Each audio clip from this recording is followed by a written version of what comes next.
troops. He worshipped his old, blind, and deaf parents in the forest every day. With honey and flesh and fruits and roots and other kinds of excellent food, he hospitably entertained all persons deserving of honor and did them many good offices. He showed great respect for those Brahmanas that had retired from the world for taking up their residence in the woods. Killing the deer, he often took flesh to them. As regards those that were unwilling, from fear of others, to accept gifts from him because of the profession he followed, he used to go to their abodes before dawn and leave flesh at their doors. 406. One day many thousands of robbers, destitute of compassion in their conduct and regardless of all restraints, desired to elect him as their leader. The robbers said, "Thou art acquainted with the requirements of place and time. Thou hast wisdom and courage. Thy firmness also is great in everything thou undertakest. Be thou our foremost of leaders, respected by us all. We will do as thou wilt direct. Protect us duly, even as a father or mother." Kayavya said, "Never kill a woman, or one that from fear keeps away from the fight, or one that is a child, or one that is an ascetic. One that abstains from fight should never be slain, nor should women be seized or brought away with force. None of you should ever slay a woman amongst all creatures. Let Brahmanas be always blessed, and you should always fight for their good. Truth should never be sacrificed. The marriages of men should never be obstructed. No injury should be inflicted on those houses in which the deities, the Pitras, and guests are worshipped. Amongst creatures, Brahmanas deserve to be exempted by you in your plundering excursions. By giving away even your all, you should worship them. He who incurs the wrath of the Brahmanas, he for whose discomfiture they wish, fails to find a rescuer in the three worlds. He who speaks ill of the Brahmanas and wishes for their destruction, himself meets with destruction like darkness at sunrise. Residing here, ye shall acquire the fruits of your valor. Troops shall be sent against those that will refuse to give us our dues. The rod of chastisement is intended for the wicked. It is not intended for self-aggrandizement. They who oppress the god deserve death, it is said. They who seek to aggrandize their fortunes by afflicting kingdoms in unscrupulous ways, very soon come to be regarded as vermin in a dead body. Those robbers, again, that would conduct themselves by conforming to these restraints of the scriptures, would soon win salvation although leading a plundering life. Bhishma continued, those robbers, thus addressed, obeyed all the commands of Kayavya. By desisting from sin, they obtained great prosperity. By behaving himself in such a way, by thus doing good to the honest, and by thus restraining the robbers from bad practices, Kayavya won great success in the next world. He who always thinks of this narrative of Kayavya will not have any fear from the denizens of the forest, in fact, from any earthly creature. Such a man will have no fear from any creature, O Bharata. He will have no fear from wicked men. If such a man goes to the forest, he will be able to live there with the security of a king. Section XXV. Bhishma said, in this connection, viz., the method by which a king should fill his treasury, persons acquainted with the scriptures of olden days cite the following verses sung by Brahman himself. The wealth of persons who are given to the performance of sacrifices, as also the wealth dedicated to the deities, should never be taken.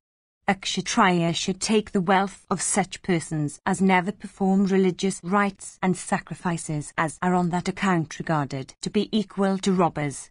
All the creatures that inhabit the earth and all the enjoyments that appertain to sovereignty, O Bharata, belong to the kshatriyas. All the wealth of the earth belongs to the kshatriya, and not to any person else. That wealth the kshatriya should use for keeping up his army and for the performance of sacrifice. Tearing up such creepers and plants as are not of any use, men burn them for cooking such vegetables as serve for food.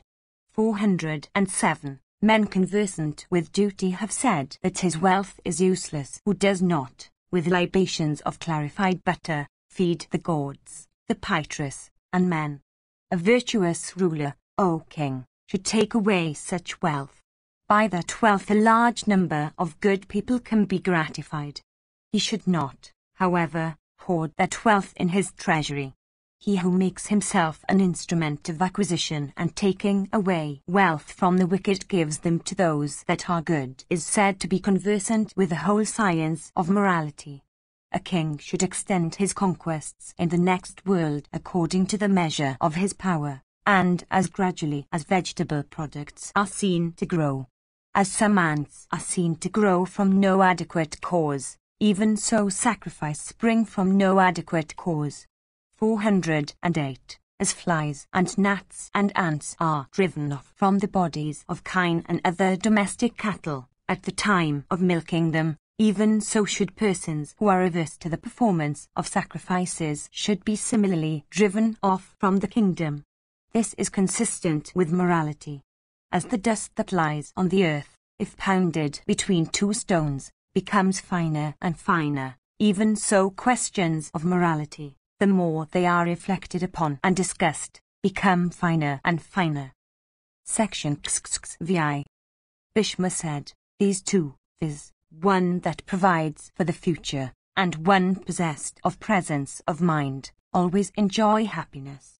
The man of procrastination, however, is lost. In this connection, listen attentively to the following excellent story of a procrastinating person in the matter of settling his course of action. In a lake that was not very deep and which abounded with fishes, there lived 3 sacular fishes that were friends and constant companions. Amongst those 3, one had much forethought and always liked to provide for what was coming. Another was possessed of great presence of mind. The third was procrastinating. One day, certain fishermen coming to that lake began to bail out its waters to a lower ground through diverse outlets. Beholding the water of the lake gradually decreasing, the fish that had much foresight, addressing his 2 companions on that occasion of danger, said, a great danger is about to overtake all the aquatic creatures living in this lake. Let us speedily go to some other place before our path becomes obstructed. He that resists future evil by the aid of the good policy never incurs serious danger. Let my counsels prevail with you. Let us all leave this place. That one amongst the 3 who was procrastinating then answered, it is well said. There is, however, no need of such haste. This is my deliberate opinion. Then the other fish, who was noted for presence of mind, addressed his procrastinating companion and said, when the time for anything comes, I never fail to provide for it according to policy. Hearing the answers of his 2 companions, he of great forethought and considerable intelligence immediately set out by a current and reached another deep lake. The fishermen, seeing that all the water had been bailed out, shut in the fishes that remained, by diverse means. Then they began to agitate the little water that remained, and as they began to catch the fish, the procrastinating sacular was caught with many others. When the fishermen began to tie to a long string the fishes they had caught, the sacular who was noted for presence of mind thrust himself into the company of those that had been so tied and remained quietly among them, biting the string, for he thought that he should do it to give the appearance of being caught. The fishermen believed that all the fishes attached to the string had been caught. They then removed them to a place of deep water for washing them. Just at that time the sacular noted for presence of mind, leaving the string, quickly escaped. That fish, however, who had been procrastinating, foolish and senseless and without intelligence as he was, and, therefore, unable to escape, met with death. Thus every one meets with destruction, like the procrastinating fish, who from want of intelligence cannot divine the hour of danger. That man, again, who regarding himself clever does not seek his own good in proper time, incurs great danger like the suckler who had presence of mind. Hence these two only, viz., he that has much forethought and he that has presence of mind, succeed in obtaining happiness. He, however, that is procrastinating meets with destruction. Diverse are the divisions of time, such as Kashtha, Kala, Muhurta, day, night, Lava, month, fortnight, the 6 seasons, Kalpa, year. The divisions of the earth are called place. Time cannot be seen. As regards the success of any object or purpose, it is achieved or not achieved according to the manner in which the mind is set to think of it. These two, viz., the person of forethought and the person of presence of mind, have been declared by the rishis to be the foremost of men in all treatises on morality and profit and in those dealing with emancipation. One, however, that does everything after reflection and scrutiny, one that avails oneself of proper means for the accomplishment of one's objects, always succeeds in achieving much. Those again that act with due regard to time and place succeed in winning results better than the mere man of foresight and the man of presence of mind. Section XXVI. Yudhishthira said, Thou hast, O bull of Bharata's race, said that intelligence which provides against the future, as well as that which can meet present emergencies, is everywhere superior, while procrastination brings about destruction. I desire, O grandsire, to hear of that superior intelligence aided by which a king, conversant with the scriptures and well versed with morality and profit, may not be stupefied even when surrounded by many foes. I ask thee this, O chief of Kuru's race. It behoveth thee to discourse to me on this. I desire to hear everything comfortable to what has been laid down in the scriptures, about the manner in which a king should conduct himself when he is assailed by many foes. When a king falls into distress, a large number of foes, provoked by his past acts, range themselves against him and seek to vanquish him. How may a king, weak and alone, succeed in holding up his head when he is challenged on all sides by many powerful kings leagued together? How does a king at such times make friends and foes? How should he, O bull of Bharata's race, behave at such a time towards both friends and foes? When those that have indications of friends really become his foes, what should the king then do if he is to obtain happiness? With whom should he make war and with whom should he make peace? Even if he be strong, how should he behave in the midst of foes? O scorcher of foes, this I regard to be the highest of all questions connected with the discharge of kingly duties. There are few men for listening to the answer of this question and none to answer it save Santanu's son, Bhishma, firmly wedded to truth and having all his senses under control. O thou that art highly blessed, reflect upon it and discourse to me on it. Bhishma said, O Yudhishthira, this question is certainly worthy of thee. Its answer is fraught with great happiness. Listen to me, O son, as I declare to thee, O Bharata, all the duties generally known that should be practiced in seasons of distress. A foe becomes a friend and a friend also becomes a foe. The course of human actions, through the combination of circumstances, becomes very uncertain. As regards, therefore, what should be done and what should not, it is necessary that paying heed to the requirements of time and place, one should either trust one's foes or make war. One should, even exerting oneself to one's best, make friends with men of intelligence and knowledge that desire one's welfare. One should make peace with even one's foes, when, O Bharata, one's life cannot otherwise be saved. That foolish man who never makes peace with foes, never succeeds in winning any gain or acquiring any of those fruits for which others endeavor. He again who makes peace with foes and quarrels with even friends after a full consideration of circumstances, succeeds in obtaining great fruits. In this connection is cited the old story of the discourse between a cat and a mouse at the foot of a banyan. Bhishma continued, there was a large banyan in the midst of an extensive forest. Covered with many kinds of creepers, it was the resort of diverse kinds of birds. It had a large trunk from which numerous branches extended in all directions. Delightful to look at, the shade it afforded was very refreshing. It stood in the midst of the forest, and animals of diverse species lived on it. A mouse of great wisdom, named Palita, lived at the foot of that tree, having made a hole there with 100 outlets. On the branches of the tree there lived a cat, of the name of Lomeza, in great happiness, daily devouring a large number of birds. Some time after, a chandler came into the forest and built a hut for himself. Every evening after sunset he spread his traps. Indeed, spreading his nets made of leathern strings, he went back to his hut, and happily passing the night in sleep, returned to the spot at the dawn of day. Diverse kinds of animals fell into his traps every night. And it so happened that one day the cat, in a moment of heedlessness, was caught in the snare.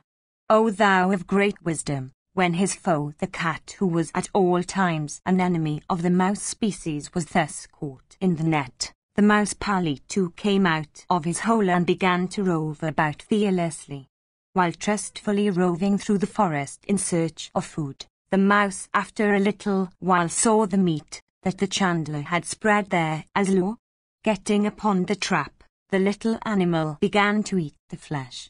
Laughing mentally, he even got upon his enemy entangled helplessly in the net.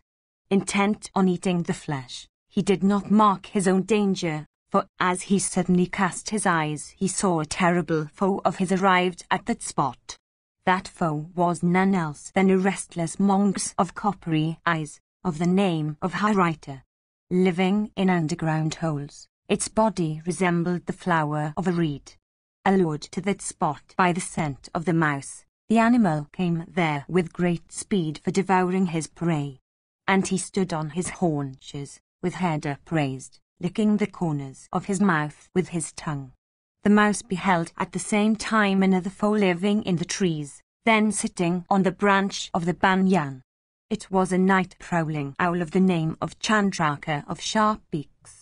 Having become an object of sight with both the mongoose and the owl, the mouse, in great alarm, began to think in this strain, at such a season of great danger, when death itself is staring me in the face, when there is fear on every side, how should one act that wishes for one's good? Encompassed on all sides by danger, seeing fear in every direction, the mouse, filled with alarm for his safety, made a high resolution. Warding off even innumerable dangers by hundreds of means, one should always save one's life. Danger, at the present moment, encompasses me on every side. If I were to descend from this trap on the ground, without adequate precautions, the mongoose will surely seize and devour me.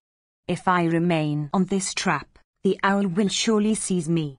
If, again, that cat succeeds in disentangling himself from the net, he also is certain to devour me. It is not proper, however, that a person of our intelligence should lose his wits. I shall, therefore, strive my best to save my life, aided by proper means and intelligence. A person possessed of intelligence and wisdom and conversant with the science of policy never sinks, however great and terrible the danger that threatens him. At present, however, I do not behold any other refuge than this cat. He is an enemy, but he is in distress. The service that I can do him is very great. Sought to be made a prey by 3 foes, how should I now act for saving my life? I should now seek the protection of one of those foes, viz., the cat. Taking the aid of the science of policy, let me counsel the cat for his good, so that I may, with my intelligence, escape from all the 3. The cat is my great foe, but the distress into which he has fallen is very great. Let me try whether I can succeed in making this foolish creature understand his own interests. Having fallen into such distress, he may make peace with me. A person, when afflicted by a stronger one, should make peace with even an enemy.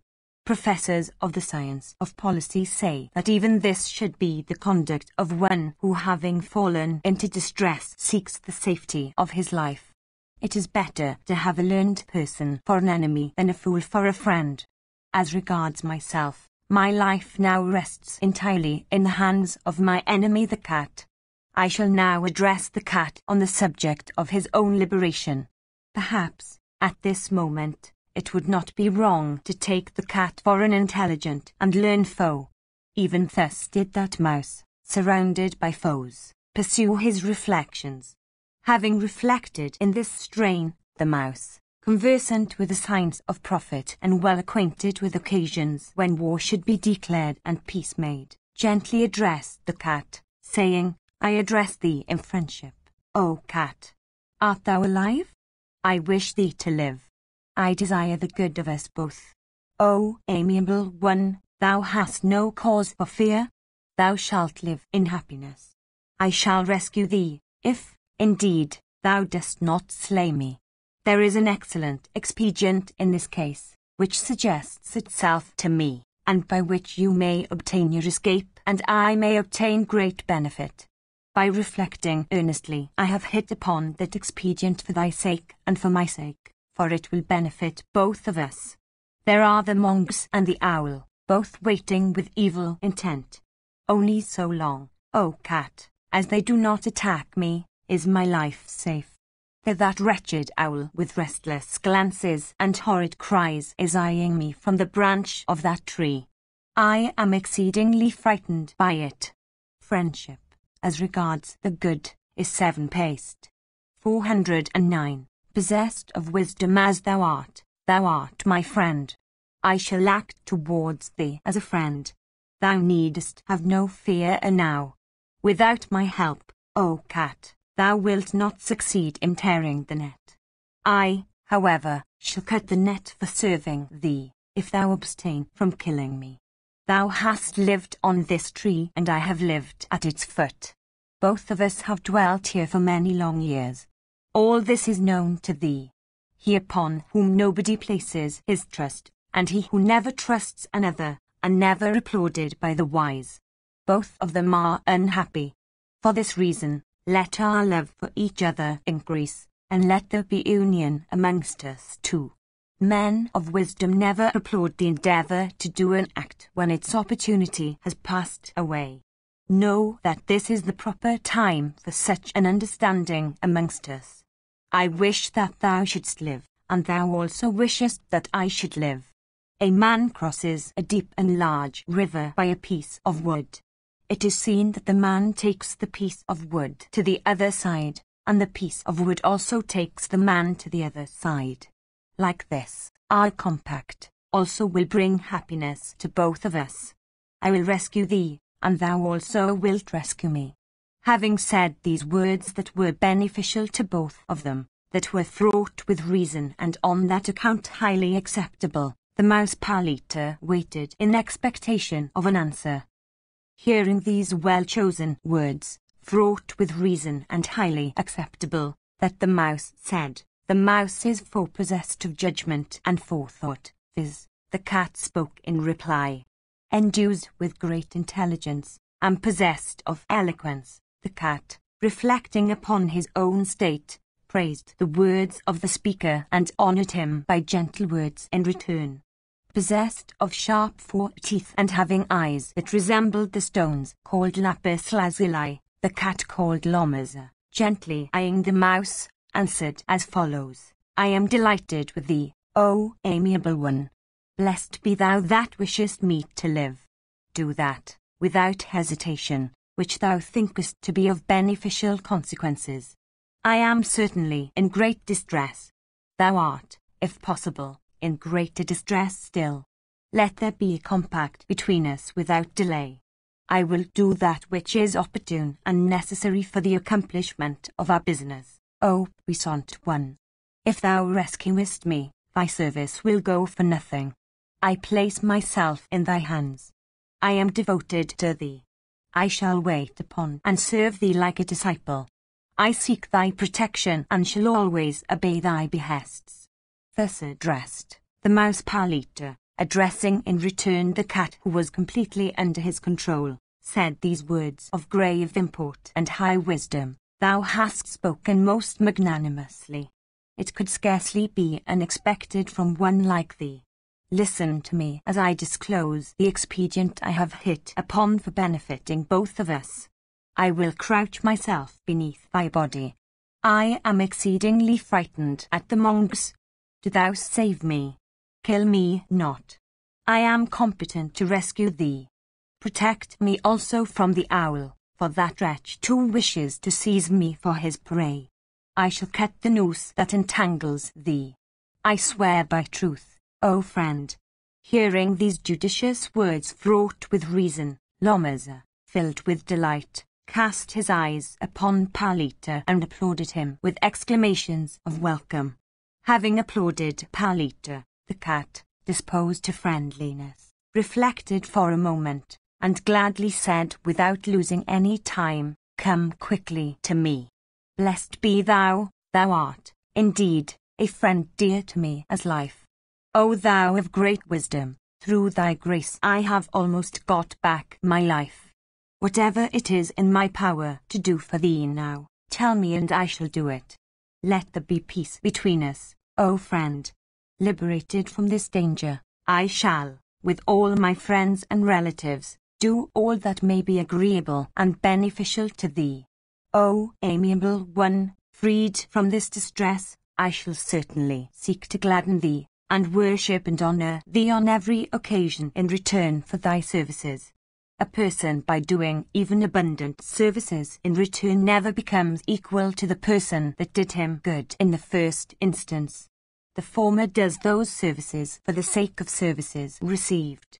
The latter, however, should be held to have acted without any such motive. Bhishma continued, the mouse, having thus made the cat understand his own interests, trustfully crouched beneath his enemy's body. Possessed of learning, and thus assured by the cat, the mouse trustfully laid himself thus under the breast of the cat as if it were the lap of his father or mother. Beholding him thus ensconced within the body of the cat, the monks and the owl both became hopeless of seizing their prey.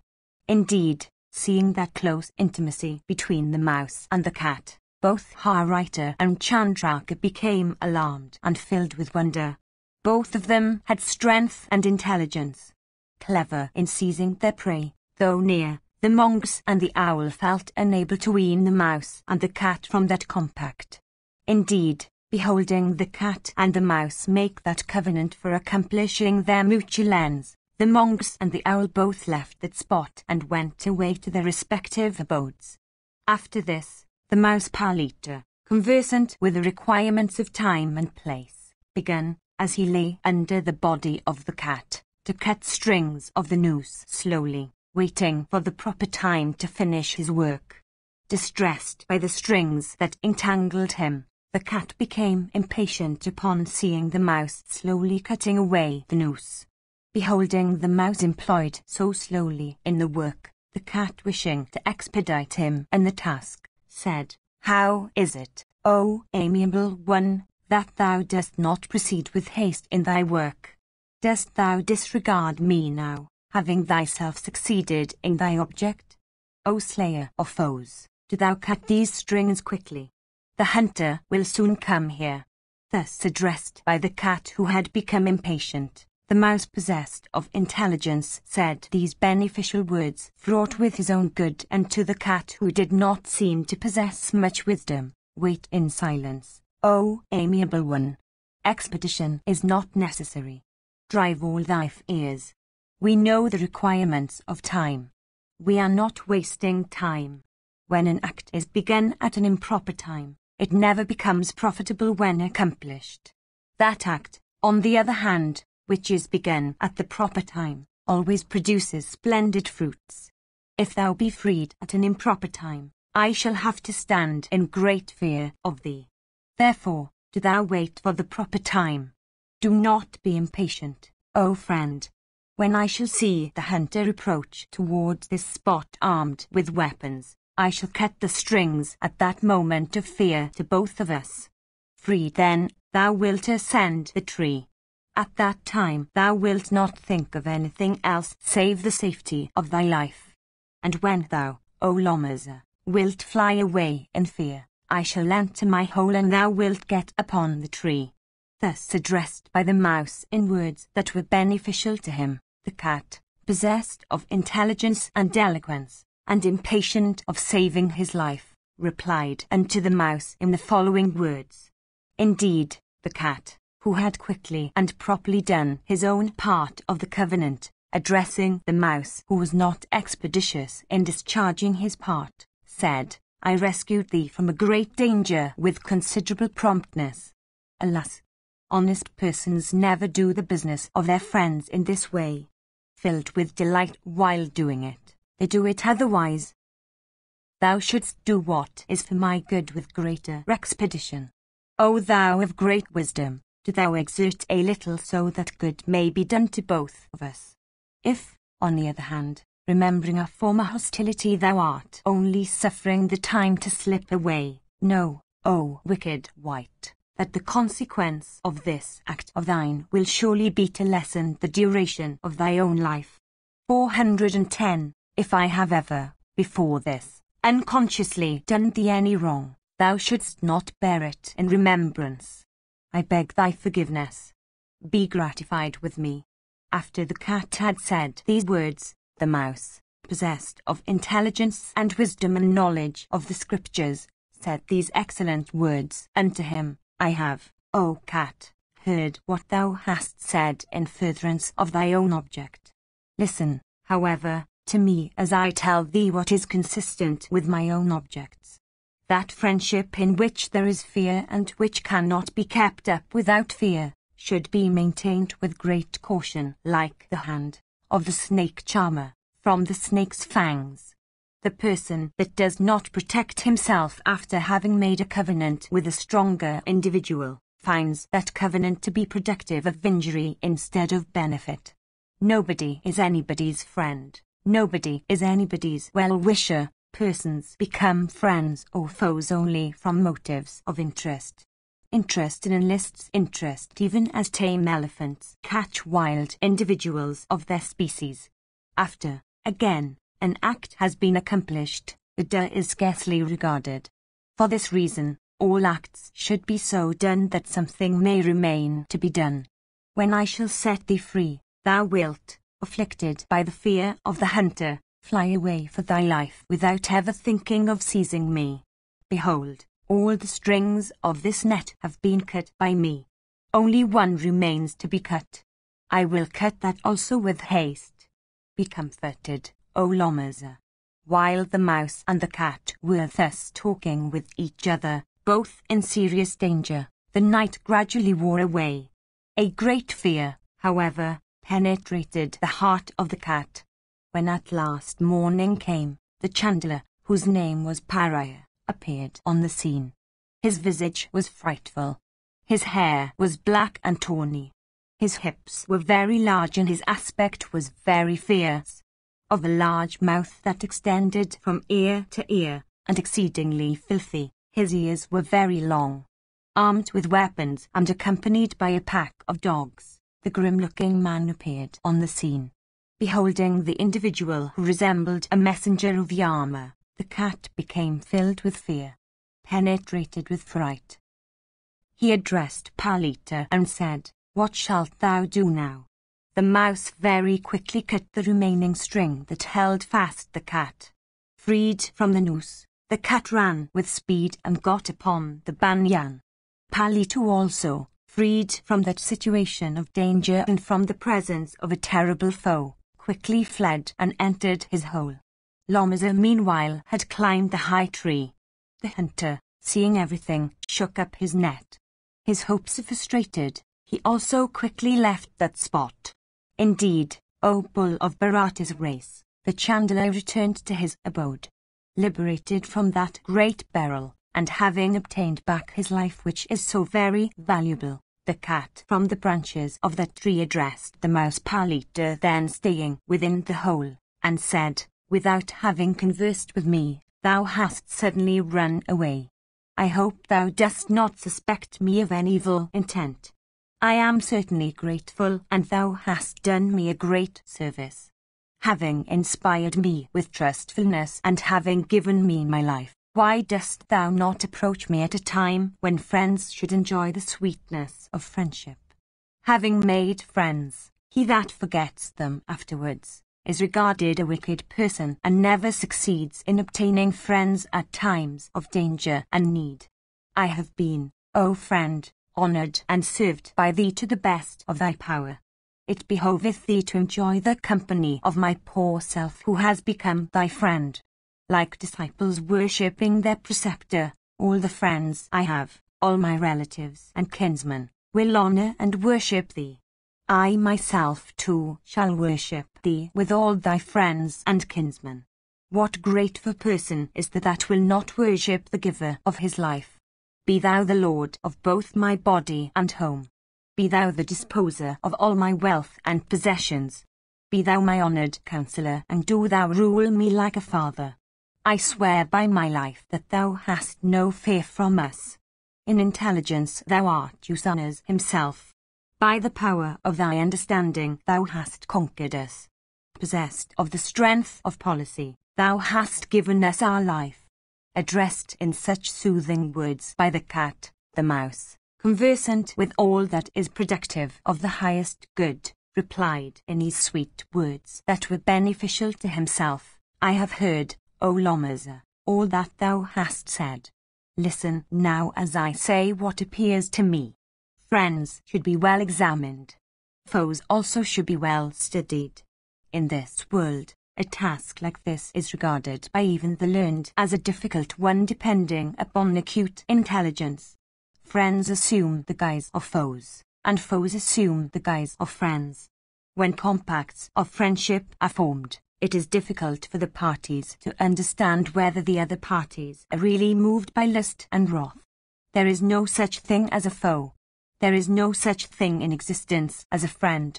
It is force of circumstances that creates friends and foes.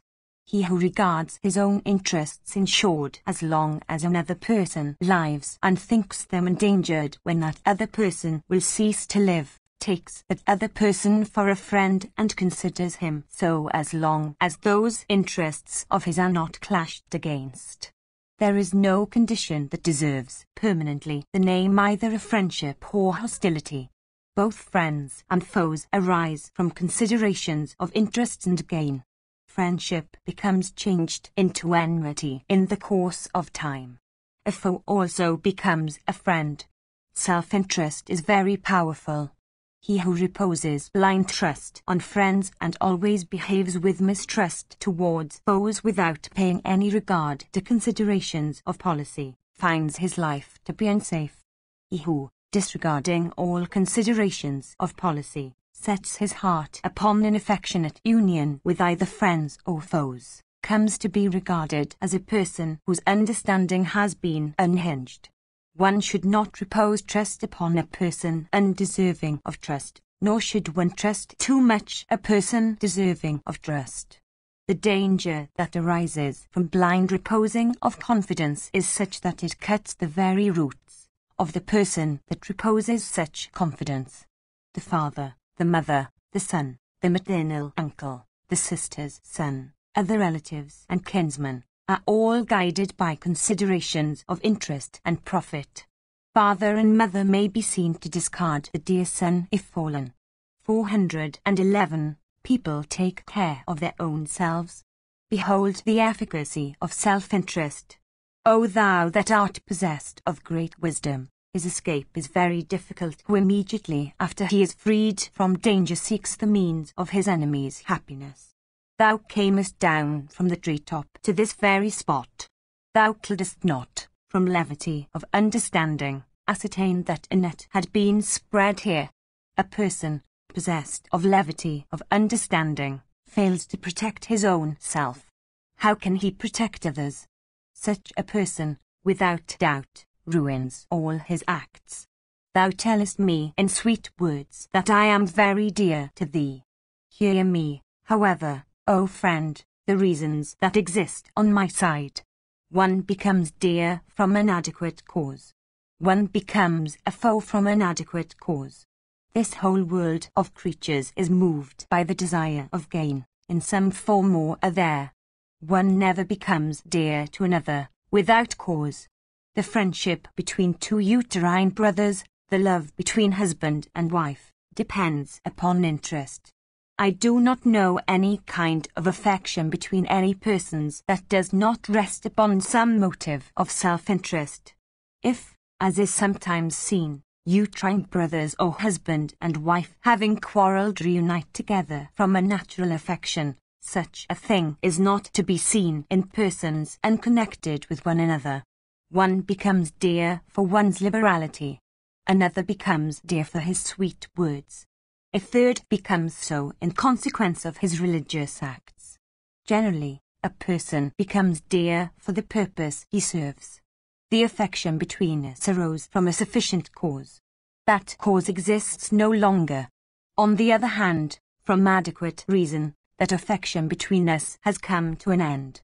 What is that reason, I ask, for which I have become so dear to thee, besides thy desire of making me thy prey?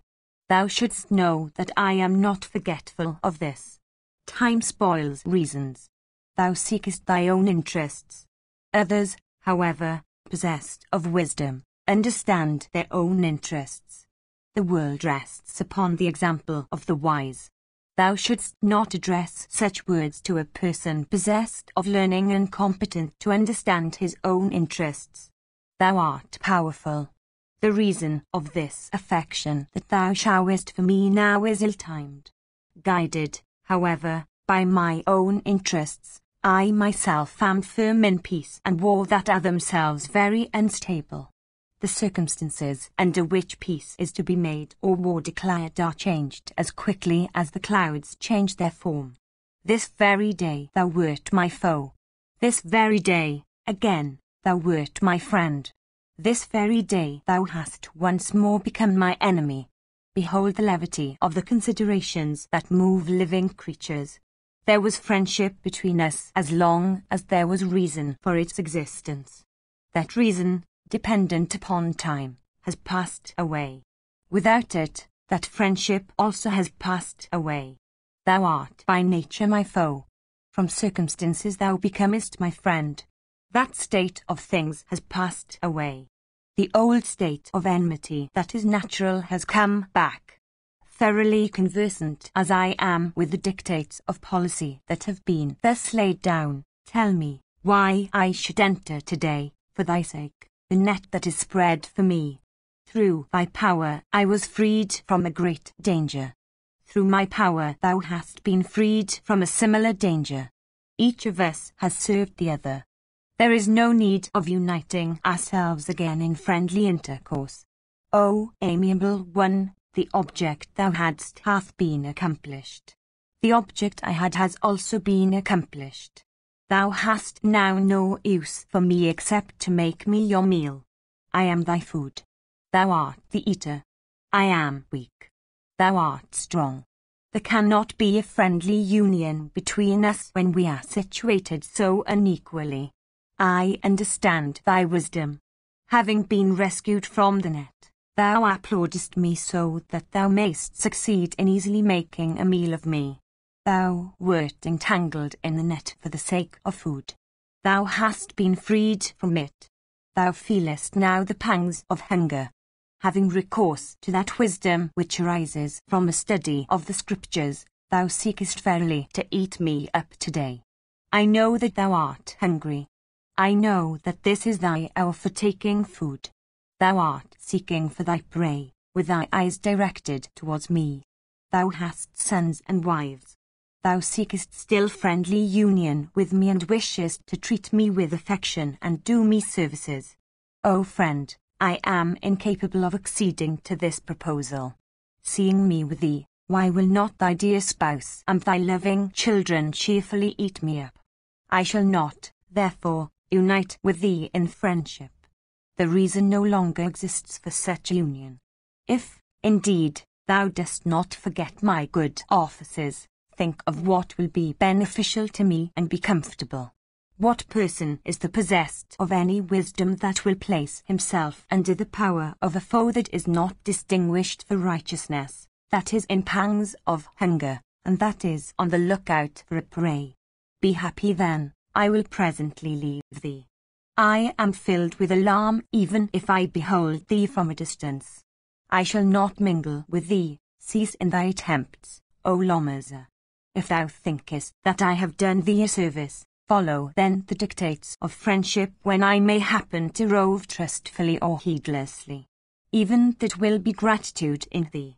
A residence near a person possessed of strength and power is never applauded, even if the danger that existed be regarded to have passed away. I should always stand in fear of one more powerful than myself. If thou dost not seek thy own interests, of the kind indicated, tell me then what is there that I should do for thee. I shall certainly give thee everything except my life. For protecting one's own self one should give up one's very children, and kingdom, and jewels, and wealth. One should sacrifice one's all for protecting one's own self. If a person lives, he can recover all the affluence that he may have to give unto foes for protecting his life. It is not desirable to give up life like one's wealth. Indeed, one's own self should always be protected by, as I have already said, giving up one's wives and wealth. Persons who are mindful of protecting their own selves and who do all their acts after a proper consideration and survey, never incur danger as the consequence of their acts. They that are weak always know him for a foe who is possessed of greater strength. Their understanding, firm in the truths of the Scriptures, never loses its steadiness. Thus rebuked soundly by the mouse Palita, the cat, blushing with shame, addressed the mouse and said the following words. Lomasa said, Truly I swear by thee that to injure a friend is in my estimation very censurable. I know thy wisdom.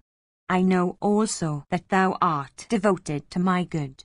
Guided by the signs of profit, thou said that there is cause for a breach between thee and me.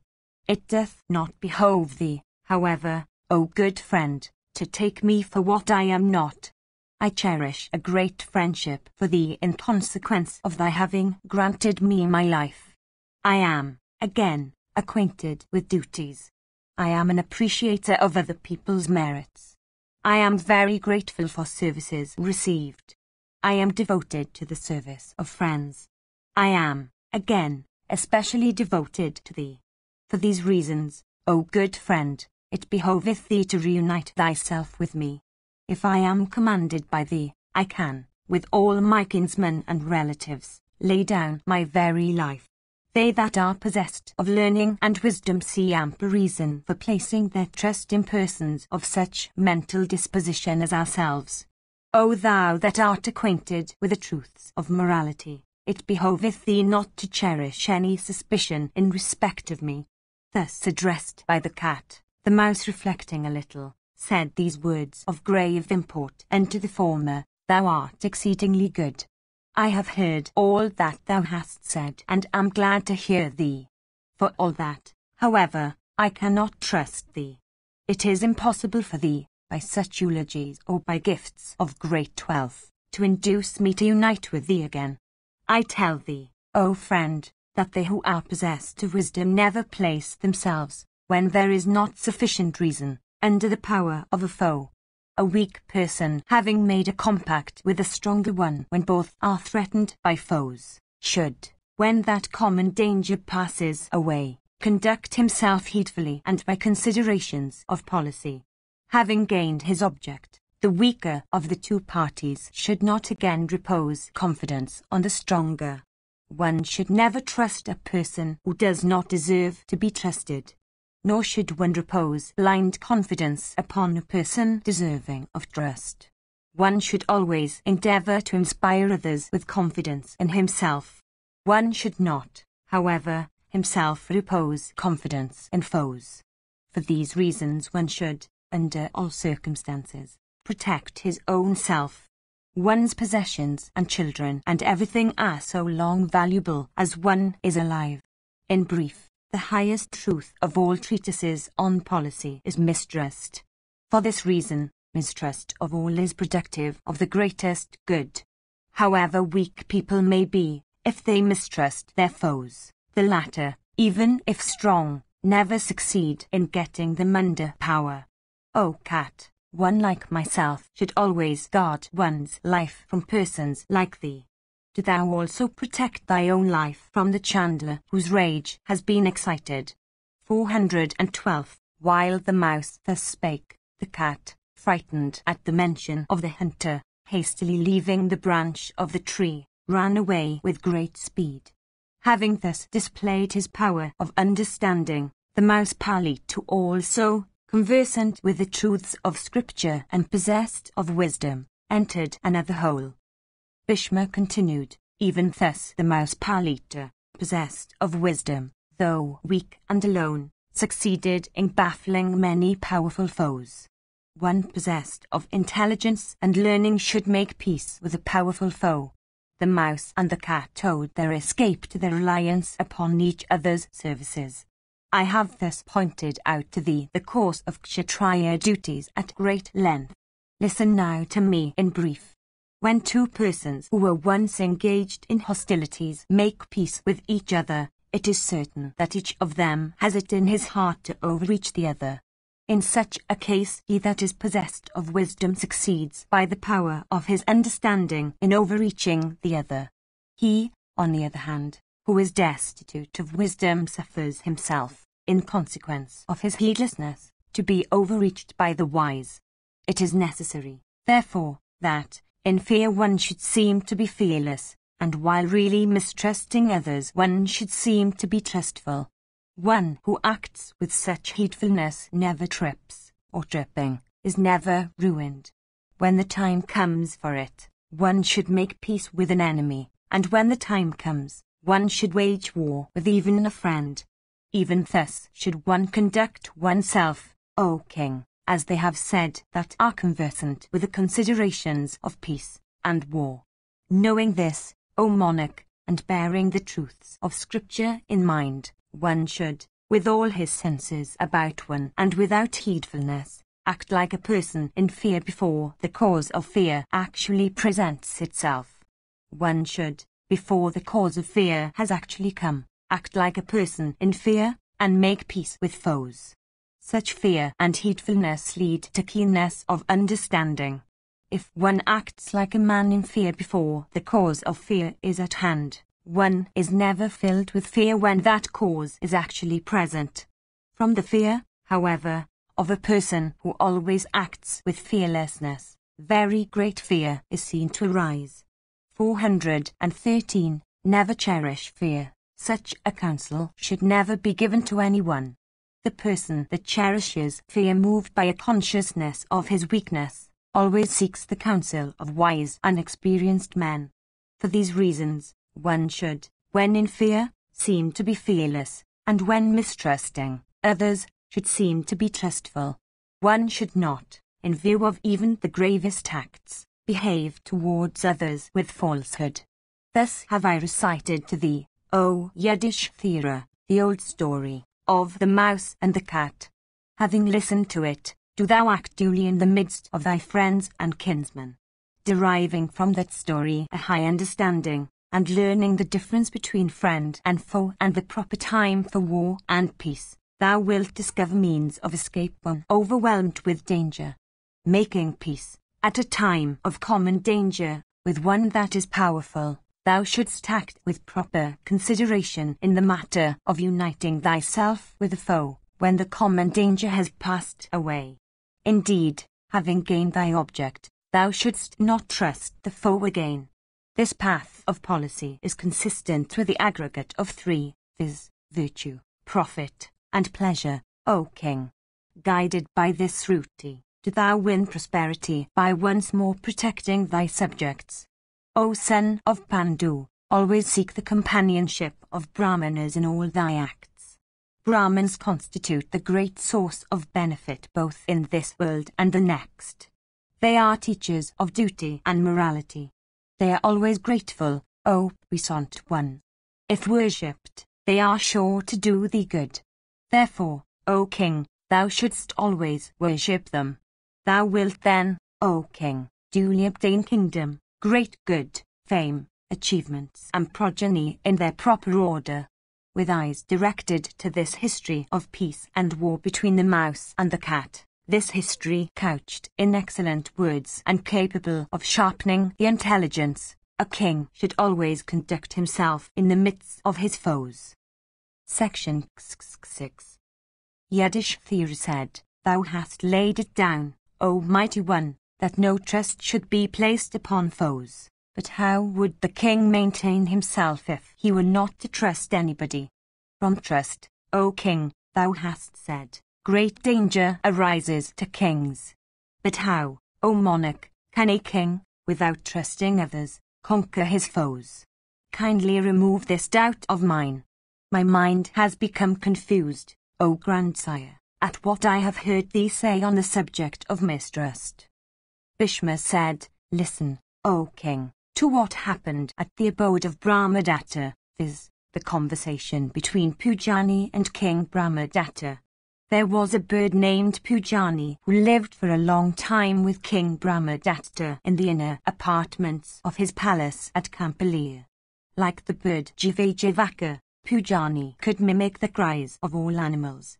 Though a bird by birth, she had great knowledge and was conversant with every truth. While living there, she brought forth an offspring of great splendor.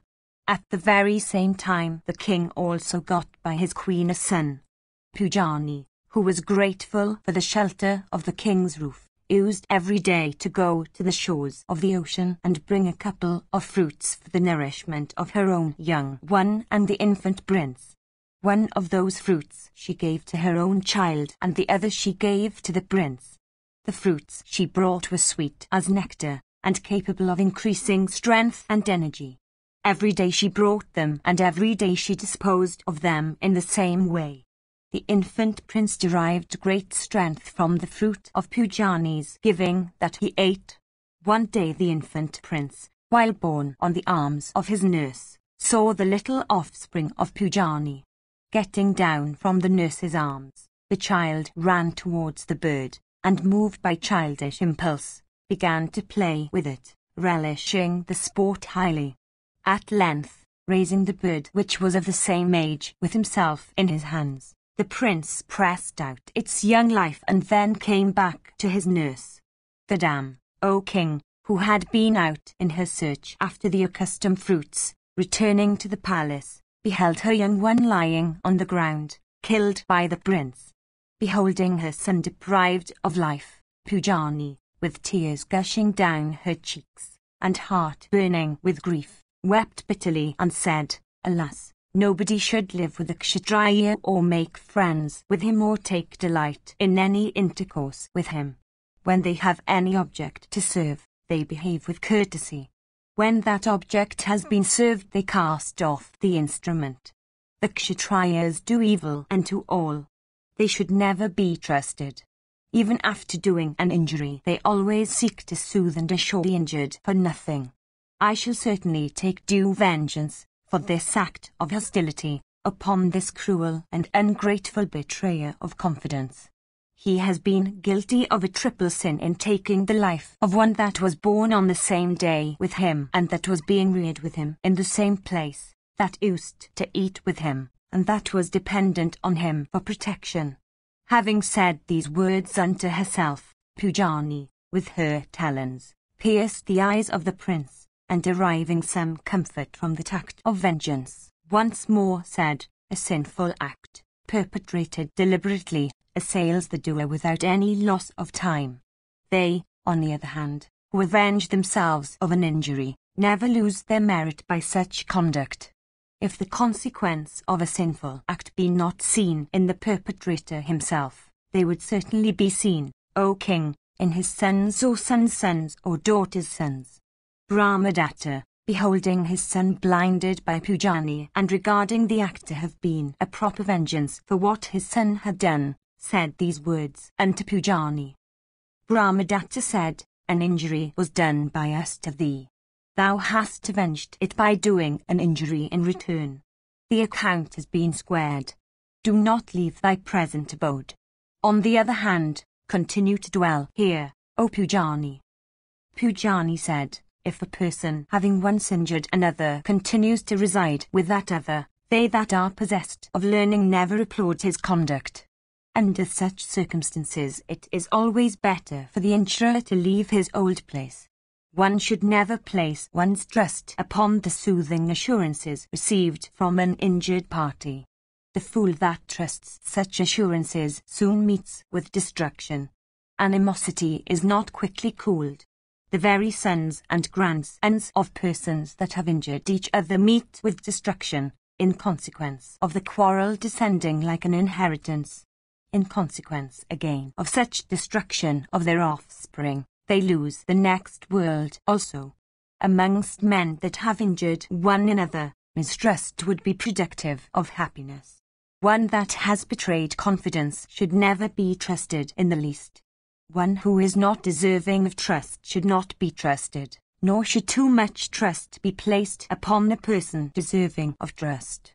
The danger that arises from blind confidence brings about a destruction that is complete. One should seek to inspire others with confidence in oneself. One, however, should never repose confidence on others.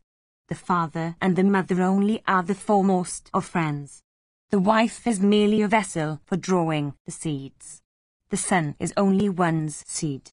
The brother is a foe. The friend or companion requires to have his palms oiled if he is to remain so. One's own self it is that enjoys or suffers one's happiness or misery. Amongst persons that have injured one another, it is not advisable there should be real peace. The reasons no longer exist for which I lived here. The mind of a person who has once injured another becomes naturally filled with mistrust, if he sees the injured person worshipping him with gifts and honors. Such conduct, especially when displayed by those that are strong, always fills the weak with alarm. A person possessed of intelligence should leave that place where he first meets with honor in order to meet only with dishonor and injury next. In spite of any subsequent honor that he might obtain from his enemy, he should behave in this way. I have dwelt in thy abode for a long time, all along honored by thee. A cause of enmity, however, has at last arisen. I should, therefore, leave this place without any hesitation." Brahmadatta said, "One who does an injury in return for an injury received is never regarded as offending. Indeed, the avenger squares his account by such conduct. Therefore, O Pujani, continue to reside here without leaving this place." Pujani said, "No friendship can once more be cemented between a person that has injured and him that has inflicted an injury in return. The hearts of neither can forget what has happened." Brahmadatta said, "It is necessary that union should take place between an injurer and the avenger of that injury. Mutual animosity, upon such a union, has been seen to cool. No fresh injury also has followed in such cases."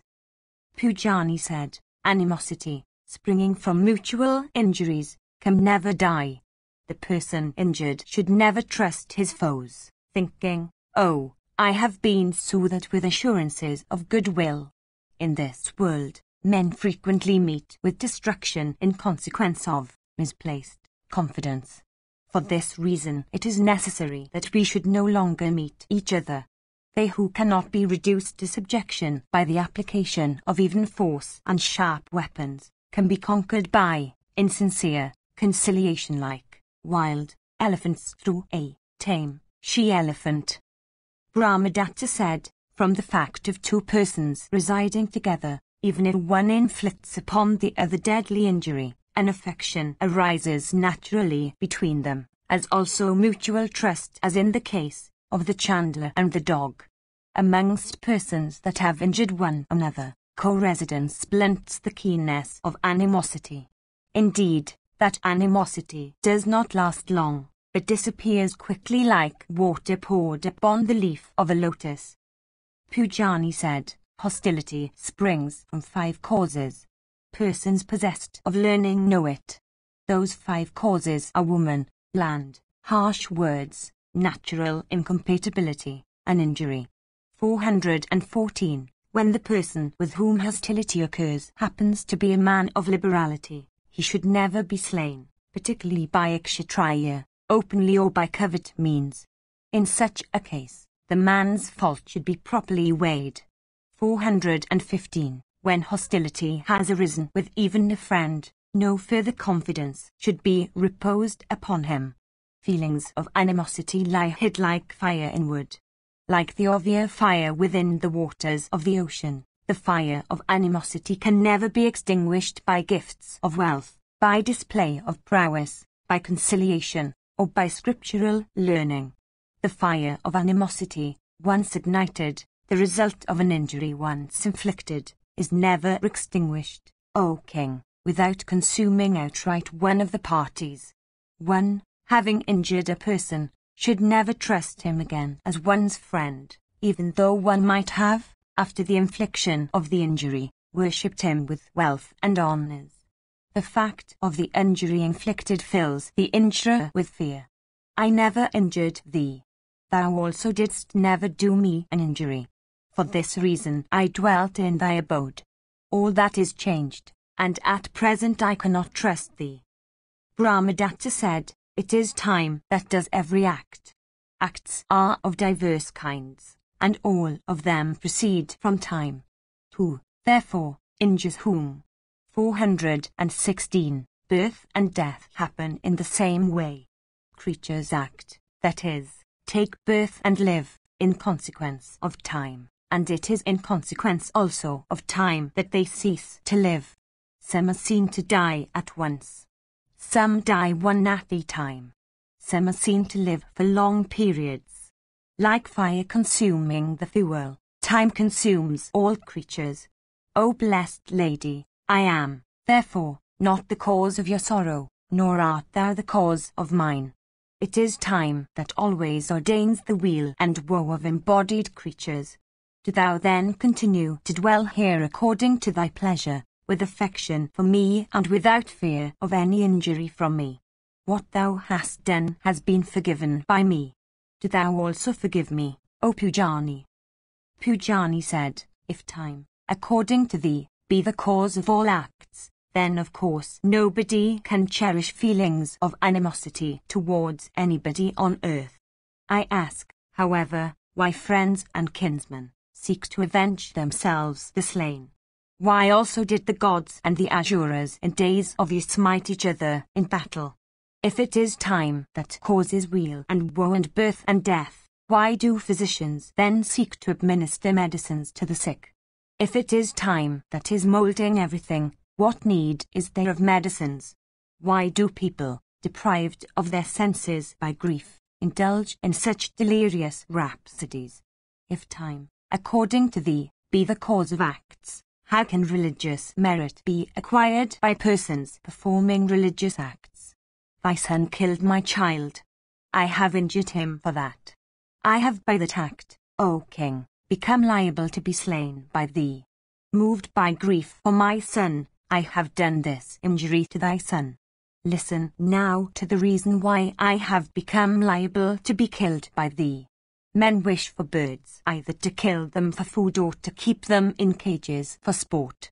There is no third reason besides such slaughter or remuement for which men would seek individuals of our species. Birds, again, from fear of being either killed or remued by men, seek safety in flight. Persons conversant with the Vedas have said that death and immewment are both painful. Life is dear unto all. All creatures are made miserable by grief and pain. All creatures wish for happiness. Misery arises from various sources. Decrepitude, O Brahmadatta, is misery. The loss of wealth is misery. The adjacence of anything disagreeable or evil is misery. separation or dissociation from friends and agreeable objects is misery. Misery arises from death and immurement. Misery arises from causes connected with women and from other natural causes. The misery that arises from the death of children alters and afflicts all creatures very greatly. Some foolish persons say that there is no misery in others' misery. 417. Only he who has not felt any misery himself can say so in the midst of men. He, however, that has felt sorrow and misery, would never venture to say so. One that has felt the pangs of every kind of misery feels the misery of others as one's own. What I have done to thee, O king, and what thou hast done to me, cannot be washed away by even 100 years. After what we have done to each other, there cannot be a reconciliation. As often as thou wilt happen to think of thy son, thy animosity towards me will become fresh. If a person, after avenging oneself of an injury, desires to make peace with the injured, the parties cannot be properly reunited even like the fragments of an earthen vessel. Men conversant with scriptures have laid it down that trust never produces happiness. Usanas himself sang 2 verses unto Prahlada in days of old. He who trusts the words, true or false, of a foe, meets with destruction like a seeker of honey, in a pit covered with dry grass. 418. Animosities are seen to survive the very death of enemies, for persons would speak of the previous quarrels of their deceased sires before their surviving children. Kings extinguish animosities by having recourse to conciliation, but, when the opportunity comes, break their foes into pieces like earthen jars full of water dashed upon stone. If the king does injury to anyone, he should never trust him again. By trusting a person who has been injured, one has to suffer great misery. Brahmadatta said, no man can obtain the fruition of any object by withholding his trust from others. By cherishing fear, one is always obliged to live as a dead person. Pujani said, he whose feet have become sore, certainly meets with a fall if he seeks to move he may howsoever cautiously.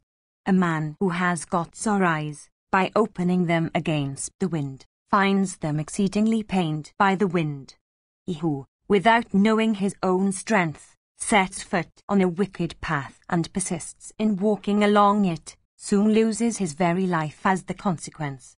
The man who, destitute of exertion, tills his land, disregarding the season of rain, never succeeds in obtaining a harvest. He who takes everyday food that is nutritive, be it bitter or astringent or palatable or sweet, enjoys a long life. He, on the other hand, who disregards wholesome food and takes that which is injurious without an eye to consequences, soon meets with death. Destiny and exertion exist, depending upon each other. They that are of high souls achieve good and great feats, while eunuchs only pay court to destiny. Be it harsh or mild, an act that is beneficial should be done. The unfortunate man of inaction, however, is always overwhelmed by all sorts of calamity. Therefore, abandoning everything else, one should put forth his energy. Indeed, disregarding everything, men should do what is productive of good to themselves. Knowledge, courage, cleverness, strength, and patience are said to be one's natural friends. They that are possessed of wisdom pass their lives in this world with the aid of these 5: houses, precious metals, land, wife, and friends. These are said by the learned to be secondary sources of good. A man may obtain them everywhere. A person possessed of wisdom may be delighted everywhere. Such a man shines everywhere.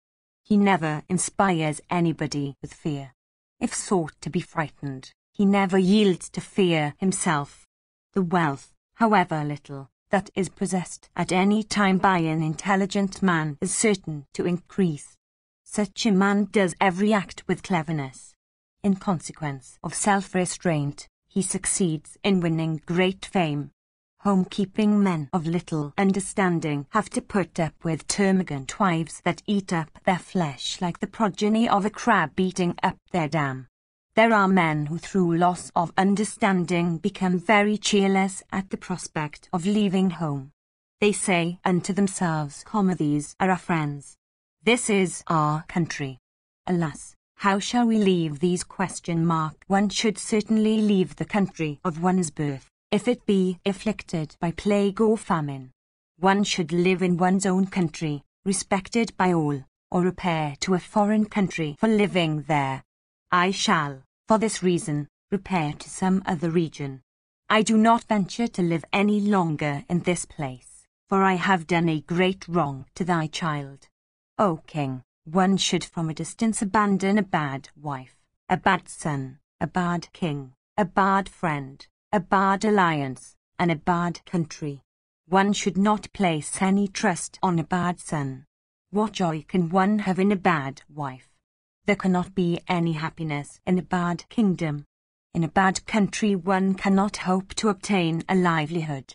There can be no lasting companionship with a bad friend whose attachment is very uncertain. In a bad alliance, when there is no necessity for it, there is disgrace. She indeed is a wife who speaks only what is agreeable. He is a son who makes the sire happy. He is a friend in whom one can trust. That, indeed, is one's country where one earns one's living.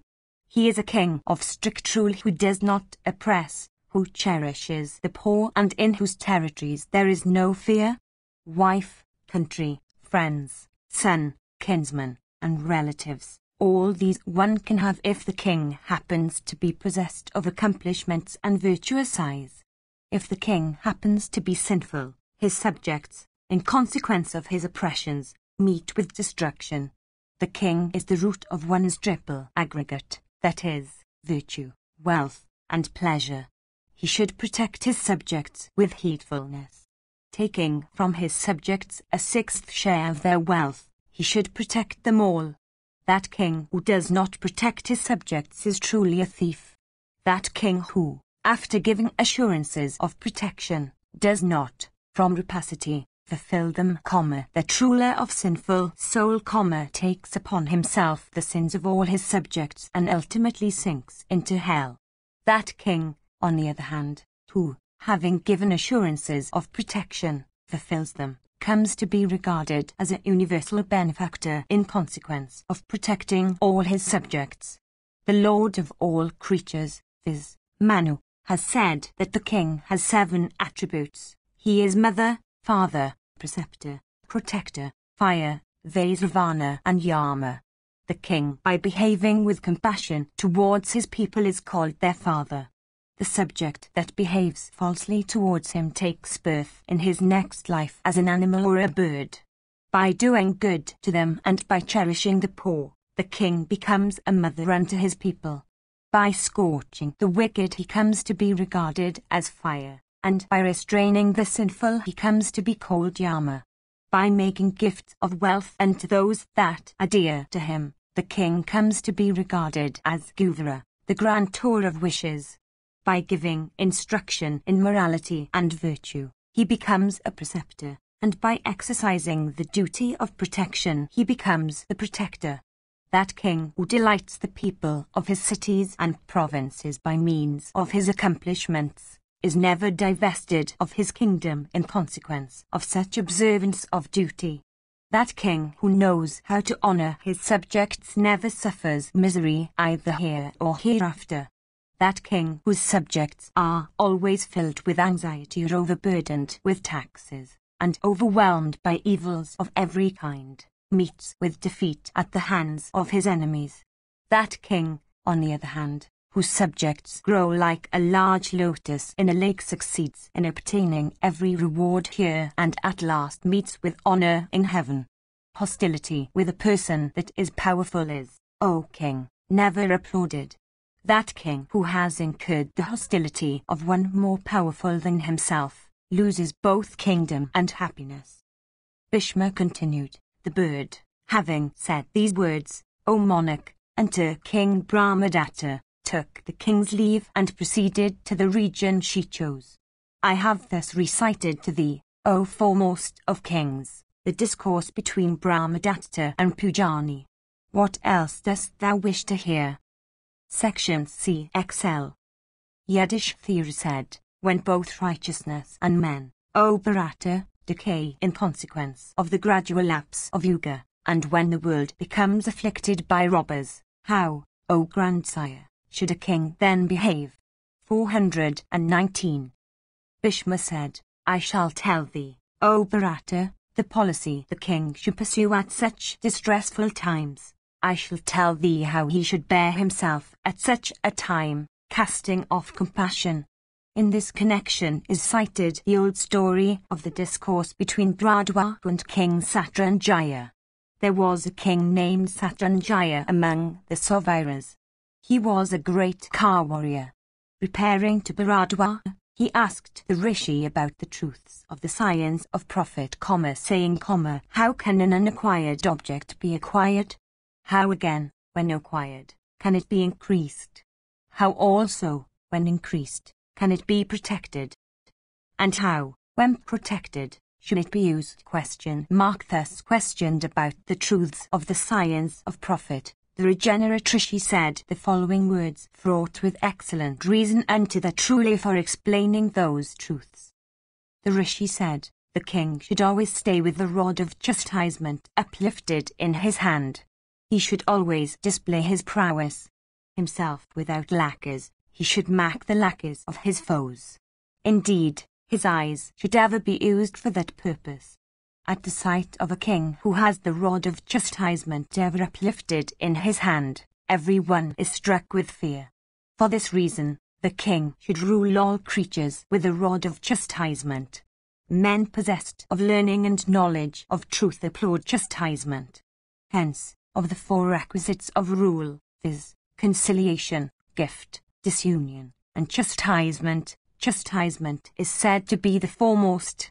When the foundation of that which serves for a refuge is cut away, all the refugees perish. When the roots of a tree are cut away, how would the branches live? A king possessed of wisdom should cut away the very roots of his foe. He should then win over and bring under his sway the allies and partisans of that foe. When calamities overtake the king, he should, without losing time, counsel wisely, display his prowess properly, fight with ability, and even retreat with wisdom. In speech only should the king exhibit his humility, but at heart he should be sharp as a razor. He should cast off lust and wrath, and speak sweetly and mildly. When the occasion comes for intercourse with an enemy, a king possessed of foresight should make peace, without reposing blind trust on him. When the business is over, he should quickly turn away from the new ally. One should conciliate a foe with sweet assurances, as if he were a friend. One, however, should always stand in fear of that foe as living in a room within which there is a snake. He whose understanding is to be dominated by thee, with the aid of thine intellect, should be comforted by assurances given in the past. He who is of wicked understanding should be assured by promises of future good. The person, however, that is possessed of wisdom, should be assured by present services. The person who is desirous of achieving prosperity should join hands, swear, use sweet words, worship by bending down his head, and shed tears. 420. One should bear one's foe on one's shoulders as long as time is unfavorable. When, however, the opportunity has come, one should break him into fragments like an earthen jar on a stone.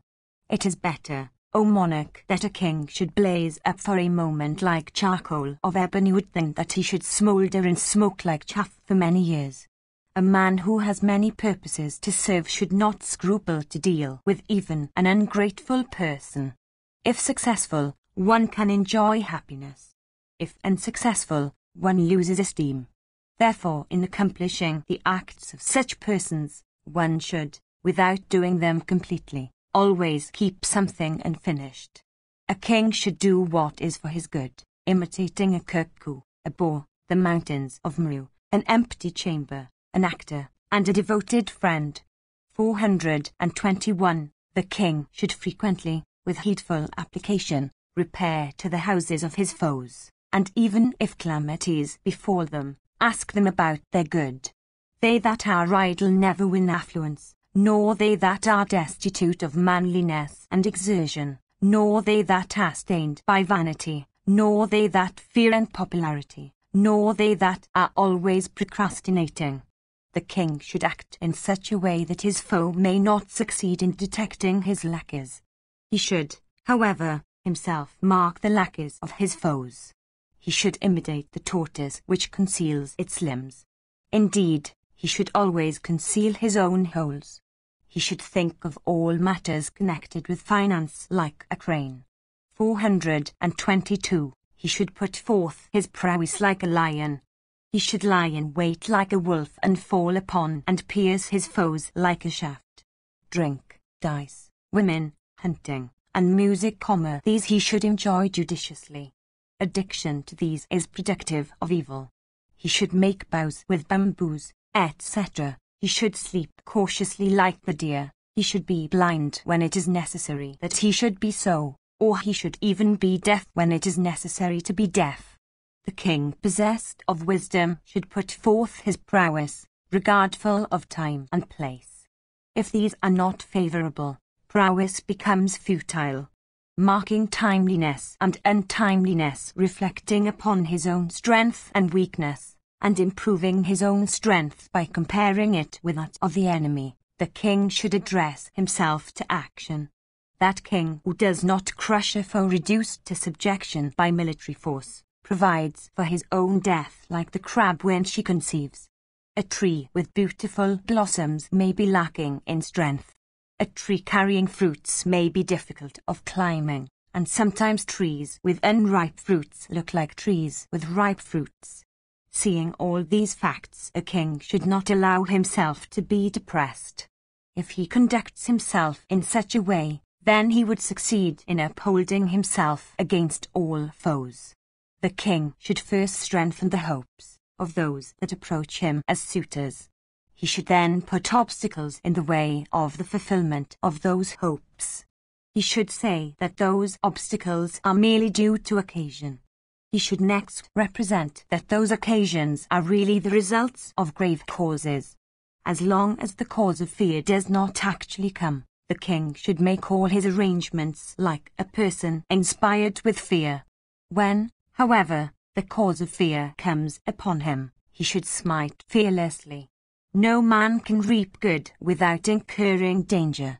If, again, he succeeds in preserving his life amid danger, he is sure to earn great benefits.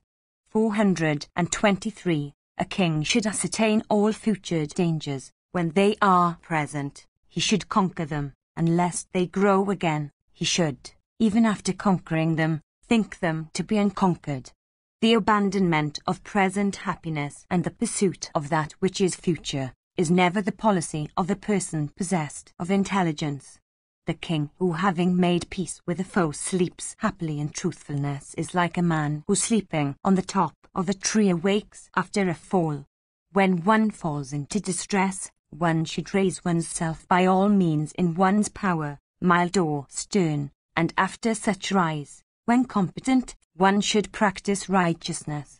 The king should always honor the foes of his foes. He should take his own spies as agents employed by his foes. The king should see that his own spies are not recognized by his foe. He should make spies of atheists and ascetics and send them to the territories of his enemies. Sinful thieves, who offend against the laws of righteousness and who are thorns in the side of every person, enter gardens and places of amusement and houses set up for giving drinking water to thirsty travellers, and public inns and drinking spots and houses of ill fame and holy places and public assemblies. These should be recognized and arrested and put down. The king should not trust the person that does not deserve to be trusted, nor should he trust too much the person that is deserving of trust. Danger springs from trust. Trust should never be placed without previous examination. Having by plausible reasons inspired confidence in the enemy, the king should smite him when he makes a false step. The king should fear him, from whom there is no fear. He should also always fear them that should be feared.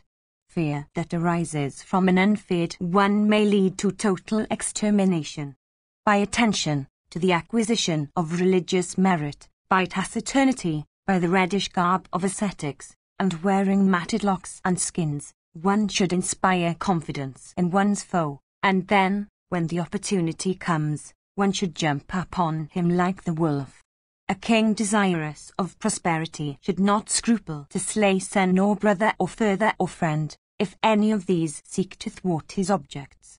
The very preceptor, if he happens to be arrogant, ignorant of what should be done and what should not, and a treader of unrighteous paths, deserves to be restrained by chastisement.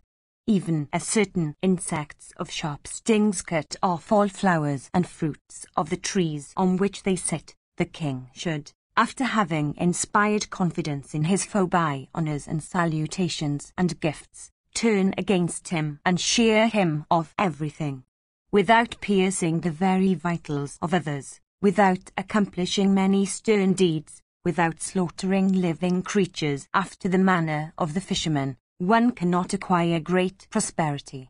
There is no separate species of creatures called foes or friends. Persons become friends or foes according to the force of circumstances.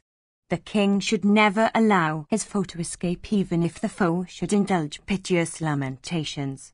He should never be moved by these. On the other hand, it is his duty to destroy the person that has done him an injury.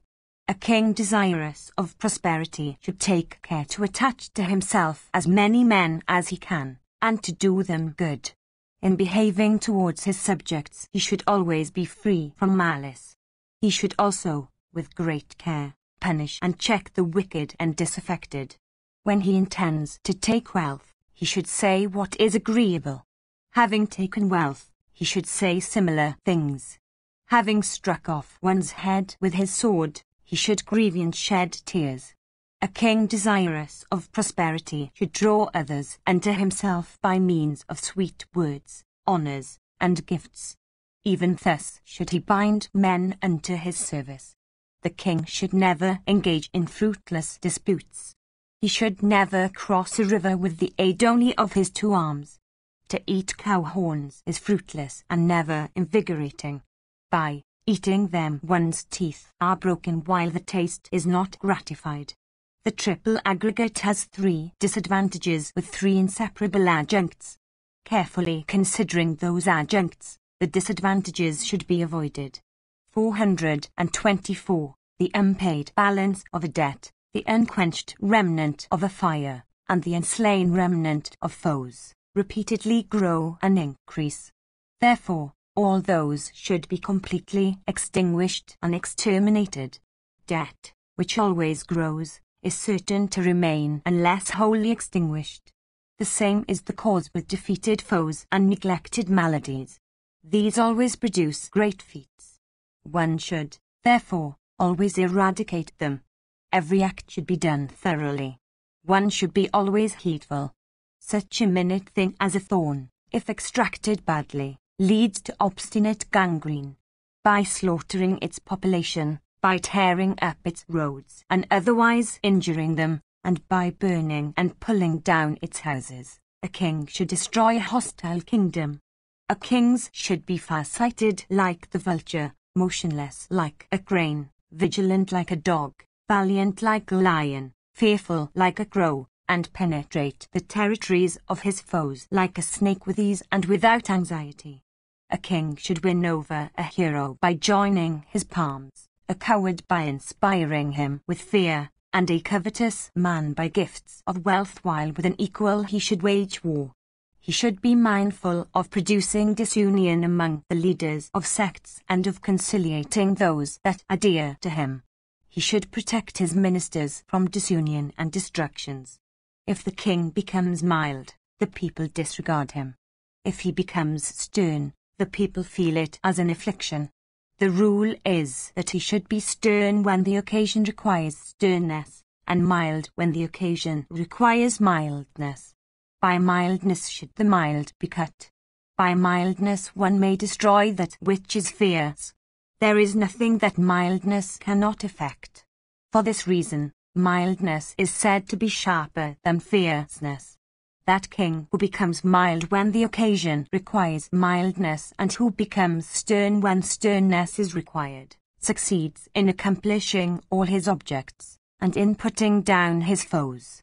Having incurred the animosity of a person possessed of knowledge and wisdom, one should not draw comfort from the conviction that one is at a distance from one's foe.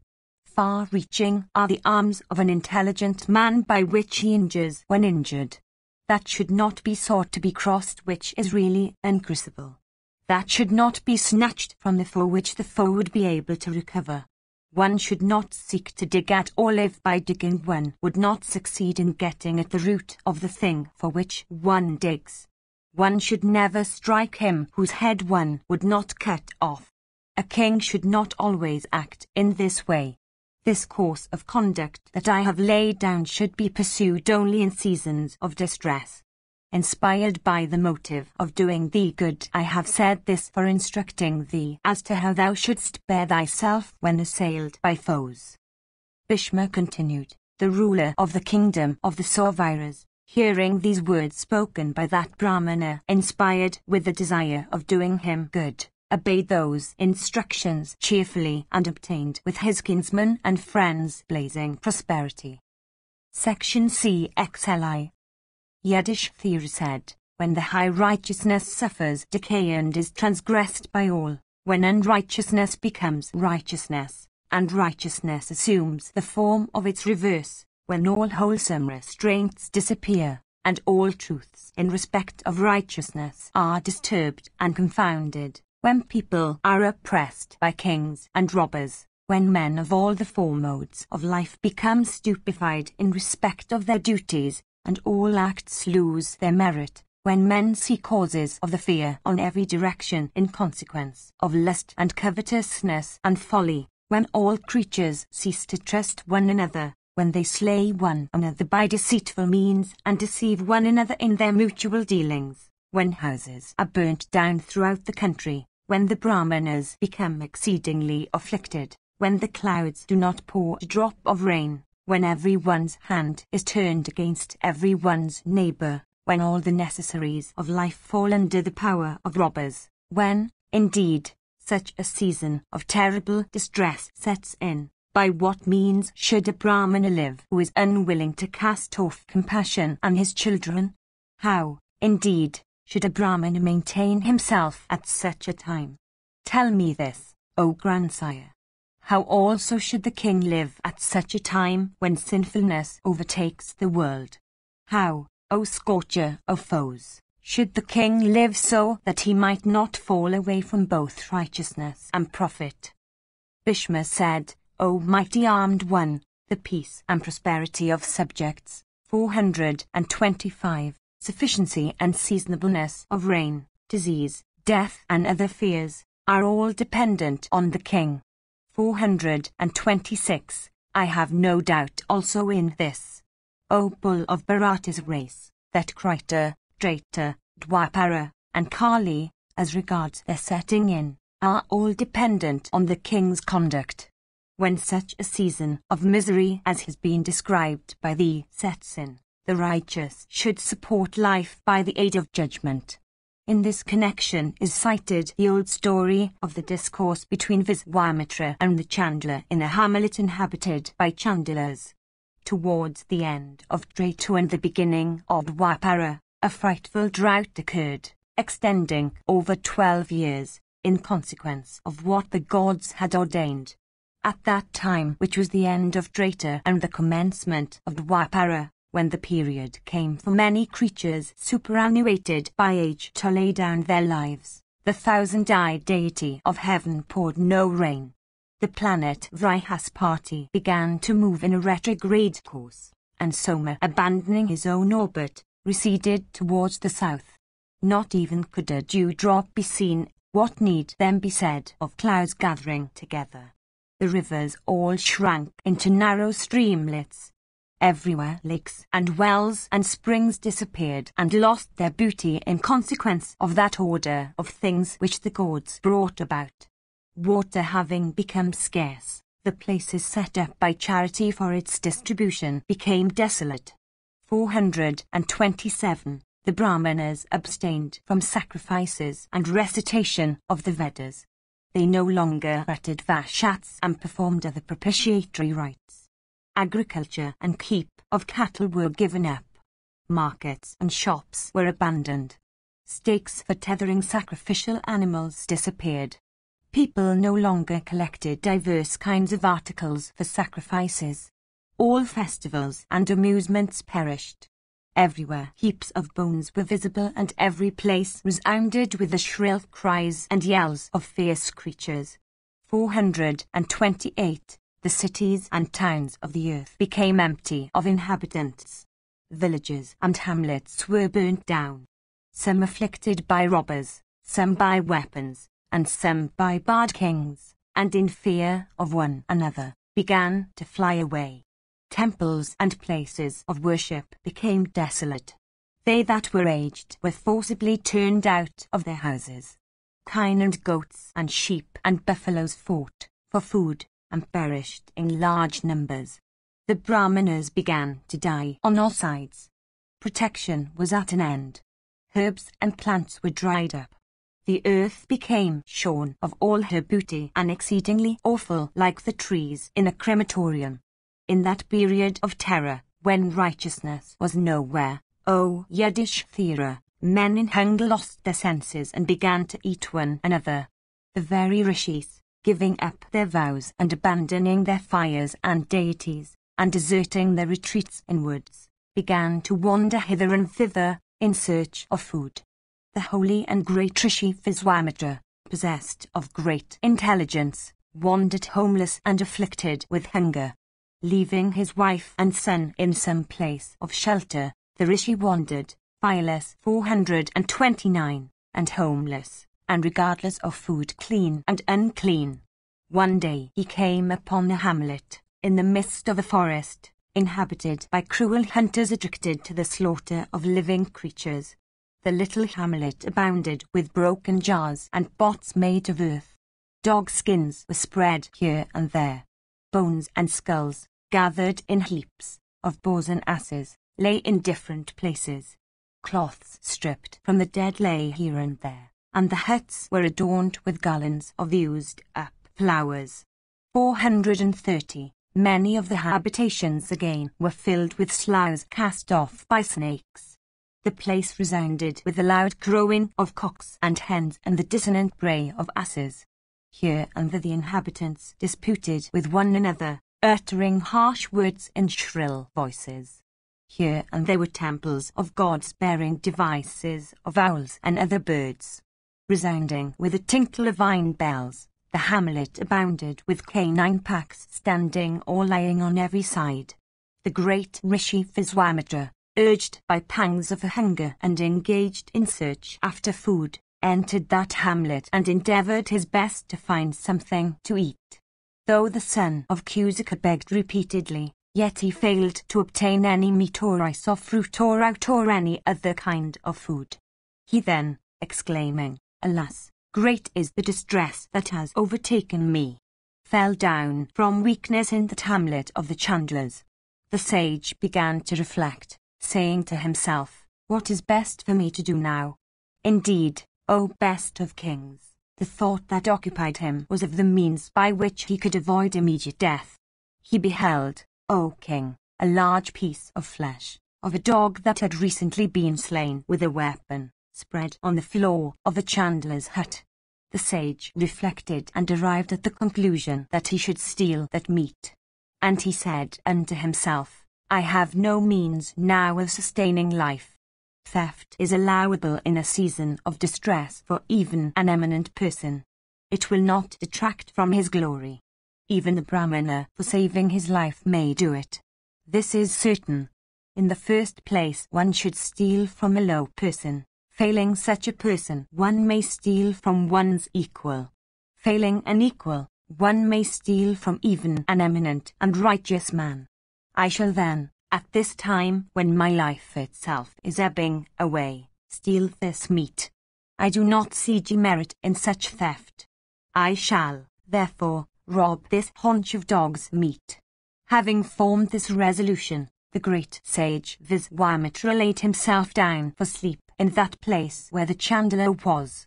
Seeing some time after that the night had advanced and that the whole Chandler hamlet had fallen asleep, the holy Viswamitra, quietly rising up, entered that hut.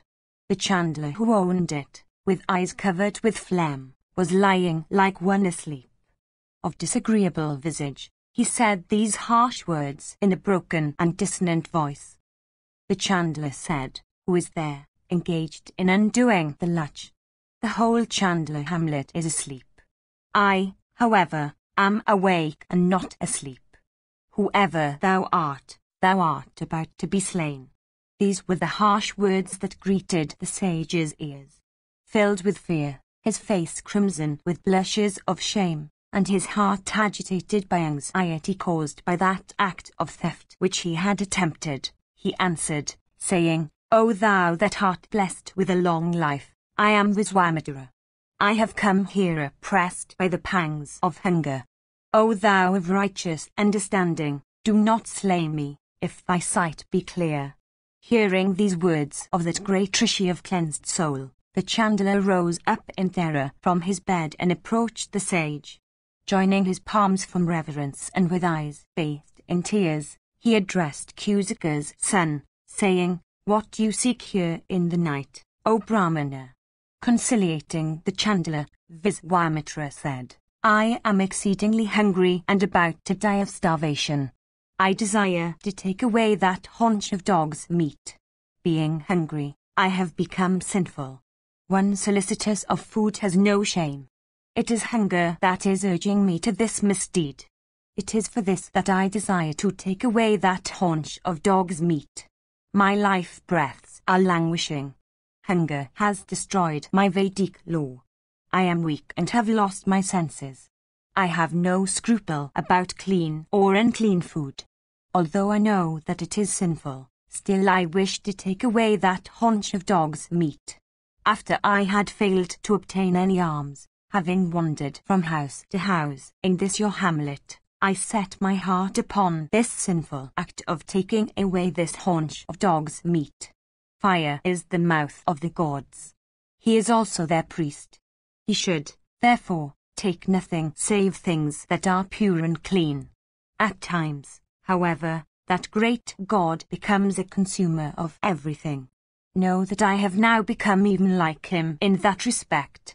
Hearing these words of the great Rishi, the chandler answered him, saying, "Listen to me.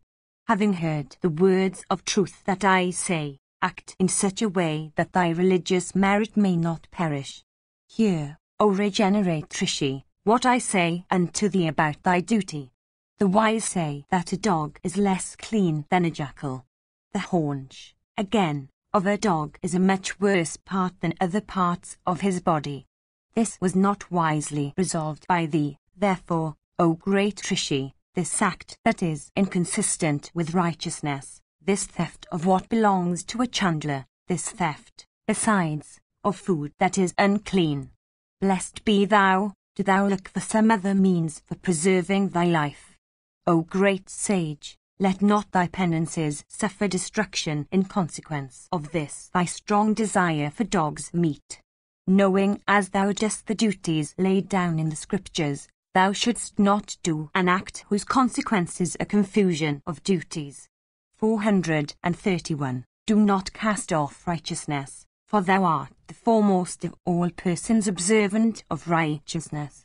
Thus addressed, O king, the great Rishi Viswamitra, afflicted by hunger, O bull of Bharata's race, once more said, "A long time has passed away without my having taken any food. I do not see any means again for preserving my life. One should, when one is dying, preserve one's life by any means in one's power without judging of their character. Afterwards, when competent, one should seek the acquisition of merit. The Kshatriyas should observe the practices of Indra. It is the duty of the Brahmanas to behave like Agni. The Vedas are fire. They constitute my strength. I shall, therefore, eat even this unclean food for appeasing my hunger. That by which life may be preserved should certainly be accomplished without scruple. Life is better than death. Living, one may acquire virtue. Solicitous of preserving my life, I desire, with the full exercise of my understanding, to eat this unclean food. Let me receive thy permission. Continuing to live, I shall seek the acquisition of virtue and shall destroy by penances and by knowledge the calamities consequent on my present conduct, like the luminaries of the firmament destroying even the thickest gloom.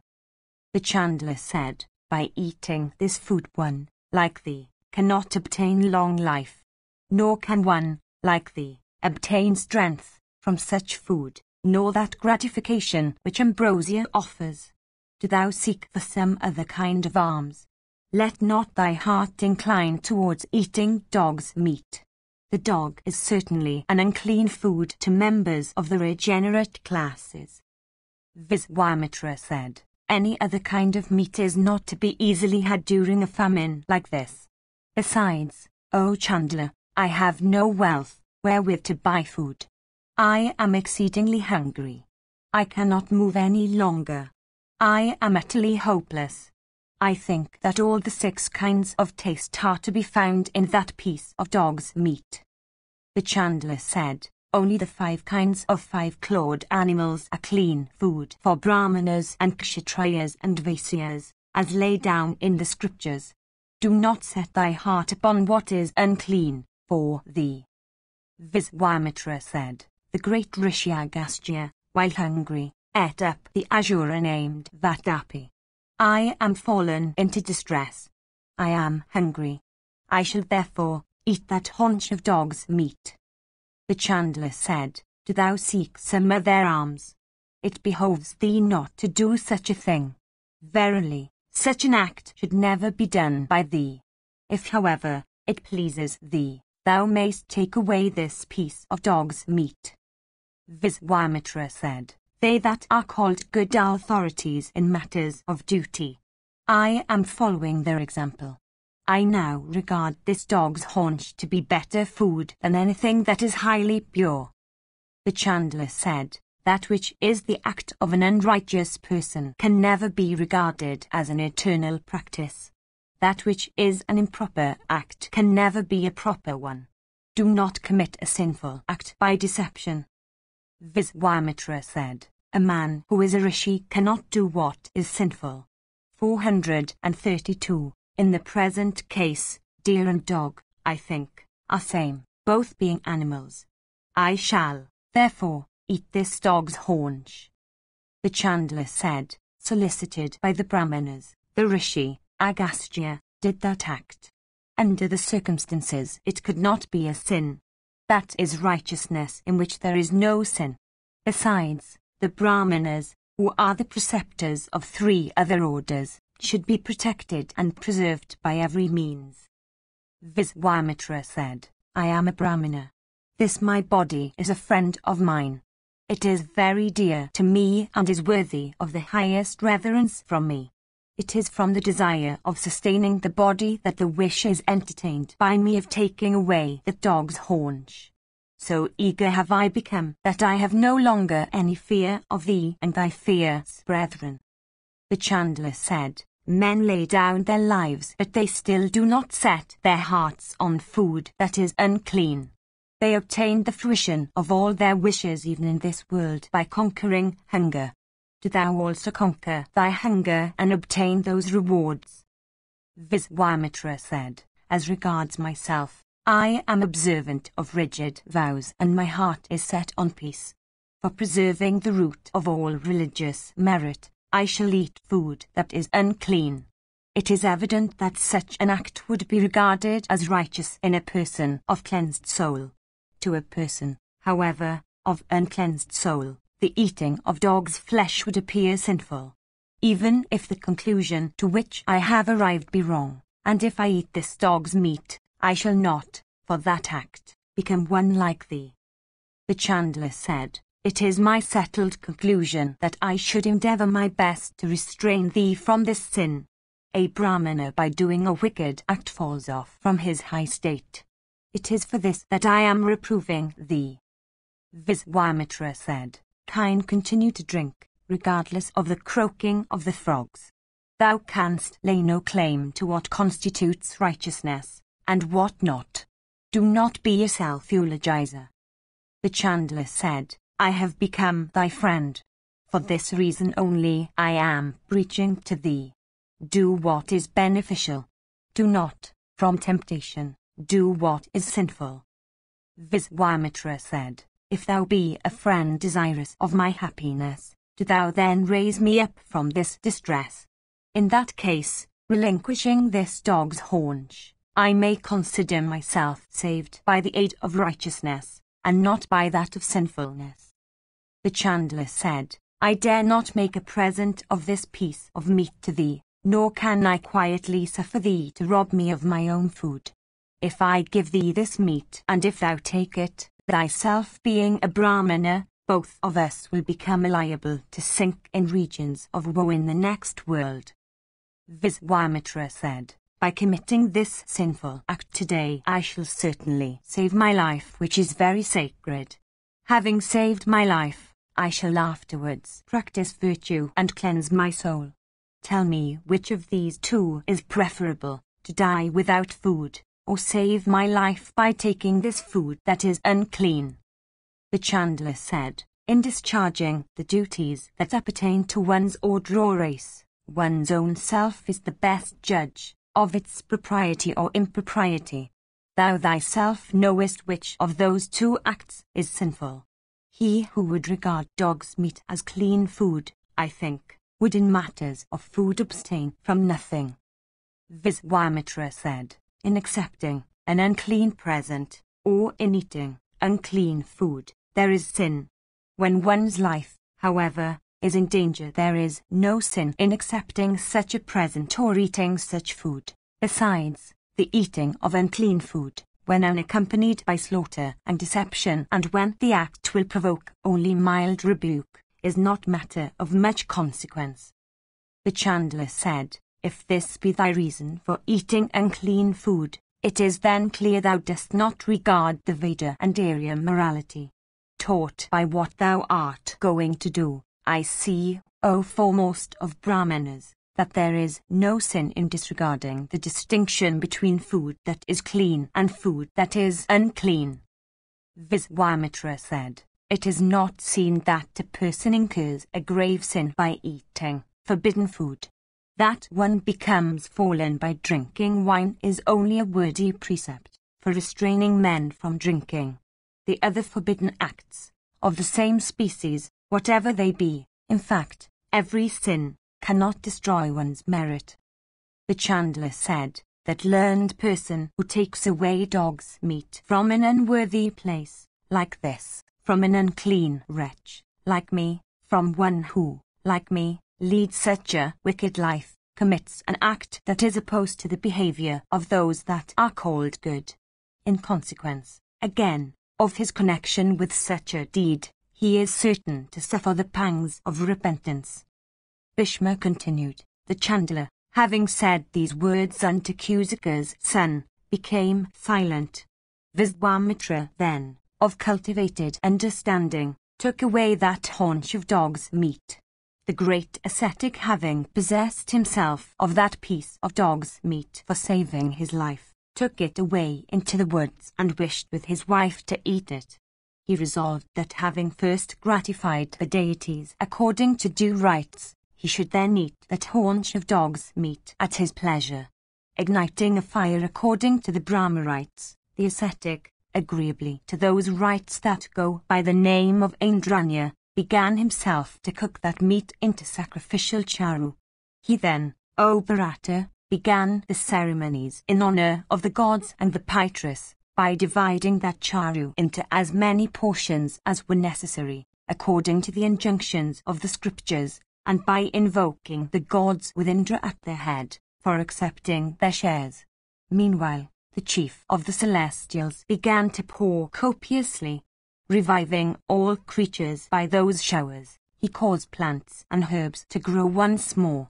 Viswamitra, however, having completed the rites in honor of the gods and the Pitrus, and having gratified them duly, himself ate that meat, burning all his sins afterwards by his penances. The sage, after a long time, acquired the most wonderful ascetic success. Even thus, when the end in a view is the preservation of life itself, should a high-souled person possessed of learning and acquainted with means rescue his own cheerless self when fallen into distress, by all means in his power.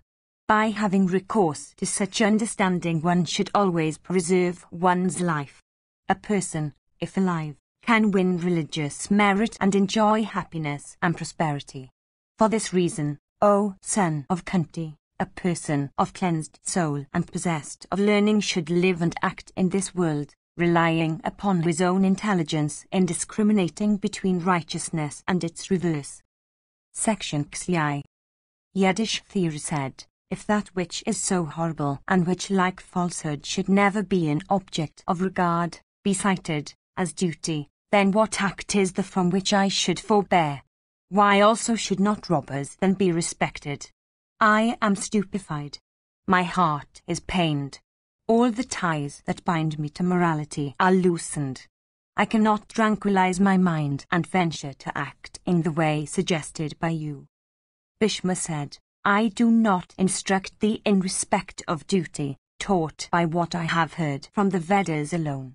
What I have told thee is the result of wisdom and experience.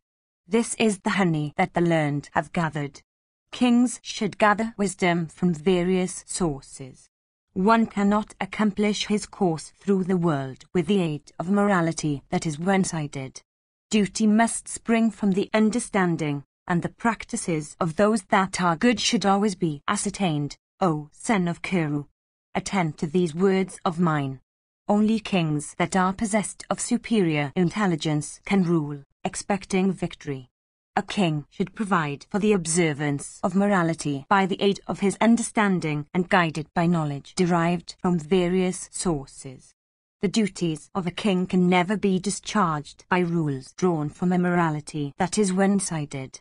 A weak-minded king can never display wisdom in the discharge of his duties, in consequence of his not having drawn any wisdom from the examples before him. Righteousness sometimes takes the shape of unrighteousness. The latter also sometimes takes the shape of the former. He who does not know this becomes confounded when confronted by an actual instance of the kind.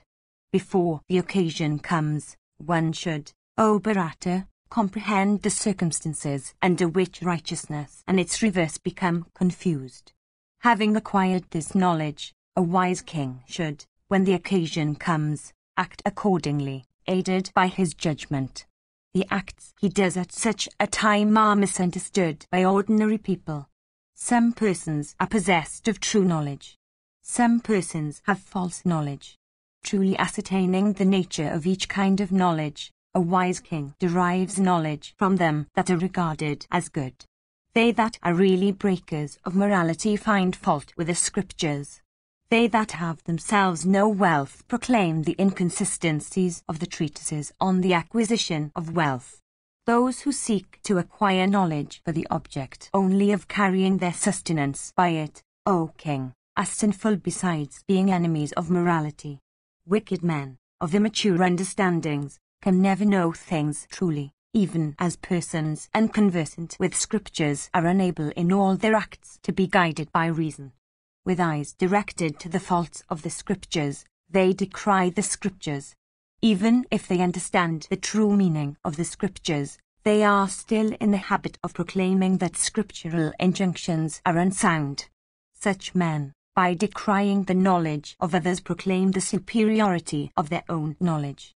They have words for their weapons and words for their arrows, and speak as if they are real masters of their sciences. Know, O Bharata, that they are traders in learning and rakshasas among men. By the aid of mere pretexts they cast off that morality which has been established by good and wise men. It has been heard by us that the texts of morality are not to be understood by either discussion or one's own intelligence. Indra himself has said that this is the opinion of the sage Brihaspati. Some are of opinion that no scriptural text has been laid down without a reason. Others, again, even if they properly understand the scriptures, never act according to them. One class of wise men declare that morality is nothing else than the approved course of the world. The man of true knowledge should find out for himself the morality laid down for the good. If even a wise man speaks of morality under the influence of wrath or confusion, of understanding or ignorance, his deliverances go for nothing.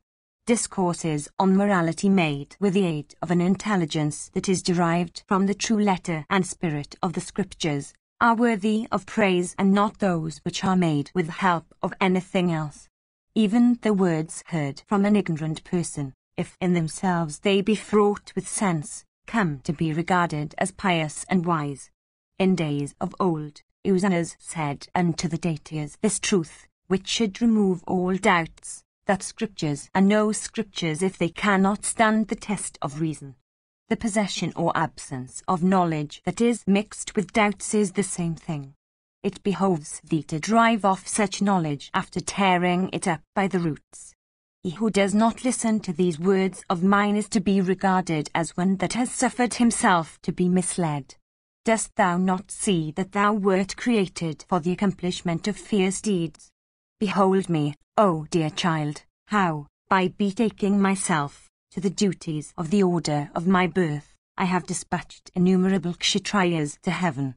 There are some that are not delighted with me for this. The goat, the horse and the kshatriya were created by Brahman for a similar purpose, viz., for being useful to everybody. A kshatriya, therefore, should incessantly seek the happiness of all creatures. The sin that attaches to killing a person that should not be killed is equal to that which is incurred by not killing one who deserves to be killed. Even such is the established order of things which a weak-minded king thinks of never attending to. Therefore, a king should display severity in making all his subjects observe their respective duties. If this is not done, they will prowl like wolves, devouring one another. He is a wretch among kshatriyas in whose territories robbers go about plundering the property of other people like crows taking little fishes from water. Appointing high-born men possessed of Vedic knowledge as thy ministers, do thou govern the earth, protecting thy subjects righteously. That kshatriya who, ignorant of the established customs and contrivances, improperly levies taxes upon his people, is regarded as a eunuch of his order. A king should be neither severe nor mild. If he rules righteously, he deserves praise. A king should not cast off both the qualities, on the other hand, becoming severe, on occasions demanding severity. He should be mild when it is necessary to be so. Painful is the observance of kshatriya duties. I bear a great love for thee. Thou art created for the accomplishment of severe acts. Therefore, do thou rule thy kingdom. Sakra, possessed of great intelligence, has said that in times of distress the great duty of a king is chastising the wicked and protecting the good. Yudhishthira said, is there any such rule, in respect of kingly duties, which should, under no circumstances, be violated? I ask thee this, O foremost of virtuous persons. Tell me, O grandsire. Bhishma said, one should always worship Brahmanas venerable for learning, devoted to penances, and rich in conduct conformable to the injunctions of the Vedas. This, indeed, is a high and sacred duty. Let thy conduct towards the Brahmanas be always that which thou observest toward the gods. The Brahmanas, if enraged, can inflict diverse kinds of wrong, O king. If they be gratified, high fame will be thy share. If otherwise, great will be thy fear. If gratified, the Brahmanas become like nectar. If enraged, they become like poison. Section Xli. Yudhishthira said, O grandsire, O thou with great wisdom, O thou that art conversant with every kind of scripture, tell me what the merit is of one who cherishes a suppliant that craves for protection. Bhishma said, Great is the merit, O monarch, in cherishing a suppliant. Thou art worthy, O best of the Bharatas, of asking such a question. Those high-souled kings of old, viz., Sivi and others, O king, attained to great bliss in heaven by having protected suppliants. It is heard that a pigeon received with respect a suppliant foe according to due rights and even fed him with his own flesh. Yudhishthira said, How, indeed, did a pigeon in days of old feed a suppliant foe with his own flesh? What also was the end, O Bharata, that he won by such conduct? Bhishma said, Listen, O king, to this excellent story that cleanses the hearer of every sin, the story, viz., that Bhrigu's son, Rama, had recited to King Muchukunda. This very question, O son of Pritha, had been put to Bhrigu's son by Muchukunda with due humility. And to him, desirous of listening with humility, the son of Bhrigu narrated this story of how a pigeon, O monarch, won success, entitling him to the highest heavenly bliss. The sage said, O mighty armed monarch, listen to me as I narrate to thee this story that is fraught with truths connected with virtue, profit, and pleasure. A wicked and terrible fowler, resembling the destroyer himself, used in days of old to wander through the great forest. He was black as a raven and his eyes were of a bloody hue. He looked like Yama himself. His legs were long, his feet short, his mouth large, and his cheeks protruding. He had no friend, no relative, no kinsman. He had been cast off by them all for the exceedingly cruel life he led.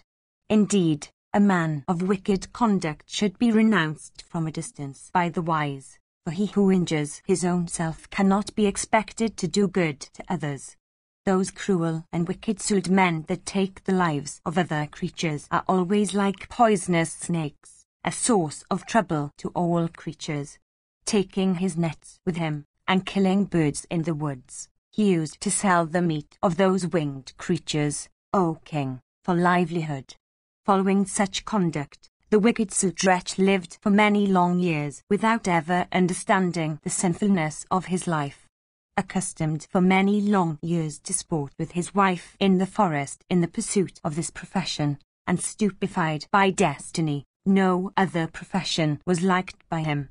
One day, as he was wandering through the forest intent on his business, a great storm arose that shook the trees and seemed about to uproot them. In a moment dense clouds appeared on the sky, with flashes of lightning playing amidst them, presenting the aspect of a sea covered with merchants' boats and vessels. He of 100 sacrifices having entered the clouds with a large supply of rain, in a moment the earth became flooded with water. While yet the rain fell to torrents, the fowler lost his senses through fear. Trembling with cold and agitated with fear, he roved through the forest. The killer of birds failed to find any high spot which was not under water. The paths of the forest were all submerged. In consequence of the force of the shower, many birds were deprived of life or dropped down on the ground.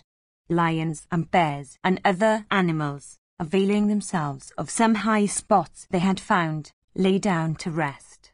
All the denizens of the forest were filled with fear in consequence of that frightful storm and shower. Frightened and hungry, they roamed through the woods in packs, small and large. The fowler, however, with limbs stiffened by cold, could neither stop where he was nor move. While in this state he eyed a she-pigeon lying on the ground, stiffened with cold. The sinful wight, though himself in the same predicament, beholding the bird, picked her up and immured her in a cage. Himself overwhelmed with affliction, he scrupled not to overwhelm a fellow creature with affliction. Indeed, the wretch, through force of habit alone, committed that sin even at such a time. He then beheld in the midst of that forest a lordly tree, blue as the clouds. It was the resort of myriads of birds desirous of shade and shelter. It seemed to have been placed by the Creator for the good of all creatures, like a good man in the world. Soon the sky cleared and became spangled with myriads of stars, presenting the aspect of a magnificent lake smiling with blooming lilies.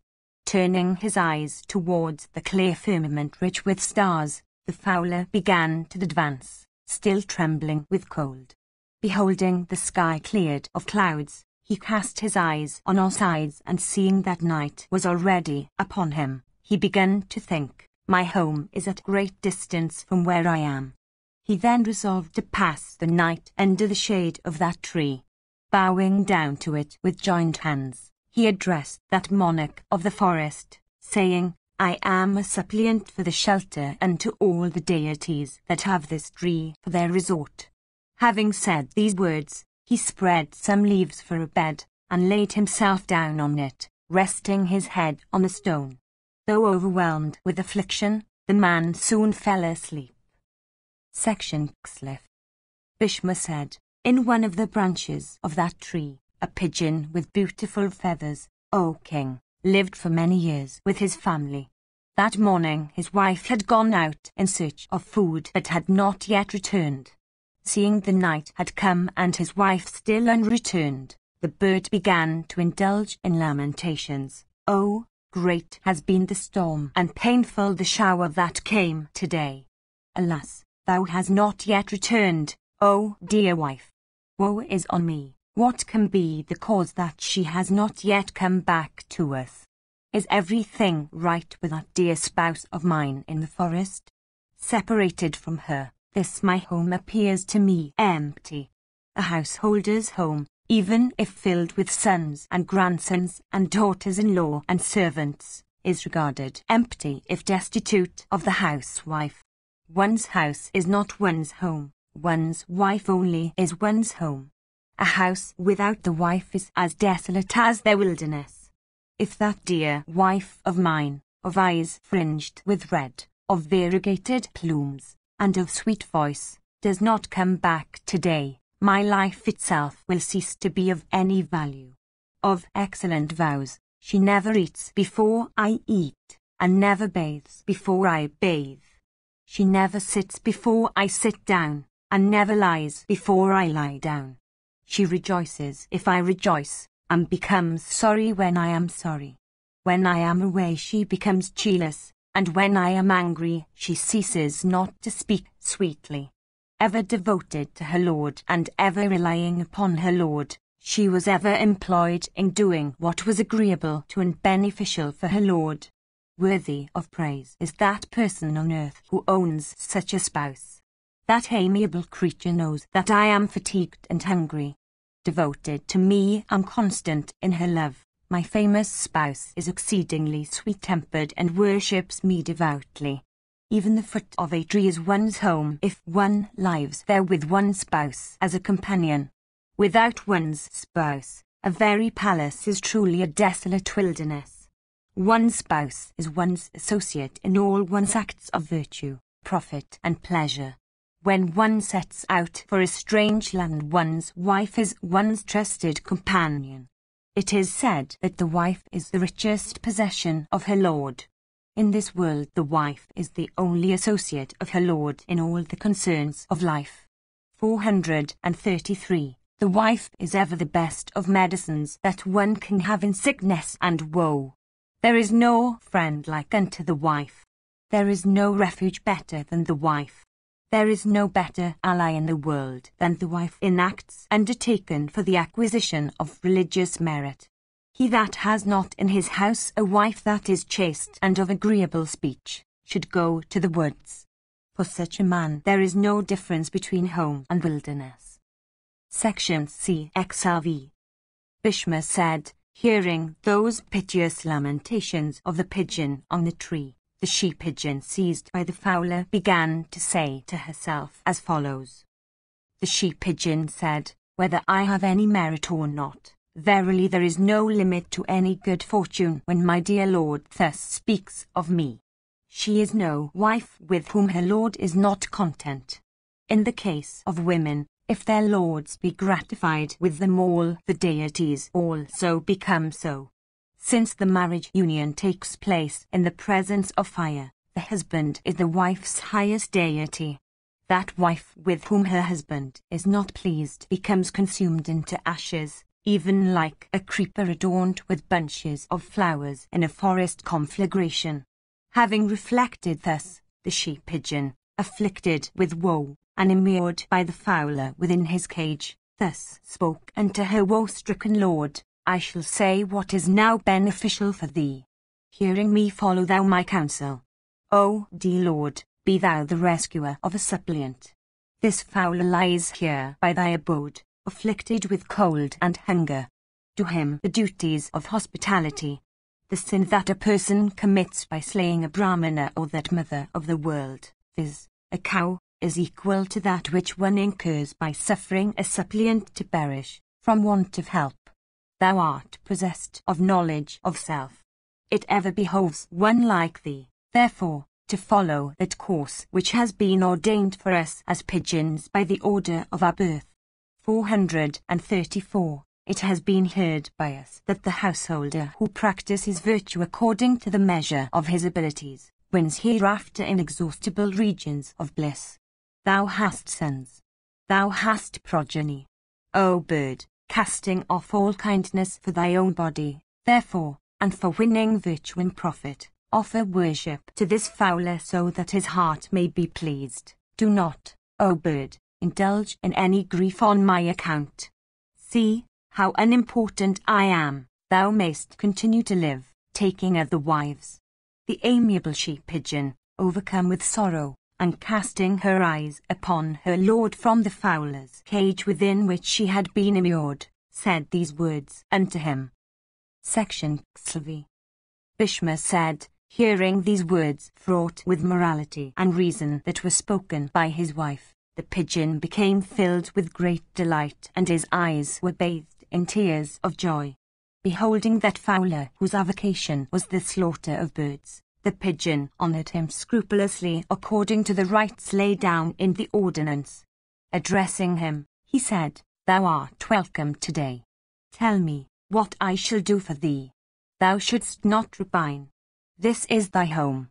435. Tell me quickly what I am to do and what is thy pleasure. I ask thee this in affection, for thou hast solicited shelter at our hands. Hospitality should be shown to even one's foe when he comes to one's house. The tree withdraws not its shade from even the person that approaches it for cutting it down. One should, with scrupulous care, do the duties of hospitality towards a person that craves for shelter. Indeed, one is especially bound to do so if one happens to lead a life of domesticity that consists of the 5 sacrifices. If one, while leading a life of domesticity, does not, from want of judgment, perform the 5 sacrifices, one loses, according to the scriptures, both this and the next world. Tell me then trustfully and in intelligible words what thy wishes are. I will accomplish them all. Do not set thy heart on grief. Hearing these words of the bird, the fowler replied unto him, saying, I am stiff with cold. Let provision be made for warming me. Thus addressed, the bird gathered together a number of dry leaves on the ground, and taking a single leaf in his beak speedily went away for fetching fire. Proceeding to a spot where fire is kept, he obtained a little fire and came back to the spot. He then set fire to those dry leaves, and when they blazed forth into vigorous flames, he addressed his guest, saying, Do thou trustfully and without fear warm thy limbs. Thus addressed, the fowler said, So be it. And he set himself to warm his stiffened limbs. Recovering, as it were, his life breaths, the fowler said unto his winged host, Hunger is afflicting me. I wish thee to give me some food. Hearing his words, the bird said, I have no stores by which to appease thy hunger. We, denizens of the woods, always live upon what we get every day. Like the ascetics of the forest, we never hoard for the morrow. Having said these words, The bird's face became pale from shame. He began to reflect silently as to what he should do and mentally deprecated his own method of living. Soon, however, his mind became clear. Addressing the slaughterer of his species, the bird said, "I shall gratify thee. Wait for a moment." Saying these words, he ignited a fire with the help of some dry leaves, and filled with joy, said, "I heard in former days from high-souled rishis and gods and Pitras that there is great merit in honoring a guest. O amiable one, be kind to me. I tell thee truly that my heart is set upon honoring thee that art my guest." Having formed this resolution, the high-souled bird with a smiling face thrice circumambulated that fire and then entered its flames.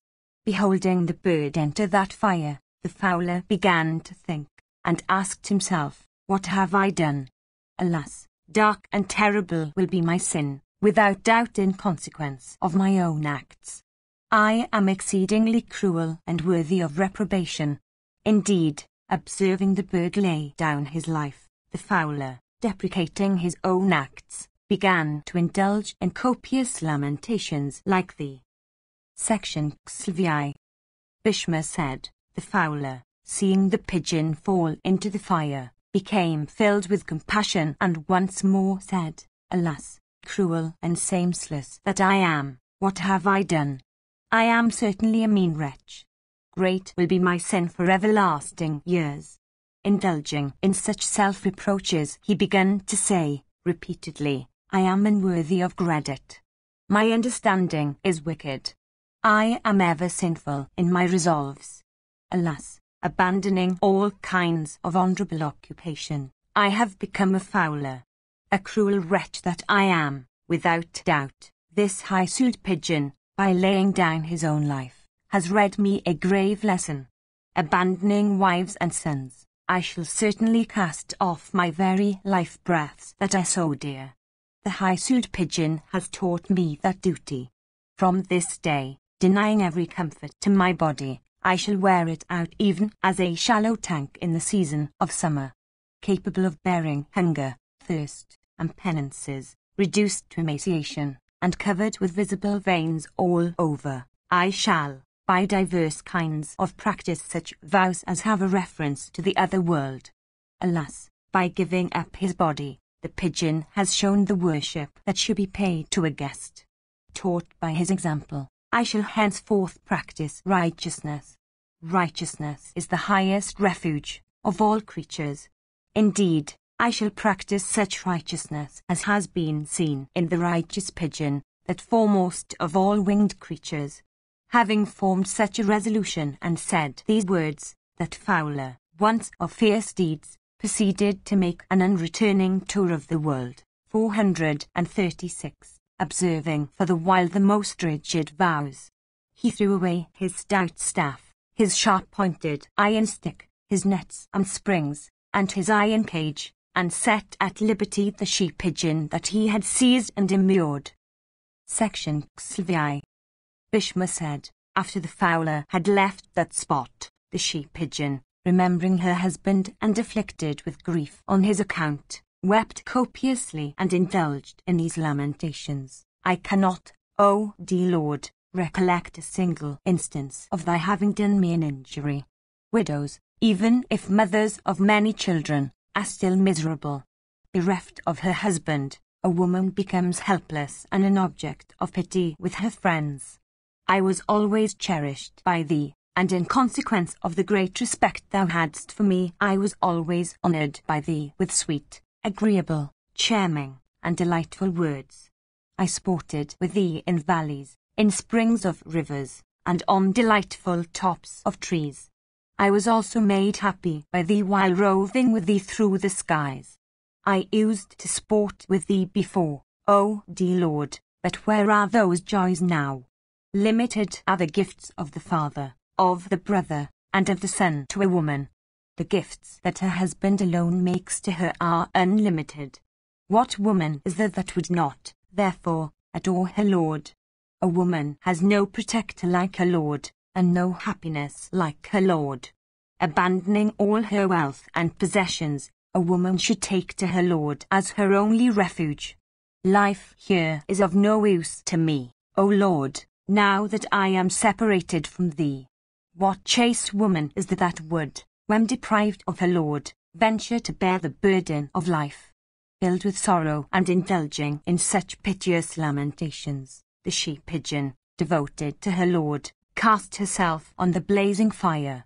She then beheld her deceased husband adorned with bracelets, seated on a celestial car, and adored by many high-souled and meritorious beings standing around him. Indeed, there he was in the firmament, decked with fine garlands and attired in excellent robes, and adorned with every ornament. Around him were innumerable celestial cars ridden by beings who had acted meritoriously while in this world. Seated on his own celestial car, the bird ascended to heaven, and obtaining proper honors for his deeds in this world, continued to sport in joy, accompanied by his wife. Section 6. Bhishma said, the fowler, O king, happened to see that pair while seated on their celestial car. Beholding the couple, he became filled with sorrow at the thought of his own misfortune, and began to reflect upon the means of obtaining the same end. And he said to himself, I must, by austerities like those of the pigeon, attain to such a high end. Having formed this resolution, the fowler, who had lived by the slaughter of birds, set out on an unreturning journey. Without any endeavour for obtaining food, and living upon air alone, he cast off all affections from desire of acquiring heaven. After he had proceeded for some distance, he saw an extensive and delightful lake full of cool and pure water, and adorned with lotuses and teeming with diverse kinds of waterfowl. Without doubt, the very sight of such a lake is capable of slaking the desire for drink of a thirsty person. Emaciated with fasts, the fowler, however, O king, without casting his eyes upon it, gladly penetrated a forest inhabited by beasts of prey, having ascertained previously its wide extent. After he had entered the forest, he became much afflicted by sharp-pointed thorns. Lacerated and torn by prickles, and covered all over with blood, he began to wander in that forest destitute of men but abounding with animals of diverse species. Some time after, in consequence of the friction of some mighty trees caused by a powerful wind, a widespread bushfire arose. The raging element, displaying a splendor like to what it assumes at the end of the Yuga, began to consume that large forest teeming with tall trees and thick bushes and creepers. Indeed, with flames fanned by the wind and myriads of sparks flying about in all directions, the all-consuming deity began to burn that dense forest abounding with birds and beasts.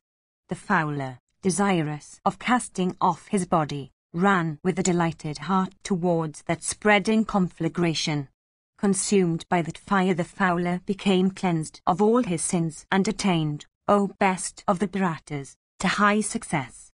The fever of his heart dispelled, he at last beheld himself in heaven, shining in splendor like Indra in the midst of Yakshas and Gandharvas and persons crowned with ascetic success. Thus, indeed, the pigeon and his devoted spouse, with the fowler, ascended to heaven for their meritorious acts. The woman who thus follows her Lord speedily ascends to heaven and shines in splendor like the she-pigeon of whom I have spoken. Even thus is the old history of the high-souled fowler and the pigeon. Even thus did they earn a highly meritorious end by their righteous acts. No evil befalls the person who listens every day to this story or who recites it every day, even if error invades his mind. 437. O Yudhishthira, O foremost of all righteous persons, the protection of a suppliant is truly a high act of merit. Even the slayer of a cow, by practicing this duty, may be cleansed of sin. That man, however, will never be cleansed who slays a suppliant. By listening to this sacred and sin-cleansing story, one becomes freed from distress and attains to heaven at last. Section CL. Yudhishthira said, O best of the Bharatas, when a person commits sin from want of judgment, how may he be cleansed from it? Tell me everything about it. Bhishma said, I shall in this connection recite to thee the old narrative, applauded by the rishis, of what the regenerate Indrata, the son of Sunika, said unto Janamejaya. There was in days of yore a king possessed of great energy, called Janamejaya, who was the son of Parikshit. That lord of earth on one occasion, from want of judgment, became guilty of killing a Brahmana. Upon this, all the Brahmanas together with his priests abandoned him. Burning day and night with regret, the king retired into the woods. Deserted by his subjects too, he took this step for achieving high merit. Consumed by repentance, the monarch underwent the most rigid austerities. For washing himself of the sin of Brahmanicide, he interrogated many Brahmanas, and wandered from country to country over the whole earth. I shall now tell thee the story of his expiation. Burning with the remembrance of his sinful act, Janamejaya wandered about. One day, in course of his wanderings, he met Indrata, the son of Sunika, of rigid vows, and approaching him touched his feet. The sage, beholding the king before him, reproved him gravely, saying, Thou hast committed a great sin. Thou hast been guilty of feticide. Why hast thou come here? What business hast thou with us? Do not touch me by any means. Go away. Thy presence does not give us pleasure. Thy person smells like blood. Thy appearance is like that of a corpse. Though impure, thou seemest to be pure, and though dead thou movest like a living. Dead within, thou art of impure soul, for thou art ever intent upon sin. Though thou sleepest and wakest, thy life, however, is passed in great misery. Thy life, O king, is useless. Thou livest most miserably. Thou hast been created for ignoble and sinful deeds. Sires wish for sons from desire of obtaining diverse kinds of blessings, and hoping they perform penances and sacrifices, worship the gods, and practice renunciation. 438. Behold, the whole race of thy ancestors has fallen into hell in consequence of thy acts. All the hopes thy sires had placed upon thee have become fruitless. Thou livest in vain, for thou art always inspired with hatred and malice towards the Brahmanas, them, that is, by worshipping whom other men obtain long life, fame, and heaven. Leaving this world, when the time comes, thou shalt have to fall into hell, with head downwards, and remain in that posture for innumerable years in consequence of thy sinful deeds. That thou shalt be tortured by vultures and peacocks having iron beaks. Returning thence into this world, thou shalt have to take birth in a wretched order of creatures. If thou thinkest, O king, that this world is nothing and that the next world is the shadow of a shadow, the myrmidons of Yama in the infernal regions will convince thee, dispelling thy unbelief. Section CLI. Bhishma said, thus addressed, Janamejaya replied unto the sage, saying, Thou rebukest one that deserves to be rebuked. Thou censurest one that is deserving of censure. Thou upbraidest me and my acts. I implore thee to be graceful towards me.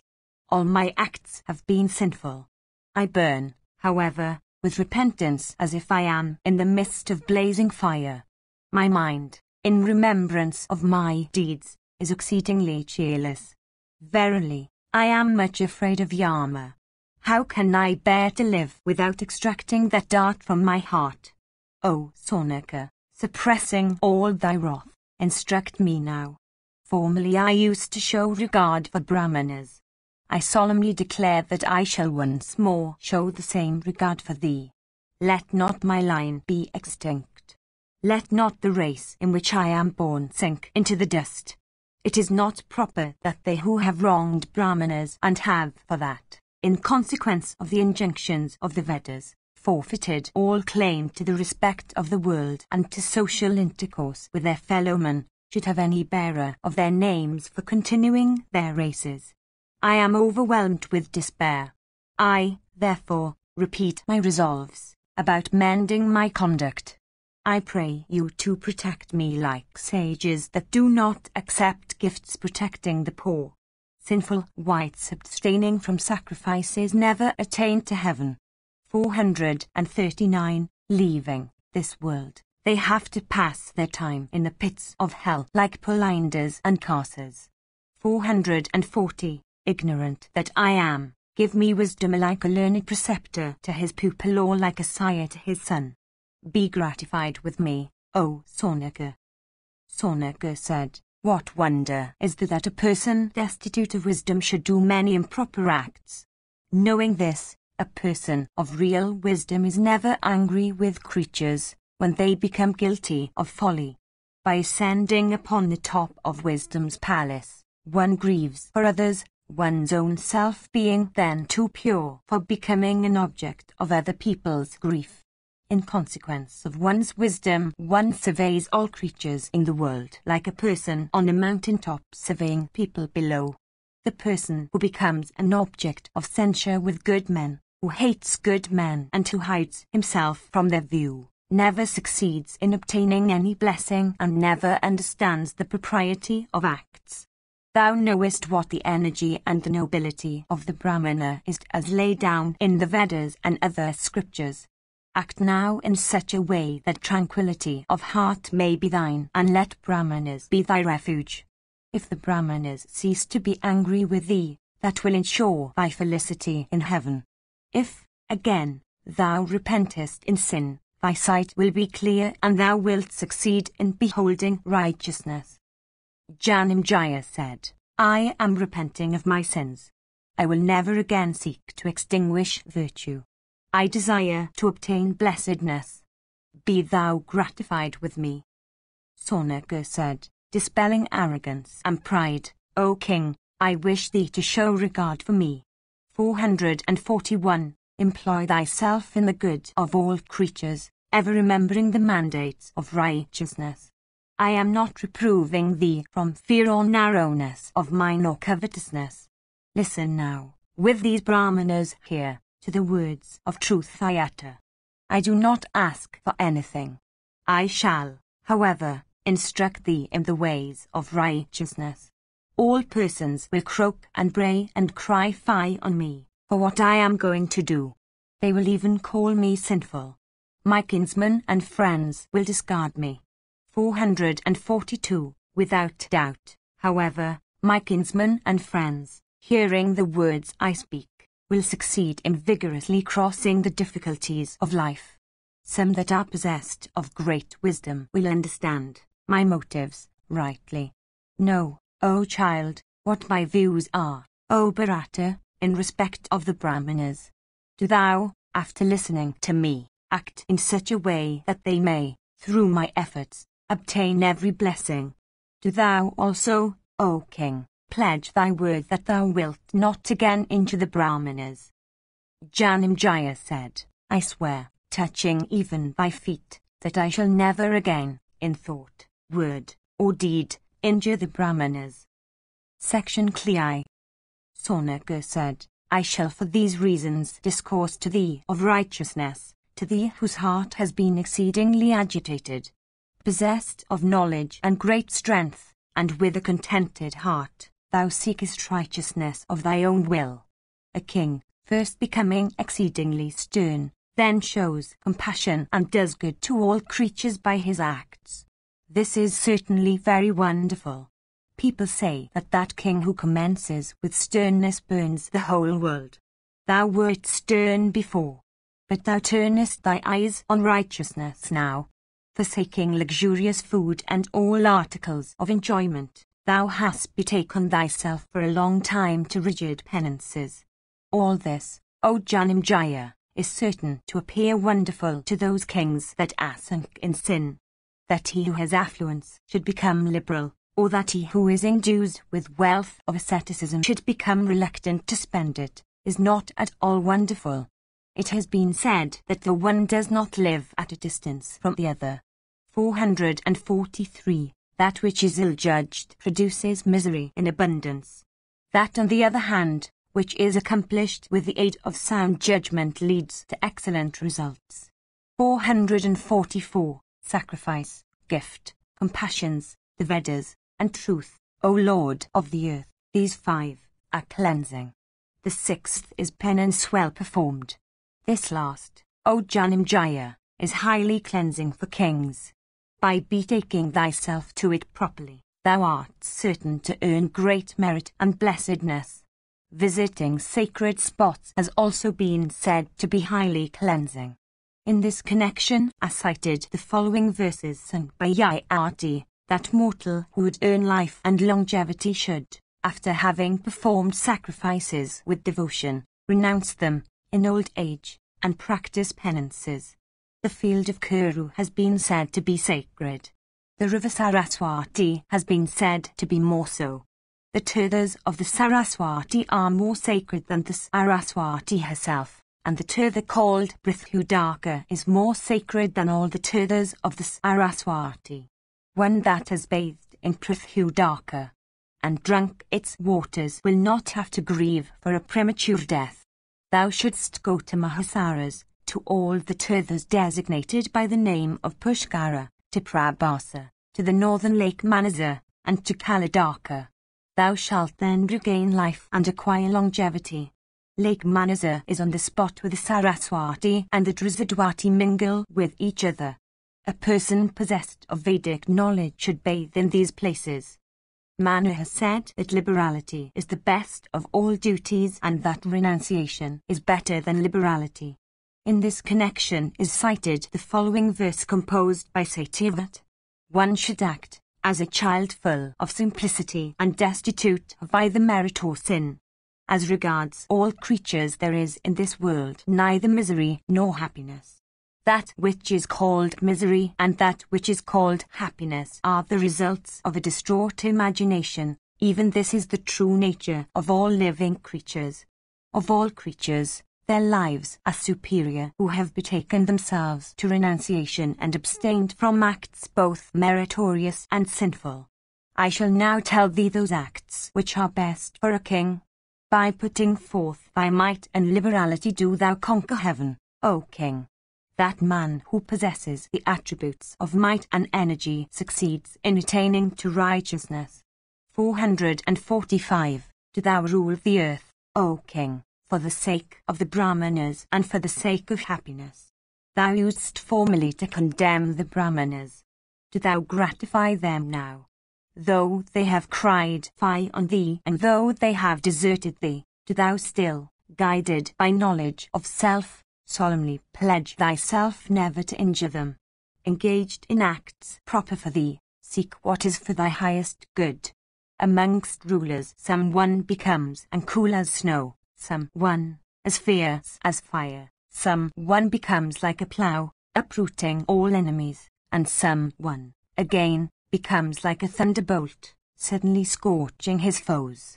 He who wishes to prevent self-destruction should never mix with wicked wights for general or special reasons. From a sinful act committed only once, one may cleanse oneself by repenting of it. From a sinful act committed twice, one may cleanse oneself by vowing never to commit it again. From such an act committed thrice, one may cleanse oneself by the resolution to bear oneself righteously ever afterwards. By committing such an act repeatedly, one may cleanse oneself by a trip to sacred places. One who is desirous of obtaining prosperity should do all that results in blessedness. They who live amidst fragrant odors themselves become fragrant in consequence. They, on the other hand, who live in the midst of foul stench themselves become foul. One devoted to the practice of ascetic penances is soon cleansed of all one's sins. By worshipping their Homer fire for a year, one stained by diverse sins becomes purified. One guilty of feticide is cleansed by worshipping the fire for 3 years. One guilty of feticide becomes cleansed at even 100 yojanas from Mahasaras, or the tirthas called Pushkara, or Prabhasa, or Manasa on the north, if only one gets out for any of them. 446. The slayer of creatures is cleansed of his sins by saving from imminent peril as many creatures of that particular species as have been slain by him. Manu has said that by diving in water after thrice reciting the Agama mantras, one reaps the fruits of the final bath in a horse sacrifice. 447. Such an act very soon cleanses one of all one's sins, and one regains in consequence the esteem of the world. All creatures become obedient to such a person like helpless idiots, obedient to those that surround them. The gods and asuras, in days of yore, approaching the celestial preceptive Reichaspati, O king, humbly inquired of him, saying, Thou knowest, O great Rishi, the fruits of virtue, as also the fruits of those other acts that lead to hell in the next world. Does not that person succeed in liberating himself from both merit and sin with whom the two, weal and woe, are equal? Tell us, O great Rishi, what the fruits of righteousness are, and how does a righteous person dispels his sins? Reichaspati answered, if having committed sin through folly, one does meritorious acts understanding their nature, one succeeds, by such righteousness, in cleansing one's self from sin even as a piece of dirty cloth is washed clean by means of some saline substance. One should not boast after having committed sin. By having recourse to faith and by freeing oneself from malice, one succeeds in obtaining blessedness. That person who covers the faults, even when exposed, of good men, obtains blessedness even after committing faults. As the sun rising at morn dispels darkness, one dispels all one's sins by acting righteously. Bhishma continued, Indrota, the son of Sunika, having said these words unto King Janamejaya, assisted him, by his ministrations, in the performance of the horse sacrifice. The king, cleansed of his sins and regaining blessedness, shone with splendor like a blazing fire, and that slayer of foes then entered his kingdom like Soma in his full form entering heaven. Section Cli. Yudhishthira said, Hast thou, O grandsire, ever seen or heard of any mortal restored to life after having succumbed to death? Bhishma said, Listen, O king, to this story of the discourse between a vulture and a jackal as happened of old. Indeed, the occurrence took place in the forest of Naimishka. Once upon a time a Brahmana had, after great difficulties, obtained a son of large expansive eyes. The child died of infantile convulsions. Some, amongst his kinsmen, exceedingly agitated by grief and indulging in loud lamentations, took up the boy of tender years, that sole wealth of his family. Taking the deceased child, they proceeded in the direction of the crematorium. Arrived there, they began to take the child from one another's breast and cry more bitterly in grief, recollecting with heavy hearts the former speeches of their darling again and again. They were unable to return home, casting the body on the bare ground. Summoned by their cries, a vulture came there and said these words, Go ye away, and do not tarry, ye that have to cast off but one child. Kinsmen always go away, leaving on this spot thousands of men and thousands of women brought here in course of time. Behold, the whole universe is subject to weal and woe. Union and disunion may be seen in turns. They that have come to the crematorium bringing with them the dead bodies of kinsmen, and they that sit by those bodies, from affection, themselves disappear from the world in consequence of their own acts when the allotted periods of their own lives run out. There is no need of your lingering in the crematorium, this horrible place, that is full of vultures and jackals, and that abounds with skeletons and inspires every creature with dread.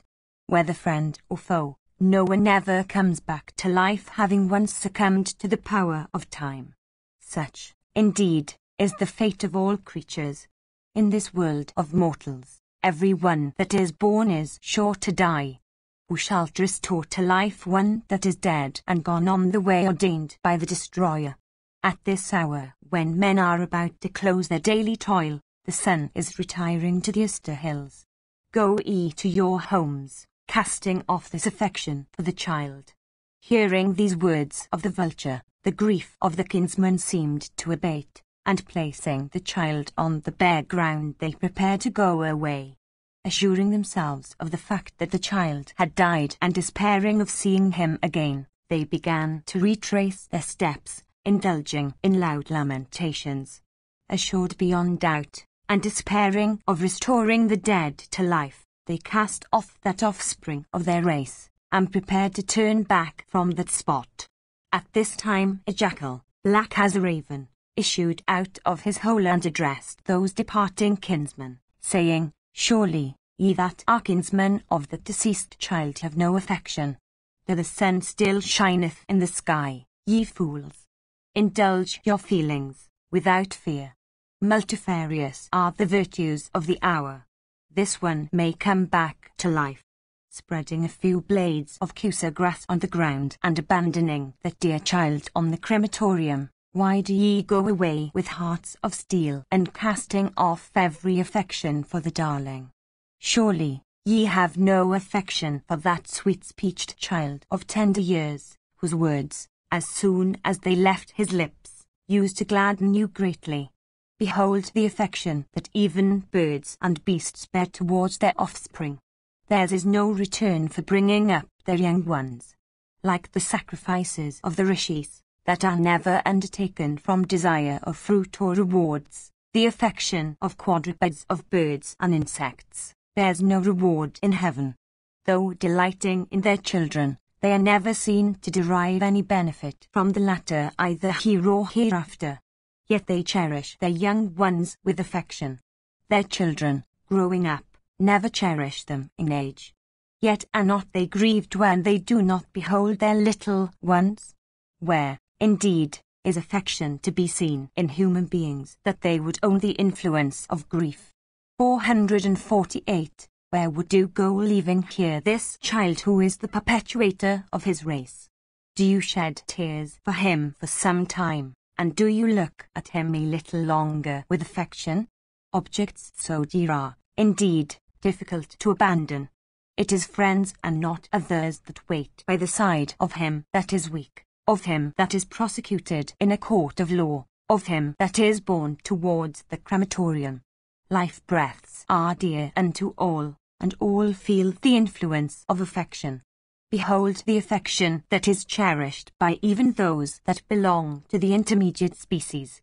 449. How, indeed, can you go away, casting off this boy of eyes large as the petals of the lotus, and handsome as an early married youth washed clean and adorned with floral garlands? Hearing these words of the jackal that had been indulging in such expressions of touching grief, the men turned back for the sake of the corpse. The vulture said, Alas, ye men destitute of strength of mind, why do ye turn back at the bidding of a cruel and mean jackal of little intelligence? Why do you mourn for that compound of 5 elements deserted by their presiding deities, and no longer tenanted by the soul, motionless and stiff as a piece of wood? Why do you not grieve for your own selves?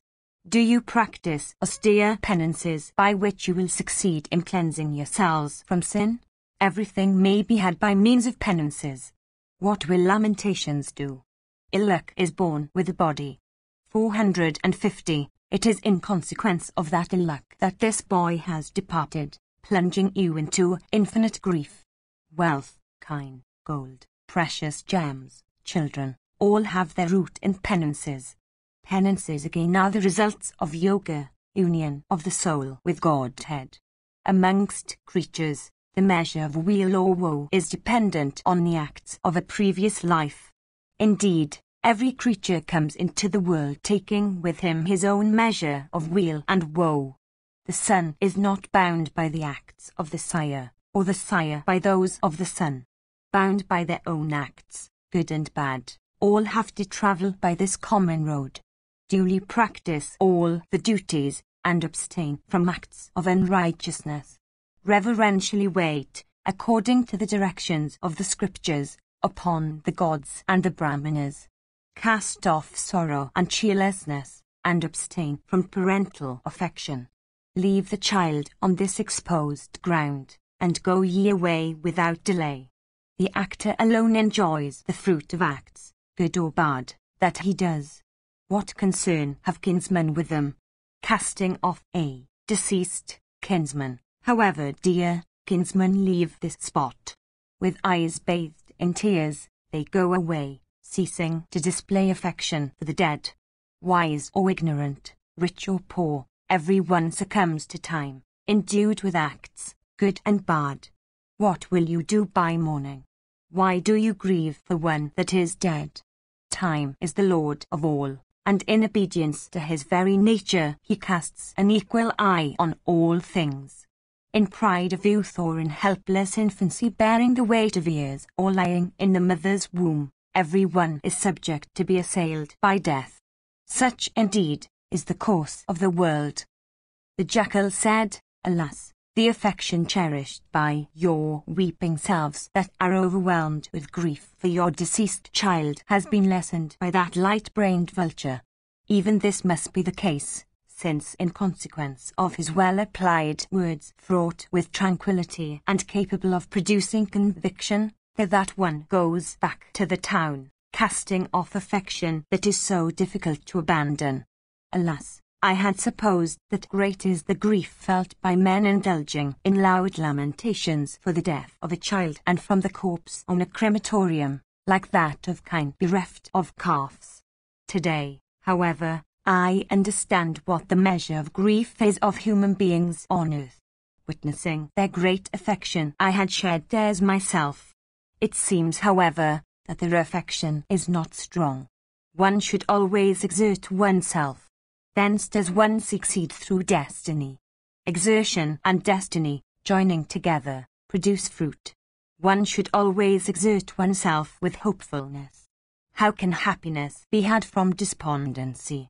Objects of desire may be won by resolution.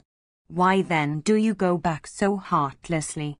Where do you go, abandoning in the wilderness this son of your own loins, this perpetuator of the race of his sires? Stay here till the sun sets and the evening twilight comes. You may then take away this boy with yourselves or stay with him. The vulture said, I am, ye men, a full 1,000 years of age today, but I have never seen a dead creature, male or female or of ambiguous sex, revive after death. Some die in the womb, some die soon after birth, some die in infancy, while crawling, on all fours. Some die in youth, and some in old age. The fortunes of all creatures, including even beasts and birds, are unstable. The periods of life of all mobile and immobile creatures are fixed beforehand. Bereaved of spouses and dear ones and filled with sorrow for the death of children, men leave this spot every day with agonized hearts for returning home. Leaving on this spot both friends and foes numbering by thousands, kinsmen afflicted with grief go back to their homes. Cast off this lifeless body with no longer any animal heat in it and which is as stiff as a piece of wood. Why then do you not go away, leaving the body of this child which has become like a piece of wood and whose life has entered a new body? This affection, which ye are displaying, is unmeaning, and this hugging of the child is fruitless. He does not see with his eyes or hear with his ears. Leaving him here, go ye away without delay.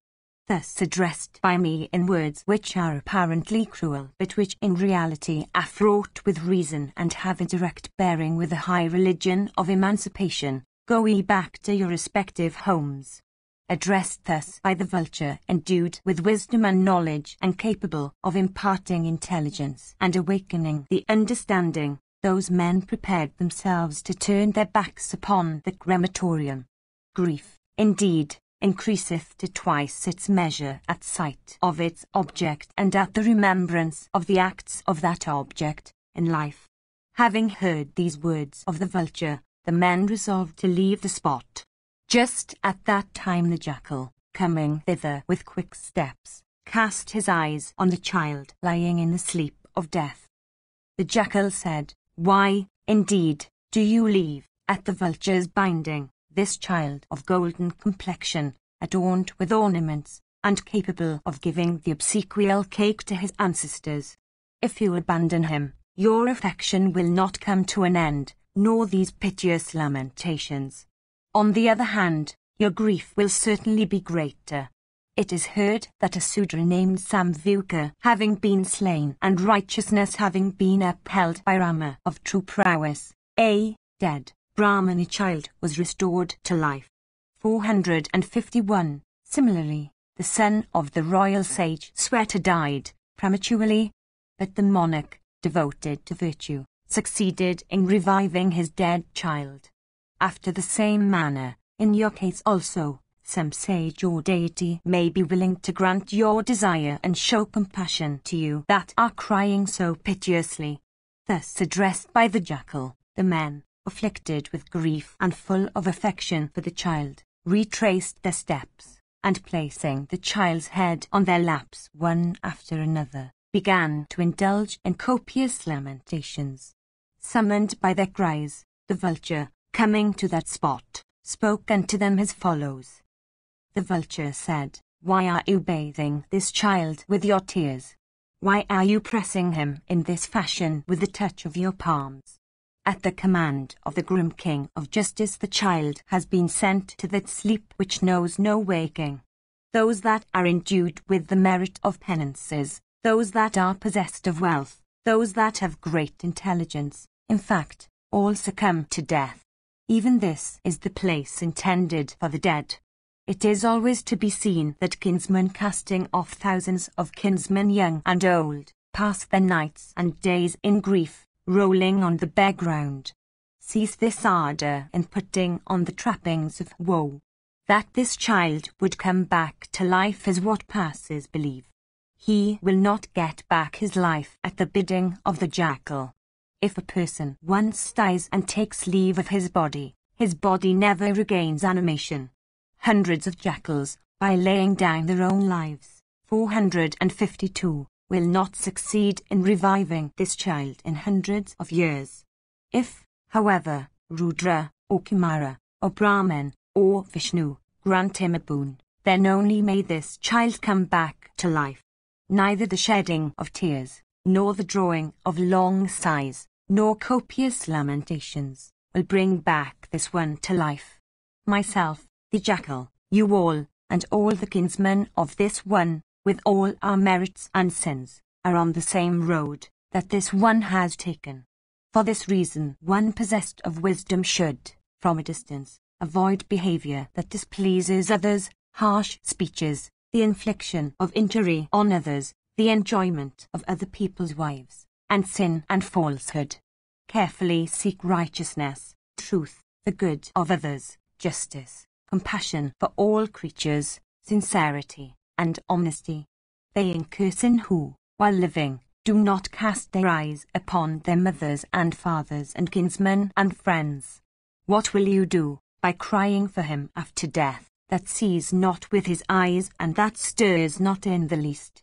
Thus addressed, the men, overwhelmed with sorrow and burning with grief on account of their affection for the child, departed for their homes, leaving the body on the crematorium.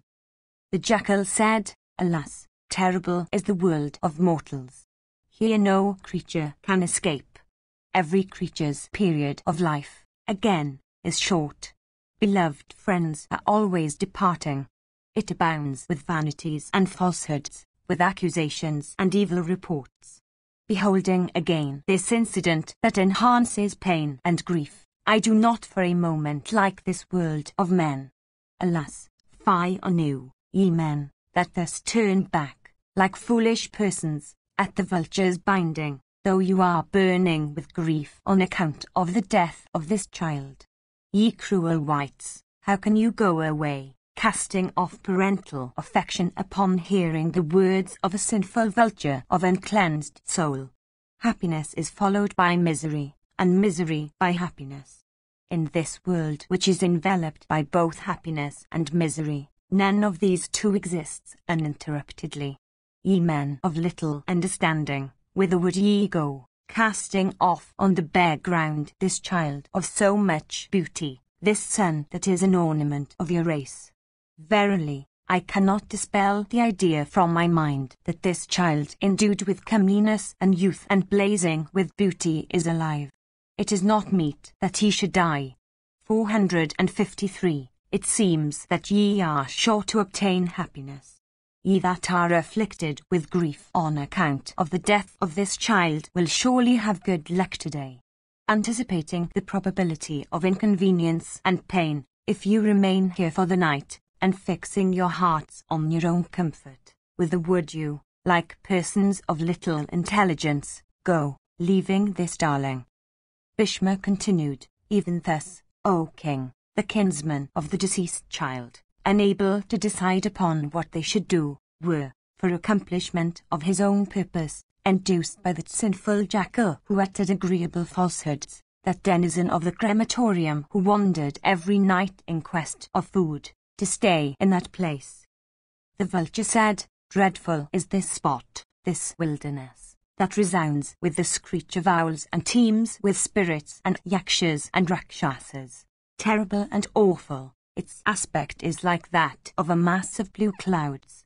Casting off the dead body, finish the funeral rites. Indeed, throwing away the body, accomplish those rites before the sun sets and before the points of the horizon become enveloped in gloom. The hawks are uttering their harsh cries. Jackals are howling fiercely. Lions are roaring. The sun is setting. The trees on the crematorium are assuming a dark hue in consequence of the blue smoke of the funeral pyres. The carnivorous denizens of this place, afflicted with hunger, are yelling in rage. All those creatures of horrible forms that live in this frightful place, all those carnivorous animals of grim features that haunt this desert, will soon assail you. This wilderness is certainly frightful. Danger will overtake you. Indeed, if you listen to these false and fruitless words of the jackal against your own good sense, verily, all of you are sure to be destroyed. The jackal said, stay where you are. There is no fear even in this desert as long as the sun shines. Till the god of day sets, ye remain here hopefully, induced by parental affection. Without any fear, indulging in lamentations as ye please, continue to look at this child with eyes of affection. Frightful though this wilderness be, no danger will overtake you. In reality, this wilderness presents an aspect of quiet and peace. It is here that the biters by thousands took leave of the world. Wait as long as the sun shines. What are this vulture's words to you? If with stupefied understandings ye accept the cruel and harsh speeches of the vulture, then your child will never come back to life. Bhishma continued. The vulture then addressed those men, saying that the sun had set. The jackal said that it was not so. Both the vulture and the jackal felt the pangs of hunger and thus addressed the kinsman of the dead child. Both of them had girded up their loins for accomplishing their respective purposes. Exhausted with hunger and thirst, they thus disputed, having recourse to the scriptures. Moved, alternatively, by these words, sweet as nectar, of those two creatures, viz., the bird and the beast, both of whom were endued with the wisdom of knowledge, the kinsman at one time wished to go away and at another to stay there. At last, moved by grief and cheerlessness, they waited there, indulging in bitter lamentations. They did not know that the beast and the bird, skilled in accomplishing their own purposes, had only stupefied them by their addresses, while the bird and the beast, both possessed of wisdom, were thus disputing, and while the kinsman of the deceased child sat listening to them, the great god Sankara, urged by his divine spouse, came there with eyes bathed in tears of compassion.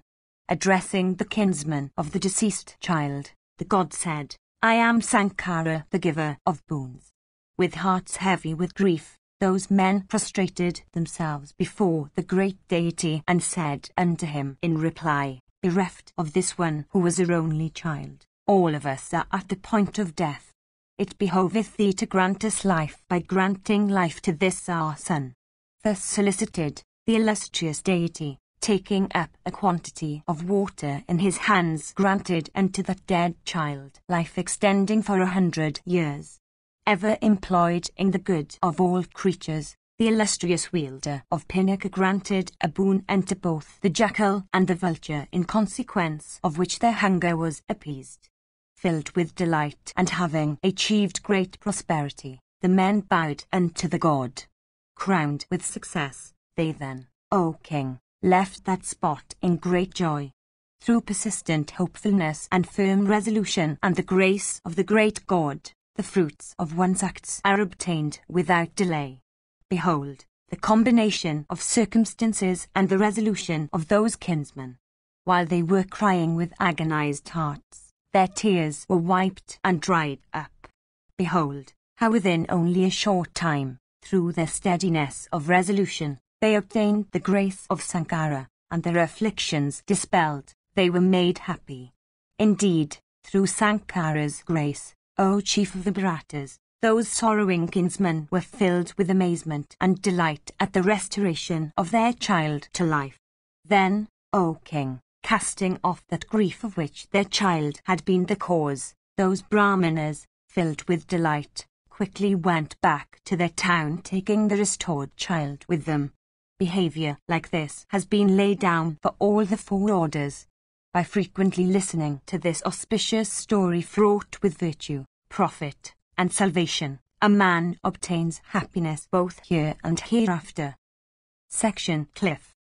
Yiddish theory said, if a person, weak, worthless, and light-hearted, O grandsire, doth from folly provoke, by means of unbecoming and boastful speeches, a powerful foe always residing in his vicinity, competent to do good, when pleased, and chastise, when displeased, and always ready for action, how should the former, relying on his own strength, act when the latter advances against him in anger and from desire of exterminating him? Bhishma said, in this connection is cited, O chief of the Bharatas, the old story of the discourse between Salmali and Pavana. There was a lordly, Salmali, tree on one of the heights of Himavat. Having grown for many centuries, he had spread out his branches wide around. His trunk also was huge, and his twigs and leaves were innumerable. Under his shade toil-worn elephants in rut, bathed in sweat, used to rest, and many animals of other species also.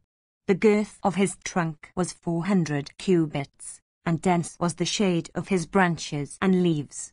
Loaded with flowers and fruits, it was the abode of innumerable parrots, male and female. In travelling along the routes, caravans of merchants and traders, and ascetics, residing in the woods, used to rest under the shade of that delightful monarch of the forest.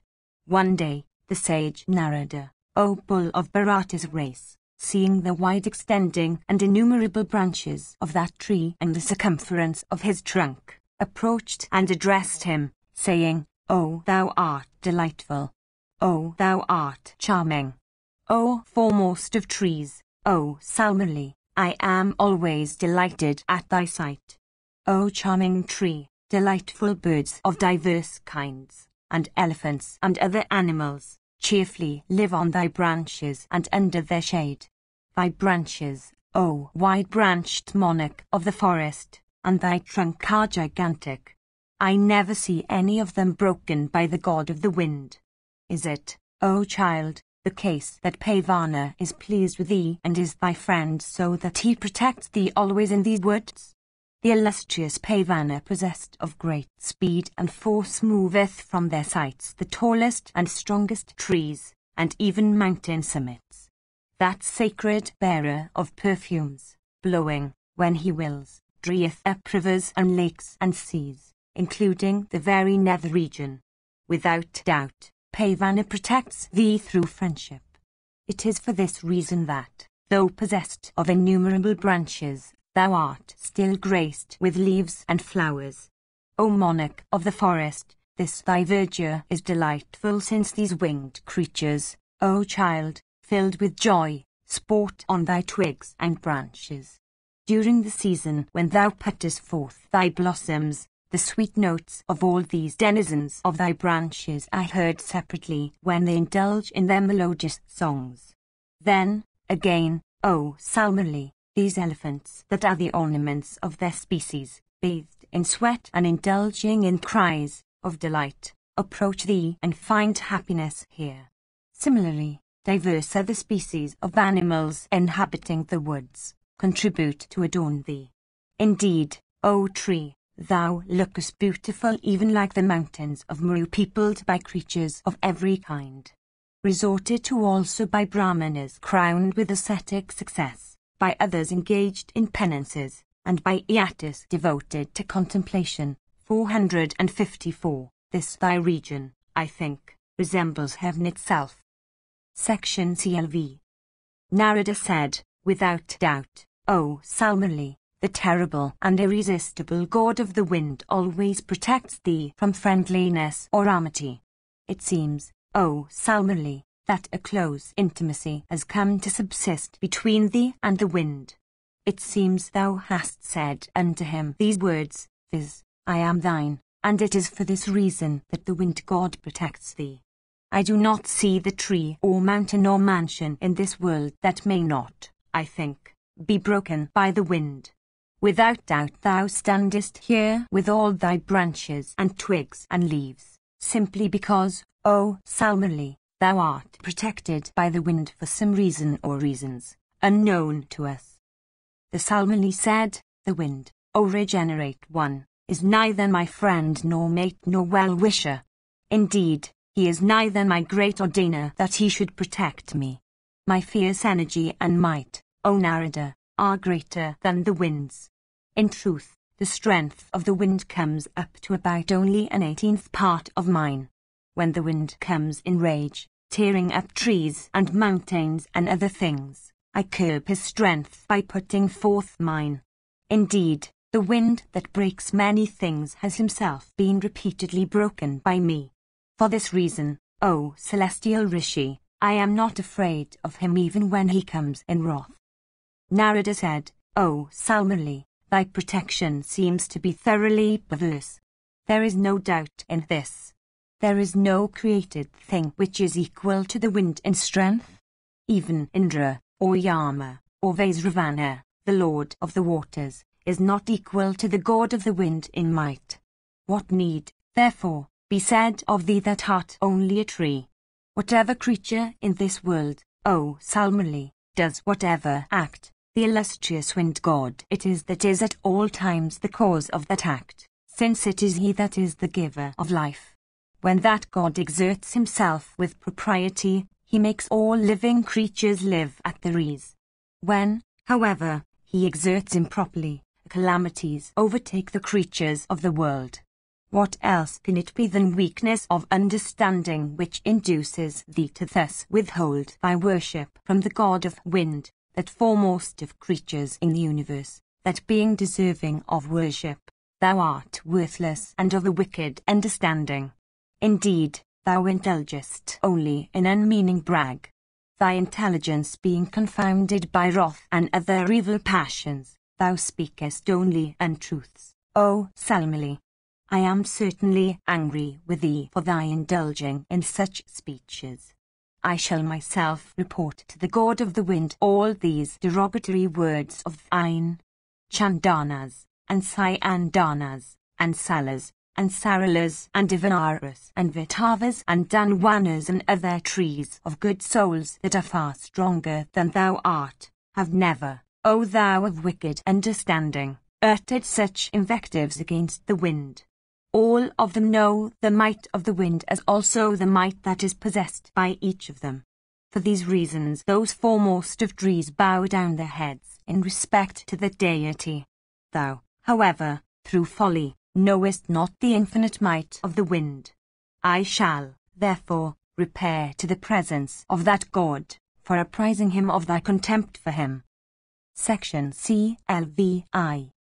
Bhishma continued, having said these words unto the Salmali, that foremost of all persons conversant with Brahma, viz., Narada, represented unto the god of the wind all that the Salmali had said about him. Narada said, there is a certain Salmali on the breast of Himravat, adorned with branches and leaves.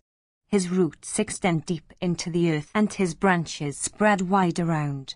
That tree, O god of the wind, disregards thee. He spoke many words fraught with abuse of thyself. It is not proper, O wind, that I should repeat them in thy hearing. Know, O wind, that thou art the foremost of all created things. I know too that thou art a very superior and very mighty being, and that in wrath thou resemblest the destroyer himself. Bhishma continued, hearing these words of Narada, the god of wind, wending to that Salmali, addressed him in rage and said as follows. The wind god said, O Salmali, thou hast spoken in derogation of me before Narada. Know that I am the god of the wind. I shall certainly show thee my power and might. I know thee well. Thou art no stranger to me. The puissant grandsire, while engaged in creating the world, had for a time rested under thee. It is in consequence of this incident that I have hitherto shown thee grace. O worst of trees, it is for this that thou standest unharmed, and not in consequence of thy own might.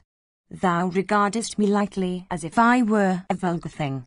I shall show myself unto thee in such a way that thou mayst not again disregard me. Bhishma continued, thus addressed. The Salmali laughed in derision and replied, saying, O god of the wind, thou art angry with me. Do not forbear showing the extent of thy might. Do thou vomit all thy wrath upon me. By giving way to thy wrath, what wilt thou do to me? Even if thy might had been thy own, instead of being derived, I would not still have been afraid of thee. I am superior to thee in might. I should not be afraid of thee. They are really strong in understanding. They, on the other hand, are not to be regarded strong that are possessed of only physical strength. Thus addressed, the wind god said, Tomorrow I shall test thy strength. After this, night came. The Salmali, concluding mentally what the extent is of the wind's might and beholding his own self to be inferior to the god, began to say to himself, all that I said to Narada is false. I am certainly inferior in might to the wind. Verily, he is strong in his strength. The wind, as Narada said, is always mighty. Without doubt, I am weaker than other trees. But in intelligence no tree is my equal. Therefore, relying upon my intelligence, I shall look at this fear that arises from the wind. If the other trees in the forest all rely upon the same kind of intelligence, then, verily, no injury can result to them from the god of the wind when he becomes angry. All of them, however, are destitute of understanding, and, therefore, they do not know, as I know, why or how the wind succeeds in shaking and tearing them up. Section CLVI. Bhishma said, having settled this in his mind, the Salmali, in sorrow, himself caused all his branches, principal and subsidiary, to be cut off. Casting off his branches and leaves and flowers, at morn the tree looked steadily at the wind, as he came towards him. Filled with rage and breathing hard, the wind advanced, felling large trees, towards that spot where the Salmali stood. Beholding him divested of top and branches and leaves and flowers, the wind, filled with joy, smilingly addressed that lord of the forest which had before such a gigantic appearance, these words. The wind said, filled with rage, O Salmali, I would have done to thee precisely what thou hast done to thyself by lopping off all thy branches. Thou art now divested of thy proud top and flowers, and thou art now without thy shoots and leaves. In consequence of thy own evil counsels, thou hast been brought under my power. Bhishma continued, hearing these words of the wind, the Salmali felt great shame. Remembering also the words that Narada had said, he began to repent greatly for his folly. Even in this way, O tiger among kings, a weak and foolish person, by provoking the enmity of a powerful one, is at last obliged to repent like the Salmali in fable. Even when possessed of equal might, people do not suddenly wage hostilities with those that have injured them. On the other hand, they display their might gradually, O king. A person of foolish understanding should never provoke the hostility of one that is possessed of intelligence. In such cases the intelligence of the intelligent man penetrates the subject upon which it is employed, like fire penetrating a heap of dry grass. Intelligence is the most precious possession that a person can have. Similarly, O king, a man can have nothing here more valuable than might. One should, therefore, overlook the wrongs inflicted by a person possessed of superior strength, even as one should overlook, from compassion, the acts of a child, an idiot, or one that is blind or deaf. The wisdom of this saying is witnessed in thy case, O slayer of foes. The 11 Akshoinis of Duryodhana, O thou of great splendor, and the 7, collected by thyself, were not in might equal to the single-handed Arjuna of high soul. All the troops of Duryodhana, therefore, were routed and slain by that illustrious Pandava, that son of Parka's chastiser, as he coursed on the field of battle, relying on his own strength. I have, O Bharata, discoursed to thee of the duties of kings and the morality of duties in detail. What else, O king, dost thou wish to hear? Section 12.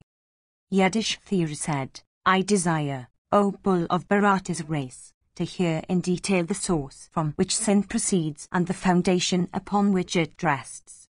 Bhishma said, Hear, O king, what the foundation is of sin. Covetousness alone is a great destroyer of merit and goodness. From covetousness proceeds sin. It is from this source that sin and irreligiousness flow, together with great misery. This covetousness is the spring of also all the cunning and hypocrisy in the world. It is covetousness that makes men commit sin.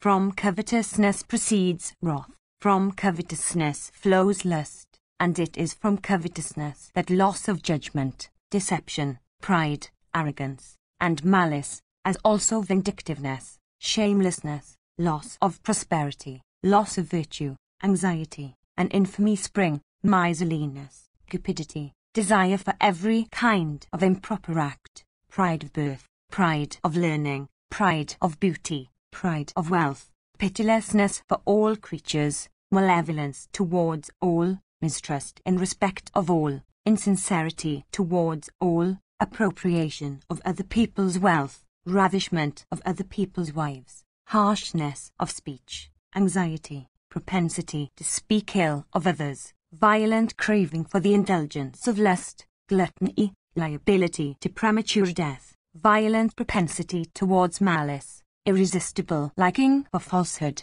unconquerable appetite for indulging in the passions, insatiable desire for indulging the ear, evil speaking, boastfulness, arrogance, non-doing of duties, rashness, and perpetration of every kind of evil act, all these proceed from covetousness.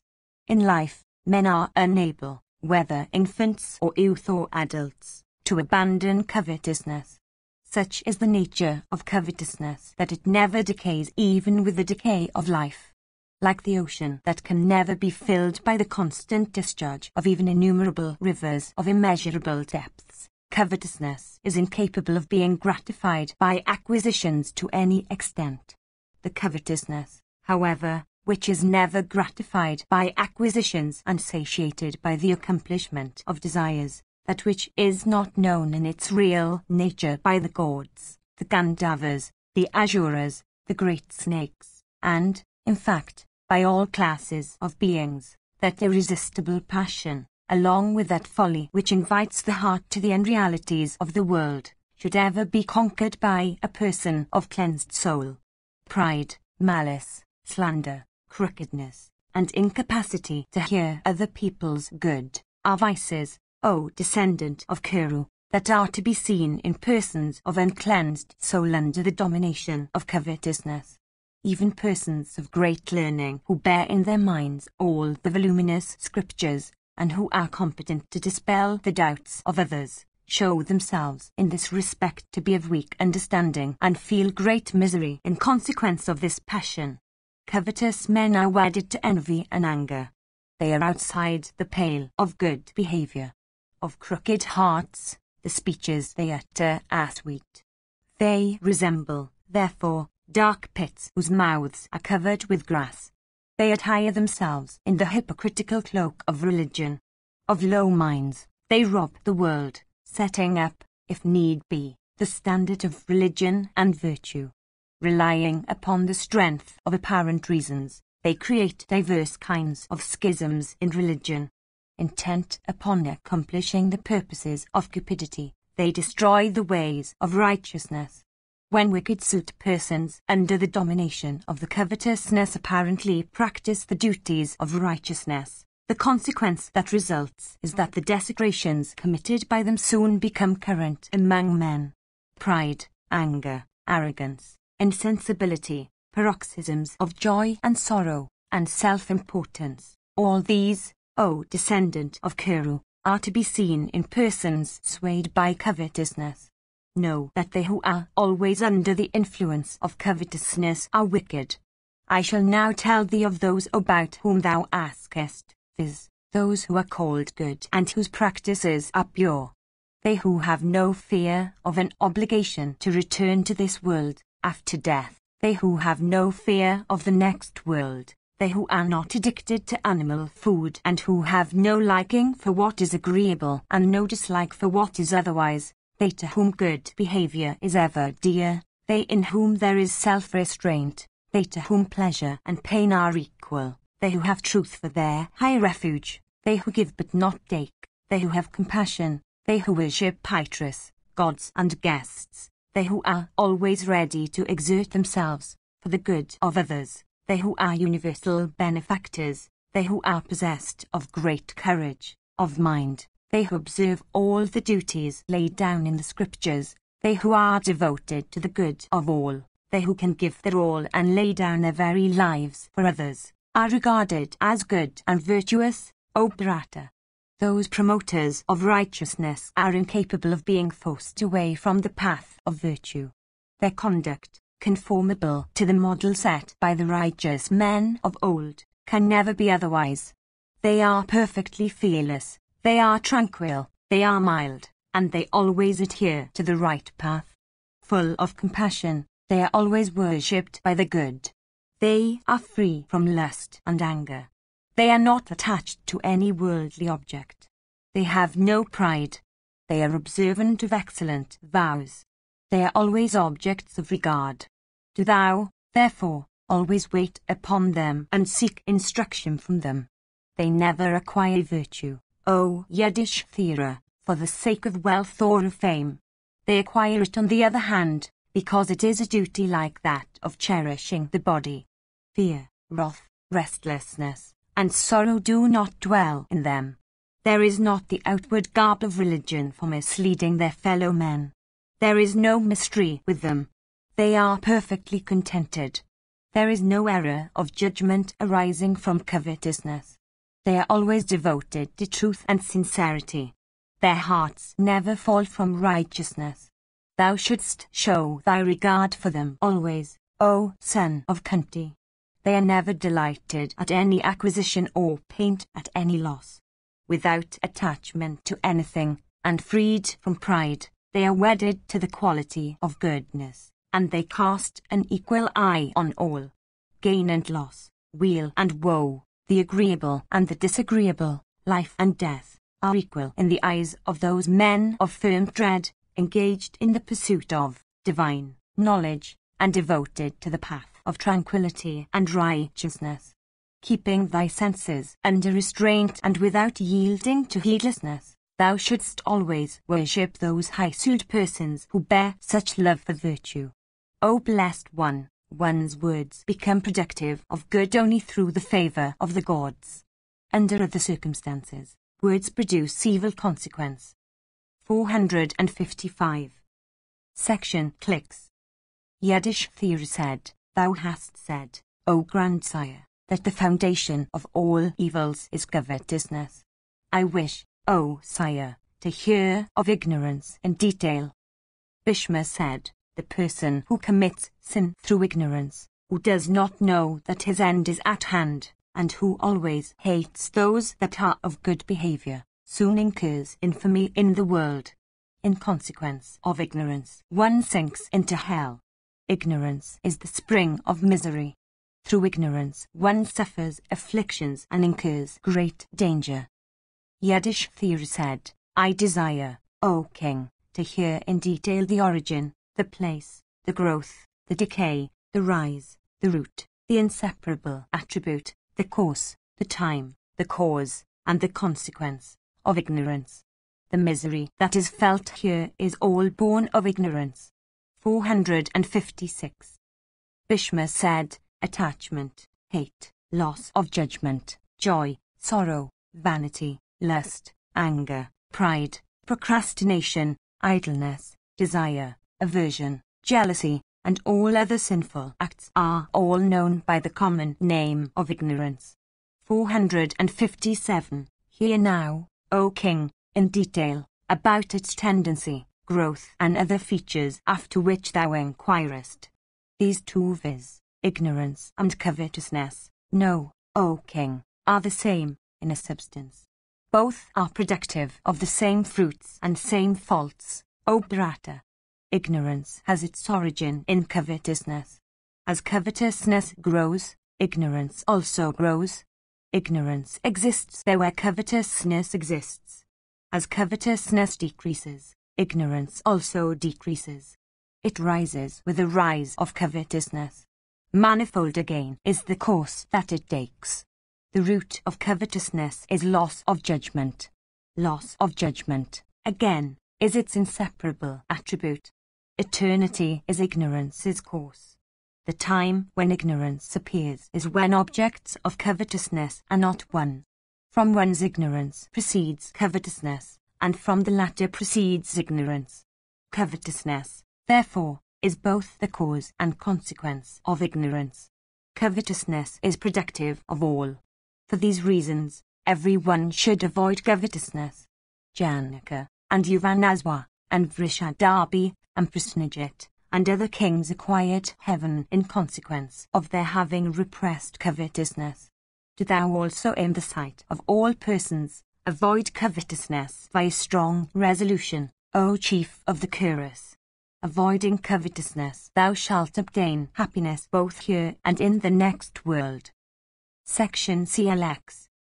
Yiddish theory said, O grandsire, O thou a virtuous soul, what, indeed, is said to be productive of great merit. 458. For a person attentively engaged in the study of the Vedas and desirous of acquiring virtue, that which is regarded in this world as productive of high merit is of diverse kinds as set forth in the scriptures. Tell me, O grandsire, about that which is regarded as such both here and hereafter. The path of duty is long and has innumerable branches, O Bharata. Amongst those duties, what are those few that should, according to thee, be preferred to all others for observance?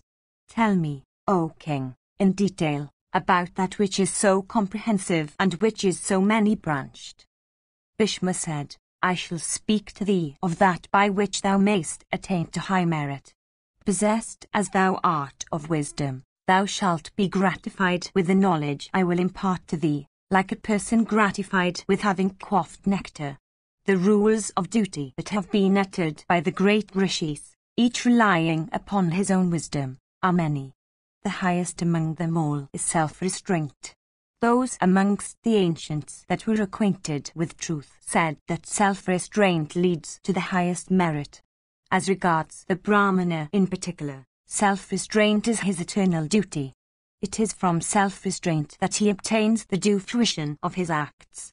Self-restraint, in his case, surpasses, in merit, charity and sacrifice and study of the Vedas. Self-restraint enhances his energy. Self-restraint is highly sacred.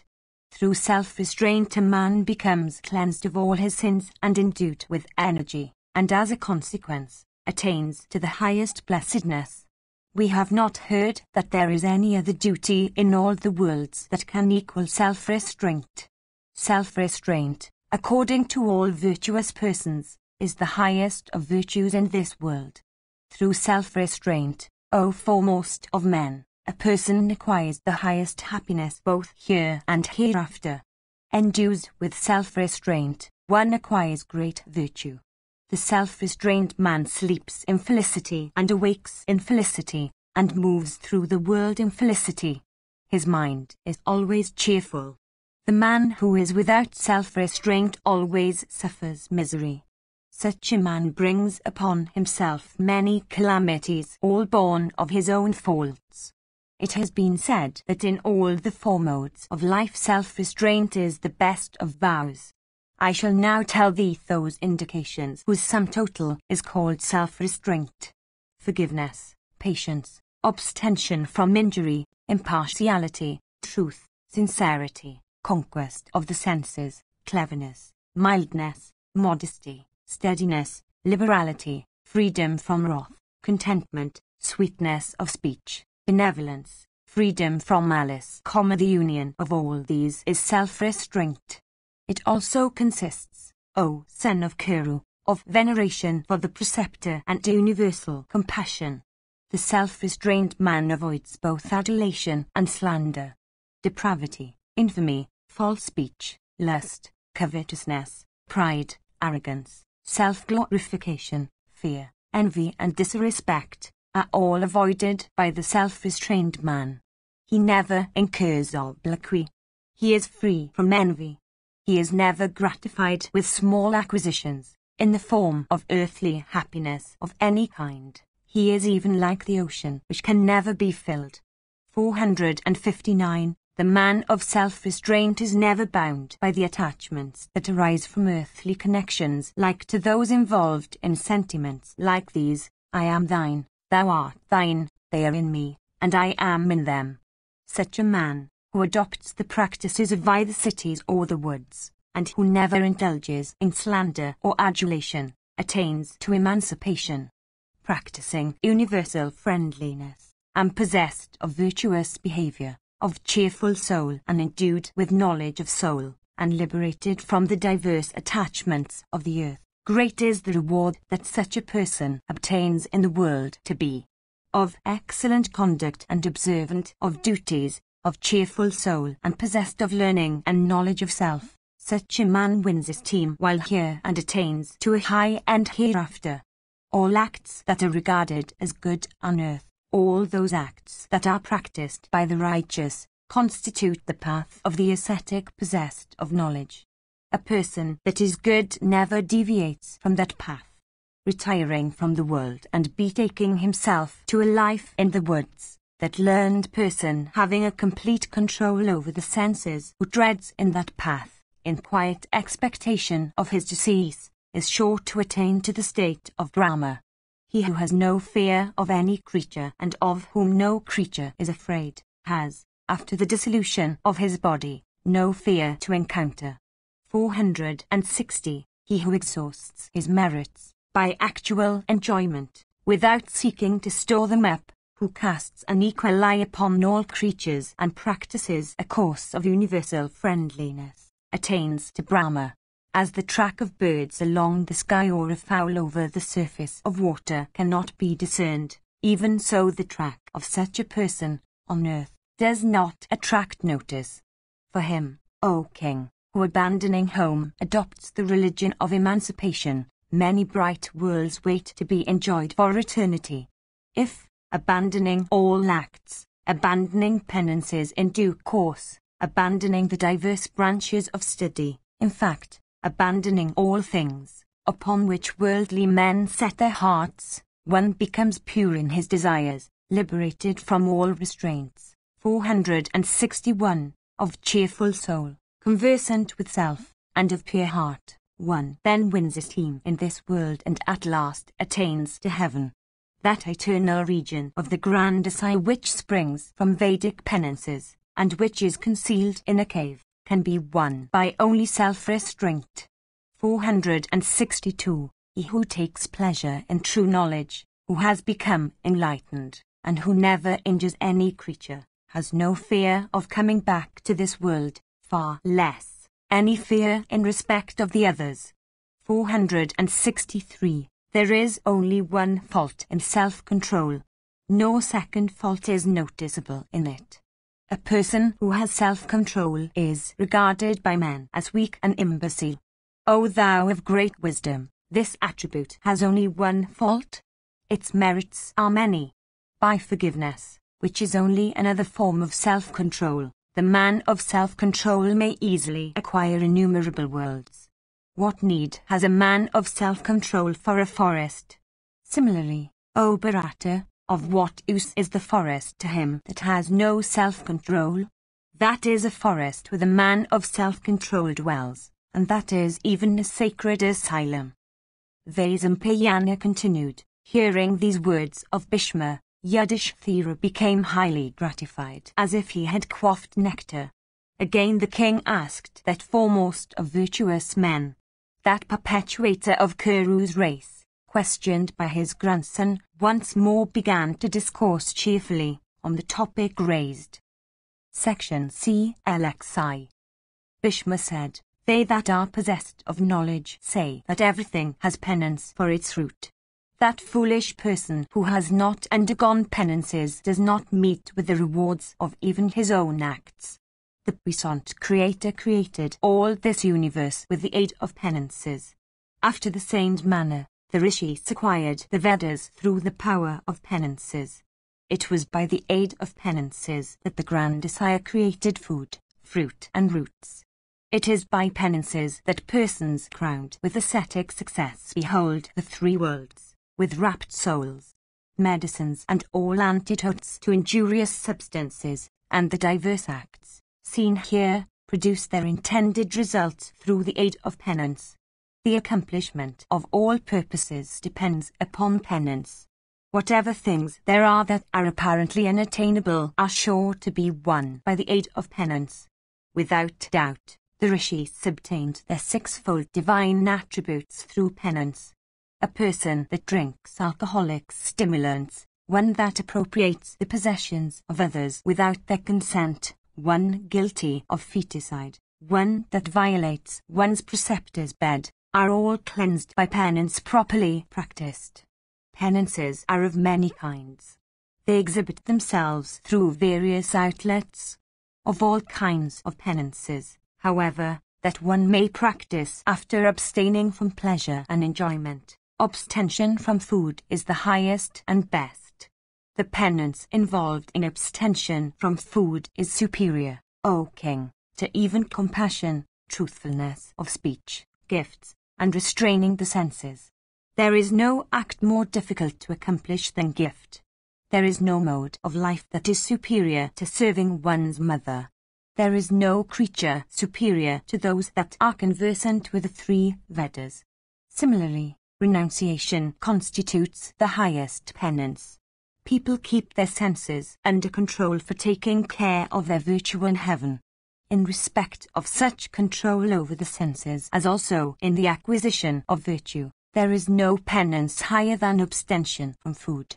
The rishis, the gods, human beings, beasts, birds, and whatever other creatures there are, mobile or immobile, are all devoted to penances, and whatever success they win is won through penance. Thus it was through penance that the gods acquired their superiority. These luminaries in the firmament, that have got their shares of felicity, are always the results of penance. Without doubt, through penance the very status of godhead may be acquired. Section XI. Yudhishthira said, Brahmanas and rishis and Pitras and the gods all applaud the duty of truth. I desire to hear of truth. Discourse to me upon it, O grandsire. What are the indications, O king, of truth? How may it be acquired? What is gained by practicing truth, and how? Tell me all this. Bhishma said, a confusion of the duties of the four orders is never applauded. That which is called truth always exists in a pure and unmingled state in every one of those four orders. With those that are good, truth is always a duty. Indeed, truth is an eternal duty. One should reverentially bow unto truth. Truth is the highest refuge of all. Truth is duty, truth is penance, truth is yoga, and truth is the eternal Brahma. Truth had been said to be sacrifice of a high order. 464. Everything rests upon truth. I shall now tell thee the forms of truths one after another, and its indications also in due order. It behoveth thee to hear also as to how truth may be acquired. Truth, O Bharata, as it exists in all the world, is of 13 kinds. The forms that truth assumes are impartiality, self-control, forgiveness, modesty, endurance, goodness, renunciation, contemplation, dignity, fortitude, compassion, and abstention from injury. These, O great monarch, are the 13 forms of truth. Truth is immutable, eternal, and unchangeable. It may be acquired through practices which do not militate against any of the other virtues. It may also be acquired through yoga. When desire and aversion, as also lust and wrath, are destroyed, that attribute in consequence of which one is able to look upon one's own self and one's foe, upon one's good and one's evil, with an unchanging eye, is called impartiality. Self-control consists in never wishing for another man's possessions, in gravity and patience and capacity to allay the fears of others in respect to one's own self, and immunity from disease. It may be acquired through knowledge. Devotion to the practice of liberality and the observance of all duties are regarded by the wise as constituting goodwill. One comes to acquire universal goodwill by constant devotion to truth.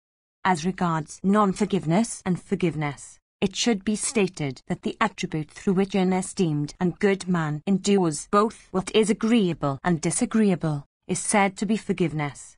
This virtue may well be acquired through the practice of truthfulness. That virtue in consequence of which an intelligent man, contented in mind and speech, achieves many good deeds and never incurs the censure of others, is called modesty.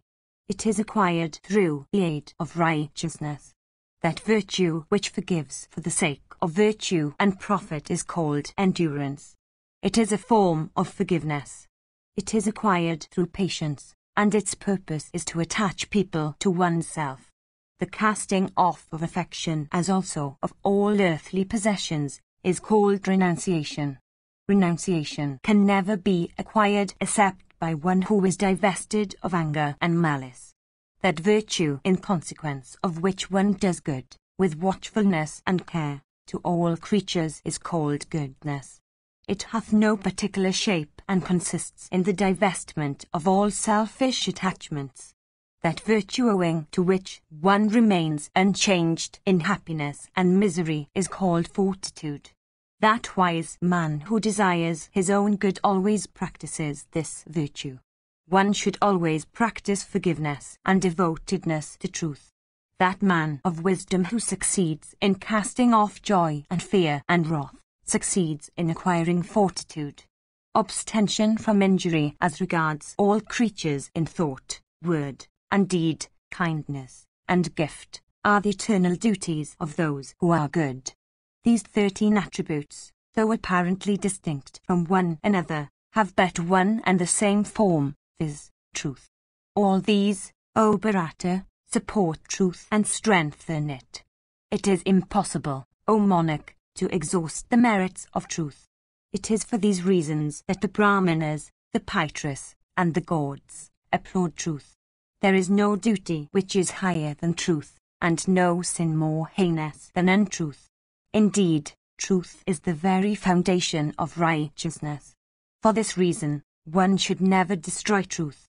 From truth proceed gifts, and sacrifice with presents, as well as the threefold Agnihotras, the Vedas, and everything else that leads to righteousness. Once on a time 1,000 horse sacrifices and truth were weighed against each other in the balance. Truth weighed heavier than 1,000 horse sacrifices. Section Kluxi. Yiddish theory said, "Tell me, O thou of great wisdom, everything about that from which spring wrath and lust, O bull of Bharata's race, and sorrow and loss of judgment, and inclination to do evil to others, and jealousy and malice and pride, and envy and slander, and incapacity to bear the good of others, and unkindness, and fear? Tell me everything truly and in detail about all these." Bhishma said, "These 13 vices are regarded as very powerful foes of all creatures. These, O monarch, approach and tempt men from every side. They goad and afflict a heedless man or one that is insensate. Indeed, as soon as they see a person, they assail him powerfully like wolves jumping upon their prey. From these proceed all kinds of grief. From these proceed all kinds of sin. Every mortal, O foremost of men, should always know this. I shall now speak to thee of their origin, of the objects upon which they rest, and of the means of their destruction, O Lord of the earth. Listen, first, O King, with undivided attention, to the origin of wrath truly and in detail. Anger springs from covetousness. It is strengthened by the faults of others. Through forgiveness it remains dormant, and through forgiveness it disappears. As regards lust, it springs from resolution. Indulgence strengthens it. When the man of wisdom resolutely turns away from it, it disappears and dies. Envy of others proceeds from between wrath and covetousness. It disappears in consequence of compassion and knowledge of self. In consequence of compassion for all creatures, and of that disregard for all worldly objects that knowledge brings in its train, it disappears. It also arises from seeing the faults of other people. But in men of intelligence it quickly disappears in consequence of true knowledge. 465. Loss of judgment has its origin in ignorance and proceeds from sinfulness of habit. When the man whom this fault assails begins to take delight in the company and counsels of wise men, the vice at once and immediately lides its head. Men, O thou of Kuru's race, see conflicting scriptures. From that circumstance springs the desire for diverse kinds of action. When true knowledge has been gained, that desire is allayed. The grief of an embodied creature proceeds from affection which is awakened by separation. When, however, one learns that the dead do not return, whatever the grief one may feel for them, it subsides. Incapacity to bear other people's good proceeds from wrath and covetousness. Through compassion for every creature and in consequence of a disregard for all earthly objects, it is extinguished. Malice proceeds from the abandonment of truth and indulgence in wickedness. This vice, O child, disappears in consequence of one's waiting upon the wise and good. Pride, in men, springs from birth, learning, and prosperity. When those three, however, are truly known, that vice instantly disappears. Jealousy springs from lust and delight in low and vulgar people. In consequence of wisdom it is destroyed. From errors of conduct, inconsistent with the ordinary course of men, and through disagreeable speeches expressive of aversion, slander takes its rise. It disappears, O King, upon a survey of the whole world. When the person that injures is powerful and the injured one is unable to avenge the injury, hate shows itself. It subsides, however, through kindliness. Compassion proceeds from a sight of the helpless and miserable persons with whom the world abounds. That sentiment disappears when one understands the strength of virtue. 466. Covetousness in all creatures spring from ignorance. Beholding the instability of all objects of enjoyment, it suffers destruction. It has been said that tranquility of soul can alone subdue all these 13 faults. All these 13 faults stain the sons of Dhritarashtra. Thyself, always desirous of truth, hast conquered all of those vices in consequence of thy regard for seniors. Section Glixif. Yudhishthira said, I know what benevolence is, in consequence of my observation of persons that are good. I do not, however, know them that are malevolent, nor the nature of their acts, O Bharata. Indeed, people avoid malevolent persons of cruel deeds even as they avoid thorns and pitfalls and fire. It is evident, O Bharata, that he who is malevolent is sure to burn, with misery, both here and hereafter. Therefore, O thou of Kuru's race, tell me what, in truth, the acts of such a person are. Bhishma said, malevolent persons always do wicked acts and feel an irresistible inclination for doing them. They slander others and incur obloquy themselves. They always regard themselves as cheated of what is their due. A malevolent person brags of his own acts of charity. He sees others with malicious eyes. He is very mean. He is deceitful and full of cunning. He never gives others their dues. He is arrogant. He keeps evil company and is always boastful. He fears and suspects all with whom he comes into contact. He is of the foolish understanding. He practices miserliness. He praises his associates. He cherishes an inordinate aversion and hatred for all recluses who have retired into the woods. He takes delight in injuring others. He is utterly regardless of distinguishing the merits and faults of others. He is full of lies. He is discontented. He is exceedingly covetous, and always acts cruelly. Such a person regards a virtuous and accomplished man as a pest, and thinking everybody else to be like himself never trusts anyone. Such a person proclaims the faults of other people, however unsuspected those faults might be. With regard to such faults, however, as similar to those that stain his own self, he does not refer to them even remotely, for the sake of the advantage he reaps from them. He regards the person that does him good as a simpleton whom he has cleverly deceived. He is filled with regret for having at any time made any gift of wealth even unto a benefactor. Know him for a malevolent and wicked person who quietly and alone takes comestibles and drinks and other kinds of food that are regarded choice, even when persons are standing by with wishful eyes.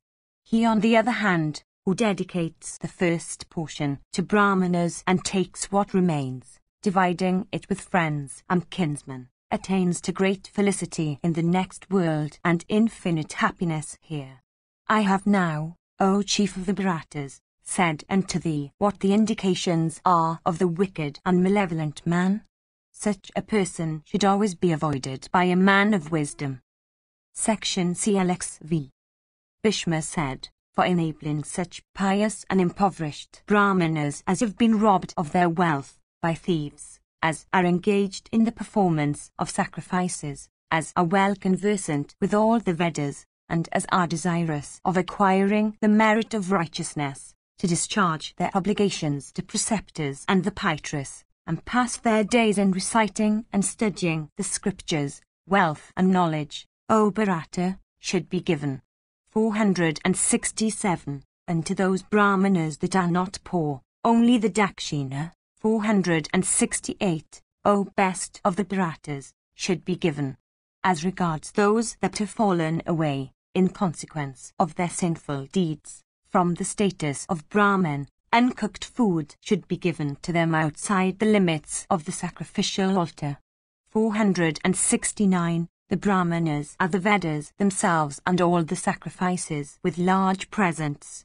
Desirous of excelling one another, they always perform sacrifices, impelled by their virtuous inclinations. The king should, therefore, make presents of diverse kinds of valuable wealth unto them. That Brahmana who hath a sufficiency of stores for feeding his family for 3 or more years, deserves to drink the Soma. 470. If notwithstanding the presence of a virtuous king on the throne, the sacrifice begun by anybody, especially by a Brahmana, cannot be completed for want of only a fourth part of the estimated expenses, then the king should, for the completion of that sacrifice, take away from his kinsman the wealth of a Vaisya that is possessed of a large flock of cattle but that is averse from sacrifices and abstains from quaffing soma. The Sudra has no competence for performing a sacrifice. The king should, therefore, take away wealth for such a purpose from a Sudra house of ours. 471. The king should also, without any scruple, take away from the kinsman the wealth of him who does not perform sacrifices though possessed of 100 kine, and also of him who abstains from sacrifices though possessed of 1,000 kine. The king should always publicly take away the wealth of such a person as does not practice charity. By acting in this way the king earns great merit. Listen again to me. That Brahmana who had been forced by want to go without 6 meals, 472, may take away without permission, according to the rule of a person that cares only for today without any thought of the morrow, only what is necessary for a single meal, from the husking tub or the field or the garden or any other place of even a man of low pursuits. He should, however, whether asked or unasked, inform the king of his act. 473. If the king be conversant with duty, he should not inflict any punishment upon such a Brahmana. He should remember that a Brahmana becomes afflicted with hunger only through the fault of the Kshatriya. 474. Having ascertained a Brahmana's learning and behavior, the king should make a provision for him, and protect him as a father protects the son of his own loins. On the expiry of every year, one should perform the Vaisvanara sacrifice, if he is unable to perform many animal or soma sacrifice. They who are conversant with religion say that the practice of an act laid down in the alternative is not destructive of virtue. The Viswadevyas, the Sadhyas, the Brahmanas, and great rishis, fearing death in seasons of distress, do not scruple to have recourse to such provisions in the scriptures as have been laid down in the alternative. That man, however, who while able to live according to the primary provision, betakes himself to the alternative, comes to be regarded as a wicked person and never succeeds in winning any felicity in heaven. A Brahmana conversant with the Vedas should never speak of his energy and knowledge to the king. It is the duty of the king to ascertain it himself, comparing again the energy of a Brahmana with that of a king. The former will always be found to be superior to the latter. For this reason the energy of the Brahmanas can scarcely be borne or resisted by a king. The Brahmana is said to be creator, ruler, ordainer, and God. No word of abuse, no dry speeches, should be addressed to a Brahmana. The Kshatriya should cross all his difficulties by the aid of the might of his arms. The Vaisya and the Sudra should conquer their difficulties by wealth. The Brahmana should do so by mantras and homa. None of these, viz., a maiden, a youthful woman, a person unacquainted with mantras, an ignorant guy, or one that is impure, is competent to pour libations on the sacrificial fire. If any of these do so, he or she is sure to fall into hell, with him for whom they act. For this reason, none but a Brahmana, conversant with the Vedas and skilled in all sacrifices should become the pourer of sacrificial libations. They who are conversant with the scriptures say that the man who, having kindled the sacrificial fire, does not give away the dedicated food as dakshina, is not the kindler of a sacrificial fire. A person should, with his senses under control, and with proper devotion, do all the acts of merit indicated in the scriptures. One should never worship the deities in sacrifices in which no dakshina is given. A sacrifice not completed with dakshina, instead of producing merit, brings about the destruction of one's children, animals, and heaven. Such a sacrifice destroys also the senses, the fame, the achievements and the very span of life that one has. Those Brahmanas that lie with women in their season, or who never perform sacrifices, or whose families have no members conversant with the Vedas, are regarded as Sudras in act. That Brahmana who, having married a Sudra girl, resides for 12 continuous years in a village, has only a well for its water supply, becomes a Sudra in act. That Brahmana who summons to his bed an unmarried maiden, or suffers a Sudra, thinking him worthy of respect, to sit upon the same carpet with him, should sit on a bed of dry grass behind some Kshatriya or Vaisya and give him respect in that fashion. 475. It is in this manner that he can be cleansed. Listen, O king, to my words on this subject. The sin that a Brahmana commits in a single night by respectfully serving a member of a lower order, or by sporting with him in the same spot or on the same bed, is cleansed by observing the practice of sitting behind a Kshatriya or a Vaisya on a bed of dry grass for 3 continuous years. A falsehood spoken in jest is not sinful, nor one that is spoken to a woman, O king, nor one that is spoken on an occasion of marriage, nor one spoken for benefiting one's preceptor, nor one spoken for saving one's own life. These 5 kinds of falsehood in speech, it has been said, are not sinful. One may acquire useful knowledge from even a person of low pursuits, with devotion and reverence. One may take up gold, without any scruple, from even an unclean place. A woman that is the ornament of her sex may be taken for wife from even a vile race. A writer, if extracted from poison, may be quaffed. Women, jewels and other valuables, and water, can never, according to the scriptures, be impure or unclean. For the benefit of Brahmanas and kine, and on occasions of transfusion of castes, even a Vaisya may take up weapons for his own safety.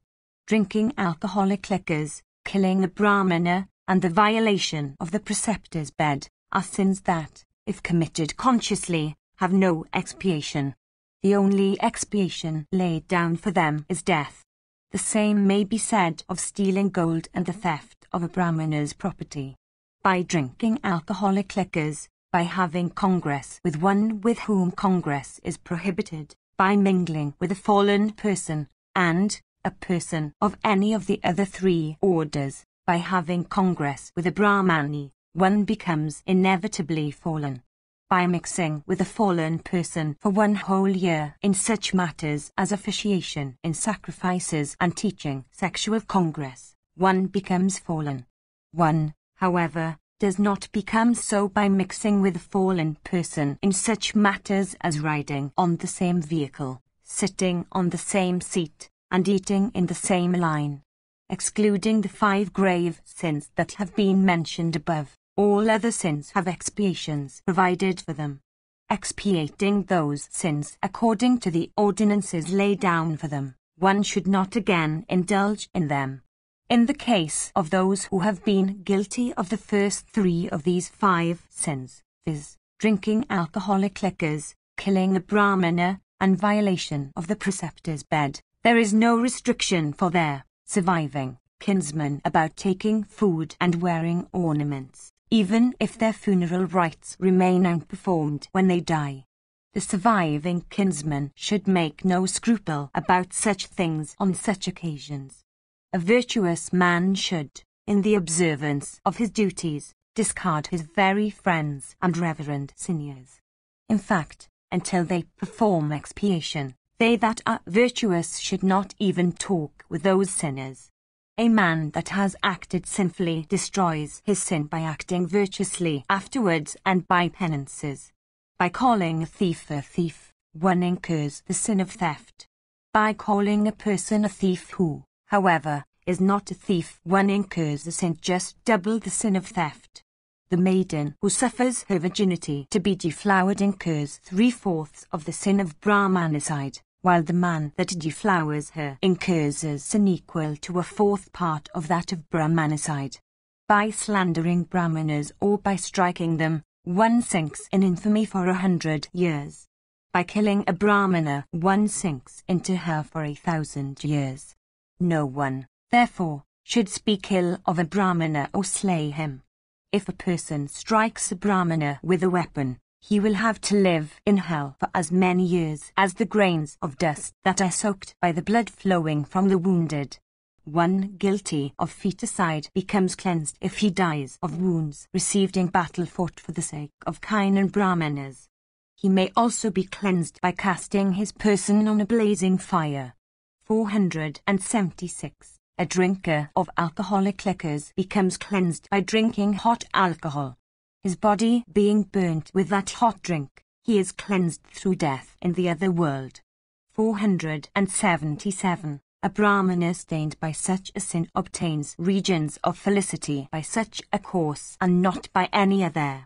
For violating the bed of the preceptor, the wicked soot and sinful wretch becomes cleansed by the death that results from embracing a heated female figure of iron, or cutting off his organ and testicles and bearing them in his hands. He should go on in a straight course towards the southwest and then cast off his life. Or, by meeting with death for the sake of benefiting a Brahmana, he may wash off his sin. Or, after performing a horse sacrifice or a cow sacrifice or an agnishtoma, he may regain esteem both here and hereafter. The slayer of a Brahmana should practice the vow of Brahmacharya for 12 years and devoting himself to penances, wander, holding in his hands the skull of the slain all the time and proclaiming his sin unto all. He should even adopt such a course, devoted to penance and leading the life of an ascetic. Even such is the expiation provided for one who slays a woman quick with child, knowing her condition. The man who knowingly slays such a woman incurs double the sin that follows from Brahmanacide. A drinker of alcoholic liquor should live on frugal fare, practicing Brahmacharya vows, and sleep on the bare ground, and perform, for more than 3 years, the sacrifice next to the agnishtoma. He should then make a present of 1,000 kine with 1 bull, unto a good Brahmana. Doing all this, he would regain his purity. Having slain a Vaisya, one should perform such a sacrifice for 2 years and make a present of 100 kine with 1 bull. Having slain a Sudra, one should perform such a sacrifice for 1 year and make a present of 100 kine with 1 bull. Having slain a dog or bear or camel, one should perform the same penance that is laid down for the slaughter of a Sudra. For slaying a cat, a chasa, a frog, a crow, a reptile, or a rat, it has been said, one incurs the sin of animal slaughter, O king. I shall now tell thee of other kinds of expiations in their order. For all minor sins one should repent or practice some vow for 1 year. For congress with the wife of a Brahmana conversant with the Vedas, one should for 3 years practice the vow of Brahmacharya, taking a little food at the 4th part of the day. For congress with any other woman, who is not one's wife, one should practice similar penance for 2 years.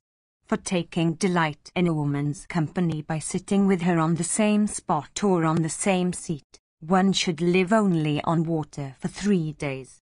By doing this he may cleanse himself of his sin. The same is laid down for one who befouls a blazing fire by throwing impure things on it.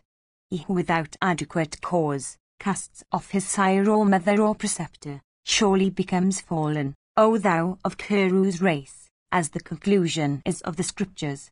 Only food and clothes should be given, as the injunction is, unto a wife guilty of adultery or one confined in a prison. Indeed, the vows that are laid down for a male person guilty of adultery should be caused to be observed by also a woman who is guilty of the same. That woman who, abandoning a husband of a superior caste, has congress with a vile person of a lower order, should be caused by the king to be devoured by dogs in a public place in the midst of a large concourse of spectators. 478. A wise king should cause the male person committing adultery under such circumstances to be placed upon a heated bed of iron and then, placing faggots underneath, burn the sinner thereon. The same punishment, O king, is provided for the woman that is guilty of adultery. The wicked sinner who does not perform expiation within a year of the commission of the sin incurs demerit that is double of what attaches to the original sin. One who associates with such a person for 2 years must wander over the earth, devoting himself to penances and living upon eleemosynary charity. One associating with a sinner for 4 years should adopt such a mode of life for 5 years. If the younger brother weds before his elder brother, then the younger brother, the elder brother and the woman that is married, all three, in consequence of such wedding, become fallen. All of them should observe the vows prescribed for a person who has neglected his sacrificial fire, or practice the vow of Chandrana for a month, or some other painful vow, for cleansing themselves of their sin. The younger brother, wedding, should give his wife unto his unmarried elder brother. Afterwards, having obtained the permission of the elder brother, the younger brother may take back his wife. By such means may all three be cleansed of their sin. By slaying animals save a cow, the slayer is not stained. The learned know that man has dominion over all the lower animals. A sinner, holding in his hand a yak tail and an earthen pot, should go about, proclaiming his sin. He should every day beg of only 7 families, and live upon what may be thus obtained. By doing this for 12 days he may be cleansed of his sin. He who becomes unable to bear in his hand the yak tail while practicing this vow, should observe the vow of mendicancy, as stated above, for 1 whole year. Amongst men such expiation is the best. For those that are able to practice charity, the practice of charity has been laid down in all such cases. Those who have faith and virtue may cleanse themselves by giving away only 1 cow. One who eats or drinks the flesh, odor, or urine, of a dog, a boar, a man, a cock, or a camel must have his investiture of the sacred thread re-performed. If a soma-drinking Brahmana inhales the scent of alcohol from the mouth of one that has drunk it, he should drink warm water for 3 days or warm milk for the same period. Or, drinking warm water for 3 days, he should live for that period upon air alone. These are the eternal injunctions laid down for the expiation of sin, especially for a Brahmana who has committed these sins through ignorance and want of judgment. Section Glxvi. Vaisampayana said, upon the completion of this discourse, Nakula, who was an accomplished swordsman, thus questioned the Kuru grandsire lying on his bed of arrows. Nakula said, the bow, O grandsire, is regarded as the foremost of weapons in this world. My mind, however, inclines towards the sword, since when the bow, O king, is cut off or broken, when steeds are dead or weakened, a good warrior, well trained in the sword, can protect himself by means of his sword. 479. A hero armed with a sword can, single-handed, withstand many bowmen, and many antagonists armed with maces and darts. I have this doubt, and I feel curious to know the truth. Which, O king, is really the foremost of weapons in all battles? How was the sword first created and for what purpose? Who also was the first preceptor in the weapon? Tell me all this, O grandsire. Vaisampayana continued, hearing these words of the intelligent son of Madri, the virtuous Bhishma, the complete master of the science of the bow, stretched upon his bed of arrows, made this answer fraught with many refined words of delightful import, melodious with vowels properly placed, and displaying considerable skill, unto the high-souled Nakula, that disciple of Drona, endued with skilful training. Bhishma said, hear the truth, O son of Madri, about what thou hast asked me. I am excited by this question of thine, like a hill of red chalk. 480. In ancient times the universe was one vast expanse of water, motionless and skyless, and without this earth occupying any space in it. Enveloped in darkness, and intangible, its aspect was exceedingly awful. Utter silence reigning all over, it was immeasurable in extent. In his own proper time, the grandsire of the universe shook his birth. He then created the wind and fire, and the sun also of great energy. He also created the sky, the heavens, the nether regions, earth, the directions, the firmament with the moon and the stars, the constellations, the planets, the year, the seasons, the months, the 2 fortnights, lighted and dark, and the smaller divisions of time. The divine grandsire then, assuming a visible form, begot, by power of his will, some sons possessed of great energy. They are the sages Marichi, Atri, Pulastya, Pulaha, Kratu, Vasishta, and Giras, and the mighty and puissant Lord Rudra, and Prishitas. The last begat Daksha, who in his turn begat 60 daughters. All those daughters were taken by regenerate sages for the object of begetting children upon them. From them sprang all the creatures of the universe, including the gods, Pitras, Gandharvas, Apsaras, diverse kinds of Rakshasas, birds and animals and fishes, monkeys, great snakes, and diverse species of fowl that range the air or sport on the water, and vegetables, and all beings that are oviparous or viviparous or born of filth. In this way the whole universe, consisting of mobile and immobile creatures, sprang into existence. The universal grandsire, having thus evoked into existence all mobile and immobile creatures, then promulgated the eternal religion laid down in the Vedas. That religion was accepted by the gods, with their preceptors, priests, the Adityas, the Vasas, the Rudras, the Sadyas, the Maruts, the Aswins, Bhrigu, Atri, and Giras, the Siddhas, Kasyapa rich in penances, Vasishta, Gautama, Agastya, Narada, Parvata, the Valakliya rishis. Those are the rishis known under the names of Prabhasas, the Sikatas, the Gritapas, the Somavivyas, the Vaiswanaras, Marichipas, the Akrishtas, the Hansas, those born of the fire, the Vanapristas, and the Prasnis. All of them lived in obedience to Brahman. The foremost of the Danavas, however, setting at light the commands of the grandsire, and yielding to wrath and covetousness, began to cause the destruction of righteousness. They were Hiranyakasipu, and Hiranyaksha, and Virachana, and Samvara, and Viprashati, and Prahlada, and Namachi, and Vali.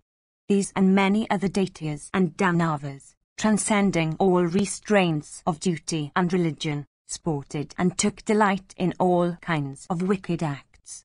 Regarding themselves equal in point of birth with the gods, they began to challenge them and the sages of pure behavior. They never did any good to the other creatures of the universe or showed compassion for any of them. Disregarding the 3 well-known means, they began to persecute and afflict all creatures by wielding only the rod of chastisement. Indeed, those foremost of Asuras, filled with pride, forsook every friendly intercourse with other creatures. Then the divine Brahman, accompanied by the regenerate sages, proceeded to a delightful summit of Himravat, extending for 100 yojanas in area, adorned with the diverse kinds of jewels and gems, and upon whose surface the stars seemed to rest like so many lotuses on a lake. On that prince of mountains, O sire, overgrown with forests of flowering trees, that foremost of the gods, viz., Brahman, stayed for some time for accomplishing the business of the world. After the lapse of 1,000 years, the puissant Lord made arrangements for a grand sacrifice according to the ordinances laid down in the scriptures. The sacrificial altar became adorned with rishis skilled in sacrifice and competent to perform all acts appertaining thereto, with faggots of sacrificial fuel, and with blazing fires. And it looked exceedingly beautiful in consequence of the sacrificial plates and vessels, all made of gold.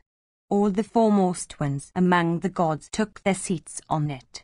The platform was further adorned with Sadasyas, all of whom were high regenerate rishis. I have heard from the rishis that soon something very awful occurred in that sacrifice. It is heard that a creature sprang from the sacrificial fire, scattering the flames around him, and whose splendor equaled that of the moon himself when he rises in the firmament spangled with stars. His complexion was dark like that of the petals of the blue lotus. His teeth were keen. His stomach was lean. His stature was tall. He seemed to be irresistible and possessed of exceeding energy. Upon the appearance of that being, the earth trembled. The ocean became agitated with high billows and awful eddies. Meteors foreboding great disasters shot through the sky. The branches of trees began to fall down. All the points of the compass became unquiet. Inauspicious winds began to blow. All creatures began to quake with fear every moment, beholding that awful agitation of the universe and that being sprung from the sacrificial fire. The grandsire said these words unto the great rishis, the gods, and the Gandharvas. This being was thought of by me, possessed of great energy. His name is a sword or scimitar, for the protection of the world and the destruction of the enemies of the gods. I have created him. That being then, abandoning the form he had first assumed, took the shape of a sword of great splendor, highly polished, sharp-edged, risen like the all-destructive being at the end of the Yuga. Then Brahman made over that sharp weapon to the blue-throated Rudra, who has for the device on his banner the foremost of bulls, for enabling him to put down religion and sin. At this, the divine Rudra of immeasurable soul, praised by the great rishis, shook up that sword and assumed a different shape. Putting forth 4 arms, he became so tall that though standing on the earth he touched the very sun with his head. With eyes turned upwards and with every limb extended wide, he began to vomit flames of fire from his mouth. Assuming diverse complexions such as blue and white and red, wearing a black deerskin studded with stars of gold, he bore on his forehead a 3rd eye that resembled the sun in splendor. His 2 other eyes, one of which was black and the other tawny, shone very brightly. The divine Mahadeva, the bearer of the Sula, the tearer of Bhaga's eyes, taking up the sword whose splendor resembled that of the all-destructive Yuga fire, and wielding a large shield with 3 high bosses which looked like a mass of dark clouds adorned with flashes of lightning, began to perform diverse kinds of evolutions. Possessed of great prowess, he began to whirl the sword in the sky, desirous of an encounter. Loud were the roars he uttered, and awful the sound of his laughter. Indeed, O Bharata, the form then assumed by Rudra was exceedingly terrible. Hearing that Rudra had assumed that form for achieving fear, steeds, the Danavas, filled with joy, began to come towards him with great speed, showering huge rocks upon him as they came, and blazing brands of wood, and diverse kinds of terrible weapons made of iron and each endued with the sharpness of a razor. The Danava host, however, beholding that foremost of all beings, the indestructible Rudra, swelling with might, became stupefied and began to tremble. Although Rudra was alone and single-handed, yet so quickly did he move on the field of battle with the sword in his arm that the Asuras thought there were 1,000 similar Rudras battling with them, tearing and piercing and afflicting and cutting and lopping off and grinding down. The great god moved with celerity among the thick masses of his foes like forest conflagration amid heaps of dry grass spread around. The mighty Asuras, broken by the god with the whirls of his sword, with arms and thighs and chests cut off and pierced, and with heads severed from their trunks, began to fall down on the earth. Others among the Danavas, afflicted with strokes of the sword, broke and fled in all directions, cheering one another as they fled. Some penetrated into the bowels of the earth, others got under the cover of mountains. Some went upwards, others entered the depths of the sea. During the progress of that dreadful and fierce battle, the earth became miry with flesh and blood, and horrible sights presented themselves on every side. Strewn with the fallen bodies of Danavas covered with blood, The earth looked as if overspread with mountain summits, overgrown with kinsukas. Drenched with gore, the earth looked exceedingly beautiful, like a fair-complexioned lady intoxicated with alcohol and attired in crimson robes. Having slain the Danavas and re-established righteousness on earth, the auspicious Rudra cast off his awful form and assumed his own beneficent shape. Then all the rishis and all the celestials adored that god of gods with loud acclamations, wishing him victory. The divine Rudra, after this, gave the sword, that protector of religion, dyed with the blood of Danavas, and to Vishnu with due adorations. Vishnu gave it unto Maharishi. The divine Maharishi gave it unto all the great rishis. The latter gave it to Vasava. Vasava gave it to the regents of the world. The regents, O son, gave that large sword to Manu the son of Surya. At the time of giving it unto Manu, they said, Thou art the Lord of all men. Protect all creatures with this sword containing religion within its womb, duly meting out chastisement unto those that have transgressed the barriers of virtue for the sake of the body or the mind. They should be protected conformably to the ordinances but never according to caprice. Some should be punished with wordy rebukes, and with fines and forfeitures. Loss of limb or death should never be inflicted for slight reasons. These punishments, consisting of wordy rebukes as their first, are regarded as so many forms of the sword. These are the shapes that the sword assumes in consequence of the transgressions of persons under the protection of the king.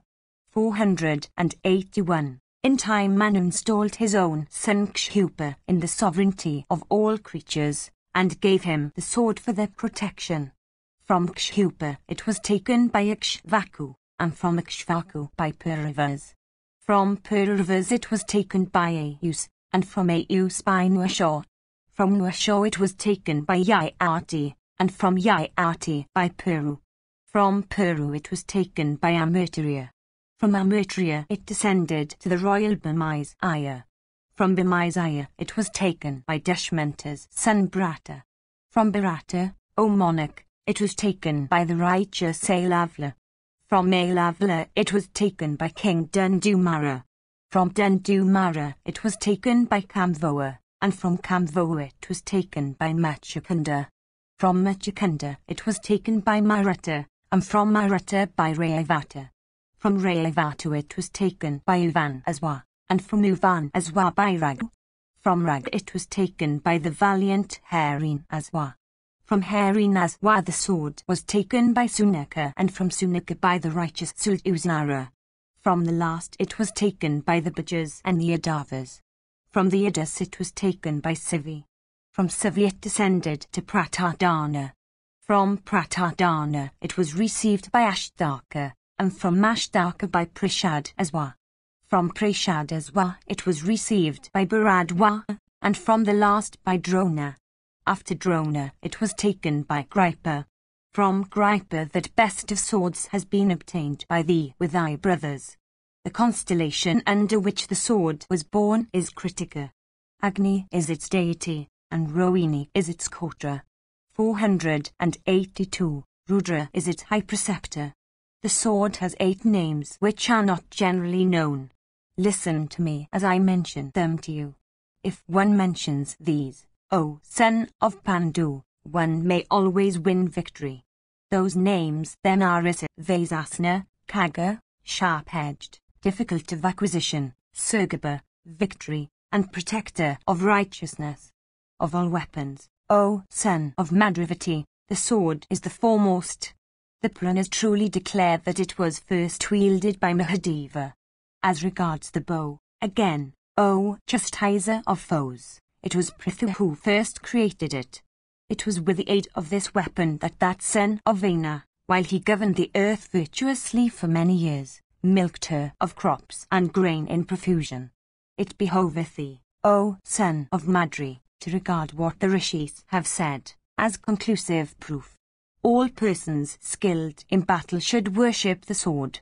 I have now told thee truly the first portion of thy query, in detail, about the origin and creation of the sword. O bull of Bharata's race. By listening to this excellent story of the origin of the sword, a man succeeds in winning fame in this world and eternal felicity in the next. Section Clicks VI. Vaisampayana said, when Bhishma, after having said this, became silent, Yudhishthira, and the others, returned home. The king, addressing his brothers with Vidura forming the fifth, said, the course of the world rests upon virtue, wealth, and desire.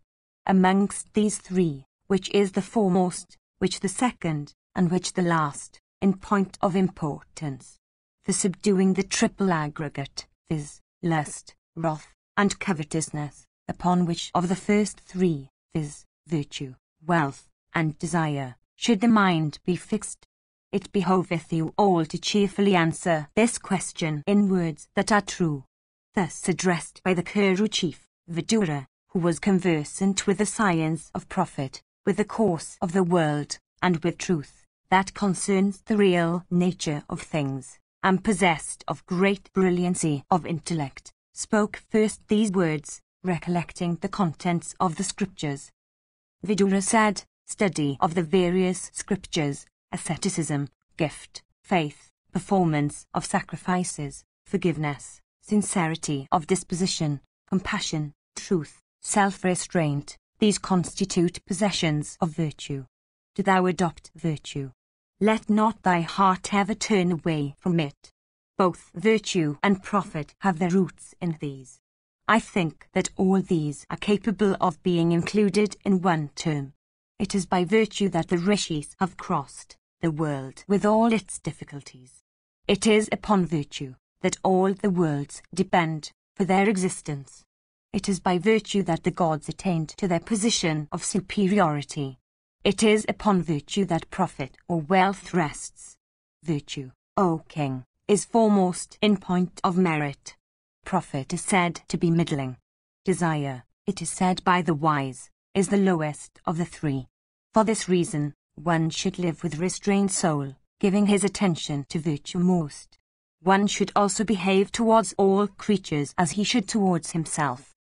Vaisampayana continued, after Vidura had finished what he had to say. Pritha's son Arjuna, well skilled in the science of profit, and conversant also with the truths of both virtue and profit, urged on by the drift of Yudhishthira's question, said these words. Arjuna said, this world, O king, is the field of action. Action, therefore, is applauded here. Agriculture, trade, keep of cattle, and diverse kinds of arts, constitute what is called profit. Profit, again, is the end of all such acts. Without profit or wealth, both virtue and the objects of desire cannot be one. This is the declaration of the Sruti. Even persons of uncleansed souls, if possessed of diverse kinds of wealth, are able to perform the highest acts of virtue and gratify desires that are apparently difficult of being gratified. Virtue and desire are the limbs of wealth, as the Sruti declares. With the acquisition of wealth, both virtue and the objects of desire may be one. Like all creatures worshipping Brahman, even persons of superior birth worship a man possessed of wealth. Even they that are attired in deer skins and bear matted locks on their heads, that are self-restrained, that smear their bodies with mire, that have their senses under complete control, even they that have bald heads and that are devoted Brahmacarins, and that live separated from one another, cherish a desire for wealth. Others attired in yellow robes, bearing long beards, graced with modesty, possessed of learning, contented, and freed from all attachments, become desirous of wealth. Others, following the practices of their ancestors, and observant of their respective duties, and others desirous of heaven, do the same. Believers and unbelievers and those that are rigid practices of the highest yoga, all certify to the excellence of wealth. 483. He is said to be truly possessed of wealth who cherishes his dependents with objects of enjoyment, and afflicts his foes with punishments. Even this so foremost of intelligent men, is truly my opinion. Listen, however, now to these two, viz., Nakula and Sahadeva, who are about to speak. Vaisampayana continued. After Arjuna had ceased, the two sons of Madri, viz., Nakula and Sahadeva, said these words of high import. Nakula and Sahadeva said, sitting or lying, walking and standing, one should strive after the acquisition of wealth even by the most vigorous of means. If wealth, which is difficult of acquisition and highly agreeable, be earned, the person that has earned it, without doubt, is seen to obtain all the objects of desire.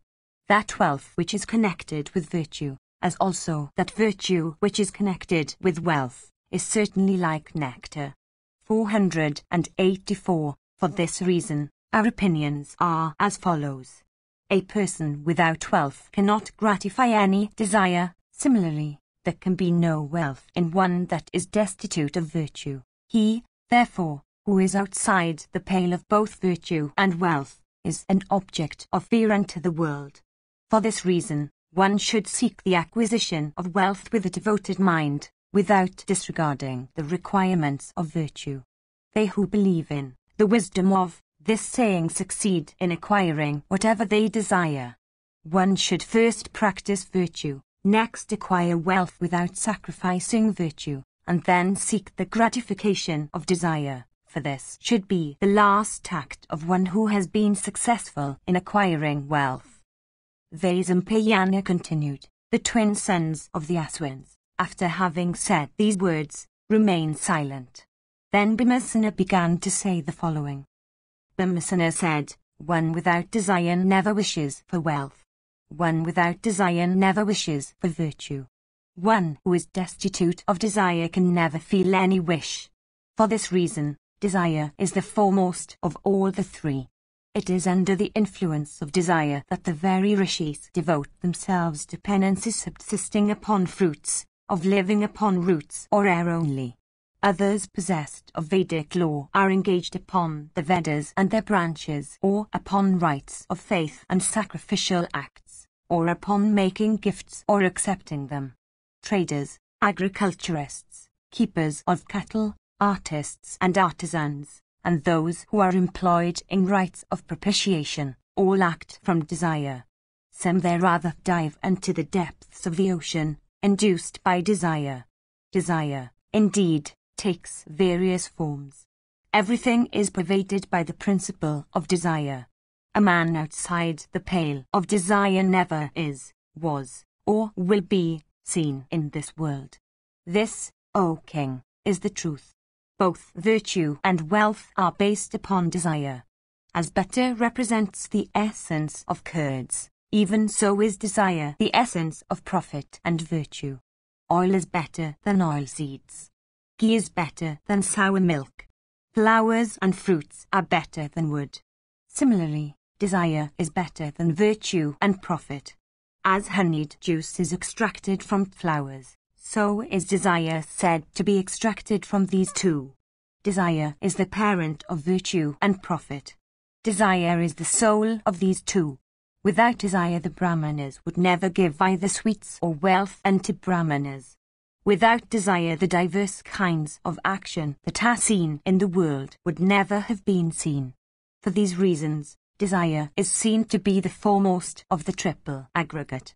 Approaching beautiful damsels attired in excellent robes, adorned with every ornament, and exhilarated with sweet wines, do thou sport with them. Desire, O King, should be the foremost of the three with us. Reflecting upon the question to its very roots, I have come to this conclusion. Do not hesitate to accept this conclusion, O son of Dharma. These words of mine are not of hollow import. Fraught with righteousness as they are, they will be acceptable to all good men. Virtue, profit, and desire should all be equally attended to. That man who devotes himself to only one of them is certainly not a superior person. He is said to be middling who devotes himself to only two of them. He, on the other hand, is the best of his species who attends to all the three. Having said these words in brief as also in detail, unto those heroes, Bhima possessed of wisdom, surrounded by friends, smeared with sandal paste, and adorned with excellent garlands and ornaments, remain silent. 485. Then King Yudhishthira the Just, that foremost of virtuous men, possessed of great learning, properly reflecting for a while upon the words spoken by all of them, and thinking all those speeches to be false philosophy, himself spoke as follows. Yudhishthira said, without doubt, all of you have settled conclusions in respect of the scriptures, and all of you are conversant with authorities. These words fraught with certainty that you have spoken have been heard by me. Listen now, with concentrated attention, to what I say unto you.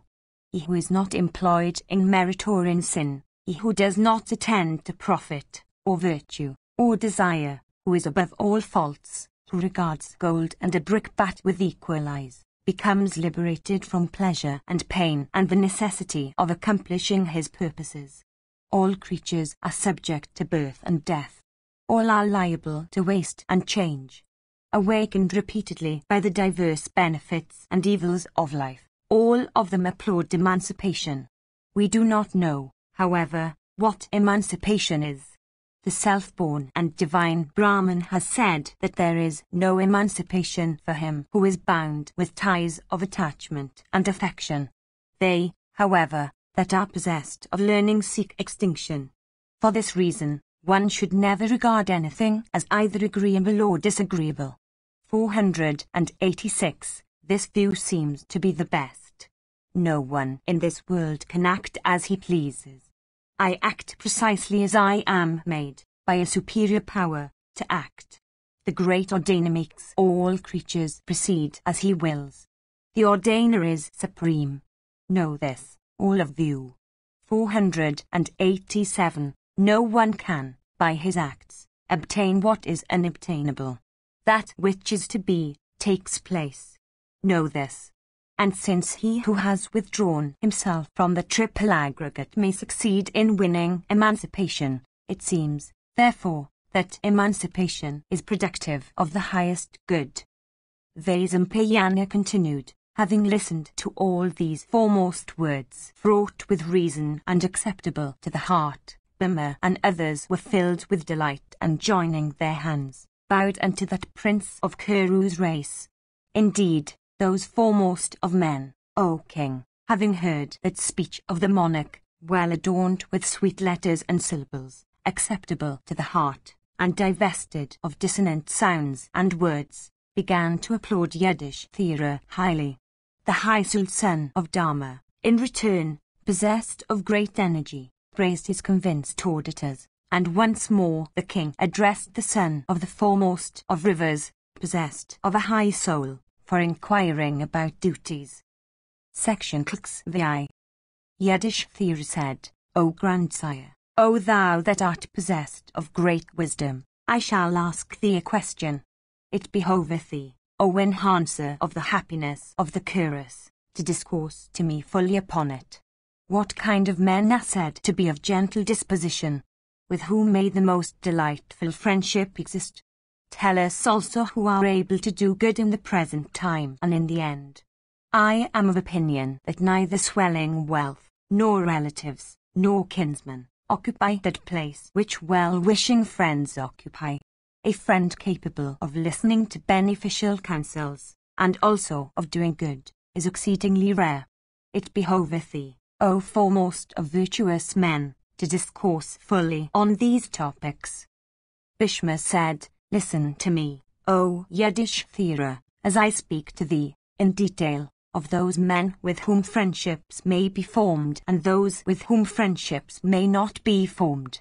One that is covetous, one that is pitiless, one that has renounced the duties of his order, one that is dishonest, one that is a knave, one that is mean, one that is of sinful practices, one that is suspicious of all, one that is idle, one that is procrastinating, one that is of a crooked disposition, one that is an object of universal obloquy, one that dishonors the life of his preceptor, one that is addicted to the 7 well-known vices, one that casts off distressed friends, one possessed of a wicked soul, one that is shameless, one whose fight is ever directed towards sin, one that is an atheist, one that is a slanderer of the Vedas, one whose senses are not restrained, one that gives free indulgence to lust, one that is untruthful, one that is deserted by all, one that transgresses all restraints, one that is deceitful, one that is destitute of wisdom, one that is envious, one that is wedded to sin, one whose conduct is bad, one whose soul has not been cleansed, one that is cruel, one that is a gambler, one that always seeks to injure friends, one that covets wealth belonging to others, that wicked wight who never expresses satisfaction with what another may give him according to the extent of his means, one that is never pleased with his friends, O bull among men, one that becomes angry on occasions that do not justify anger, one that is of restless mind, one that quarrels without cause, that sinful bloke who feels no scruple in deserting well-meaning friends, that wretch who is always mindful of his own interests and who, O king, quarrels with friends when those do him a very slight injury or inflict on him a wrong unconsciously, one who acts like a foe but speaks like a friend, one who is of perverse perceptions, one who is blind to his own good, one who never takes delight in what is good for himself or others, should be avoided. One who drinks alcoholic liquors, one who hates others, one who is wrathful, one who is destitute of compassion, one who is pained at the sight of others' happiness, one who injures friends, one who is always engaged in taking the lives of living creatures, one who is ungrateful, one who is vile, should be avoided. Alliances of friendship should never be formed with any of them. Similarly, no alliance of friendship should be formed with him who is ever intent upon marking the faults of others. Listen now to me as I indicate the persons with whom alliances of friendship may be formed. They that are well born, they that are possessed of eloquence and politeness of speech, they that are endued with knowledge and science, they that are possessed of merit and other accomplishments, they that are free from covetousness, they that are never exhausted by labor, they that are good to their friends, they that are grateful, they that are possessed of varied information and knowledge, they that are destitute of avarice, they that are possessed of agreeable qualities, they that are firm in truth, they that have subdued their senses, they that are devoted to athletic and other exercises, they that are of good families, they that are perpetuators of their races. 488. They that are destitute of faults, they that are possessed of fame, should be accepted by kings for forming alliances of friendship with them. They, again, O monarch, who become pleased and contented if one behaves with them according to the best of one's powers, they who never get angry on occasions that do not justify anger, they who never become displeased without sufficient cause, those persons who are well conversant with the science of profit and who, even when annoyed, succeed in keeping their minds tranquil, they who devote themselves to the service of friends at personal sacrifice, they who are never estranged from friends but who continue unchanged in their attachment, like a red blanket made of wool, which does not easily change its color. 489. They who never disregard, from anger, those that are poor, they who never dishonor youthful women by yielding to lust and loss of judgment, they who never point out wrong paths to friends, they who are trustworthy, they who are devoted to the practice of righteousness, they who regard gold and brickbats with an equal eye, they that adhere with firmness to friends and well-wishers, they who master their own people and seek the accomplishment of the business of friends regardless of their own dignity and casting off all the marks of their own respectability, should be regarded as persons with whom alliances of friendship should be made. Indeed, the dominions of that king spread on every direction, like the light of the Lord of the stars, who makes alliances of friendship with such superior men. Alliances should be formed with men that are well practiced in weapons, that have completely subdued their anger, that are always strong in battle and possessed of high birth, good behavior, and varied accomplishments. Amongst those vicious men, O sinless one, that I have mentioned, the vilest, O king, are those that are ungrateful and that injure friends. Those persons of wicked behavior should be avoided by all. This, indeed, is a settled conclusion. Yudhishthira said, I desire to hear in detail this description. Tell me who they are that are called endurers of friends and ungrateful persons. Bhishma said, I shall recite to thee an old story whose incidents occurred in the country, O monarch, of the Malechas that lies to the north. There was a certain Brahmin belonging to the middle country. He was destitute of Vedic learning. One day, beholding a prosperous village, the man entered it from desire of obtaining charity. 490. In that village lived a robber possessed of great wealth, conversant with the distinctive features of all the orders of men, devoted to the Brahmanas, firm in truth, and always engaged in making gifts. Repairing to the abode of that robber, the Brahmana begged for alms. Indeed, he solicited a house to live in and such necessaries of life as would last for 1 year. Thus solicited by the Brahmana, the robber gave him a piece of new cloth with its ends complete, 491, and a widowed woman possessed of youth. Obtaining all those things from the robber, the Brahmana became filled with delight. Indeed, Gautama began to live happily in that commodious house which the robber assigned to him. He began to hold the relatives and kinsmen of the female slave he had got from the robber chief.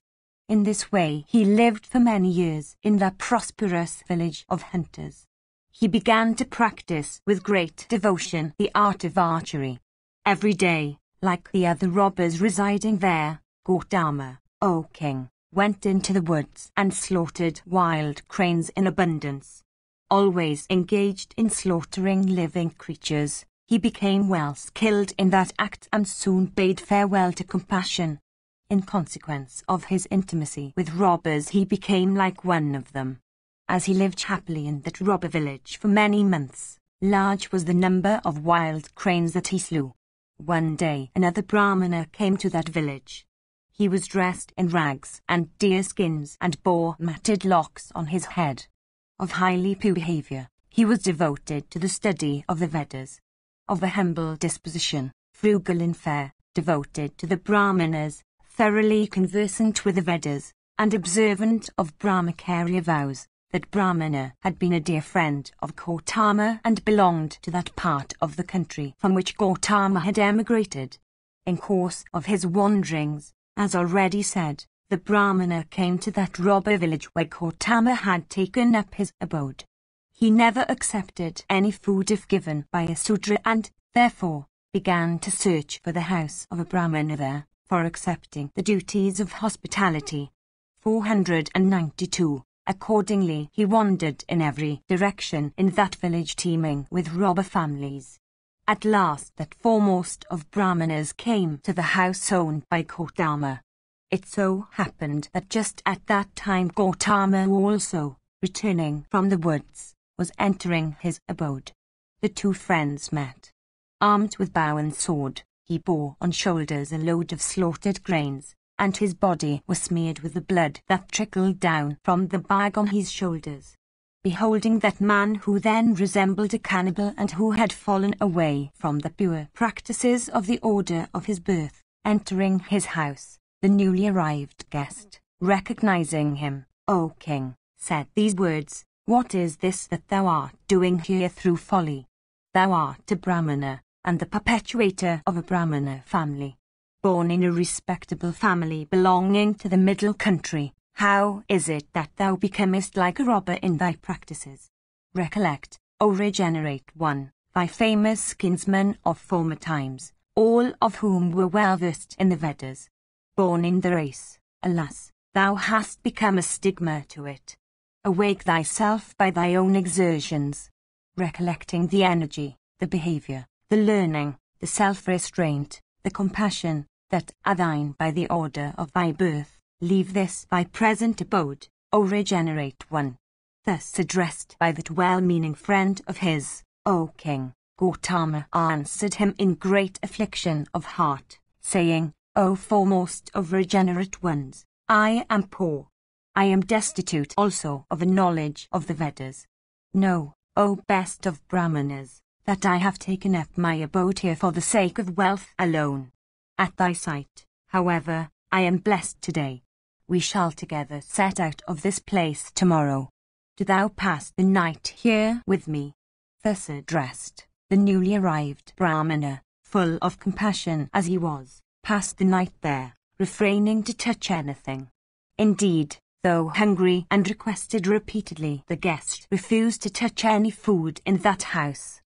Section 6. Bhishma said, after that night had passed away and that best of Brahmanas had left the house, Gautama, issuing from his abode, began to proceed towards the sea, O Bharata. On the way he beheld some merchants that used to make voyages on the sea. With that caravan of merchants he proceeded towards the ocean. It so happened, however, O king, that that large caravan was assailed, while passing through a valley, by an infuriated elephant. Almost all the persons were killed. Somehow escaping from that great danger, the Brahmana fled towards the north for saving his life, not knowing whither he proceeded. Separated from the caravan and led far away from that spot, he began to wander alone in a forest, like Kimpurashaw. 493. At last coming upon a road that led towards the ocean, he journeyed until he reached a delightful and heavenly forest abounding in flowering trees. It was adorned with mango trees that put forth flowers and fruits throughout the year. It resembled the very woods of Nandana in heaven, and was inhabited by yakshas and kinnaras. It was also adorned with salas and palmyras and tamalas, with clusters of black aloes, and many large sandal trees. Upon the delightful tablelands that he saw there, fragrant with perfumes of diverse kinds, birds of the foremost species were always heard to pour forth their melodies. Other winged denizens of the air, called barandas, and having faces resembling those of human beings, and those called bulingas, and others belonging to mountainous regions and to the sea, warbled sweetly there. Gautama proceeded through that forest, listening, as he went, to those delightful and charming strains of nature's choristers. On his way he beheld a very delightful and level spot of land covered with golden sands and resembling heaven itself, O king, for its beauty. On that plot stood a large and beautiful banyan with a spherical top, possessed of many branches that corresponded with the parent tree in beauty and size. That banyan looked like an umbrella set over the plain. The spot underneath that magnificent tree was drenched with water perfumed with the most fragrant sandal, endued with great beauty and abounding in delicious flowers all around. The spot looked like a court of the grandsire himself. Beholding that charming and unrivalled spot, abounding with flowering trees, sacred, and looking like the abode of a very celestial, Gautama became very much delighted. Arrived there, he sat himself down with a well-pleased heart. As he sat there, O son of Kunti, a delicious, charming, and auspicious breeze, bearing the perfume of many kinds of flowers, began to blow softly, cooling the limbs of Gautama and filling him with celestial pleasure. O monarch, fanned by that perfumed breeze, the Brahmana became refreshed, and in consequence of the pleasure he felt he soon fell asleep. Meanwhile the sun set behind the Easter hills. When the resplendent luminary entered his chambers in the west and the evening twilight came, a bird that was the foremost of his species returned to that spot, which was his home, from the regions of Brahman. His name was Nadajana, and he was a dear friend of the Creator. He was a prince of grains, possessed of great wisdom, and a son of the sage Kasyapa. He was also known extensively on earth by the name of Raja. Indeed, he surpassed everyone on earth in fame and wisdom. The child of a celestial maiden, possessed of great beauty and learning, he resembled a celestial in splendor, adorned with the many ornaments that he wore and that were as brilliant as the sun himself. The child of a celestial girl seemed to blaze with beauty. Beholding that bird arrived at that spot, Gautama became filled with wonder. Exhausted with hunger and thirst, the Brahmana began to cast his eyes on the bird from desire of slaying him. Raja said, "Welcome, O Brahmana. By good luck have I got thee today in my abode. The sun is set. The evening twilight is come. Having come to my abode, thou art today, my dear, an excellent guest. Having received my worship according to the rites laid down in the scriptures, thou mayst go whither thou wilt tomorrow morning." Section CLXX. Bhishma said, hearing these sweet words, Gautama became filled with wonder. Feeling at the same time a great curiosity, he eyed Raja without being able to withdraw his gaze from him. Raja said, "O Brahmana, I am the son of Kasyapa by one of the daughters of the sage Daksha. Possessed of great merits, thou art my guest today. Thou art welcome, O foremost of Brahmanas." Bhishma continued, having offered him hospitality according to the rites laid down in the scriptures, the crane made an excellent bed of the sala flowers that lay all around. He also offered him several large fishes caught from the deep waters of the Bhagirati. Indeed, the son of Kasyapa offered, for the acceptance of his guest Gautama, were blazing fire and certain large fishes. After the Brahmana had eaten and became gratified, the bird possessing wealth of penances began to fan him with his wings for driving off his fatigue. Seeing his guest seated at his ease, he asked him about his pedigree. The man answered, saying, "I am a Brahmana known by the name of Gautama," and then remained silent. The bird gave his guest a soft bed made of leaves and perfumed with many fragrant flowers. Gautama laid himself down on it and felt great happiness. When Gautama had laid himself down, the eloquent son of Kasyapa, who resembled Yama himself in his knowledge of duties, asked him about the cause of his arrival there. Gautama answered him, saying, "I am, O large-souled one, very poor. For earning wealth 494, I am desirous of going to the sea." The son of Kasyapa cheerfully told him, "It behoveth thee not to feel any anxiety. Thou shalt succeed, O foremost of Brahmanas, and shalt return home with property." The sage Vrihaspati hath spoken of 4 kinds of means for the acquisition of wealth, viz., inheritance, sudden accession due to luck or the favour of the gods, acquisition by labour, and acquisition through the aid or kindness of friends. I have become thy friend. I cherish good feelings towards thee. I shall, therefore, exert myself in such a way that thou mayst succeed in acquiring wealth. The night passed away and morning came. Seeing his guest rise cheerfully from bed, the bird addressed him, saying, "Go, O amiable one, along this very route and thou art sure to succeed. At the distance of about 3 yojanas from this place, there is a mighty king of the Rakshasas. Possessed of great strength, his name is Virupaksha, and he is a friend of mine. Go to him, O foremost of Brahmanas. That chief, induced by my request, will, without doubt, give thee as much wealth as thou desirest." Thus addressed, O king, Gautama cheerfully set out from that place, eating on the way, to his fill, fruits sweet as ambrosia. Beholding the sandal and aloe and birch trees that stood along the road, and enjoying their refreshing shade, the Brahmana proceeded quickly. He then reached the city known by the name of Mahabharata. It had large porches made of stone, and high walls of the same material. It was also surrounded on every side with a trench, and large pieces of rock and engines of many kinds were kept ready on the ramparts. He soon became known to the Rakshasa chief of great intelligence, O king, as a dear guest sent unto him by the chief's friend, the crane.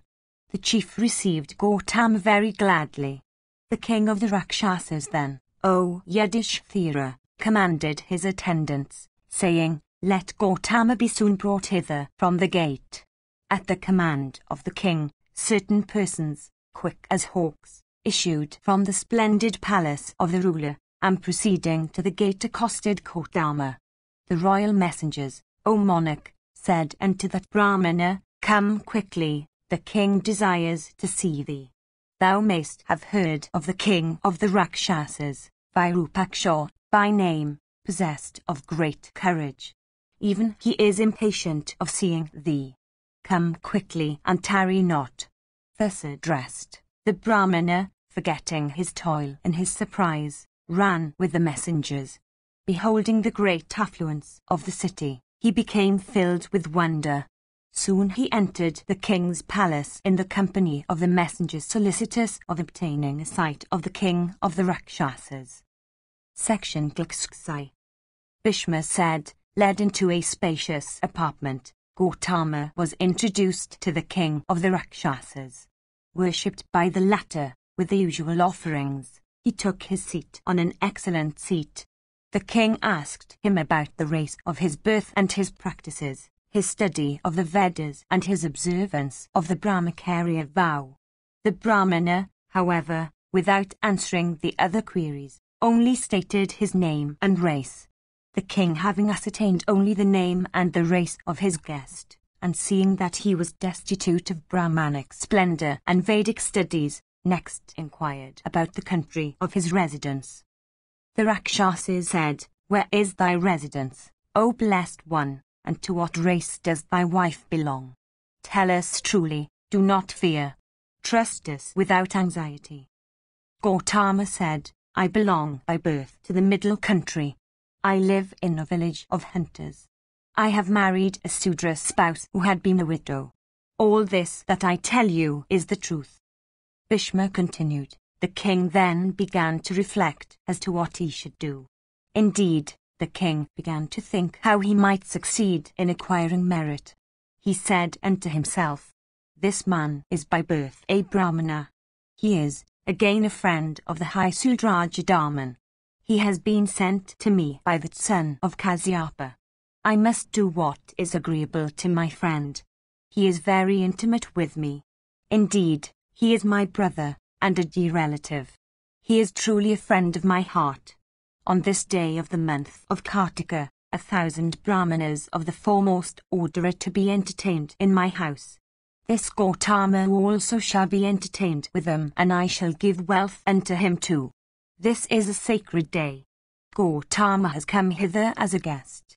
The wealth that is to be given away unto the Brahmanas is ready. What is there then to think of? Just about this time 1,000 Brahmanas, possessed of great learning, with persons purified by baths and adorned with sandalpust and flowers, and attired in long robes of linen, came to the palace. The Rakshasa king Virupaksha, O monarch, received the guests, as they came, duly and according to the rites laid down in the scriptures. At the command of the king, skins were spread out for them. The royal servants then, O best of the Bharatas, placed mats of kusa grass on the ground. 495, those foremost of Brahmanas, having been duly worshipped by the king, sat down on those seats. The Rakshasa chief once more worshipped his guests, as provided by the ordinance, with sesame seeds, green blades of grass, and water. Some amongst them were selected for representing the Viswadevas, the Pitras, and the deities of fire. These were smeared with sandal paste, and flowers were offered unto them. They were also adored with other kinds of costly offerings. After such worship, every one of them looked as effulgent as the moon in the firmament. Then bright and polished plates of gold, adorned with engravings, and filled with excellent food prepared with ghee and honey, were given unto those Brahmanas. Every year, on the days of full moon, of the months of Ashada and Magha, a large number of Brahmanas used to receive from the Rakshasa chief, after proper honors, the best kinds of food that they desired. Especially on the day of full moon in the month of Kartika, after the expiry of autumn, the king used to give unto the Brahmanas much wealth of diverse kinds, including gold, silver, jewels, gems, pearls, diamonds of great value, stones of the lapis lazuli variety, deer skins, and skins of the ranku deer. Indeed, O Bharata, throwing a heap of wealth of many kinds for giving it away as dakshina unto his regenerate guests, the mighty Virupaksha, addressing those foremost of Brahmanas, said unto them, Take from these jewels and gems as much as ye wish and can hope to bear away. And he also used to say unto them, O Bharata, these words, taking those plates of gold and vessels which you have used for your dinner, go ye away, O foremost of Brahmanas. When these words were uttered by the high Sudrakshasa king, on the occasion of that particular feast, those bulls among Brahmanas took as much wealth as each desired. Worshipped with those costly jewels and gems, those best of Brahmanas, attired in excellent robes, became filled with delight. Once more, the Rakshasa king, having restrained the Rakshasas that had come to his palace from diverse lands, addressed those Brahmanas and said, This one day, ye regenerate ones, ye need have no fear from the Rakshasas here. Sport ye as ye wish, and then go away with speed. The Brahmanas then, leaving that spot, went away in all directions with great speed. Gautama also, having taken up a heavy quantity of gold without any loss of time, went away. Carrying the burthen with difficulty, he reached that same banyan, under which he had met the crane. He sat himself down, fatigued, toil-worn, and hungry. While Gautama was resting there, that best of birds, viz. Rajadaman, O king, came there. Devoted to friends, he gladdened Gautama by bidding him welcome. By flapping his wings he began to fan his guest and dispel his fatigue. Possessed of great intelligence, he worshipped Gautama, and made arrangements for his food. Having eaten and refreshed himself, Gautama began to think, Heavy is this load that I have taken of bright gold. Moved by covetousness and folly, I have a long way to travel. I have no food by which to support life on my way. What should I do for supporting life? Even these were his thoughts then.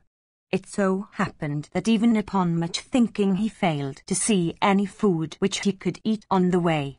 Ungrateful as he was, O tiger among men, even this was the thought that he then conceived, this prince of grains, so large and containing a heap of flesh, stayeth by my side.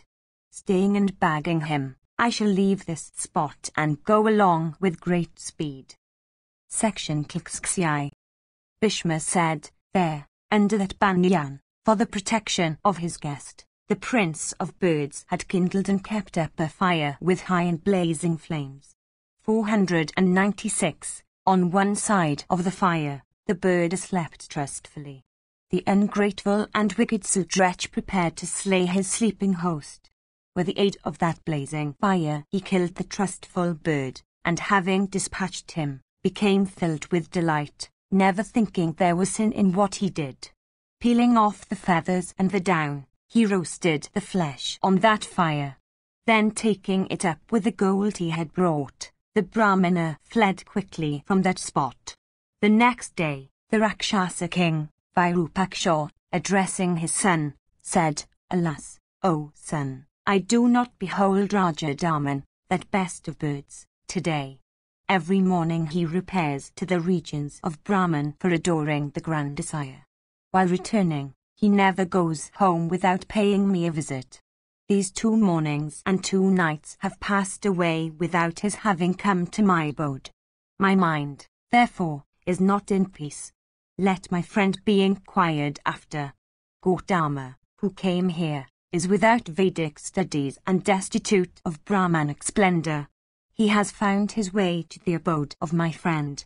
I greatly fear that worst of Brahmanas has slain Rajadaman. Of evil practices and wicked understanding, I read him through by the signs he showed. Without compassion, of cruel and grim visage, and wicked, that vilest of men is like a robber. That Gautama has gone to the abode of my friend. For this reason, my heart has become extremely anxious. O son, proceeding hence with great speed to the abode of Rajadaman, ascertain whether that pure-souled bird is still alive. Do not tarry. Thus addressed by his sire, the prince, accompanied by other Rakshasas, proceeded with great speed. Arrived at the foot of that banyan, he saw the remains of Rajadaman. Weeping with grief, the son of the intelligent king of the Rakshasas ran with great speed and to the utmost of his power for seizing Gautama. The Rakshasas had not to go far when they succeeded in catching the Brahmana and discovering the body of Rajadaman destitute of wings, bones, and feet. Taking the captive with them, the Rakshasas returned with great speed to Maruvra and showed the king the mutilated body of Rajadaman and that ungrateful and sinning wretch, viz. Gautama. Beholding the remains of his friend the king, with his counsellors and priest, began to weep aloud. Indeed, loud was the voice of lamentation that was heard in his abode. The entire city of the Rakshasa king, men, women, and children, became plunged in woe. The king then addressed his son, saying, Let this sinful wretch be slain. Let these Rakshasas here feast merrily on his flesh. Of sinful deeds, of sinful habits, of sinful soul, and inured to sin, this wretch, I think, should be slain by you. Thus addressed by the Rakshasa king, many Rakshasas of terrible prowess expressed their unwillingness to eat the flesh of that sinner. Indeed, those wanderers of the night, addressing their king, said, Let this vilest of men be given away to the robbers. Bending their heads to their king, they told him so, adding, It behoveth thee not to give us this sinful wretch for our food. The king said unto them, Let it be so. Let this ungrateful wight be given to the robbers then without delay. Thus addressed by him, the Rakshasas armed with lances and battle-axes, hacked that vile wretch into pieces and gave them away to the robbers. It so happened, however, that the very robbers refused to eat the flesh of that vile man.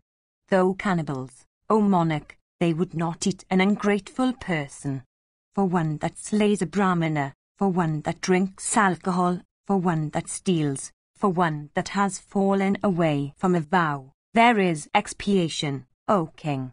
But there is no expiation for an ungrateful person.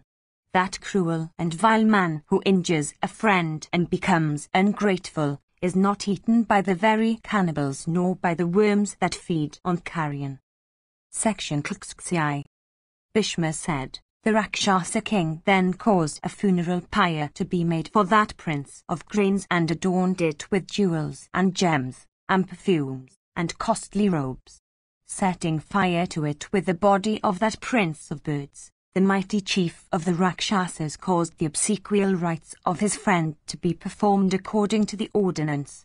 At that time, the auspicious goddess Zorabi, the daughter of Daksha, appeared in the sky above the place where the pyre had been set up. Her breasts were full of milk. 497. From her mouth, O sinless monarch, froth mixed with milk fell upon the funeral pyre of Rajadaman. At this, the prince of grains became revived. Rising up, he approached his friend Virupaksha, the king of the Rakshasas. At this time, the chief of the Celestials himself came to the city of Virupaksha. Addressing the Rakshasa king, Indra said, By good luck, thou hast revived the prince of grains. The chief of the deities further recited to Virupaksha the old story of the curse denounced by the grandsire upon that best of birds named Rajadaman. Addressing the king, he said, Once on a time, O monarch, this prince of grains absented himself from the region of Brahman, when his presence was expected. In wrath the grandsire said unto this prince of birds, Since this vile crane hath not presented himself today in my assembly, therefore that wicked souled one shall not soon die, so as to be able to leave the earth. In consequence of these words of the grandsire, the prince of grains, though slain by Gotama, has come back to life, through the virtue of the nectar with which his body was drenched. After Indra had become silent, Rajadarman, having bowed unto the chief of the celestials, said, O first of gods, if thy heart be inclined towards me for grace, then let my dear friend Gautama be restored to life. Hearing these words of his, Vasava, O foremost of men, sprinkled nectar over the Brahmana Gautama and restored him to life. The prince of grains, approaching his friend Gautama, who still bore on his shoulders the load of gold that he had got from the king of the Rakshasas, embraced him and felt great joy. Rajadarman, that prince of grains, dismissing Gautama of sinful deeds, together with his wealth, returned to his own abode. At the due hour he repaired, the next day, to the grandsire's region. The latter honoured the high-souled bird with such attentions as are shown to a guest. Gautama also, returning to his home in the village of the hunters, begot many sinful children upon his Sudra wife. A heavy curse was denounced upon him by the gods to the effect that having begotten, within a few years, 498, upon the body of his remarried wife many children, that ungrateful sinner should sink into a terrible hell for many years. All this, O Bharata, was recited to me formerly by Narada. Recollecting the incidents of this grave story, O bull of Bharata's race, I have recited to thee all its details duly. Whence can an ungrateful person derive fame? Where is his place? Whence can he have happiness? An ungrateful person does not deserve to be trusted. One that is ungrateful can never escape. No person should injure a friend. He that injures a friend sinks into terrible and everlasting hell.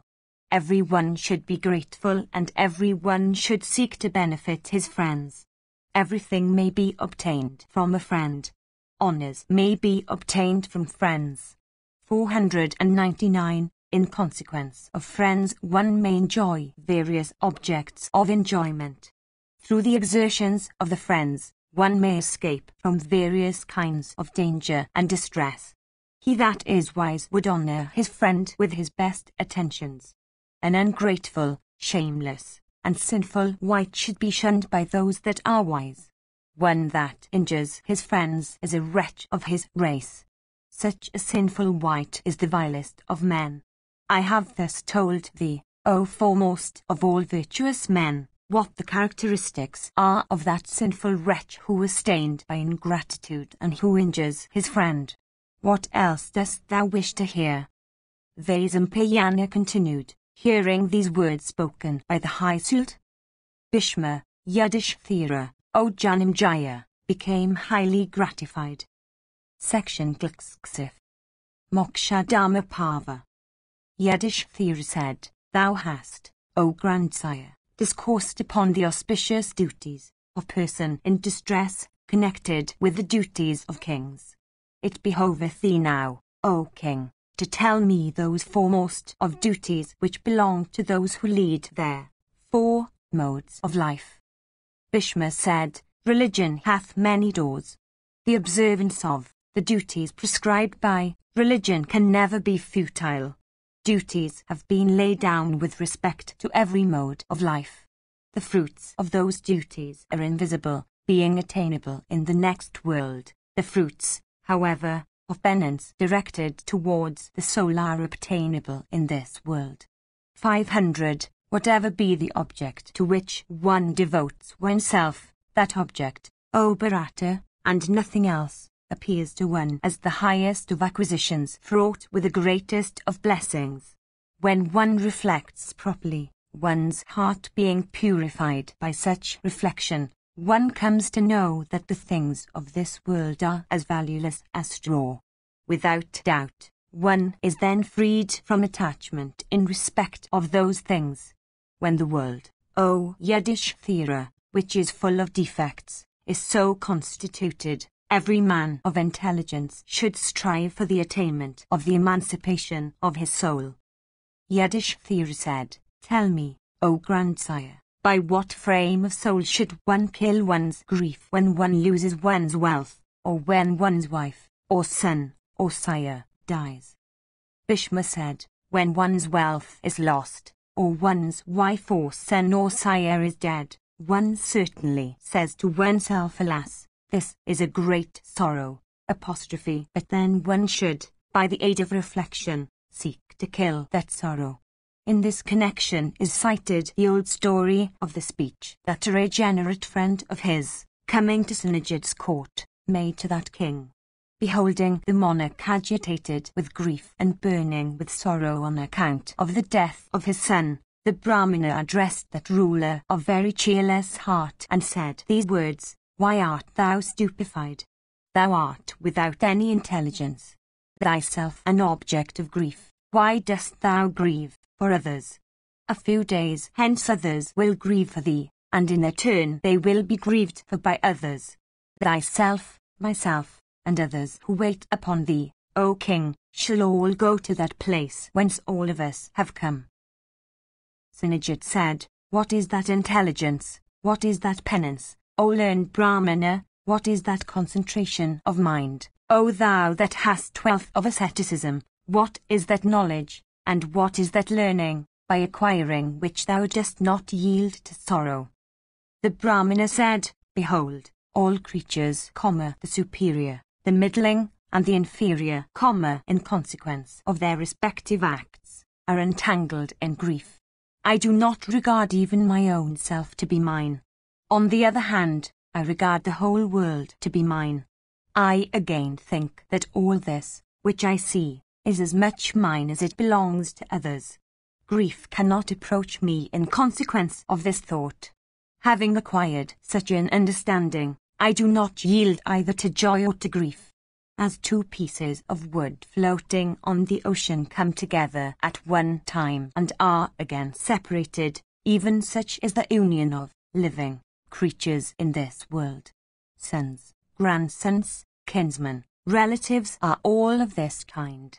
One should never feel affection for them, for separation with them is certain. Thy son came from an invisible region. He has departed and become invisible. He did not know thee. Thou didst not know him. Who art thou and for whom dost thou grieve? Grief arises from the disease constituted by desire. Happiness again results from the disease of desire being cured. From joy also springs sorrow, and hence sorrow arises repeatedly. Sorrow comes after joy, and joy after sorrow. The joys and sorrows of human beings are revolving on a wheel. After happiness, sorrow has come to thee. Thou shalt again have happiness. No one suffers sorrow forever, and no one enjoys happiness forever. The body is the refuge of both sorrow and happiness. 501. Whatever acts an embodied creature does with the aid of his body, the consequence thereof he has to suffer in that body. Life springs with the springing of the body into existence. The two exist together, and the two perish together. 502. Men of uncleansed souls, wedded to worldly things by various bonds, meet with destruction like embankments of sand in water. Woes of diverse kinds, born of ignorance, act like pressers of oil seeds, for assailing all creatures in consequence of their attachments. These press them like oil seeds in the oil-making machine represented by the round of rebirths, to which they are subject. Man, for the sake of his wife, and others, commits numerous evil acts, but suffers singly diverse kinds of misery both in this and the next world. All men, attached to children and wives and kinsmen and relatives, sink in the miry sea of grief like wild elephants, when destitute of strength, sinking in a miry slough. Indeed, O Lord, Upon loss of wealth or son or kinsman or relatives, man suffers great distress, which resembles as regards its power of burning, a forest conflagration. All this, viz., joy and grief, existence and non-existence, is dependent upon destiny. One having friends as one destitute of friends, one having foes as one destitute of foes, one having wisdom as one destitute of wisdom, each and every one amongst these obtains happiness through destiny. Friends are not the cause of one's happiness. Foes are not the cause of one's misery. Wisdom is not competent to bring an accession of wealth, nor is wealth competent to bring an accession of happiness. Intelligence is not the cause of wealth, nor is stupidity the cause of penury. He only that is possessed of wisdom, and none else, understands the order of the world. Amongst the intelligent, the heroic, the foolish, the cowardly, the idiotic, the learned, the weak, or the strong, happiness comes to him for whom it is ordained. Among the calf, the cowherd that owns her, and the thief, the cow indeed belongs to him who drinks her milk. 503. They whose understanding is absolutely dormant, and they who have attained to that state of the mind which lies beyond the sphere of the intellect, succeed in enjoying happiness. Only they that are between the two classes suffer misery. 504. They that are possessed of wisdom delight in the two extremes, but not in the states that are intermediate. The sages have said that the attainment of any of these two extremes constitutes happiness. Misery consists in the states that are intermediate between the two. 505. They who have succeeded in attaining to real felicity, which samadhi can bring, and who have become free from the pleasures and pains of this world, and who are destitute of envy, are never agitated by either the accession of wealth or its loss. They who have not succeeded in acquiring that intelligence which leads to real felicity, but who have transcended folly and ignorance, by the help of a knowledge of the scriptures, give way to excessive joy and excessive misery. Men destitute of all notions of right or wrong, insensate with pride and with success over others, yield to transports of delight like the gods in heaven. 506. Happiness must end in misery. Idleness is misery, while cleverness, in action, is the cause of happiness. Affluence and prosperity dwell in one possessed of cleverness, but not in one that is idle. Be it happiness or be it misery, be it agreeable or be it disagreeable, what comes to one should be enjoyed or endured with an unconquered heart. Every day 1,000 occasions for sorrow, and 100 occasions for fear assail the man of ignorance and folly, but not the man that is possessed of wisdom. Sorrow can never touch the man that is possessed of intelligence, that has acquired wisdom, that is mindful of listening to the instructions of his betters, that is destitute of envy, and that is self-restrained. Relying upon such an understanding, and protecting his heart from the influences of desire and the passions, the man of wisdom should conduct himself here. Indeed, sorrow is unable to touch him who is conversant with that supreme self from which everything springs and unto which everything disappears. 507. The very root of that for which grief, or heart-burning, or sorrow is felt, or for which one is impelled to exertion, should, even if it be a part of one's body, be cast off. That object, whatever it may be in respect of which the idea of is cherished, becomes a source of grief and heart-burning. Whatever objects, amongst things that are desired, were cast off, become sources of happiness. The man that pursues objects of desire meets with destruction in course of the pursuit. Neither the happiness that is derived from a gratification of the senses nor that great felicity which one may enjoy in heaven approaches to even a 16th part of the felicity which rises from the destruction of all desires.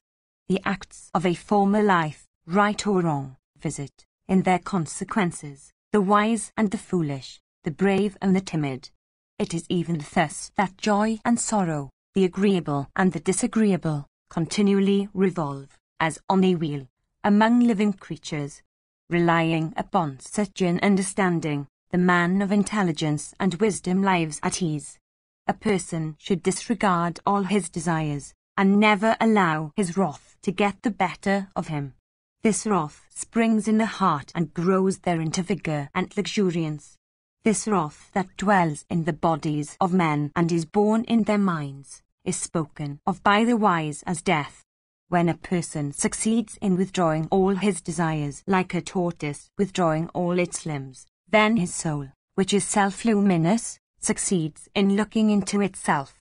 508. That object, whatever it may be, in respect of which the idea of is cherished, becomes a source of grief and heart-burning.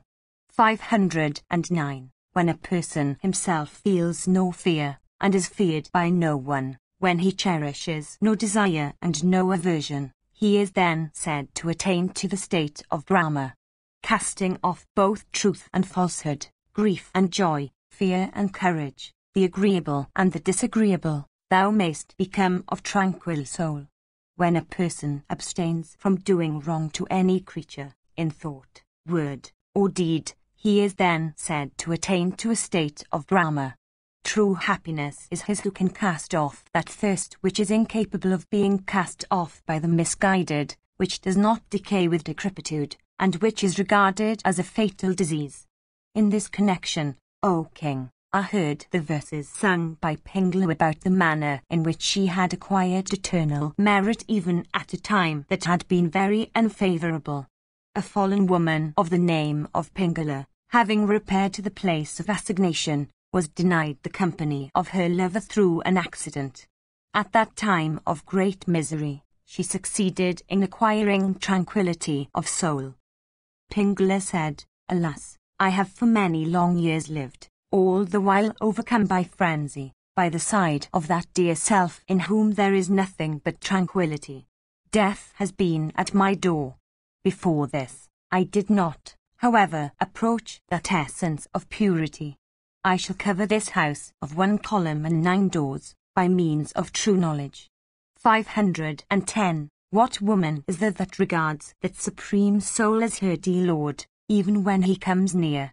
511. I am now awake. I have been roused from the sleep of ignorance. I am no longer influenced by desire. Human lovers, who are really the embodied forms of hell, shall no longer deceive me by approaching me lustfully. Evil produces good through the destiny or the acts of a former life. Roused from the sleep of ignorance, I have cast off all desire for worldly objects. I have acquired a complete mastery over my senses. One freed from desire and hope sleeps in felicity. Freedom from every hope and desire is felicity. Having driven off desire and hope, Pingala sleeps in felicity. Bhishma continued, convinced with these and other words uttered by the learned Brahmana, King Sanjit, casting off his grief, experienced delight and became very happy. Section CLXXV. Yudhishthira said, Time, which is destructive of every created thing, is passing on. 512. Tell me, O grandsire, what is that good thing which should be sought? Bhishma said, In this connection, O king, is cited the old narrative of a discourse between sire and son, O Yudhishthira. A certain Brahmana, O Partha, who was devoted to the study of the Vedas, got a very intelligent son who, for this, was called Madhavan. 513. One day, the son, well conversant with the truths of the religion of emancipation, and acquainted also with the affairs of the world, addressed his sire devoted to the study of the Vedas. The son said, What should a wise man do, O father, seeing that the period of human life is passing away so very quickly? O father, tell me the course of duties that one should perform, without omitting to mention the fruits. Having listened to thee, I desire to observe those duties. The sire said, O son, observing the Brahmacharya mode of life, one should first study the Vedas. He should then wish for children for rescuing his ancestors. Setting up his fire next, he should seek to perform their prescribed sacrifices according to due rites. At last, he should enter the forest for devoting himself to contemplation. The sun said, when the world is thus surrounded on all sides and is thus assailed, and when such irresistible things of fatal consequences fall upon it, how can you say these words so calmly? The sire said, how is the world assailed? What is that by which it is surrounded? What, again, are those irresistible things of fatal consequences that fall upon it? Why dost thou frighten me thus? The sun said, death is that by which the world is assailed. Decrepitude encompasses it. Those irresistible things that come and go away are the nights, that are continually lessening the period of human life. When I know that death tarries for none, but approaches steadily towards every creature, how can I pass my time without covering myself with a garb of knowledge? 514. When each succeeding night passing away lessens the allotted period of one's existence, the man of wisdom should regard the day to be fruitless. When death is approaching steadily, who is there that would, like a fish in a shallow water, feel happy? Death comes to a man before his desires have been gratified. Death snatches away a person when he is engaged in plucking flowers and when his heart is otherwise set, like a tigress bearing away a ram. Do thou, this very day, accomplish that which is for thy good. Let not this death come to thee. Death drags its victims before their acts are accomplished.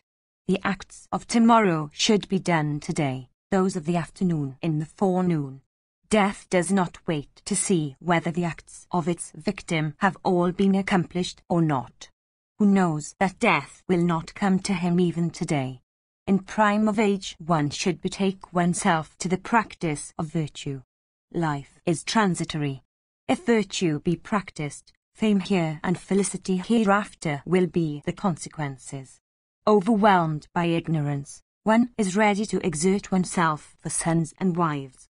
Achieving virtuous or vicious acts, one brings them up and aggrandizes them. Like a tiger bearing away a sleeping deer, death snatches away the man addicted to the gratification of desire and engaged in the enjoyment of sons and animals. Before he has been able to pluck the flowers upon which he has set his heart, before he has been gratified by the acquisition of the objects of his desire, death bears him away like a tiger bearing away its prey. Death overpowers a man while the latter is still in the midst of the happiness that accrues from the gratification of desire, and while still thinking, this has been done, this is to be done, this has been half done. Death bears away the man, however designated according to his profession, attached to his field, his shop, or his home, before he has obtained the fruit of his acts. Death bears away the weak, the strong, the brave, the timid, the idiotic, and the learned, before any of these obtains the fruits of his acts. When death, decrepitude, disease, and sorrow arising from diverse causes, are all residing in thy body, how is it that thou livest as if thou art perfectly hale? As soon as a creature is born, decrepitude and death pursue him for effecting his destruction. All existent things, mobile and immobile, are affected by these two. The attachment which one feels for dwelling in villages and towns, in the midst of fellowmen, is said to be the very mouth of death. The forest, on the other hand, is regarded as the fold within which the senses may be bent. This is declared by the Srutis. 515. The attachment a person feels for dwelling in a village or town, in the midst of men, is like a cord that binds him effectually. They that are good break that cord and attain to emancipation, while they that are wicked do not succeed in breaking them. He who never injures living creatures by thought, word, or deed, is never injured by such agencies as are destructive of life and property. 516. Nothing can resist the messengers, disease and decrepitude, of death when they advance except truth which devours untruth. In truth is immortality. 517. For these reasons one should practice the vow of truth, one should devote oneself to the union with truth, one should accept truth for one's Veda, and restraining one's senses, one should vanquish the destroyer by truth. Both immortality and death are planted in the body. One comes to death through ignorance and loss of judgment, while immortality is achieved through truth. I shall, therefore, abstain from injury and seek to achieve truth, and transgressing the sway of desire and wrath, regard pleasure and pain with an equal eye, and attaining tranquility, avoid death like an immortal. Upon the advent of that season when the sun will progress towards the north, I shall, restraining my senses, set to the performance of the Santi sacrifice, the Brahma sacrifice, the mind sacrifice, and the work sacrifice. 518. How can one like me worship his maker in animal sacrifices involving cruelty, or sacrifices of the body, such as Pisachas only can perform and such as produce fruits that are transitory? 519. That person whose words, thoughts, penances, renunciation, and yoga meditation all rest on Brahma, succeeds in earning the highest good. There is no eye which is equal to the eye of knowledge. There is no penance like that involved in truth. There is no sorrow equal to that involved in attachment. There is no happiness, that which is obtainable from renunciation. I have sprung from Brahma through Brahma. I shall devote myself to Brahma, though I am childless. I shall return to Brahma. I do not require a son for rescuing me. A Brahmana can have no wealth like to the state of being alone, the state in consequence of which he is capable of regarding everything with an equal eye. The practice of truthfulness, good behavior, patience, abstention from injury, simplicity, and avoidance of all rites and visible sacrifices. What use hast thou, O Brahmana, of wealth or kinsmen and relatives, of wives, when thou shalt have to die? Seek thyself which is concealed in a cave. Where are thy grandsires and where thy sire? 520. Bhishma continued, Do thou also, O monarch, conduct thyself in that way in which the sire, in this story, conducts himself, devoted to the religion of truth, after having listened to the speech of his son. Section v. Yudhishthira said, Tell me, O grandsire, whence and how happiness and misery come to those that are rich, as also those that are poor, but who live in the observance of different practices and rites. 521. Bhishma continued, In this connection is cited the old narrative of what was sung by Sampaka, who had obtained tranquility and achieved emancipation for himself.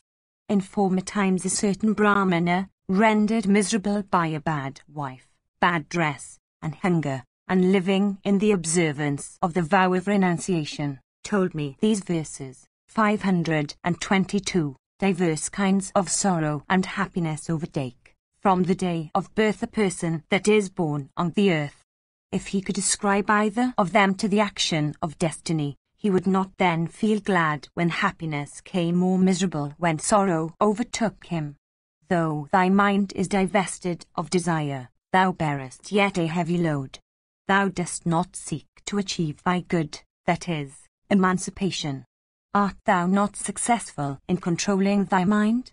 If thou goest about, having renounced home and desirable possessions, thou shalt taste real happiness. A person divested of everything sleepeth in happiness, and awaketh in happiness. Complete poverty, in this world, is happiness. It is a good regimen, it is the source of blessings, it is freedom from danger. This fleshless path is unattainable by persons cherishing desire, and is easily attainable by those that are freed from desire. Casting my eyes on every part of the three worlds, I do not behold the person who is equal to a poor man of pure conduct and without attachment to worldly things. I weighed poverty and sovereignty in a balance. Poverty weighed heavier than sovereignty and seemed to possess greater merits. Between poverty and sovereignty there is this great distinction, viz., that the sovereign, possessed of affluence, is always agitated by anxiety and seems to be within the very jaws of death. As regards, however, the poor man, who in consequence of the divestment of all wealth has freed himself from hopes and emancipated himself, neither fire, nor foe, nor death, nor robbers, can get the better of him. The very gods applaud such a man who wanders about according to his sweet will, who lies down on the bare ground with his arm for a pillow, and who is possessed of tranquillity. Affected by wrath and cupidity, the man of affluence is stained by a wicked heart. He casts oblique glances and makes dry speeches. He becomes sinful, and his face is always darkened with frowns. Biting his lips, and excited with wrath, he utters harsh and cruel words. If such a man desires to even make a gift of the whole world, who is there that would like even to look at him? Constant companionship with prosperity stupefies a person of weak judgment. It drives off his judgment like the wind driving off the autumnal clouds. Companionship with prosperity induces him to think, I am possessed of beauty. I am possessed of wealth. I am high-born. I meet with success in whatever I undertake. I am not an ordinary human being! His heart becomes intoxicated in consequence of these three reasons. With heart deeply attached to worldly possessions, he wastes the wealth hoarded by his sires. Reduced to want, he then regards the appropriation of other people's wealth as blameless. At this stage, when he transgresses all barriers and beings to appropriate the possessions of others from every side, the rulers of men obstruct and afflict him like sportsmen afflicting with keen shafts a deer that is espied in the woods. Such a man is then overwhelmed with many other afflictions of a similar kind that originate in fire and weapons. Therefore, disregarding all worldly propensities, such as desire for children and wives, together with all fleeting unrealities, such as the body, etc., one should, aided by one's intelligence, apply proper medicine for the cure of those painful afflictions. Without renunciation, one can never attain to happiness. Without renunciation, one can never obtain what is for one's highest good. Without renunciation, one can never sleep at ease. Therefore, renouncing everything, make happiness thy own. All this was said to me in past times at Hastinapur by a Brahmana about what Sam Parker had sung. For this reason, I regard renunciation to be the foremost of things. Section VI. Yudhishthira said, if any person, desiring to accomplish acts of charity and sacrifices, fails to find the necessary wealth, and thirst of wealth overwhelms him, what is that which he must do for obtaining happiness? Bhishma said, he that regards everything, viz., joy and sorrow, honour and insult, etc., with an equal eye, that never exerts himself for gratifying his desire for earthly possessions, that practices truthfulness of speech, that is freed from all kinds of attachment, and that has no desire for action, is, O Bharata, a happy man. These five, the ancients say, are the means for the acquisition of perfect tranquility or emancipation. These are called heaven. These are religion. These constitute the highest happiness. In this connection is cited the old narrative of what Manki had sung when freed from attachments. Listen to it, O Yudhishthira. Desirous of wealth, Manki found that he was repeatedly doomed to disappointments. At last, with a little remnant of his property, he purchased a couple of young bulls with a yoke for training them to agricultural labour. One day, the two bulls properly tied to the yoke were taken out for training in the fields. Shying at the sight of a camel that was lying down on the road, the animals suddenly ran towards the camel and fell upon its neck. Enraged at finding the bulls fall upon its neck, the camel, endued with great speed, rose up and ran at a quick pace, bearing away the two helpless creatures dangling on either side of its neck. Beholding his two bulls thus borne away by that strong camel, and seeing that they were at the point of death, Mankey began to say, "If wealth be not ordained by destiny, it can never be acquired by even a clever man exerting himself with attention and confidence and accomplishing with skill all that is necessary towards that end. I had, before this, endeavoured by diverse means and devotion to earn wealth. Behold this misfortune brought about by destiny to the property I had. My bulls are borne away, raising and falling, as the camel is running in an uneven course. This occurrence seems to be an accident. 523. Alas, those dear bulls of mine are dangling on the camel's neck like a couple of gems. This is only the result of destiny. Exertion is futile in what is due to chance. Or, if the existence of anything like exertion, as an agent in the production of results, be admitted, a deeper search would discover destiny to be at the bottom. 524. Hence, the person that desires happiness should renounce all attachment. The man without attachments, no longer cherishing any desire for earning wealth, can sleep happily. So, it was well said by Suker while going to the great forest from his father's abode, renouncing everything. 525. Amongst these two, viz., one who obtains the fruition of all his wishes, and one who casts off every wish, the latter, who renounces all, is superior to the former who obtains the fruition of all. No one could ever attain to the end of desire. 526. Only he that is destitute of knowledge and judgments feels an avidity for protecting his body and life. Forbear from every desire for action. O my soul that art possessed by cupidity, adopt tranquillity by freeing thyself from all attachments.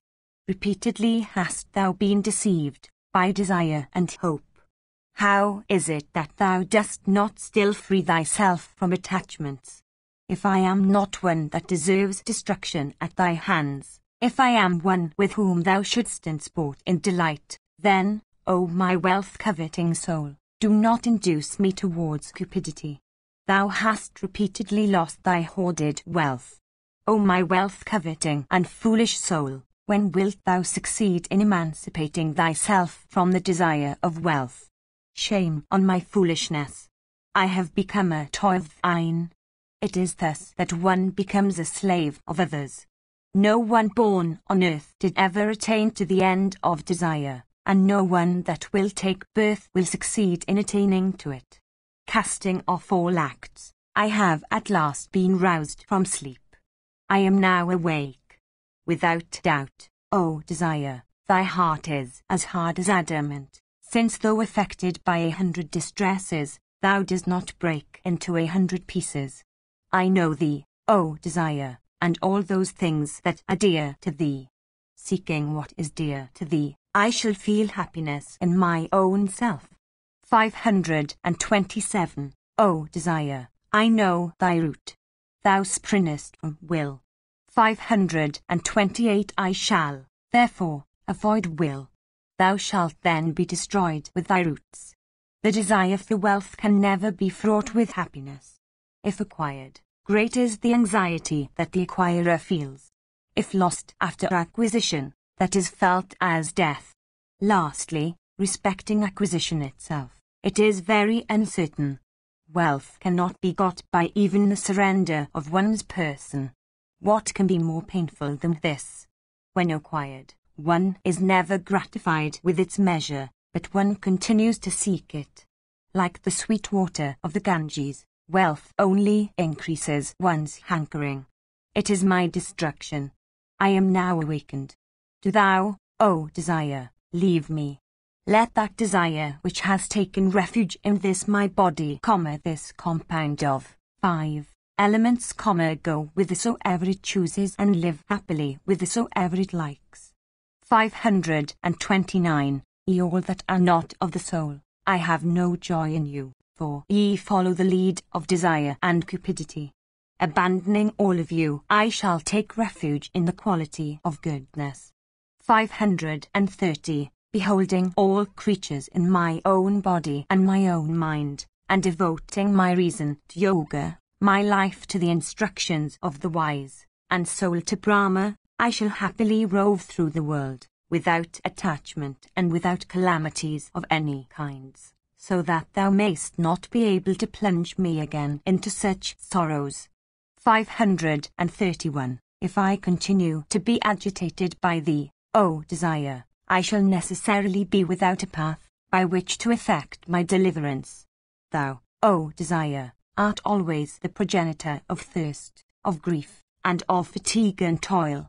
I think the grief that one feels at the loss of wealth is very keen and far greater than what one feels under any other circumstances. Kinsmen and friends disregard him that has lost his wealth. With various kinds of humiliation that number by thousands, there are many faults in property that are more painful still. On the other hand, the very small happiness that resides in wealth is mingled with pain and sorrow. 532. Robbers slay, in the sight of all, the person that is possessed of wealth, or afflict him with various kinds of severity, or always fill him with fear. At last, after a long time, I have understood that the desire for wealth is fraught with sorrow. Whatever the object, O desire, upon which thou settest thy heart, thou forcest me to pursue it. Thou art without judgment. Thou art a fool. Thou art difficult of being contented. Thou canst not be gratified. Thou burnest like fire. Thou dost not inquire, in pursuing an object, whether it is easy or difficult of attainment. Thou canst not be filled to the brim, like the nether region. Thou wishest to plunge me into sorrow. From this day, O desire, I am incapable of living with thee. I who had felt despair, at first, at the loss of my property, have now attained to the high state of perfect freedom from attachments. At this moment I no longer think of thee and thy train. I had, before this, felt great misery on thy account. I do not, now, regard myself as destitute of intelligence. Having adopted renunciation in consequence of loss of my property, I can now rest, freed from every kind of fever. I cast thee off, O desire, with all the passions of my heart. Thou shalt not again dwell with me or sport with me.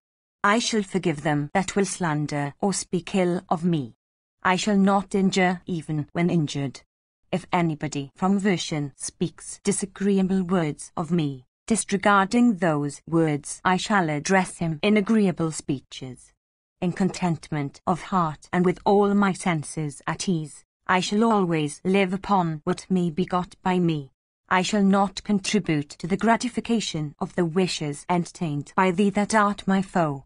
Freedom from attachment, emancipation from desire, contentment, tranquility, truth, self-restraint, forgiveness, and universal compassion are the qualities that have now come to me. Therefore, let desire, cupidity, thirst, miserliness avoid me. I have now adopted the path of goodness. Having cast off desire and cupidity, great is my happiness now. I shall no longer yield to the influence of cupidity and no longer suffer misery like a person of uncleansed soul. One is sure to obtain happiness according to the measure of the desires he may be able to cast off. Truly, he who yields himself up to desire always suffers misery. Whatever passions connected with desire are cast off by a person, all appertain to the quality of passion. Sorrow and shamelessness and discontent all arise from desire and wealth. Like a person plunging in the hot season into a cool lake, I have now entered into Brahma. I have abstained from work. I have freed myself from grief.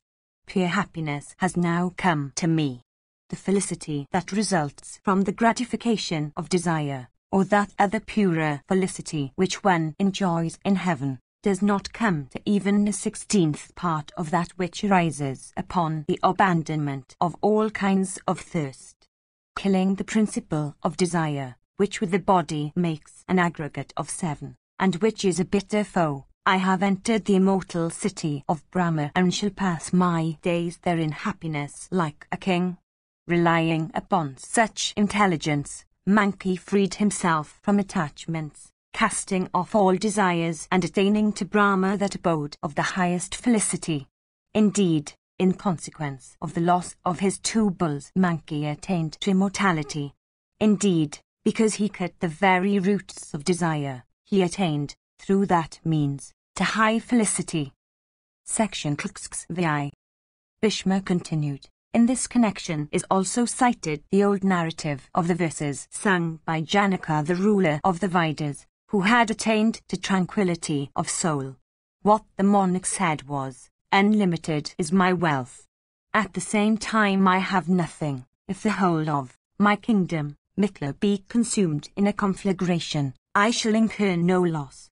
In the connection is also cited the speech of Vodaya uttered in respect of this very topic, viz., freedom from attachments. Listen to it, O Yudhishthira. Once on a time the royal son of Nuasha, Yayati, questioned the Rishi Vodaya, who had, in consequence of the abandonment of desire, attained to tranquility of soul and who had an intimate acquaintance with the scriptures. The monarch said, "O thou with great wisdom, give me instructions about tranquility. What is that understanding relying upon which thou succeedest in wandering over the world in tranquility of soul and disengaged from all acts?" Vodaya said, "I conduct myself according to the instructions of others but never instruct others myself. I shall, however, mention the indications of those instructions, according to which my conduct is framed. Thou mayst catch their spirit by reflection.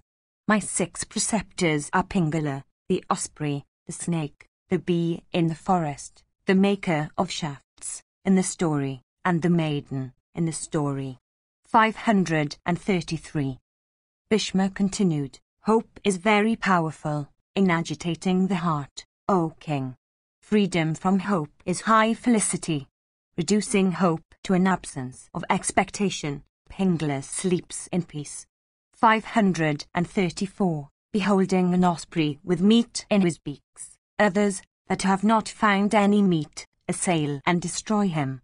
A certain osprey, by altogether abstaining from meat, obtained felicity.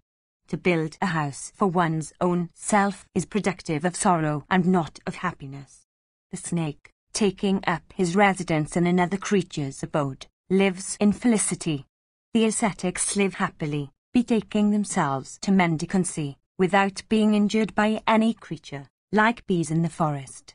A certain maker of shafts, while employed at his work, was so deeply attentive to it that he did not notice the king who passed by his side. When many are together, dispute ensues. Even when 2 reside together, they are sure to converse. I, however, wander alone like the anklet made of seashells in the wrist of the maiden in the story. 535. Section VI. Yudhishthira said, "O thou that art conversant with the conduct of men, tell me by what conduct a person may succeed in this world, freed from grief. How also should a person act in this world so that he may attain to an excellent end?" Bhishma said, in this connection is cited the old story of the discourse between Prahlada and the sage Ajagara. Once on a time King Prahlada of great intelligence questioned a wandering Brahmana of great intelligence and a cleansed and tranquil soul. Prahlada said, "Freed from desire, with a cleansed soul, possessed of humility and self-restraint, without desire of action, free from malice, agreeable in speech, endued with dignity and intelligence and wisdom, thou livest, in simplicity, like a child. Thou never covetest any kind of gain, and never grievest at any kind of loss. Thou art always contented, O Brahmana, and dost not seem to regard anything in the world. while all other creatures are being borne away in the current of desire and passion, thou art perfectly indifferent to all acts appertaining to religion, profit, and pleasure. Thou seemest to be in a state of quietude, without the possibility of agitation. Disregarding all objects of the senses, thou movest like an emancipated self, only witnessing everything, but never taking part in anything. What, O sage, is thy wisdom, what thy learning, and what thy behavior, in consequence of which all this becomes possible? Tell me this without delay, if, O Brahmana, thou thinkest it will do me good. Bhishma continued. That intelligent Brahmana who was well conversant with the duties of the world, thus questioned by Prahlada, answered him in sweet words of grave import. Behold, O Prahlada, the origin of creatures, their growth, decay, and death, are traceable to no intelligible cause. It is for this that I do not indulge in either joy or sorrow. 536. All the propensities for action that exist in the universe may be seen to flow from the very natures of the creatures to which they inhere. All things in the universe are dependent on their respective natures. Hence, I am not delighted with anything. 537. Behold, O Prahlada, all kinds of union have an aptitude for disunion. All acquisitions are certain to end in destruction. Hence I never set my heart upon the acquisition of any object. All things possessed of attributes are certain to meet with destruction. What remains there for a person then to do who, like me, is conversant with both the origin and the end of things? Of all things, large or small, born in the ocean of waters, the end is noticeable. I see also the death, which is manifest, O chief of Asuras, of all things, mobile and immobile, belonging to the land. O best of Danavas, death comes in season unto even the strongest of winged creatures which range the sky.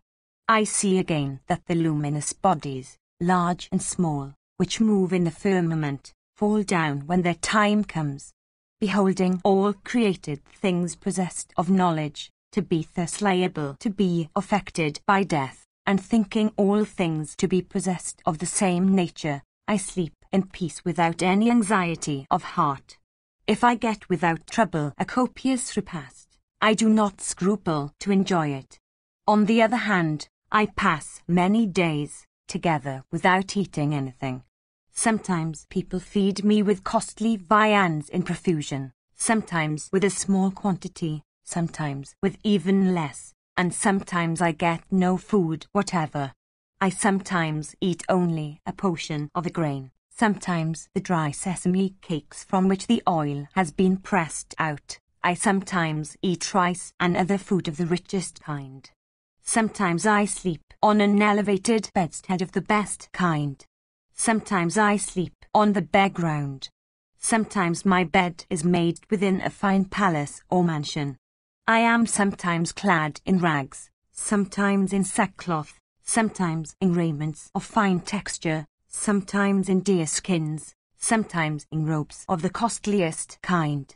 I never reject such enjoyments as are consistent with virtue and as are obtained by me without effort. I do not, at the same time, strive for attaining such objects as are difficult of acquisition. The rigid vow I have adopted is called Ajagara. 538. That vow can secure immortality. It is auspicious and griefless. It is incomparable and pure. It is consistent with the counsels of the wise. It is disapproved by persons of foolish understanding who never follow it. With a pure heart I conduct myself according to it. My mind never swerves from this vow. I have not swerved from the practices of my order. I am abstemious in everything. I know the past and the present. Divested of fear and wrath and cupidity and errors of judgment, I follow this vow with the pure heart. There are no restrictions in respect of food and drink and other objects of enjoyment for one practicing this vow. As everything is dependent on destiny, There is no observance of the considerations of time and place for one like us. The vow I follow contributes to true happiness of the heart. It is never observed by those that are wicked. I follow it with a pure heart. Induced by cupidity, men pursue different kinds of wealth. If baffled in the pursuit, they become depressed by sorrow. Reflecting properly upon all this by the aid of my intelligence which has penetrated the truths of things, I follow this vow with the pure heart. I have seen persons in distress seeking, for the acquisition of wealth, the shelter of men, good and bad. Devoted to tranquility, and with my passions under control, I follow this vow with the pure heart. Beholding, by the aid of truth, that happiness and misery, loss and gain, attachment and renunciation, death and life, are all ordained by destiny, I follow this vow with the pure heart. Divested of fear and attachment and errors of judgment and pride, and endued with wisdom, intelligence, and understanding, and devoted to tranquility and hearing that large snakes without moving enjoy the fruit that comes to them of itself, I follow their practice with a pure heart. Without restrictions of any kind in respect of bed and food, endued by my nature with self-restraint, abstemiousness, pure vow, truth, and purity of conduct, and without any desire to store, for future use, the rewards of action, I follow, with a delighted and pure heart, this vow. All causes of sorrow have fled from me in consequence of my having driven off the object of desire. Having received an accession of light, I follow this vow with the pure heart, for controlling my soul which is thirsty and unrestrained but which is capable, under proper culture, of depending upon itself, without the necessity of external objects to keep it engaged, without paying any heed to the concerns towards which my heart, mind, words would like to lead me, and marking that the happiness which is connected with these is both difficult of acquisition and fleeting in respect of duration, I follow this vow with the pure heart. Learned men possessed of great intelligence, desirous of proclaiming their own feats, have while establishing their own theories and censuring those of others, said this and that on this topic which is incapable of being settled by disputation. Foolish men fail to understand this vow in a proper light. I, however, see it to be destructive of ignorance. Regarding it also as fraught with immortality and as a remedy against diverse kinds of evil, I wander among men, having subdued all faults and having freed myself from thirst after worldly goods. Bhishma continued, that high-souled person who, having freed himself from attachments and divested himself of fear, cupidity, foolishness, and wrath, follows this Ajagara vow, or indulges in this sport, as it may be called, certainly succeeds in passing his days in great delight. Section CLXXX. Yudhishthira said, which of these, O grandsire, viz., kinsman, or acts, or wealth, or wisdom should be the refuge of a person? Questioned by me, answer me this. Bhishma said, wisdom is the refuge of creatures. Wisdom is regarded as the highest of acquisitions. Wisdom is the highest felicity in the world. Wisdom is heaven in the estimation of the good and virtuous. It was through wisdom that Vali, Prahlada, Namachi, and Manki, when they lost their earthly prosperity, succeeded in acquiring felicity. What is that is superior to wisdom? In this connection is cited the old story of the discourse between Indra and Kasyapa. Listen to it, O Yudhishthira. Once on a time a prosperous Vaisya, in the enjoyment of prosperity, and proud of his affluence, threw down, by negligently driving his car, a rishi's son of rigid vows named Kasyapa, devoted to penances. Prostrated on the ground, the young man, in exceeding pain, gave way to his wrath, and under the influence of a despair resolved, saying, I shall cast off my life. A poor man has no need of life in this world. While the Brahmana was lying in that state, silent and agitated, deprived of energy and at the point of death, Indra appeared on the scene in the form of a jackal and addressing him, said, "All inferior creatures covet birth in the human race. Among men again, the status of a Brahmana is much desired. Thou, O Kasyapa, art a human being. Amongst human beings, thou art again a Brahmana. Among Brahmanas, thou art again one that is conversant with the Vedas. Having obtained that which is attainable with very great difficulty, it behoveth thee not to give up life from folly. All kinds of worldly acquisitions are fraught with pride. The declaration of the Srutis in that respect is perfectly true.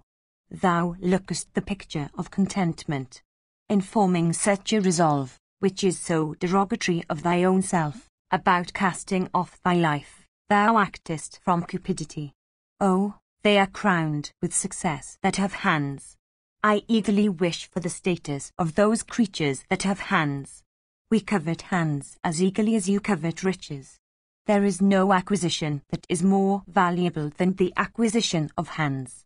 Behold, O Brahmana, I cannot extract this thorn that has entered my body, or crush these insects and worms that are biting and afflicting me greatly. They that have bestowed upon them 2 hands with 10 fingers, succeed in throwing away or crushing the worms, by scratching, that bite their limbs. They succeed in constructing shelters for themselves from rain, cold, and heat. They succeed also in enjoying excellent clothes for themselves, good food, comfortable beds, and excellent habitations.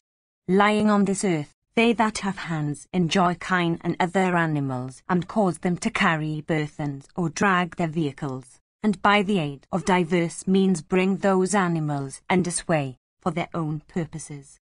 Those living creatures that are without tongues, that are helpless, of little strength, and destitute of hands, bear all the several kinds of misery indicated above.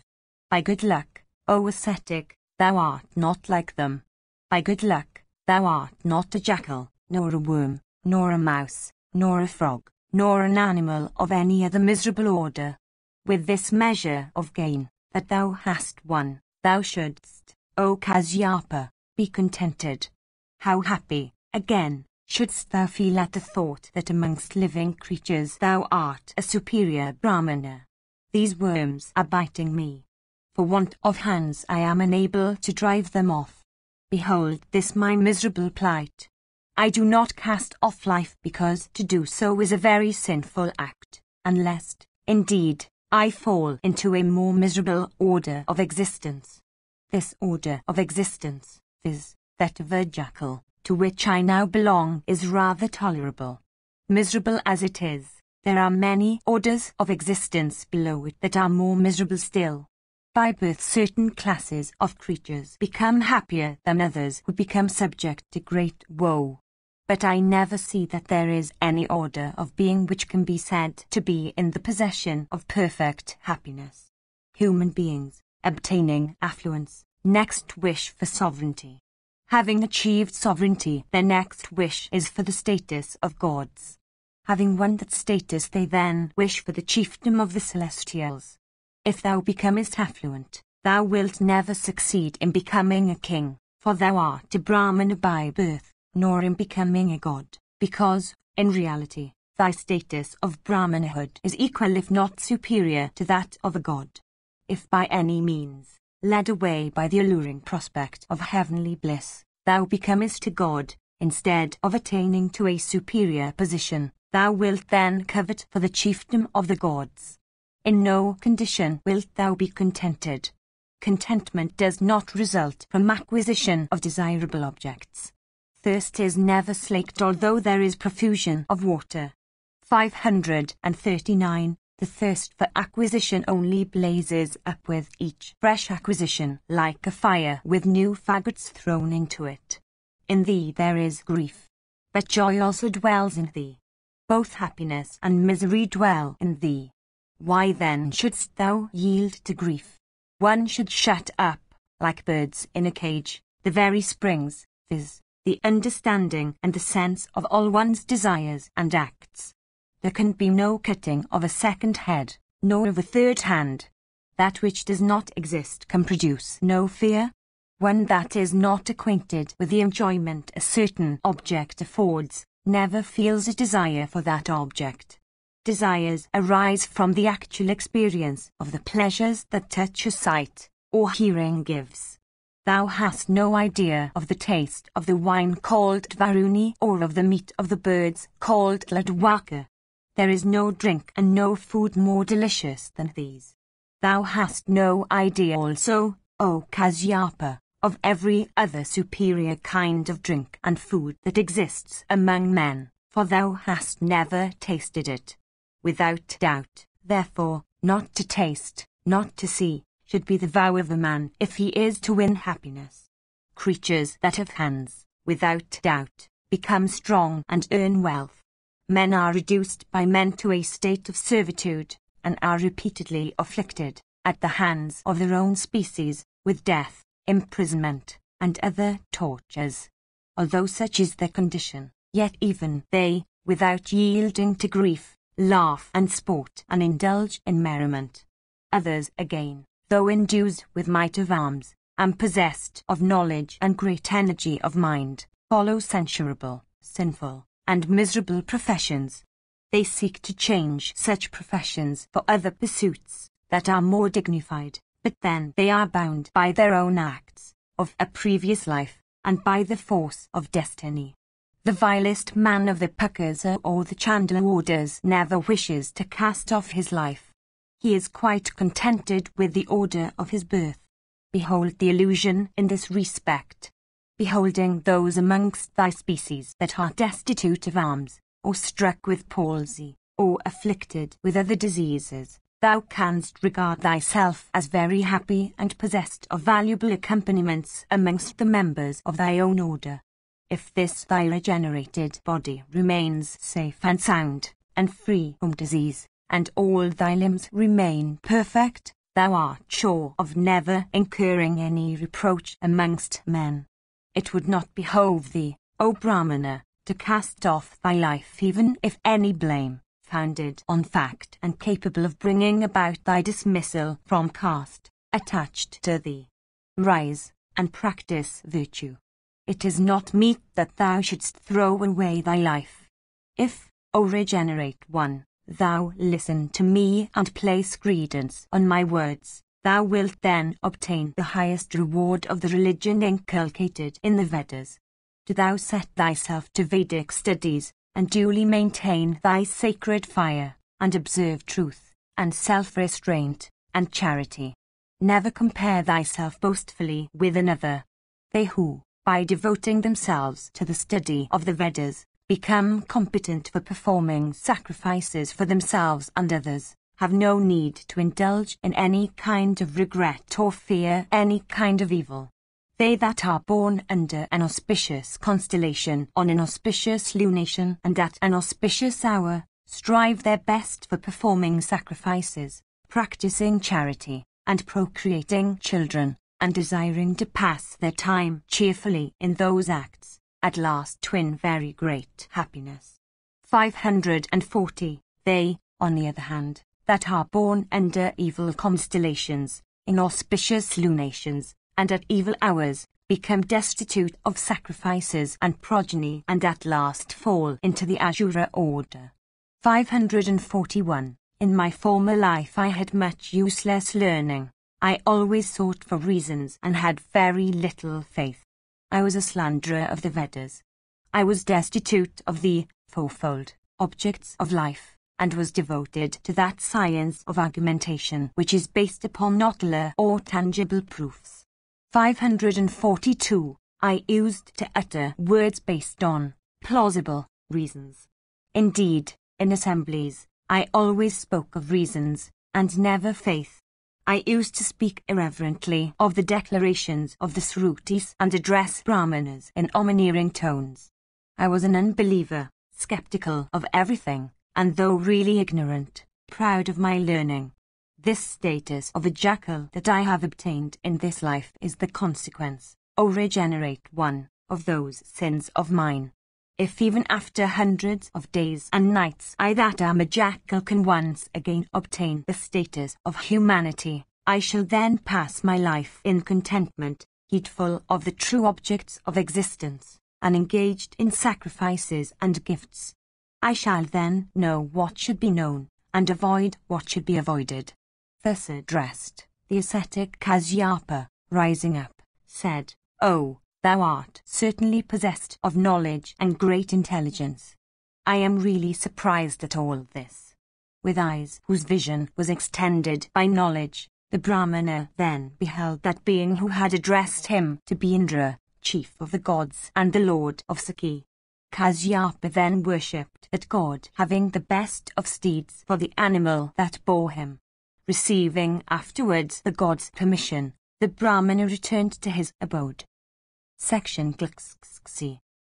Yudhishthira said, "Tell me, O grandsire, if gifts, sacrifices, penances, and dutiful services returned to preceptors are productive of wisdom and high felicity." 543. Bhishma said, "If the mind becomes affected by desire, wrath, and other evil passions, it then runs towards sin. If one acts sustained by sin, one is obliged to dwell in painful regions. Sinful men take birth in indigent circumstances and repeatedly suffer the pangs of famine, woe, fear, and death. Those that are virtuous in their acts, and possessed of faith, and that have their senses under control, become born as affluent men and repeatedly sport in festivities and heaven and happiness. Unbelievers, with their arms manacled, are sent to regions rendered inaccessible by carnivorous beasts and elephants and full of terrors in consequence of snakes and robbers. What more need be said of them? They, on the other hand, who have reverence for gods and guests, who are liberal, who are fond of good and honest men, go, in consequence of their acts of charity, along that happy way which belongs to persons of cleansed souls. They that have no reverence for virtue are as vile among men as seedless grains among corn or the gnat among birds. That which is ordained in consequence of the acts of a past life pursues the actor even if the latter strives his best for leaving it behind. 544. It sleeps when he sleeps and does whatever else he does. 545. Like his shadow it rests when he rests, proceeds when he proceeds, and acts when he acts. Whatever acts a man does he has certainly to obtain the fruits thereof. Death is dragging all creatures who are surely destined to fall into orders of existence they deserve, and who are surely liable to enjoy or suffer that which has been ordained as the consequence of their acts. The acts of a past life develop their consequences in their own proper time, even as flowers and fruits, without extraneous efforts of any kind, never fail to appear when their proper time comes. After the consequences, as ordained, of the acts of a past life have been exhausted, by enjoyment or sufferings, honor and disgrace, gain and loss, decay and growth, no longer flow or appear in respect of anyone. This happens repeatedly. 546. A creature while still in the mother's womb enjoys or suffers the happiness or the misery that has been ordained for him in consequence of his own acts. In childhood or youth or old age, at whatever period of life one does an act good or bad, the consequences thereof are sure to visit him in his next life at precisely the same period. As a calf recognizes and approaches its parent in the midst of even 1,000 kine, even so the acts of a past life recognize and visit the dirt in his new life. Washed in water, a dirty piece of cloth becomes clean. Similarly, men burning in repentance obtain endless happiness by proper penances. 547. Those that can take up their residence in the woods and by performing austerities for a long period can wash themselves of their sins, succeed in obtaining the objects on which they set their hearts. As no one can mark the track of birds in the sky or of fishes in the water, similarly, The track of persons whose souls have been cleansed by knowledge cannot be marked by any. 548. There is no need of any more eloquence or any more reference to sinful acts.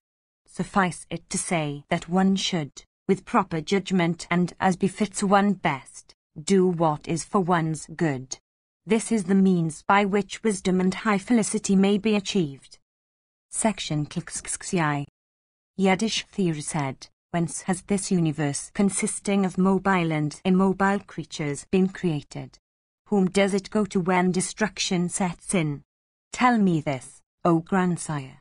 Indeed, by whom has this universe with its oceans, its firmament, its mountains, its clouds, its lands, its fire, and its wind, been created? How were all objects created? Whence this division into separate orders of existence? Whence are there purity and impurity, and the ordinances about virtue and vice? Of what kind is the life of living creatures? Where also do they go who die? Tell us everything about this and the other world. Bhishma said, in this connection is cited the old narrative of the sacred words that Bhrigu said in reply to the questions of Bharadwaja. Beholding the great Rishi Bhrigu blazing with energy and splendor, seated on the Kailasa summit, Bharadwaja addressed him in the following words. Bharadwaja said, by whom was this world with its ocean, its firmament, its mountains, its clouds, its lands, its fire, and its wind, created? How were all creatures first created? Whence this distinction of the castes? Whence the purity and the impurity of behavior, and whence the ordinances about virtue and vice, for living creatures? Of what kind is the life of living creatures? Where do they go who die? It behoveth thee to tell me everything about this and the other world. Thus addressed about his doubts by Bharadwaja, the illustrious and regenerate Rishi Bhrigu, who resembled Brahma itself, replied unto him, saying these words. Bhrigu said, there is a primeval being, known to the great Rishis, of the name of Manasa. He is without beginning and without end. That divine being is incapable of being penetrated by weapons.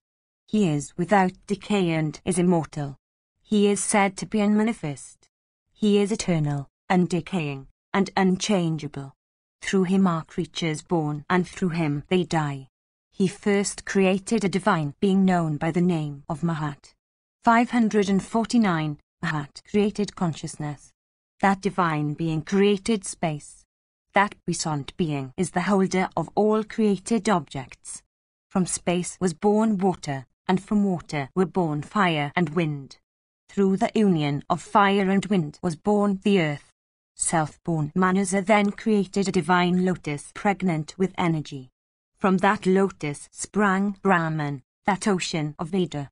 550. The Srutis say that as soon as born, that divine being uttered the words, I am he. For this he came to be called by the name of consciousness. He has all created things for his body, and he is the creator. 551. These 5 elements that we see are that Brahman of great energy. The mountains are his bones. The earth is his fat and flesh. The oceans are his blood. Space is his stomach. The wind is his breath. Fire is his energy. The rivers are his arteries and veins. Agni and Soma, otherwise called the sun and the moon, are called his eyes. The firmament above is his head. The earth is his 2 feet. The cardinal and subsidiary points of the horizon are his arms. Without doubt, he is incapable of being known, and his soul is inconceivable by even persons crowned with ascetic success. The divine being, who pervades the whole universe, is also known by the name of Ananta, infinite. He lives in consciousness, and is incapable of being known by persons of uncleansed souls. Asked by thee, I have now told thee of the him who created consciousness for evoking into existence all created objects, and from whom this universe has sprung. Bharadwaja said, what is the extent of the firmament, of the points of the horizon, of the surface of this earth, and of the wind? By telling me the truth, solve my doubts. Brooke said, the sky thou seest above is infinite. It is the abode of persons crowned with ascetic success and of divine beings. It is delightful, and consists of various regions. Its limits cannot be ascertained. The sun and the moon cannot see, above or below, beyond the range of their own rays. There where the rays of the sun and the moon cannot reach are luminaries 552, which are self-effulgent and which possess splendor like that of the sun or the fire. Know this, O giver of honours, that possessed of far-famed splendor, even these last do not behold the limits of the firmament in consequence of the inaccessibility and infinity of those limits. This space which the very gods cannot measure is full of many blazing and self-luminous worlds, each above the other. Beyond the limits of land are oceans of water. Beyond water is darkness. Beyond darkness is water again, and beyond the last is fire. Downwards, beyond the nether regions, is water. Beyond water is the region belonging to the great snakes. Beyond that is sky once more, and beyond the sky is water again. Even thus there is water and sky alternately without end. Even such are the limits of the divinity represented by water. The very gods are unable to ascertain limits of the fire and wind and water. The nature of fire, wind, water, and land is like that of space. They are distinguished through want of true knowledge. Sages read in diverse scriptures the limits that have been declared of the three worlds and the ocean. Who is there, however, that would set limits to what cannot be grasped by vision and what is inaccessible, in all its parts? If even it becomes possible to ascertain the limits of the firmament which is the track of the gods and beings crowned with ascetic success, it can never be possible to set limits to that which is limitless and known by the name of the infinite, to that which correspond with the name by which it is known, viz., what has been called the Heisultmanöse, when again his form is sometimes contracted and sometimes expanded. How can anyone else except one that is equal to him be able to comprehend his limits?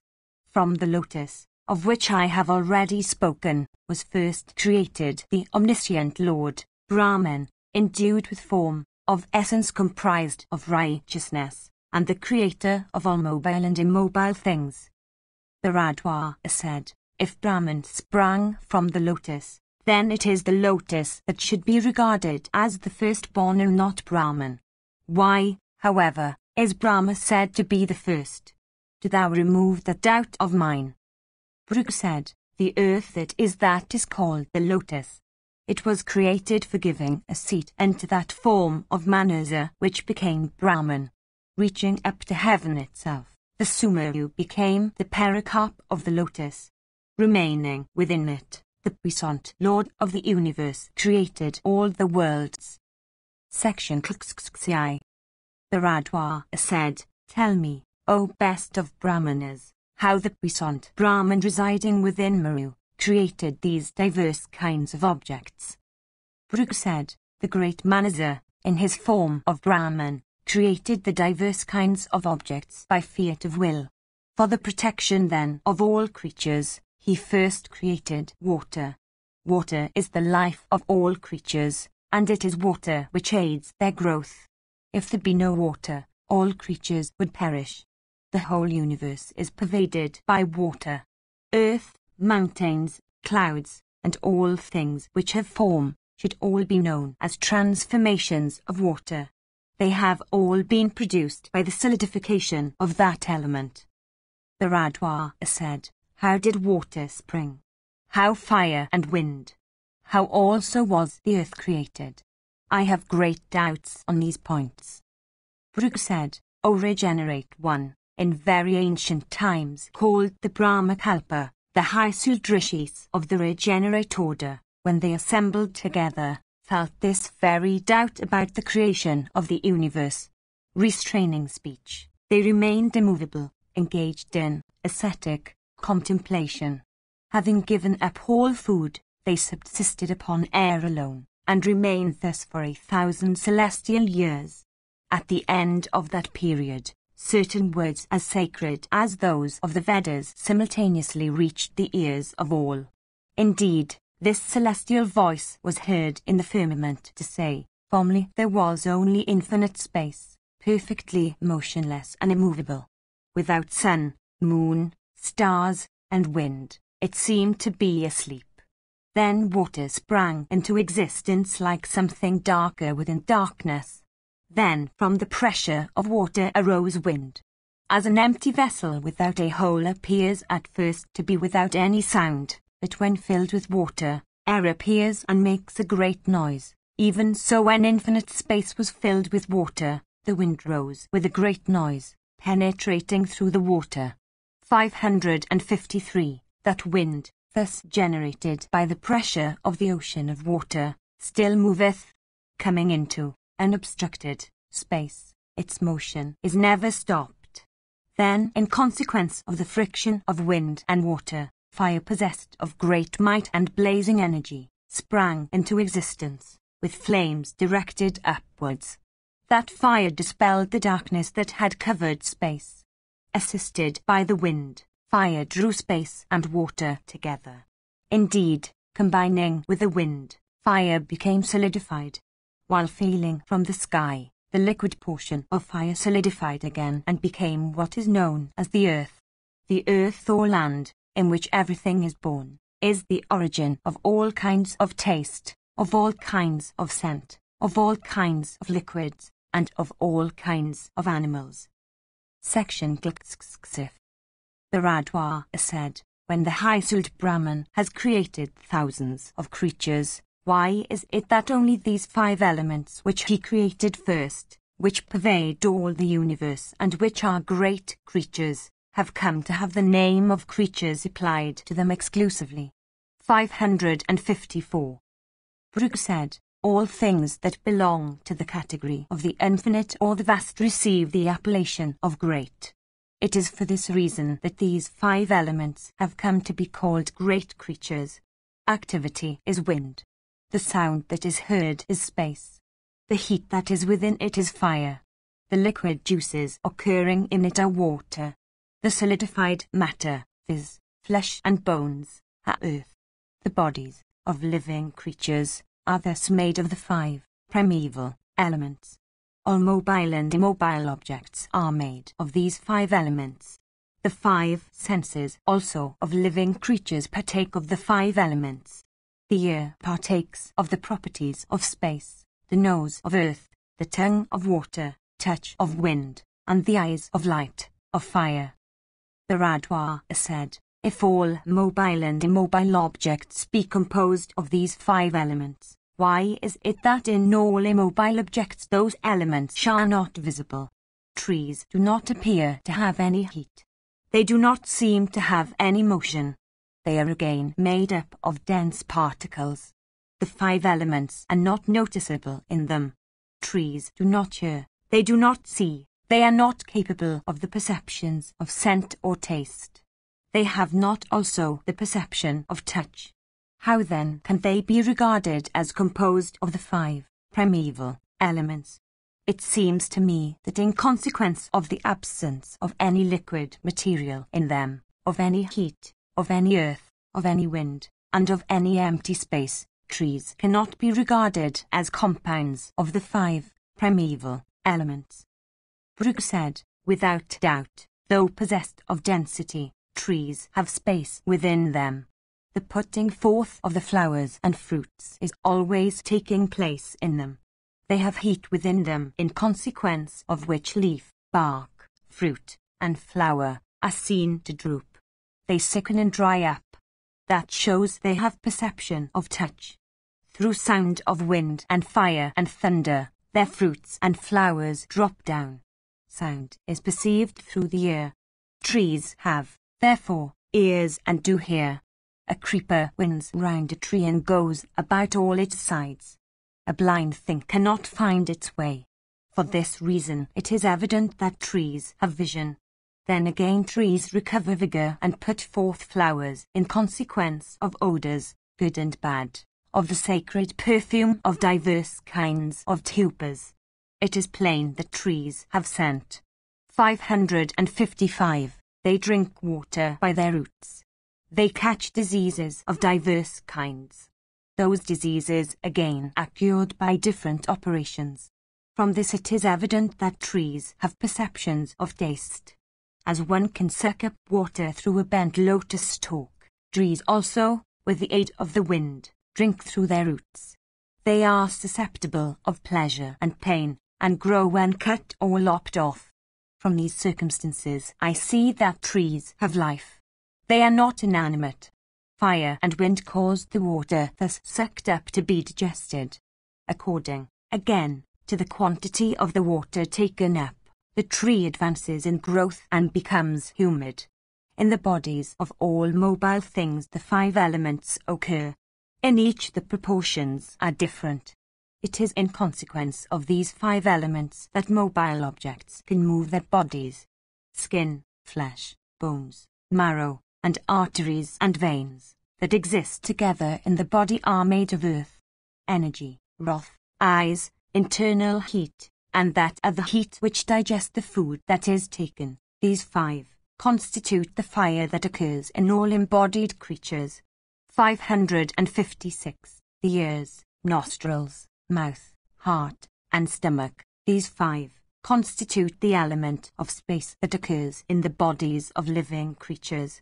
Phlegm, bile, sweat, fat, blood, are the 5 kinds of water that occur in mobile bodies. Through the breath called prana a living creature is enabled to move. Through that called vyana, they put forth strength for action. That called apana moves downwards.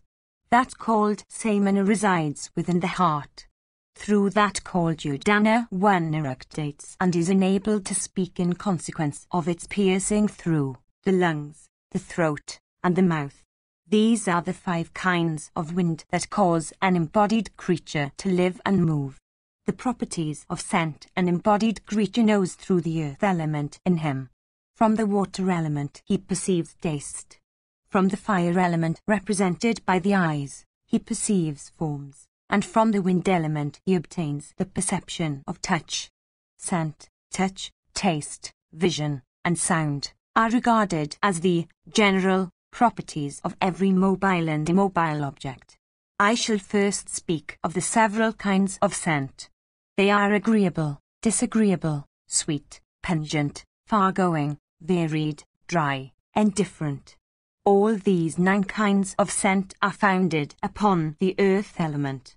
Light is seen by the eyes and touch through the wind element. Sound, touch, vision, and taste are the properties of water. I shall speak, in detail, now of the perception of taste. Listen to me. Hyacinth rishis have spoken of diverse kinds of taste. They are sweet, saltish, bitter, astringent, sour, and pungent. These are the 6 kinds of taste appertaining to the water element. Light contributes to the vision of form. Form is of diverse kinds. Short, tall, thick, 4-cornered, round, white, black, red, blue, yellow, reddish, hard, bright, smooth, oily, soft, and terrible. These are the 16 different kinds of form which constitute the property of light or vision. The property of the wind element is touch. Touch is of various kinds: warm, cold, agreeable, disagreeable, indifferent, burning, mild, soft, light, and heavy. Both sound and touch are the 2 properties of the wind element. These are the 11 properties that appertain to the wind. Space has only 1 property. It is called sound. I shall now tell thee the different kinds of sound. They are the 7 original notes called Sha, Rishabha, Gandhara, Madhyama, Panchama, Devata, and Nishada. These are the 7 kinds of the property that appertains to space. Sound inheres like the Supreme Being in all space, though attached especially to drums and other instruments. Whatever sound is heard from drums small and large, and conchs, and clouds, and cars, and animate and inanimate creatures, are all included in these 7 kinds of sound already enumerated. Thus sound, which is the property of space, is of various kinds. The learned have said sound to be born of space. When raised by the different kinds of touch, which is the property of the wind, it may be heard. It cannot, however, be heard when the different kinds of touch are inceptive. The elements, mingling with their counterparts in the body, increase and grow. Water, fire, wind are always awake in the bodies of living creatures. They are the roots of the body. Pervading the 5 life breaths, already mentioned, they reside in the body. Section CLXXXV. The Radwa said, how does bodily fire or heat, entering the body, reside there? How also does the wind, obtaining space for itself, cause the body to move and exert itself? Brooke said, I shall, O regenerate one, speak to thee of the course in which the wind moves, and how, O sinless one, that mighty element causes the bodies of living creatures to move and exert themselves. Heat resides within the head, brain, and protects the body from perishing. The wind or breath called prana, residing within the head, and the heat that is there, cause all kinds of exertion. That prana is the living creature, the universal soul, the eternal being, and the mind, intellect, and consciousness of all living creatures, as also all the objects of the senses. 557. Thus the living creature is, in every respect, caused by prana to move about and exert. Then, in consequence of the other breath called samana, every one of the senses is made to act as it does. The breath called apana, having recourse to the heat that is in the urethra and the abdominal intestines, moves, engaged in carrying out urine and feces. That single breath which operates in these 3 is called udana by those that are conversant with science. That breath which operates, residing in all the joints of men's bodies, is called vyana. There is heat in the bodies of living creatures which is circulated all over the system by the breath samana. Residing thus in the body, that breath operates upon the different kinds of watery and other elementary substances and all bad humours. That heat, residing between apana and prana, in the region of the navel, operates, with the aid of those 2 breaths, in digesting all food that is taken by a living creature. There is a duct beginning from the mouth down to the anal canal. Its extremity is called the anus. From this main duct numerous subsidiary ones branch out in the bodies of all living creatures. 558. In consequence of the rush of the several breaths named above, through these ducts, those breaths mingle together. The heat that dwells in prana is called ushman. It is this heat that causes digestion in all creatures possessed of bodies. The breath called prana, the bearer of a current of heat, descends from the head downwards to the extremity of the anal canal and thence is sent upwards once more. Coming back to its seat in the head, it once more sends down the heat it bears. Below the navel is the region of digested matter. Above it is that for the food which is taken. In the navel are all the forces of life that sustain the body. Urged by the 10 kinds of breaths having prana for their first, the ducts, already mentioned, branching out from the heart, convey the liquid juices that food yields, upwards, downwards, and in transverse directions. 559. The main duct leading from the mouth to the anus is the path by which yogins, vanquishers of fatigue, of perfect equanimity in joy and sorrow, and possessed of great patience, succeed in attaining to Brahma by holding the soul within the brain. 560. Even thus is heat planted in the breaths called prana and apana and others, of all embodied creatures. That heat is always burning like a fire placed in any visible vessel. Section V. The Radwa said, if it is the wind that keeps us alive, if it is the wind that causes us to move and exert, if it is the wind that causes us to breathe and to speak, then it seems that life is worth little. If the animal heat, that digests all food, be of the nature of the fire, and if it is that fire which assists at digestion by dissolving the food he take, then life is worth little. When an animal dies, that which is called its life is never seen leaving it. Only the breath leaves it, and the internal heat becomes extinguished. If life were nothing else than wind, or if life depended only on the wind, then it could have been seen like the external sea of air, and when passing out it would have mingled with that air. If life depended upon air, and if it tended with the escape of that air from the body, it would then mingle with another portion of air that exists externally, like a portion of water escaping into the great ocean and thereby only changing the place of its residence. If the quantity of water be thrown into a well, or if the flame of a lamp be thrown into a blazing fire, either of them, entering a homogeneous element, loses its independent or separate existence. If life were air, it also, when the animal died, would mingle with the great ocean of air outside. How can we say that there is life in this animal body which is made up of the 5 primal elements? If one of those elements disappear, the union of the other 4 becomes dissolved. The element of water drieth up if food be not taken. The element of air disappears if the breath be restrained. The element of space disappears if the excretions cease. So also the element of fire becomes extinguished if food does not go in. The element of earth breaks in pieces in consequence of diseases, wounds, and other sufferings. If only one of the 5 becomes afflicted, the union being dissolved, the 5 go away into 5 different directions. When the body, which is a union of the elements, becomes separated into 5 ingredients, whither doth life go? What doth it then know? What doth it then hear? What doth it then say?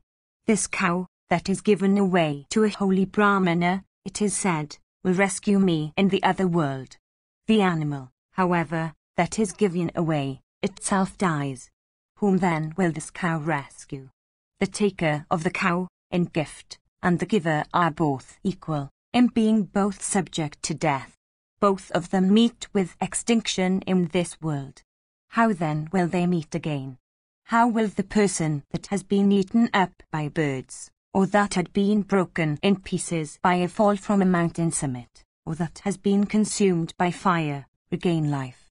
The root of a tree that has been cut down does not grow up again. Only the seeds put forth sprouts. Where is the person who, having died, comes back to some sort of new existence? Only seeds were originally created. All this universe is the result of seeds in succession. They that die, die to perish. Seeds result from seeds. Section vi. Brooke said, there is no destruction of the living creature, or of what is given, or of our other acts. The creature that dies only goes into another form. The body alone dissolves away. The living creature, though depending upon the body, does not meet with destruction when the body is destroyed. It is not seen after the destruction of the physical frame, just as fire is not seen after the consumption of the fuel with which it was ignited. The Radwa said, if there is no destruction of the living creature like that of fire, I submit, fire itself is not seen after consumption of the fuel that ignited it. When the supply of the fuel is stopped, the fire becomes extinguished, and, as far as I know, becomes annihilated. That should surely be regarded to have met with destruction which has no longer any action, which furnishes no proof of its existence, and which no longer occupies any space. Brooke said, it is truth that upon the consumption of fuel, fire is no longer seen. It mingles with space because there is no longer any visible object in which to inhere, and hence it becomes incapable of perception by us. Similarly, upon leaving the body, the creature lives in space, and cannot be seen in consequence of its extreme subtlety, as is doubtless the case with fire. It is fire or heat that sustains the breaths called prana and the others. Know that that heat, thus existing, is called life or the living agent. That heat which is the sustainer of the breaths, becomes extinguished in consequence of the suppression of breath. Upon that heat in the physical frame being extinguished, the frame itself loses animation. Falling down, it is transformed into earth, for that is its ultimate destination. The breath that is in all mobile and immobile objects mingles with space, and the heat that is in them follows that breath. These three, viz., space, air, and fire, mingle together. The other two, viz., water and earth, exist together in the form of earth. There is wind where space is, and there is fire where wind is. They are formless, it should be known, and become endued with form only in respect of embodied creatures. The Radwa said, if in the physical frames of all living creatures there are heat, wind, earth, space and water, what, then, are the indications of living agent? Tell me these, O sinless one. I desire to know the nature of the life that is in the bodies of living beings, bodies made up of the 5 primal elements, engaged in the 5 acts, endued with the 5 senses and possessed of animation. Upon the dissolution of the body, which is a union of flesh and blood, and a mass of fat, sinews and bones, that which is the living agent cannot be seen. If this body, composed of the 5 elements, be destitute of what is called life, or what then is that which feels misery upon the appearance of either bodily or mental pain? The living agent hears what is said, with the aid of the ears. It, however, happens again, O great Rishi, that the same agent hears not when the mind is otherwise engaged. It seems, therefore, that that which is called the living agent serves no purpose.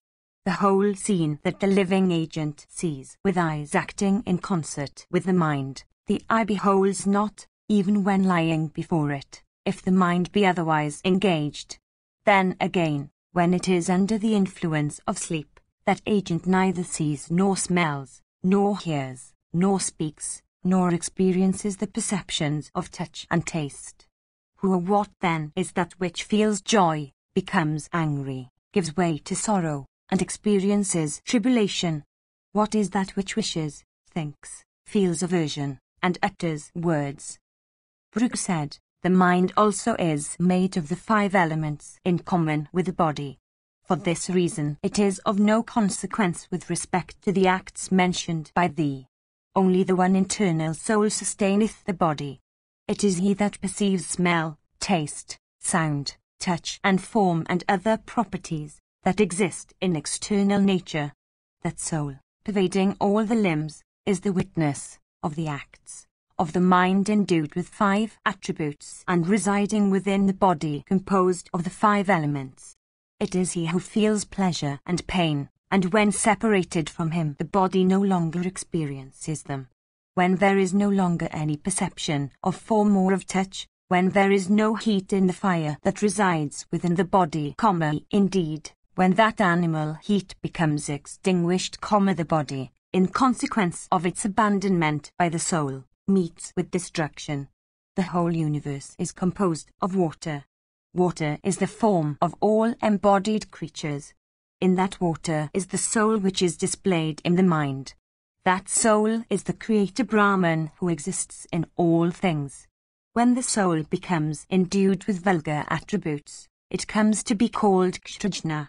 When freed from those attributes, it comes to be called Paramatman or Supreme Soul. Know that soul. He is inspired with universal benevolence. He resides in the body like a drop of water in a lotus. Know well that which is called Kshrajna and which has universal benevolence. Darkness, passion, and goodness are the attributes of the living agent. The learned say that the soul has consciousness and exists with the attributes of life. The soul exerts and causes everything to exert. Persons that have a knowledge of the soul say that the soul is different from life. It is the Supreme Soul that has created the 7 worlds and sets them a-going. There is no destruction of the living agent when the dissolution of the body takes place. Men destitute of intelligence say that it dies. That is certainly untrue. All that the living agent does is to go from one and to another body. That which is called death is only the dissolution of the body. It is thus that the soul, wrapped in diverse forms, migrates from form to form, unseen and unnoticed by others. Persons possessed of true knowledge behold the soul by their keen and subtle intelligence. The man of wisdom, living on frugal fare, and with heart cleansed of all sins, devoting himself to yoga meditation, succeeds every night, before sleep and after sleep, in beholding his soul by the aid of his soul. 561. In consequence of a contented heart, and by abandoning all acts good and bad, one can obtain infinite happiness by depending upon one's own soul. The king of fiery effulgence, residing within the mind, is called the living agent. It is from that Lord of everything that this creation has sprung. Even this is the conclusion to be arrived at in the inquiry into the origin of creatures and the soul. Section vi. Brooke said, Brahman first created a few Brahmanas who came to be called Prajapatis, lords of creation. Possessed of splendor equal to that of the fire or the sun, they were created out of the energy of that firstborn being. The puissant Lord then created truth, duty, penance, the eternal Vedas, all kinds of pious acts, and purity, for enabling creatures to attain to heaven, by practicing them. After this, the deities and the Danavas, the Gandhavas, the Daityas, the Asuras, the great snakes, the Yakshas, the Rakshasas, the serpents, the Pisachas, and human beings with their 4 divisions, viz., Brahmanas, Kshatriyas, Vaisyas, and Sudras, O best of regenerate ones, and all the other orders of creatures that exist, were created. The complexion the Brahmanas obtained was white, that which the Kshatriyas obtained was red, that which the Vaisyas got was yellow, and that which was given to the Sudras was black. The Radha said, if the distinction between the 4 orders of human beings be made by means only of colour, attribute, then it seems that all the 4 orders have been mingled together. 562. Lust, wrath, fear, cupidity, grief, anxiety, hunger, toil, possess and prevail over all men. How can men be distinguished by the possession of attributes? The bodies of all men emit sweat, urine, feces, phlegm, bile, and blood. How then can men be distributed into classes? Of mobile objects the number is infinite, the species also of immobile objects are innumerable. How, then, can objects of such very great diversity be distributed into classes? Brooke said, there is really no distinction between the different orders. The whole world at first consisted of Brahmanas. Created, equal, by Brahman, men have, in consequence of their acts, become distributed into different orders. They that became fond of indulging in desire and enjoying pleasures, possessed of the attributes of severity and wrath, endued with courage, and unmindful of the duties of piety and worship, these Brahmanas possessing the attribute of passion, became Kshatriyas. Those Brahmanas again who, without attending to the duties laid down for them, became possessed of both the attributes of goodness and passion, and took to the professions of cattle rearing and agriculture, became Vaisyas. Those Brahmanas again that became fond of untruth and injuring other creatures, possessed of cupidity, engaged in all kinds of acts for a living, and fallen away from purity of behavior, and thus wedded to the attribute of darkness, became Sudras. Separated by these occupations, Brahmanas, falling away from their own order, became members of the other 3 orders. All the 4 orders, therefore, have always the right to the performance of all pious duties and of sacrifices. Even thus were the 4 orders at first created equal by Brahman, who ordained for all of them the observances disclosed in the words of Brahma in the Vedas. Through cupidity alone, many fell away, and became possessed by ignorance. The Brahmanas are always devoted to the scriptures on Brahma, and mindful of vows and restraints, are capable of grasping the conception of Brahma. Their penances, therefore, never go for nothing. They amongst them are not Brahmanas that are incapable of understanding that every created thing is Supreme Brahma. These, falling away, became members of diverse, inferior orders.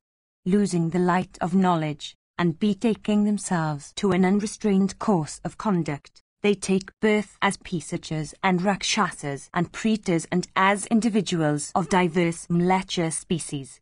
The great rishis who at the beginning sprang into life, through Brahman's will, subsequently created, by means of their penances, men devoted to the duties ordained for them and attached to the rites laid down in the eternal Vedas. That of the creation, however, which is eternal and undecaying, which is based upon Brahma and has sprung from the primeval God, and which has its refuge upon yoga, is a mental one. 563. Section 6. The Radha said, by what acts does one become a Brahmana? By what, a Kshatriya? O best of regenerate ones, by what acts again does one become a Vaisya or a Sudra? Tell me this, O foremost of speakers. Bhrigu said, that person is called a Brahmana who had been sanctified by such rites as those called Jatu and others, who is pure in behavior, who is engaged in studying the Vedas, who is devoted to the 6 well-known acts of ablutions every morning and evening, silent recitation of mantras, pouring libations on the sacrificial fire, worshipping the deities, doing the duties of hospitality to guests, and offering food to the Visudevyas, who is properly observant of all pious acts, who never takes food without having offered it duly to gods and guests, who is filled with reverence for his preceptor, and who is always devoted to vows and truth. He is called a Brahmana in whom are truth, gifts, abstention from injury to others, compassion, shame, benevolence, 564, and penance. He who is engaged in the profession of battle, who studies the Vedas, who makes gifts to Brahmanas, and takes wealth from those he protects, is called a Kshatriya. He who earns fame from keep of cattle, who is employed in agriculture and the means of acquiring wealth, who is pure in behavior and attends to the study of the Vedas, is called a Vaisya. 565. He who takes pleasure in eating every kind of food, who is engaged in doing every kind of work, who is impure in behavior, who does not study the Vedas, and whose conduct is unclean, is said to be a Sudra. If these characteristics be observable in a Sudra, and if they be not found in a Brahmana, then such a Sudra is no Sudra, and such a Brahmana is no Brahmana. By every means should cupidity and wrath be restrained. This, as also self-restraint, are the highest results of knowledge. Those 2 passions, viz., cupidity and wrath, should, with one's whole heart, be resisted. They make their appearance for destroying one's highest good. One should always protect one's prosperity from one's wrath, one's penances from pride, one's knowledge from honor and disgrace, and one's soul from error. That intelligent person, O regenerate one, who does all acts without desire of fruit, whose whole wealth exists for charity, and who performs the daily Homa, is a real renouncer. 566. One should conduct oneself as a friend to all creatures, abstaining from all acts of injury. Rejecting the acceptance of all gifts, one should, by the aid of one's own intelligence, be a complete master of one's passions. One should live in one's soul where there can be no grief. One would then have no fear here and attain to a fearless region hereafter. One should live always devoted to penances, and with all passions completely restrained, observing the vow of taciturnity, and with soul concentrated on itself, desirous of conquering the unconquered senses, and unattached in the midst of attachments. All things that can be perceived by the senses are called manifest. All, however, that is unmanifest, that is beyond the ken of the senses, that can be ascertained only by the subtle senses, should be sought to be known. 567. If there be no faith, one will never succeed in attaining to that subtle sense. Therefore, one should hold oneself in faith. The mind should be united with prana, and prana should then be held within Brahma. By dissociating oneself from all attachments, one may obtain absorption into Brahma. There is no need of attending to any other thing. A Brahmana can easily attain to Brahma by the path of renunciation. The indications of a Brahmana are purity, good behavior, and compassion unto all creatures. Section CXC. Brooke said, truth is Brahma, truth is penance. It is truth that creates all creatures. It is by truth that the whole universe is upheld, and it is with the aid of truth that one goes to heaven. And truth is only another form of darkness. It is darkness that leads downwards. Those who are afflicted by darkness and covered by it fail to behold the lighted regions of heaven. It has been said that heaven is light and that hell is darkness. The creatures that dwell in the universe may obtain both heaven and hell. In this world also, truth and untruth lead to opposite courses of conduct and opposite indications, such as righteousness and unrighteousness, light and darkness, pleasure and pain. Amongst these, that which is truth is righteousness, that which is righteousness is light, and that which is light is happiness. Similarly, that which is untruth is unrighteousness, that which is unrighteousness is darkness, and that which is darkness is sorrow or misery. In this respect it is said that they that are possessed of wisdom, beholding that the world of Lyra is overwhelmed with sorrow, both bodily and mental, and with happiness that is sure to end in misery, never suffer themselves to be stupefied. He that is wise will strive to rescue himself from sorrow. The happiness of living creatures is unstable both here and hereafter. 568. The happiness of creatures that are overwhelmed by darkness disappears like the splendor of the moon when afflicted by Rao. 569. Happiness is said to be of two kinds, viz., bodily and mental. Both in this and the other world, the visible and the invisible fruits of action are specified in the Vedas for the sake of happiness. 570. There is nothing more important than happiness, and among the fruits or consequences of the triple aggregate, happiness is desirable. It is an attribute of the soul. Both virtue and profit are sought for its sake. Virtue is its fruit. This, indeed, is its origin. All acts have for their end the attainment of happiness. The Radha said, "You have said that happiness is the highest object. I do not comprehend this. This attribute of the soul that, you say, is so desirable is not sought by the rishis who are regarded to be engaged in something promising a higher reward. It is heard that the creator of the three worlds, viz., the puissant Brahman, lives alone, observant of the vow of Brahmacharya. He never devotes himself to the happiness obtainable from the gratification of desire. Also, the Divine Master of the universe, the Lord of reduced karma, the deity of desire, to extinction. For this reason, we say that happiness is not acceptable to high-souled people, nor does it appear to be an attribute of the soul. I cannot put faith in what thy divine self has said, viz., that there is nothing higher than happiness. That there are two kinds of consequences in respect of our acts, viz., the springing of happiness from good acts and of sorrow from sinful acts, is only a saying that is current in the world.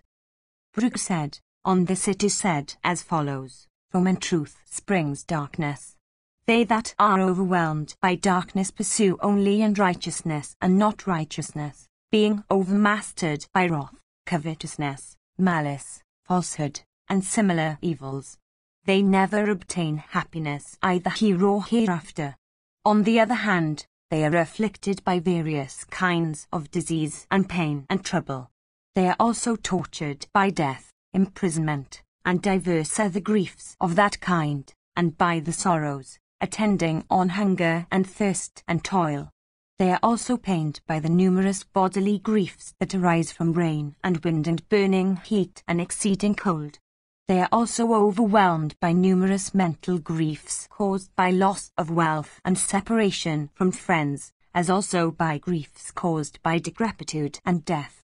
They that are not touched by these diverse kinds of physical and mental afflictions know what happiness is.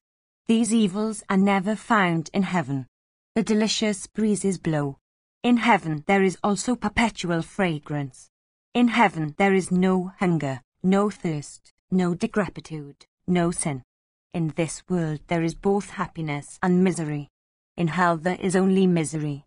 Therefore, happiness is the highest object of acquisition. The earth is the progenitrix of all creatures. Females partake of her nature. The male animal is like Prajapati himself. The vital seed, it should be known, is the creative energy. In this way did Brahman ordain in days of old that the creation should go on. Each, affected by his own acts, obtains happiness or misery. 571. Section CXCI. The Radwa said, what has been said to be the consequence of gift? What of righteousness? What of conduct? What of penances well performed? What of the study and recitation of the Vedas? And what of pouring libations upon the fire? Brooke said, by pouring libations on the sacred fire, sin is burnt. By study of the Vedas one obtains blessed tranquility. By gift, one obtains pleasure and articles of enjoyment. By penances, one acquires blessed heaven. Gift is said to be of two kinds, gifts for the other world, and those for this. Whatever is given to the good attends the giver in the other world. Whatever is given to those that are not good produces consequences enjoyable here. The consequences of gifts are commensurate with the gifts themselves. The Radwa said, what course of duties should be performed by whom? What also are the characteristics of duty? How many kinds of duty are there? It behoveth thee to tell me these. 572. Brooke said, those wise men who are engaged in practicing the duties laid down for them succeed in obtaining heaven as the reward. By doing otherwise people become guilty of folly. The Radwa said, it behoveth thee to tell me about the 4 modes of life that were formerly laid down by Brahman, and the practices ordained for each of them. Brooke said, in days of yore, the divine Brahman, for benefiting the world, and for the protection of righteousness, indicated 4 modes of life. 573. Amongst them, residence in the abode of the preceptor is mentioned as the first, in order of time. He who is in this mode of life should have his soul cleansed by purity of conduct, by Vedic rites, and by restraints and vows and humility. He should worship the morning and evening twilights, the sun, his own sacred fire, and the deities. He should cast off procrastination and idleness. He should cleanse his soul by saluting his preceptor, by studying the Vedas, and by listening to his preceptor's instructions. He should perform his ablutions thrice, viz., in the morning, noon, and evening. He should lead a life of celibacy, attend to his sacred fire, dutifully serve his preceptor, daily go out on a round of mendicancy, for supporting himself, and give ungrudgingly unto his preceptor the whole of what is obtained in alms, willingly accomplishing everything that the commands of his preceptor may indicate. He should be ready to receive such Vedic instruction as his preceptor may give him as a favor. 574. On this subject there is a verse, that Brahmana who obtains his Veda by attending with reverence upon his preceptor, succeeds in attaining to heaven and obtains the fruition of all his desires. The domestic mode of life is called the second, in point of time. We shall explain to you all the bias acts and indications of that mode. those who having completed their residence in the preceptor's abode return home, who are of pious conduct, who desire the fruits of a virtuous course of behavior with spouses in their company, have this mode of life ordained for them. In it virtue, wealth, and pleasure may all be obtained. It is, thus, suited to the cultivation of the triple aggregate, acquiring wealth by irreproachable acts, or with wealth of high efficacy which is obtained from recitation of the Vedas, or living upon such means as are utilized by the regeneratrices, 575, or with the produce of mountains and mines, or with the wealth represented by the offerings made in sacrifices and on the termination of vows and other observances, and those made unto deities, the householder should lead this mode of life. That mode of life is regarded as the root of all the others. They who are residents in the abodes of preceptors, they who lead lives of mendicancy, and others who live in the observance of vows and restraints to which they are pledged, derive from this mode the means they live upon, the offerings they make unto the Pitrus and the deities, and, in short, their entire support. The third mode of life is called the forest life. For those that lead it, there is no storing of wealth and articles. 576. Generally, these pious and good men, subsisting upon good food, and engaged in studying the Vedas, roam ever the earth for journeying to Tirthas and visiting diverse realms. Standing up, advancing forward, sweet speeches uttered in sincerity, gifts according to the measure of the giver's competence, offer of seats and beds of the best kind, and presents of excellent food, are some of the means for showing them regard. On this subject there is a verse: if a guest turns away from a house with expectations unfulfilled, he is supposed to take away the merits of the householder and leave the latter all his misdeeds. Then again, in the domestic mode of life, the deities are gratified by sacrifices and other religious rites, the Pitrus by the performance of obsequial rites, the Rishis by cultivation of Vedic knowledge, by listening to the instructions of preceptors, and by committing to memory the scriptures, and lastly the Creator by begetting children. 577. On this subject there are two verses. One, in the observance of this mode of life should speak upon all creatures words breathing affection and agreeable to the ears. To give pain, to inflict mortifications, and harsh words, are all censurable. Insult, arrogance, and deceit also should be avoided. Abstention from injury, truth, and absence of wrath produce the merit of penances in all their 4 modes of life. In the domestic mode of life these are allowed, viz., the use and enjoyment of floral garlands, ornaments, robes, perfumed oils and unguents, enjoyment of pleasures derived from dancing and music, both vocal and instrumental, and all sights and scenes that are agreeable to the sight, the enjoyment of various kinds of viands and drinks belonging to the principal orders of edibles, viz., those that are swallowed, those that are lapped, those that are quaffed, and those that are sucked, and the enjoyment of pleasures derivable from sports and every kind of amusement and the gratification of desires.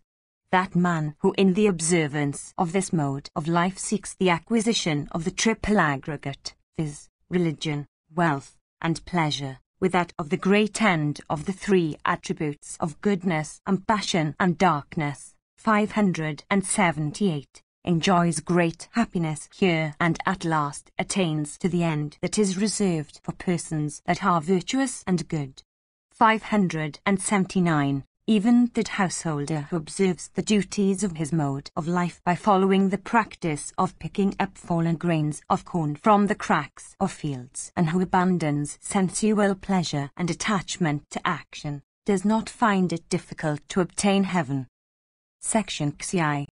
Brooke said, forest recluses seeking the acquisition of virtue go to sacred waters and rivers and springs, and undergo penances in lone and secluded woods abounding with deer and buffaloes and boars and tigers and wild elephants. They forsake all kinds of robes and food and enjoyments for which people living in society have a taste. They subsist abstemiously upon wild herbs and fruits and roots and leaves of diverse kinds. The bare ground is their seat. They lie down on the bare earth or rocks or pebbles or gravel or sand or ashes. They cover their limbs with grass and animal skins and barks of trees. They never shave their heads and beards or pare their nails. They perform their ablutions at regular intervals. They pour libations on the ground, as also on the sacred fire at the proper time without fail.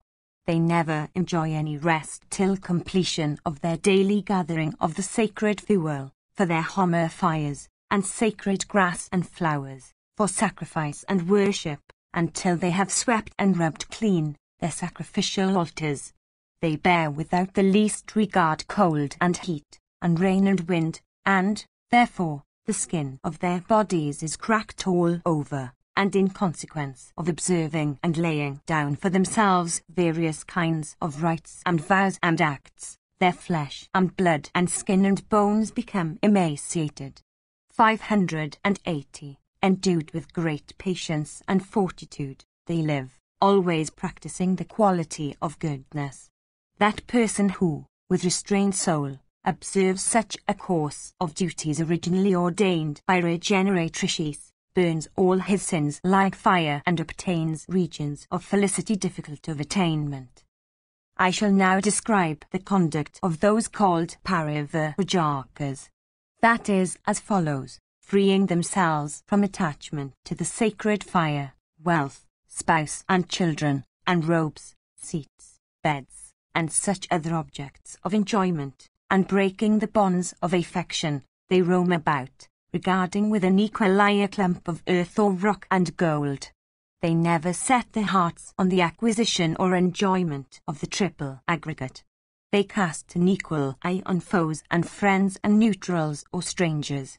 They never injure, in thought, word, or deed, immobile things or creatures that are viviparous, or born of filth, or called vegetables. They have no homes. They roam over hills and mountains, upon shores of rivers or seas, under shades of trees, and among temples of deities. They may go to towns or villages for residence. In a town, however, they should not live for more than 5 nights, while in a village their residence should never exceed 1 night. Entering a town or a village, they should, for the support of life, repair to the abodes of only Brahmanas of liberal deeds. 581. They should never ask for any alms except what is thrown into the wooden bowls they carry. They should free themselves from lust, wrath, pride, cupidity, delusion, miserliness, deceit, slander, vanity, and injury to living creatures. On this subject there are some verses. That person, who, observing the vow of taciturnity, roveth without giving any creature cause of fear, is never inspired with any fear himself by any creature. That learned person who performs the Agnihotra, not by kindling of external fire but, with the aid of the fire that is his own body, indeed, who poureth libations into his own mouth and upon the fire that exists in his own body, succeeds in attaining to numerous regions of felicity in consequence of that fire being fed with such libations obtained by a life of elimination. That person of regenerate birth who observes in the aforesaid way this mode of life having emancipation for its end, with a pure heart and with an understanding freed from resolution, attains to Brahma after the manner of a tranquil ray of light that is not fed by any blazing fuel. The Radha said, beyond this region that we inhabit, there is a region that we have heard of but never seen. I desire to know all about it. It behoveth thee to describe it to me. Bhrigu said, towards the north, on the other side of Himavat, which is sacred and possessed of every merit, there is a region that is sacred, blessed, and highly desirable. That is called the other world. 582. The men that inhabit that region are righteous in act, pious, of pure hearts, freed from cupidity and errors of judgment, and not subject to afflictions of any kind. That region is, indeed, equal to heaven, possessed as it is of such excellent attributes. Death comes there at the proper season. Diseases never touch the inhabitants. 583. Nobody cherishes any desire for the wives of other people. Every one is devoted to his own wife. These people do not afflict or kill one another, or covet one another's things. Then no sin occurs, no doubt arises. 584. There the fruits of all religious acts are visible. The some enjoy seats and drinks and viands of the best kind, and live within palaces and mansions. The some, adorned with ornaments of gold, surround themselves with every article of enjoyment. There are, again, some that eat very abstemiously, for only keeping body and soul together. The some, with great toil, seek to hold the life breaths. 585. Here, in this region that is inhabited by us, some men are devoted to righteousness and some to deceit. Some are happy and some miserable, some are poor and some rich. Here toil, and fear and delusion, and painful hunger make their appearance. Here cupidity for wealth is also seen, a passion that stupefies even those that are learned amongst men. Here diverse opinions prevail, broached by those that do deeds which are righteous or sinful. That man possessed of wisdom who knows all those opinions which may be divided into two kinds, is never stained by sin. Deceit with fraud, theft, slander, malice, oppression, injury, treachery, and untruth, are vices that detract from the merit of his penances who practices them. He, on the other hand, possessed of learning, who avoids them, finds the merit of his penances increased. Here there is much reflection about acts that are righteous and those that are unrighteous. This region that we inhabit is the field of action. Having done good and evil here, one obtains good for his good acts and evil for acts that are evil. 586. Here the very Creator in days of yore, and all the gods with the rishis, having performed proper penances, become cleansed and attain to Brahma. 587. The northern portion of the earth is highly auspicious and sacred. Those belonging to this region, that we inhabit, that are doers of righteous deeds or that show regard for yoga, become born in that region. Others, that are of a different disposition, take their births in the intermediate species. Some again, when their allotted periods run out, become lost on earth. 588. Employed in feeding upon one another and stained by cupidity and delusion, these men return to this very region without being able to go, after death, to that northern region.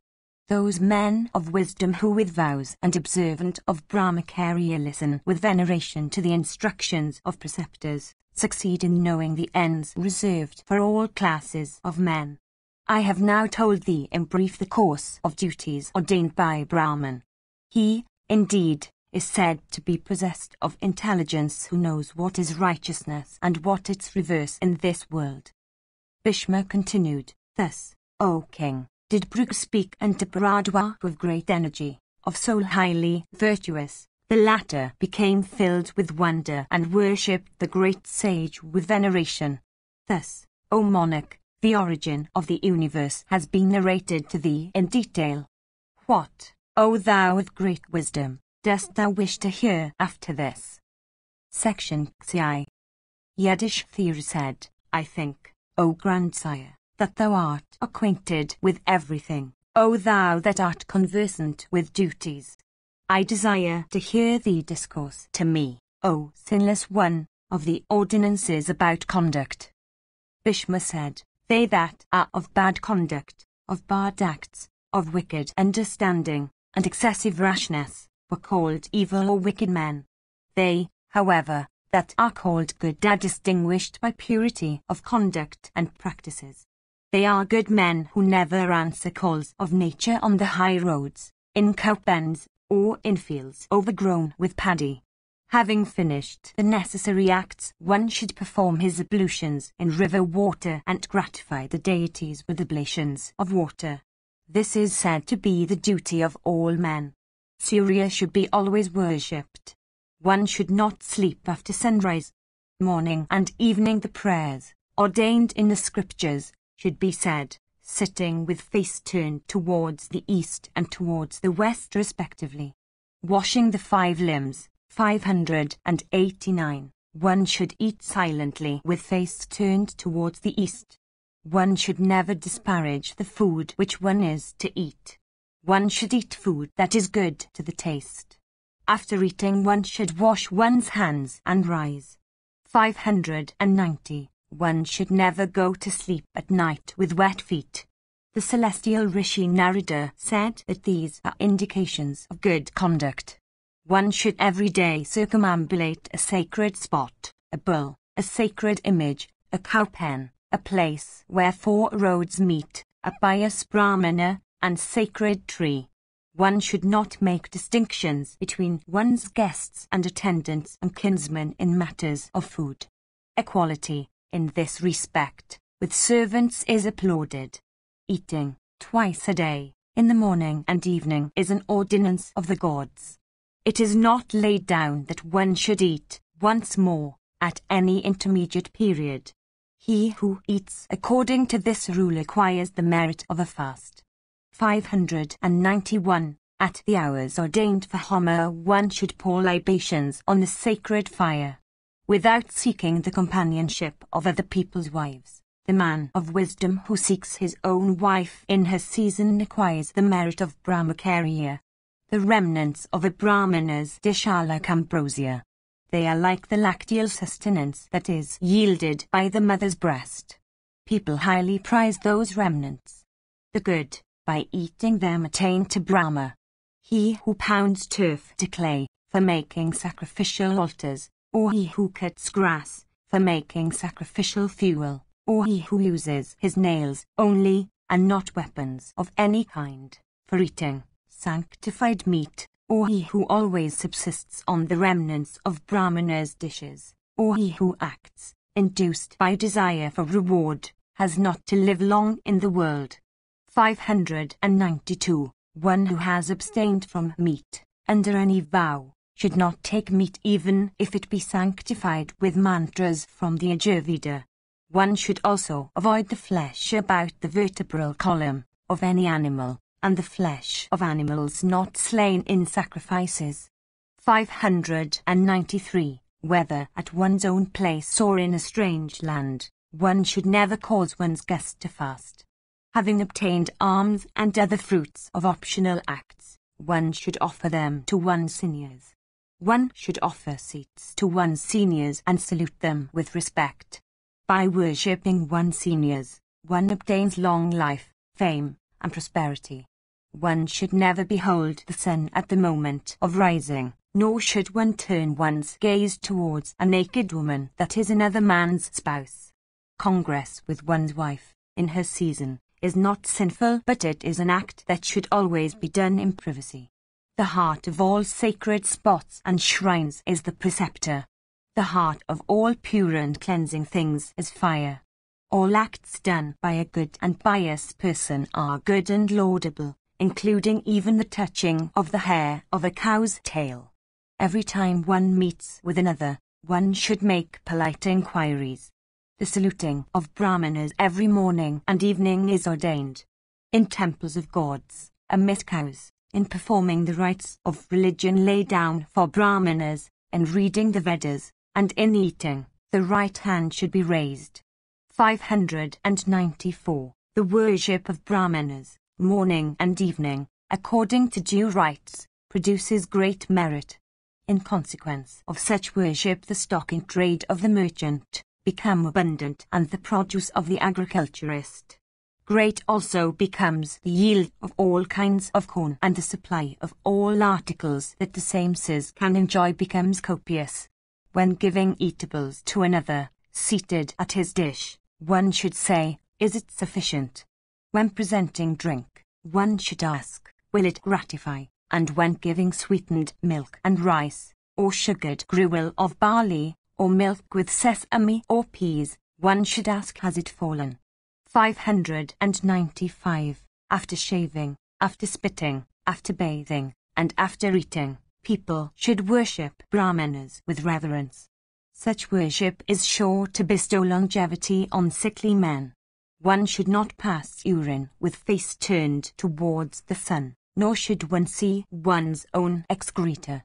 One should not lie on the same bed with a woman, nor eat with her. In addressing seniors, one should never apply the pronoun you to them or take their names. Doing or the taking of names is not censurable in addressing inferiors or equals in age. 596. The hearts of sinful men betray the sins committed by them. Those sinful men that conceal their conscious sins from good men meet with destruction. Only ignorant fools seek to conceal the sins which they commit consciously. It is truth that human beings do not see those sins, but the gods see them. A sin concealed by another sin leads to fresh sins. An act of merit, again, if concealed by an act of merit, increases the merit. The acts of a virtuous man always follow in the wake of virtue. A man destitute of understanding never thinks of the sins committed by him. Those sins, however, overtake the doer that has fallen away from the scriptures. As Rahu comes to Chandra at his proper time, those sinful acts come to the foolish man. 597. The objects that are stored with expectation are scarcely enjoyed. Such storing is never applauded by the wise, for death waits for no one, but snatches his prey, whether the latter be ready or unready. The wise have said that the righteousness of all creatures is an attribute of the mind. For this reason, one should, in one's mind, do good to all. 598. One should practice virtue singly. In the practice of virtue one has no need for the help of others. If one obtains only the ordinances of the scriptures, what can an associate do? 599. Righteousness is the origin of mankind. Righteousness is the ambrosia of the gods. After death, men enjoy, through righteousness, eternal happiness. Section Xif. Yudhishthira said, Tell me, O grandsire, what and of what nature is that which is called by the name of a diatma and which is laid down for every person? 600. O thou that art acquainted with Brahma, whence has this universe consisting of mobile and immobile things been created? When universal destruction sets in, to whom does it go? It behoveth thee to discourse to me upon this topic. 601. Bhishma said, This Adhyatma, O son of Pritha, that thou askest me about, I will presently discourse upon. It is highly agreeable and productive of great felicity. Great teachers have, before this, shown the truths about creation and the destruction of the universe. Knowing those truths, a person may obtain, even in this world, great satisfaction and felicity. Such knowledge may lead also to the acquisition of great fruits, and it is highly beneficial to all creatures. Earth, air, space, water, and light, numbered as the fifth, are regarded as great creatures. These constitute both the origin and the destruction of all created objects. And to him from whom these great primal elements take their origin, they return repeatedly, severing themselves from all creatures, into whose compositions they enter, even like the waves of the ocean, subsiding into that from which they seem to take their rise. As the tortoise stretches its limbs and withdraws them again, even so the Supreme Soul creates all objects and again withdraws into himself. The Creator places the 5 primal elements in all created objects in different proportions. The living creature, however, does not see it, through ignorance. Sound, the organs of hearing, and all wholes, these 3, spring from space as their progenitor. Touch, action, and skin are the triple attributes of the wind. Form, eye, and digestion are the triple attributes of fire or energy. Taste, all liquid secretions, and the tongue represent the three attributes of water. Sense, the nose, and the body are the triple properties of earth. The great, primal, elements are five. The mind is the sixth. The senses and the mind, O Bharata, are the sources of all the perceptions of a living creature. 602. The seventh is called the understanding, and the eighth is the soul. 603. The senses are for perceiving. The mind, unable to deal with those perceptions, produces uncertainty. The understanding reduces all perceptions to certainty. The soul exists as a witness, without acting. All that is above the 2 feet, all that is behind, and all that is above, are seen by the soul. Know that the soul pervades the entire being without any space being left unoccupied. All men should know the senses, the mind, and the understanding fully. The 3 states or qualities called darkness, passion, and goodness exist, dependent on the senses, the mind, and the understanding. 604. Man, by apprehending with the aid of his intelligence the manner in which creatures come and leave the world, is sure to gradually attain to steadfast tranquility. The 3 qualities already mentioned, viz., darkness, passion, and goodness, lead the understanding to worldly attachments. In this respect, the understanding, or intelligence, is identical with the senses and the mind. The understanding, therefore, is identical with the 6, the 5 senses and the mind, and also with the objects comprehended by it. When, however, the understanding is destroyed, the 3 qualities of darkness, passion, and goodness are incapable of leading to action. 605. This universe of immobile and mobile things consists of that intelligence. It is from that intelligence that everything arises, and it is into it that everything subsides. For this reason, the scriptures indicate that everything is a manifestation of intelligence. That by which one hears is the ear. That by which one smells is called the organ of smell, and that by which one distinguishes the tastes is called the tongue. By the coat that covers the body one acquires perception of touch. That which is called the intelligence undergoes modifications. 606. When the intelligence desires anything, it comes to be called mind. The foundations upon which the intelligence rests are 5 in number, each serving a different purpose. They are called the senses. The invisible principle, viz., intelligence, rests on them. The intelligence that exists in a living creature concerns itself with the 3 states, called passion, darkness, and goodness. Sometimes it obtains joy and sometimes misery.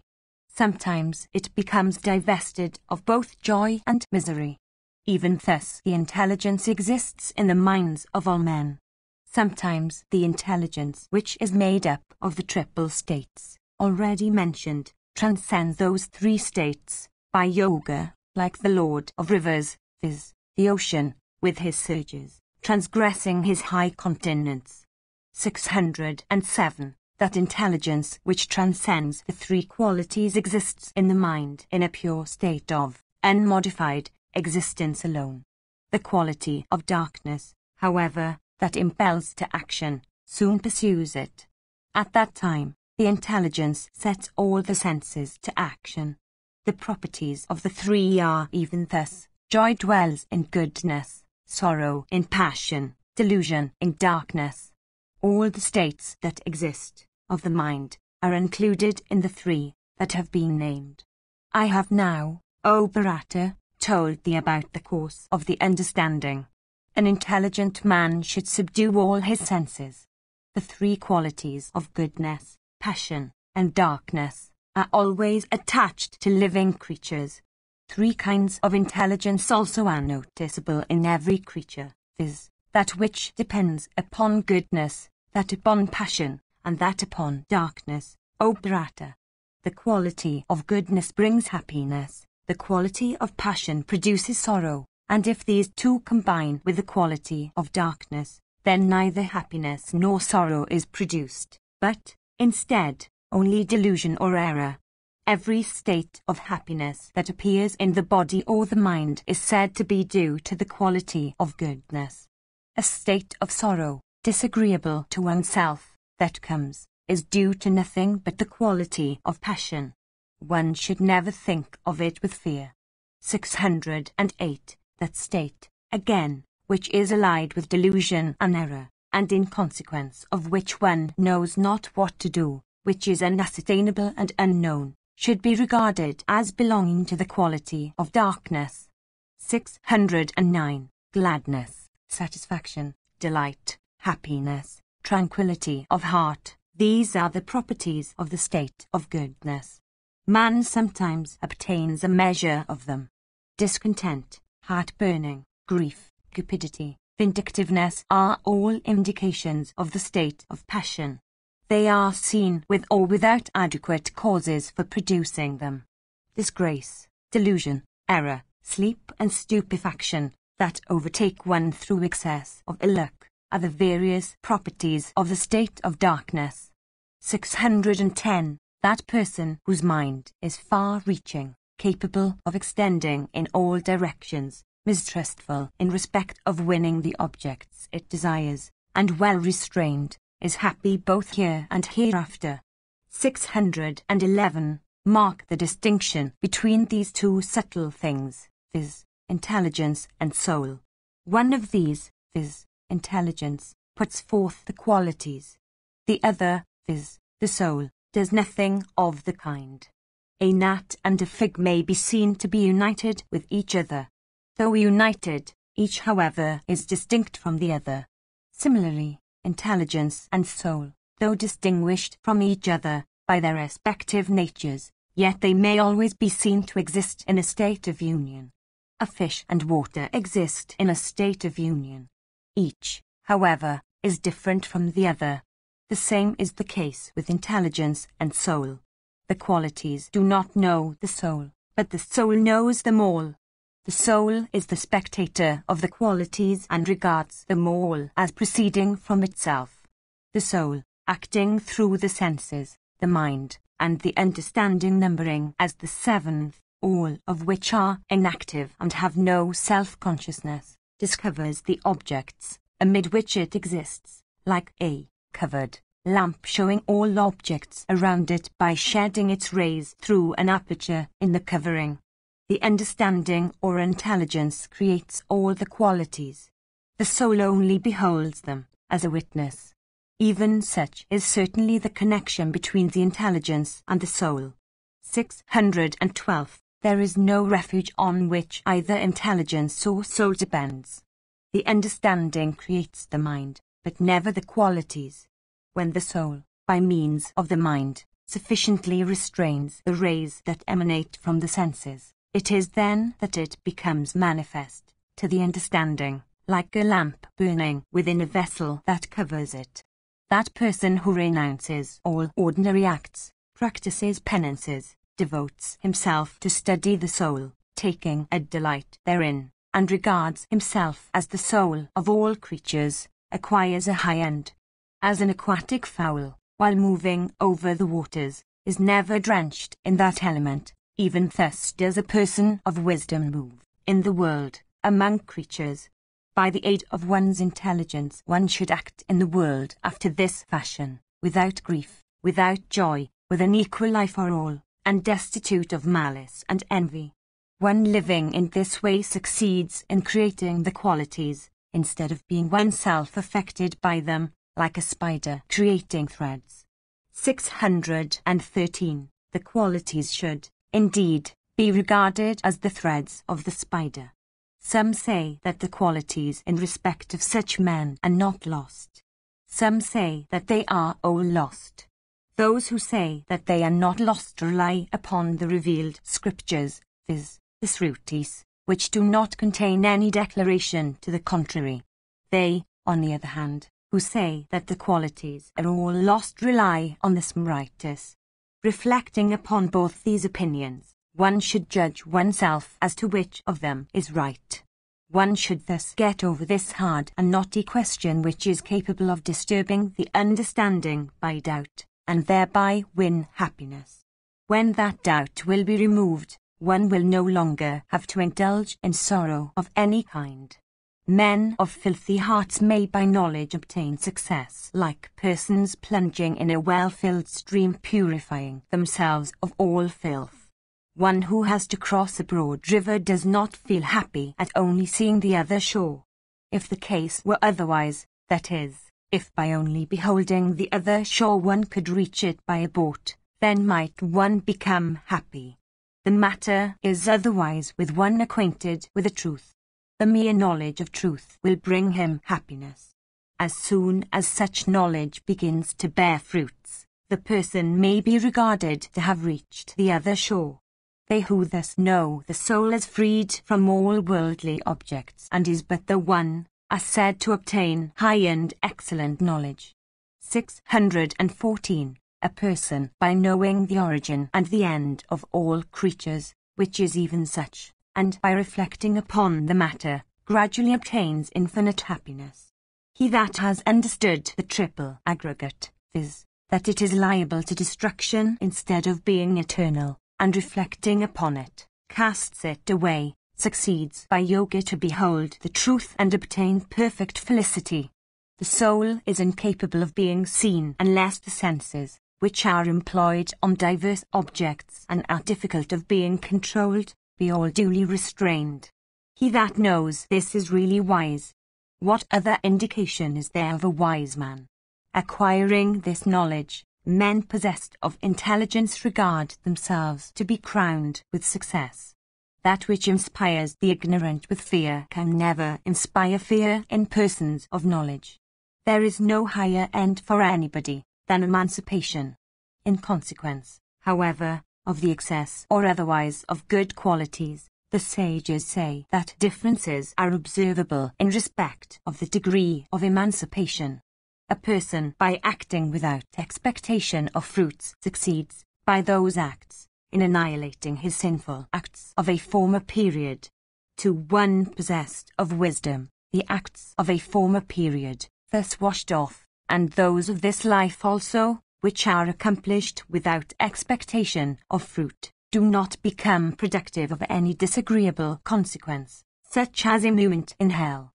But how can acts, if he continues to be engaged in accomplishing acts, bring about what is agreeable, viz., emancipation? 615. People censure a person that is afflicted with lust, envy, and other evil passions. Those vices hurl the person in his next life into diverse kinds of inferior orders. 616. Mark with close attention the vicious in this world who grieve exceedingly for the loss of their possessions, such as sons and wives, etc. Behold also those that are gifted with judgment and who never grieve when thrown into similar circumstances. Those that are conversant with both, that is, with gradual emancipation and immediate emancipation, deserve to be called truly wise. 617. Section CXCV. Bhishma said, I shall now, O son of Pritha, discourse to thee upon the 4 kinds of yoga meditation. The great rishis, obtaining a knowledge of the same, attain to eternal success even here. Great rishis, gratified with knowledge, with hearts set upon emancipation, and conversant with yoga, act in such a way that their yoga meditation may get on properly. These, O son of Pritha, being freed from the faults of the world, never come back for rebirth. Liberated from liability to rebirth, they live in their original soul state. 618. Freed from the influence of all pairs of opposites, such as heat and cold, joy and sorrow, etc., ever existing in their own original state, liberated from attachments, never accepting anything in gift, they live in places free from the companionship of wives and children, without others with whom disputes may arise, and favourable to perfect tranquillity of heart. The such a person, restraining speech, sits like a piece of wood, crushing all the senses, and with mind undividedly united by the aid of meditation, with the Supreme Soul. He has no perception of sound through the ear, no perception of touch through the skin, no perception of form through the eye, no perception of taste through the tongue. He has no perception also of sense through the organ of smell.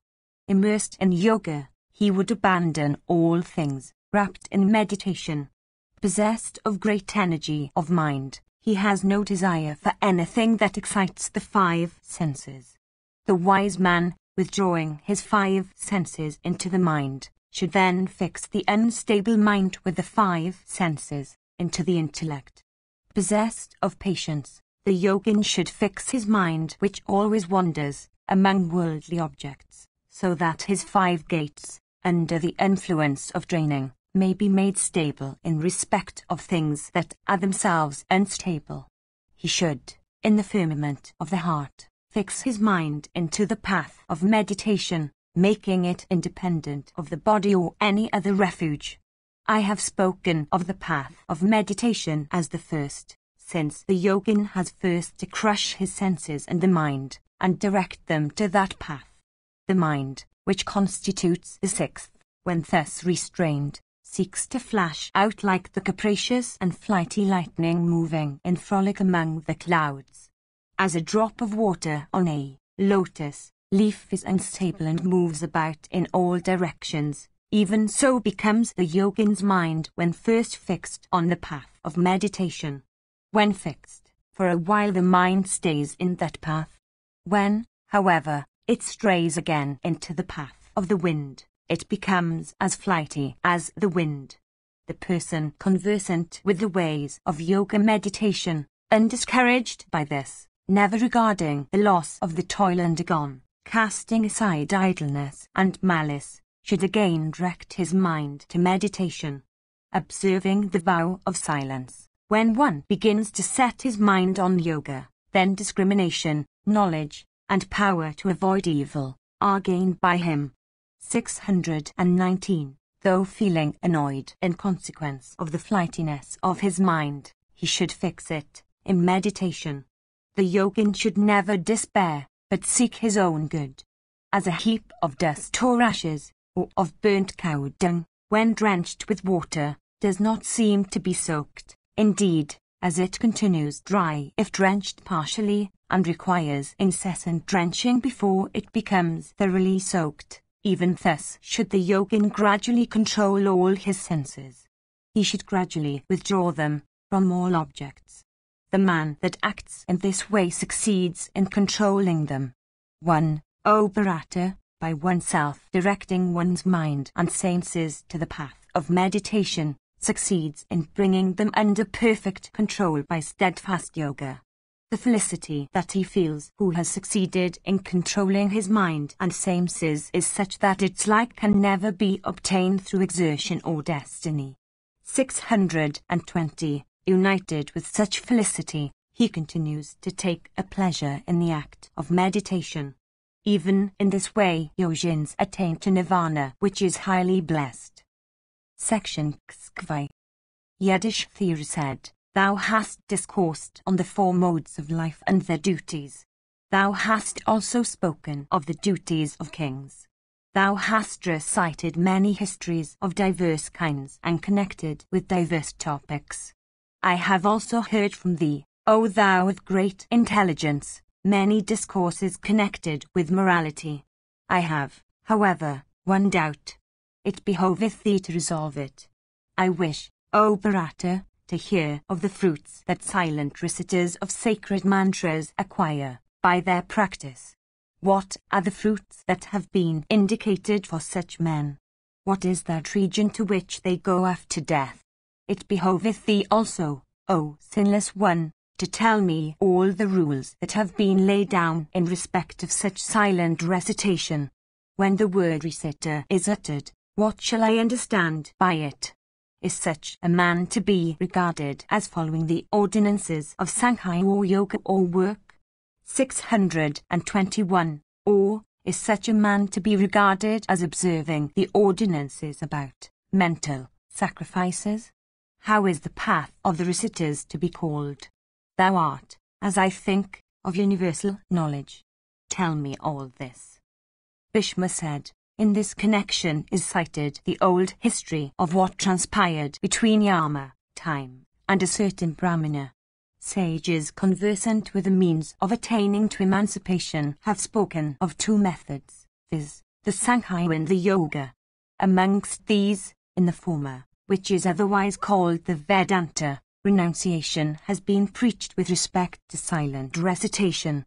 The declarations of the Vedas preach abstention from rites, are fraught with tranquility, and are concerned with Brahma. 622. Indeed, the two paths spoken of by sages bent on achieving what is for their good, viz., Sankhya and Yoga, are such that they are both concerned and again unconcerned with silent recitations. 623. The manner in which silent recitation is connected with each of the two paths, and the cause I shall now explain. In both, as in the case of silent recitation, are needed the subduing of the senses and the fixing of the mind, after withdrawal from external objects, as also truth-keeping up of the sacred fire, residence in solitude, meditation, penance, self-restraint, forgiveness, benevolence, abstemiousness in respect of food, withdrawal from worldly attachments, the absence of talkativeness, and tranquility. These constitute a sacrifice in acts, leading to the fruition of desire about heaven or felicity in next life. 624. Listen now to the course that consists of abstention from acts. The manner in which the acts of the reciter observing the vow of Brahmacharya may cease, I will presently declare. Such a person should conduct himself in every way according to what has been already said by me. 625. Betaking himself to the path of abstention, he should seek to extinguish his dependence on both the external and the internal. Sitting on kusa grass, with kusa in hand, and binding his coronal locks with kusa, he should surround himself with kusa and have kusa for robes. Bowing unto all earthly concerns, he should take leave of them and never think of them. Assuming equability by the aid of his mind, he should fix his mind on the mind itself. Reciting the highly beneficial composition, viz., the Gayatri, he meditates with the aid of his intellect on Brahma alone. Afterwards he leaves off even that, being then absorbed in concentrated contemplation. 626. In consequence of his dependence on the strength of the Gayatri which he recites, this concentrated contemplation will come of itself. By penances he attains to purity of soul, and self-restraint, and cessation of aversion and desire. Freed from attachment and delusion, above the influence of all pairs of opposites, such as heat and cold, joy and sorrow, etc., he never grieves and never suffers himself to be drawn towards worldly objects.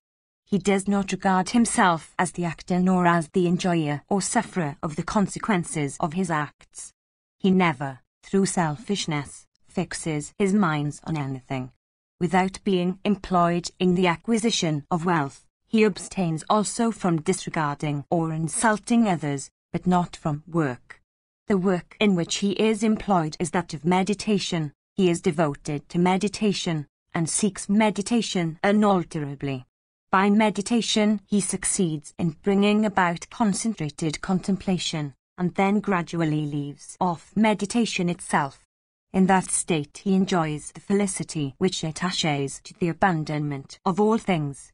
Having thoroughly mastered the principle of desire, he casts off his life breaths and then enters into the Brahmic body. Or, if he does not desire to enter into the Brahmic body, he at once goes upwards into the region of Brahma and has never to undergo rebirth. Having become tranquillity's self, and being freed from all kinds of calamity, such a person, by depending upon his own intelligence, succeeds in attaining to that soul which is pure and immortal and which is without a stain. Section Xkvi. Yudhishthira said, Thou hast said that as regards reciters, they obtain this very high end. 627. I beg to inquire whether this is their only end, or there is any other to which they attain. Bhishma said, Listen with concentrated attention, O puissant monarch, to the end that silent reciters attain, and to the diverse kinds of hell into which they sink, O bull among men. That reciter who does not at first conduct himself according to the method that has been laid down, and who cannot complete the ritual or course of discipline laid down, has to go to hell. 628. That reciter who goes on without faith, who is not contented with his work, and who takes no pleasure in it, goes to hell, without doubt. They who follow the ritual with pride in their hearts, all go to hell. That reciter who insults and disregards others has to go to hell. That man who betakes himself to silent recitation under the influence of stupefaction and from desire of fruit, obtains all those things upon which his heart becomes set.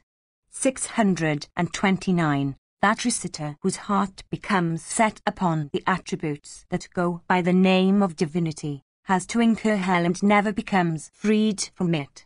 630. That reciter who betakes himself to recitation under the influence of attachments to earthly objects such as wealth, wives, etc., obtain those objects upon which their hearts are set.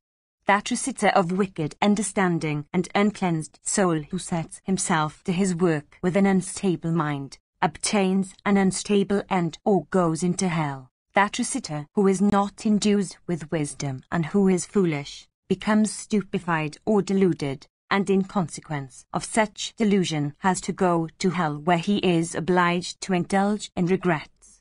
631. If a person of even firm heart, resolving to complete the discipline, betakes himself to recitation, but fails to attain to completion in consequence of his having freed himself from attachments by a violent stretch without genuine conviction of their inutility or harmful character, he also has to go to hell.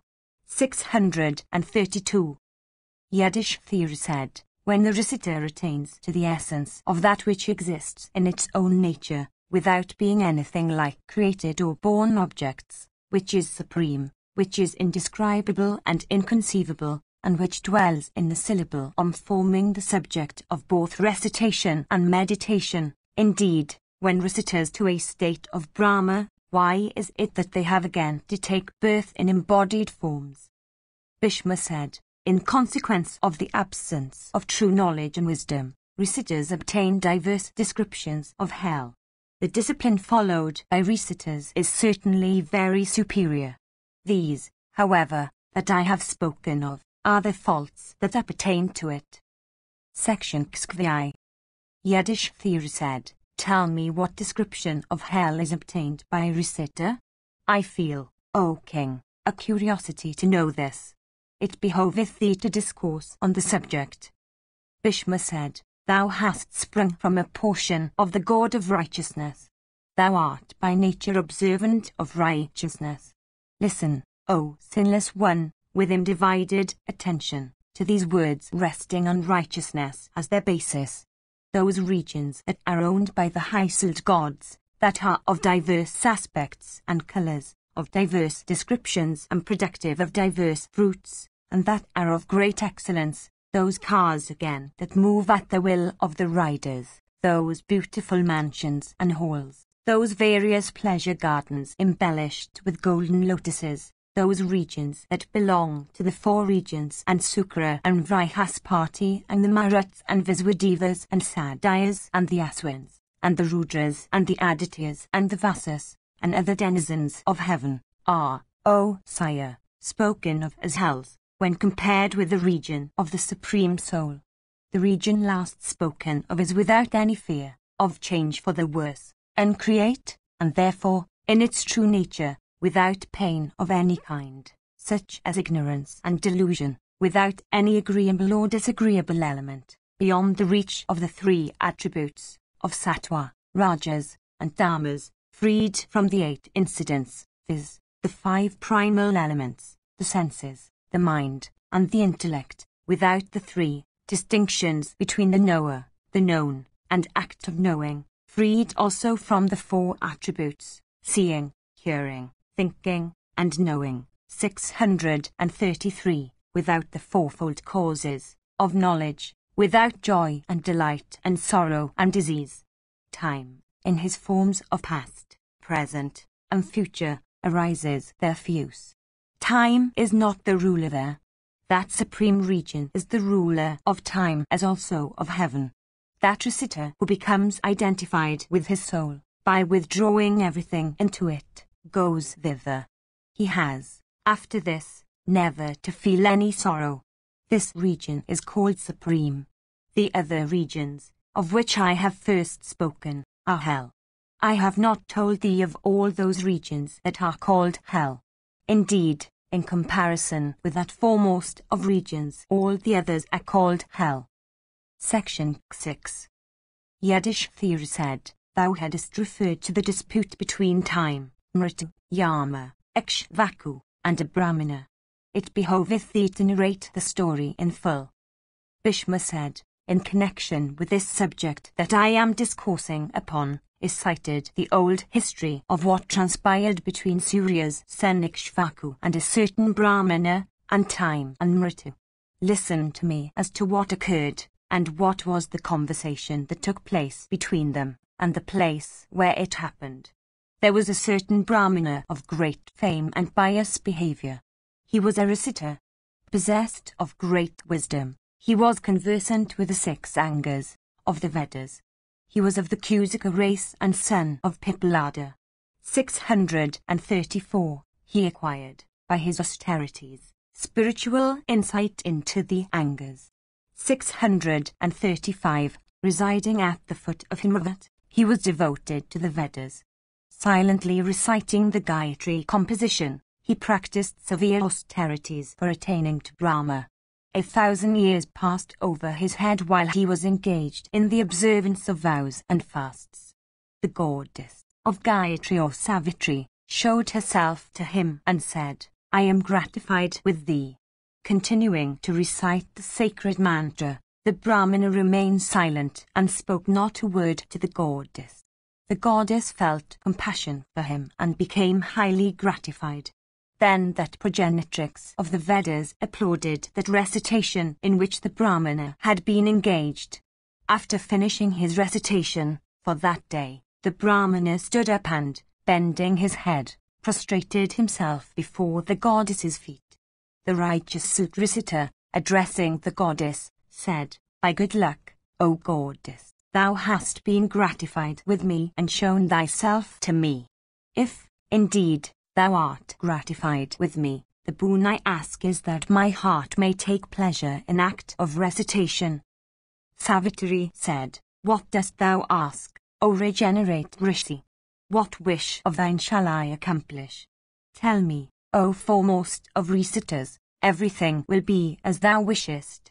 Thus addressed by the goddess, the Brahmana, conversant with duties, replied, saying, Let my wish about continuing my recitations go on increasing every moment. Let also, O auspicious goddess, the absorption of my mind into samadhi be more complete. The goddess sweetly said, Let it be as thou wishest. Desiring to do good to the Brahmana, the goddess once again addressed him, saying, Thou shalt not have to go to hell, that is, thither where great Brahmanas go. Thou shalt go into the region of Brahma, which is uncreate and free from every fault. I go hence, but that which thou hast asked me shall happen. 636. Go on reciting with restrained soul and rapt attention. The god Dharma will in person come to thee. Time, Mritu, and Yama also will all approach thy presence. There will be a dispute here between them and thee on a question of morality. Bhishma continued, having said these words, the goddess went back to her own abode. The Brahmana continued engaged in recitation for 1,000 celestial years. Restraining wrath, and always controlling self, he passed his time, firmly devoting himself to truth and freed from malice. Upon the completion of his observance by the intelligent Brahmana, Dharma, gratified with him, showed his person unto that regenerate individual. Dharma said, O regenerate one, behold me who am Dharma. I have come here for seeing thee. Thou hast won the reward of this recitation in which thou hadst been engaged. Listen to me as to what that reward is. Thou hast won all the regions of felicity which appertain to either gods or men. O good man, thou shalt ascend above all the abodes of the deities. O ascetic, cast off thy vital breaths then, and go into whatever regions thou pleasest. By casting off thy body thou wilt win many regions of felicity. The Brahmana said, What business have I with those regions of felicity of which thou speakest? O Dharma, go whithersoever thou pleasest. I will not, O puissant Lord, cast off this body which is subject to much happiness and misery. Dharma said, Thy body, O foremost of ascetics, should certainly be cast off. Do thou ascend to heaven, O Brahmana? Or, tell us what else should please thee, O sinless one. The Brahmana said, I do not, O puissant Lord, wish to reside in heaven itself without this body of mine. Leave me, O Dharma. I have no desire to go to heaven itself without my own body.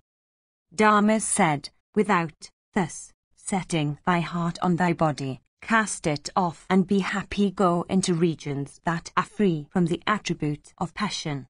Indeed, going thither, thou shalt never have to feel any misery. The Brahmana said, O highly blessed one, I take great pleasure in recitation. What need have I for those eternal regions of which thou speakest? Indeed, O puissant Lord, I do not desire to go to heaven with even this body of mine.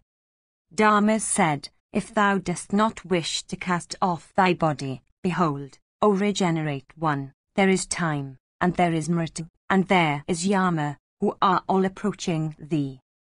Bhishma continued, after Dharma had said this, Vivaswat's son, Yama, time, and Mritakoma, the trio, who snatch away all creatures from the earth, approached that Brahmana, O blessed king, and addressed him thus.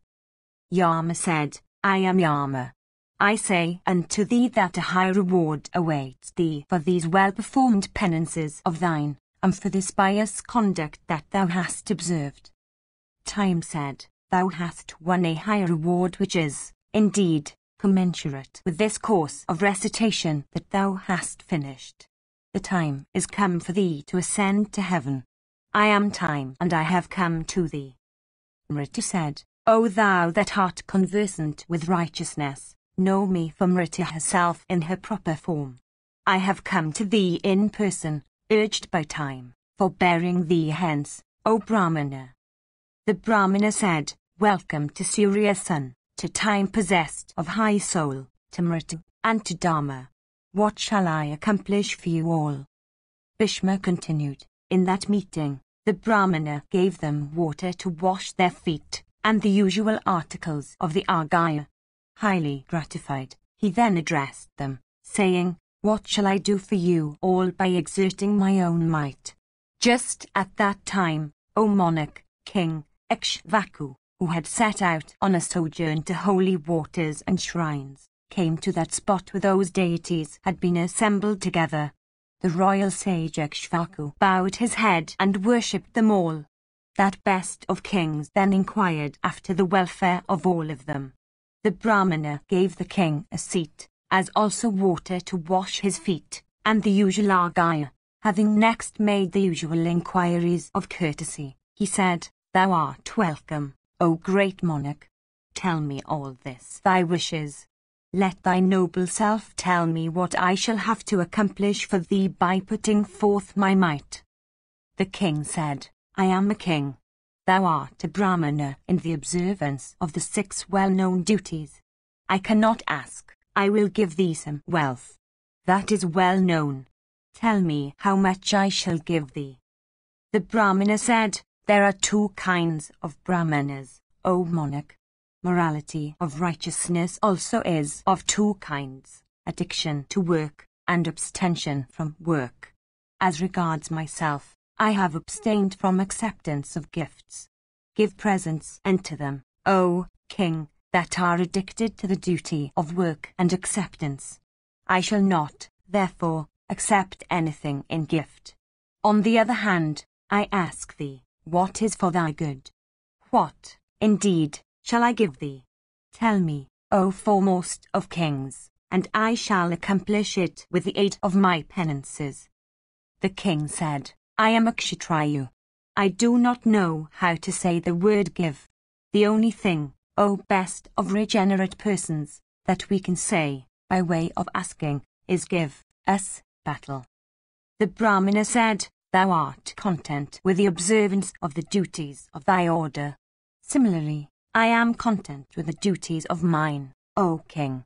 There is, therefore, little difference between us. Do as thou pleasest. The king said, Thou saidst these words first, viz., I shall give thee according to my might. I, therefore, solicit thee, O regenerate one. Give me the fruits of this recitation which thou hast gone through. The Brahmana said, Thou wert boasting that thy utterances always solicit battle. Why then dost thou not solicit battle with me? The king said, It has been said that Brahmanas are armed with the thunder of speech, and that Kshatriyas have might of arms. Hence, learned Brahmana, this wordy warfare has set in between thee and me. The Brahmana said, As regards myself, even that is my resolution today. What shall I give thee according to my might? Tell me, O King of Kings, and I shall give thee, having wealth of my own. Do not tarry. The king said, If, indeed, thou desirest to give me anything, then give me the fruits thou hast turned by practicing recitation for these 1,000 years. The Brahmana said, Take the highest fruit of the recitations I have gone through. Indeed, take half, without any scruple, of that fruit. Or, O king, if thou wishest, take without any scruple the entire fruits of my recitations. The king said, Blessed be thou, I have no need for the fruits of thy recitations which I solicited. Blessings on thy head. I am about to leave thee. Tell me, however, what those fruits are of thy recitations. The Brahmana said, I have no knowledge of the fruits I have won. I have, however, given thee those fruits that I have acquired by recitation. These, viz., Dharma and time, and Yama, and Mritu, are witnesses of the act of gift. The king said, What will the fruits, that are unknown, of these thy observances, do for me? If thou dost not tell me what the fruits are of thy recitations, let those fruits be thine, for without doubt I do not wish for them. The Brahmana said, I will not accept any other utterance from thee. I have given thee the fruits of my recitations. Let, O royal sage, both thy words and mine become true.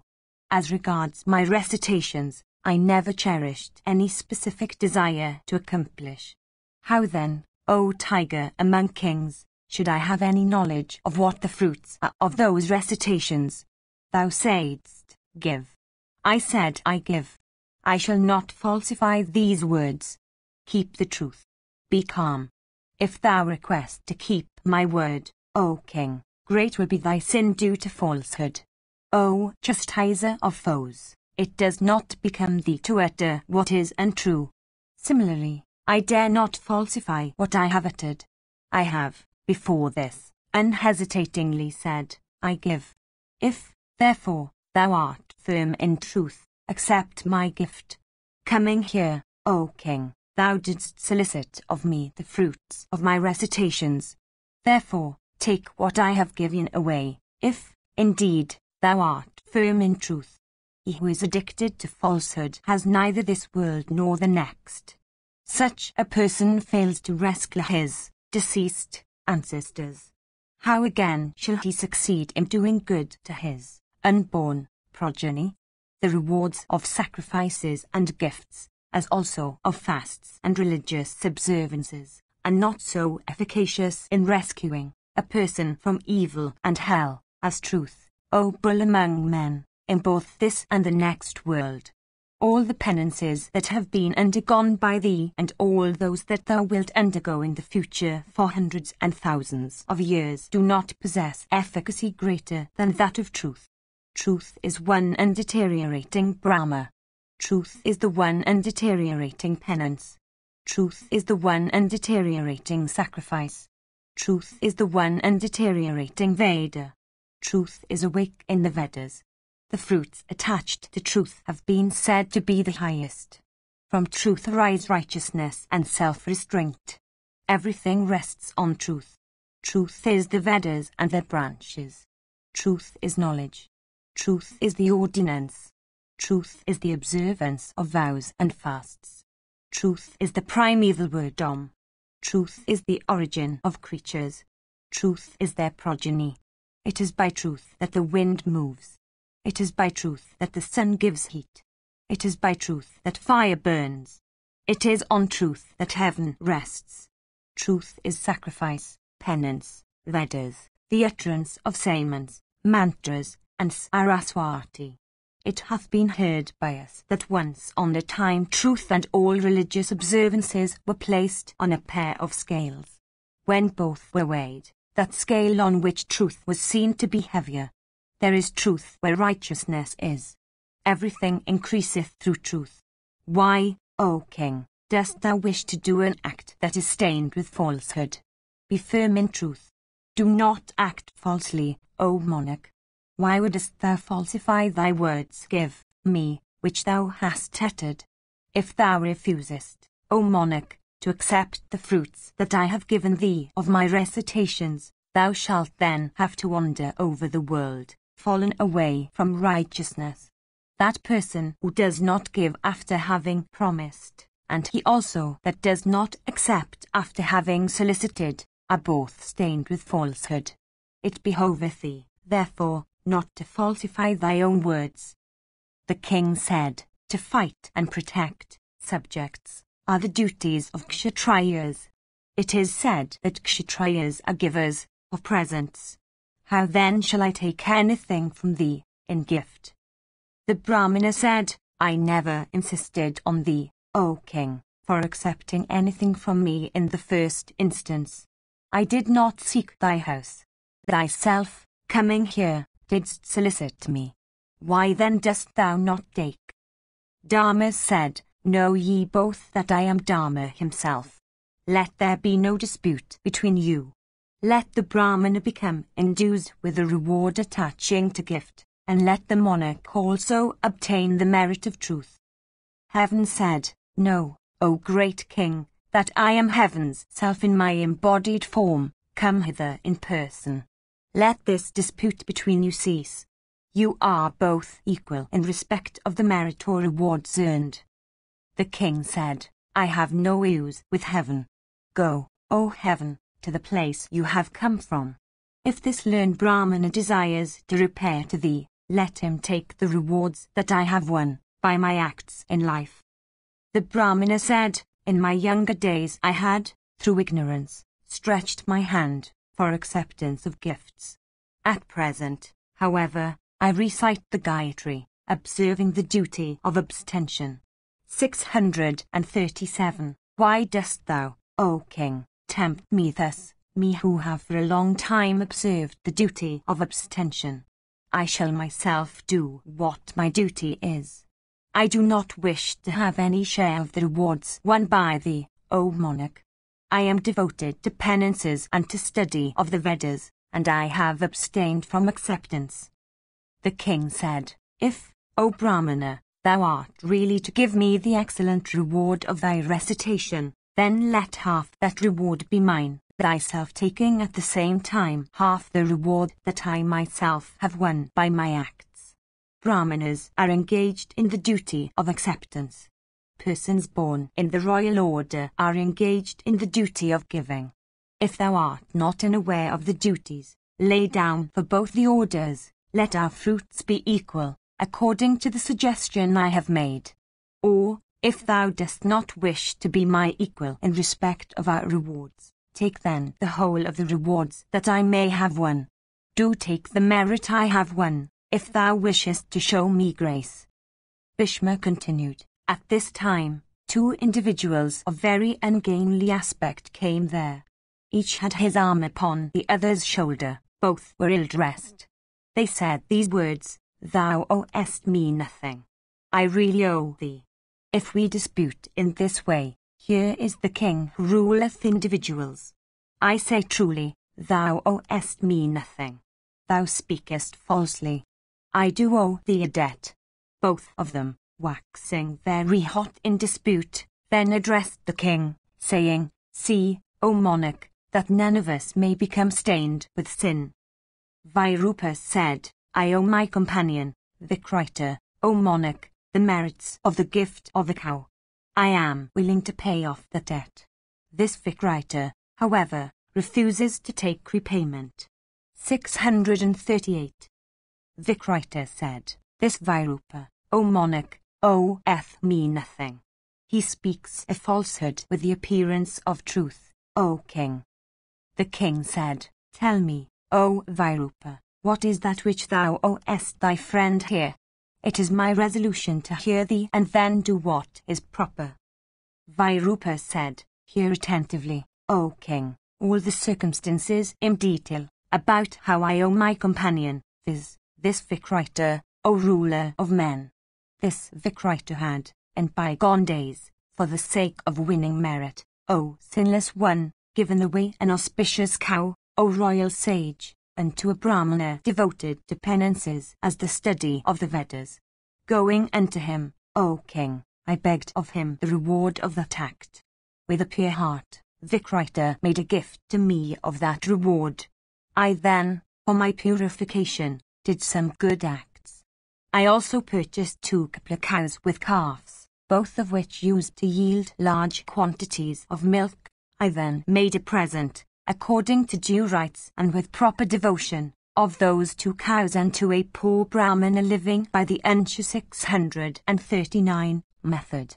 Having formally accepted the gift from my companion, I desire, O Lord, even here, to give him return twice the reward.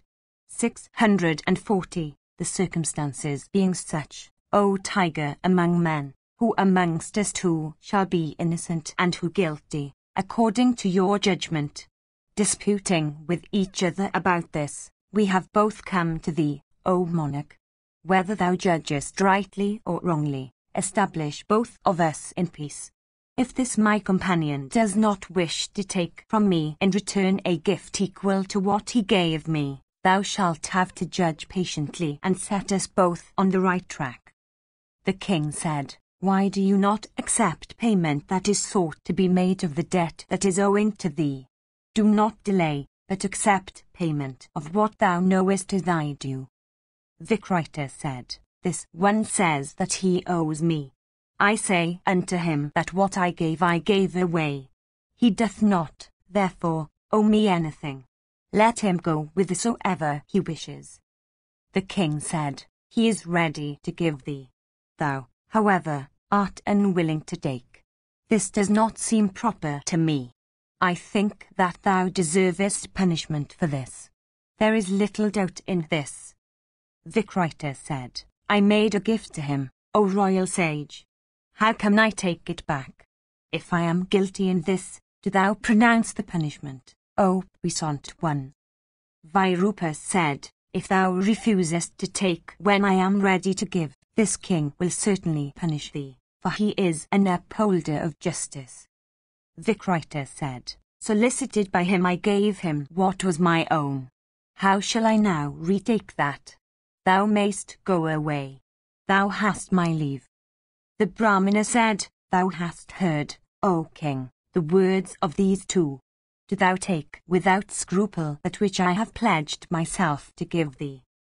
The king said, This matter is, indeed, as deep in importance as an unfathomable pit. How will the pertinacity of this recite end? If I do not accept what has been given by this Brahmana, how shall I avoid being stained with a great sin? The royal sage then said unto the two disputants, Go ye both, having won your respective objects. I should see that kingly duties, vested in me, may not become futile. It is settled that kings should observe the duties laid down for them. To my misfortune, however, the course of duties prescribed for Brahmanas has possessed my wretched self. 641. The Brahmana said, Accept, O king. I owe thee.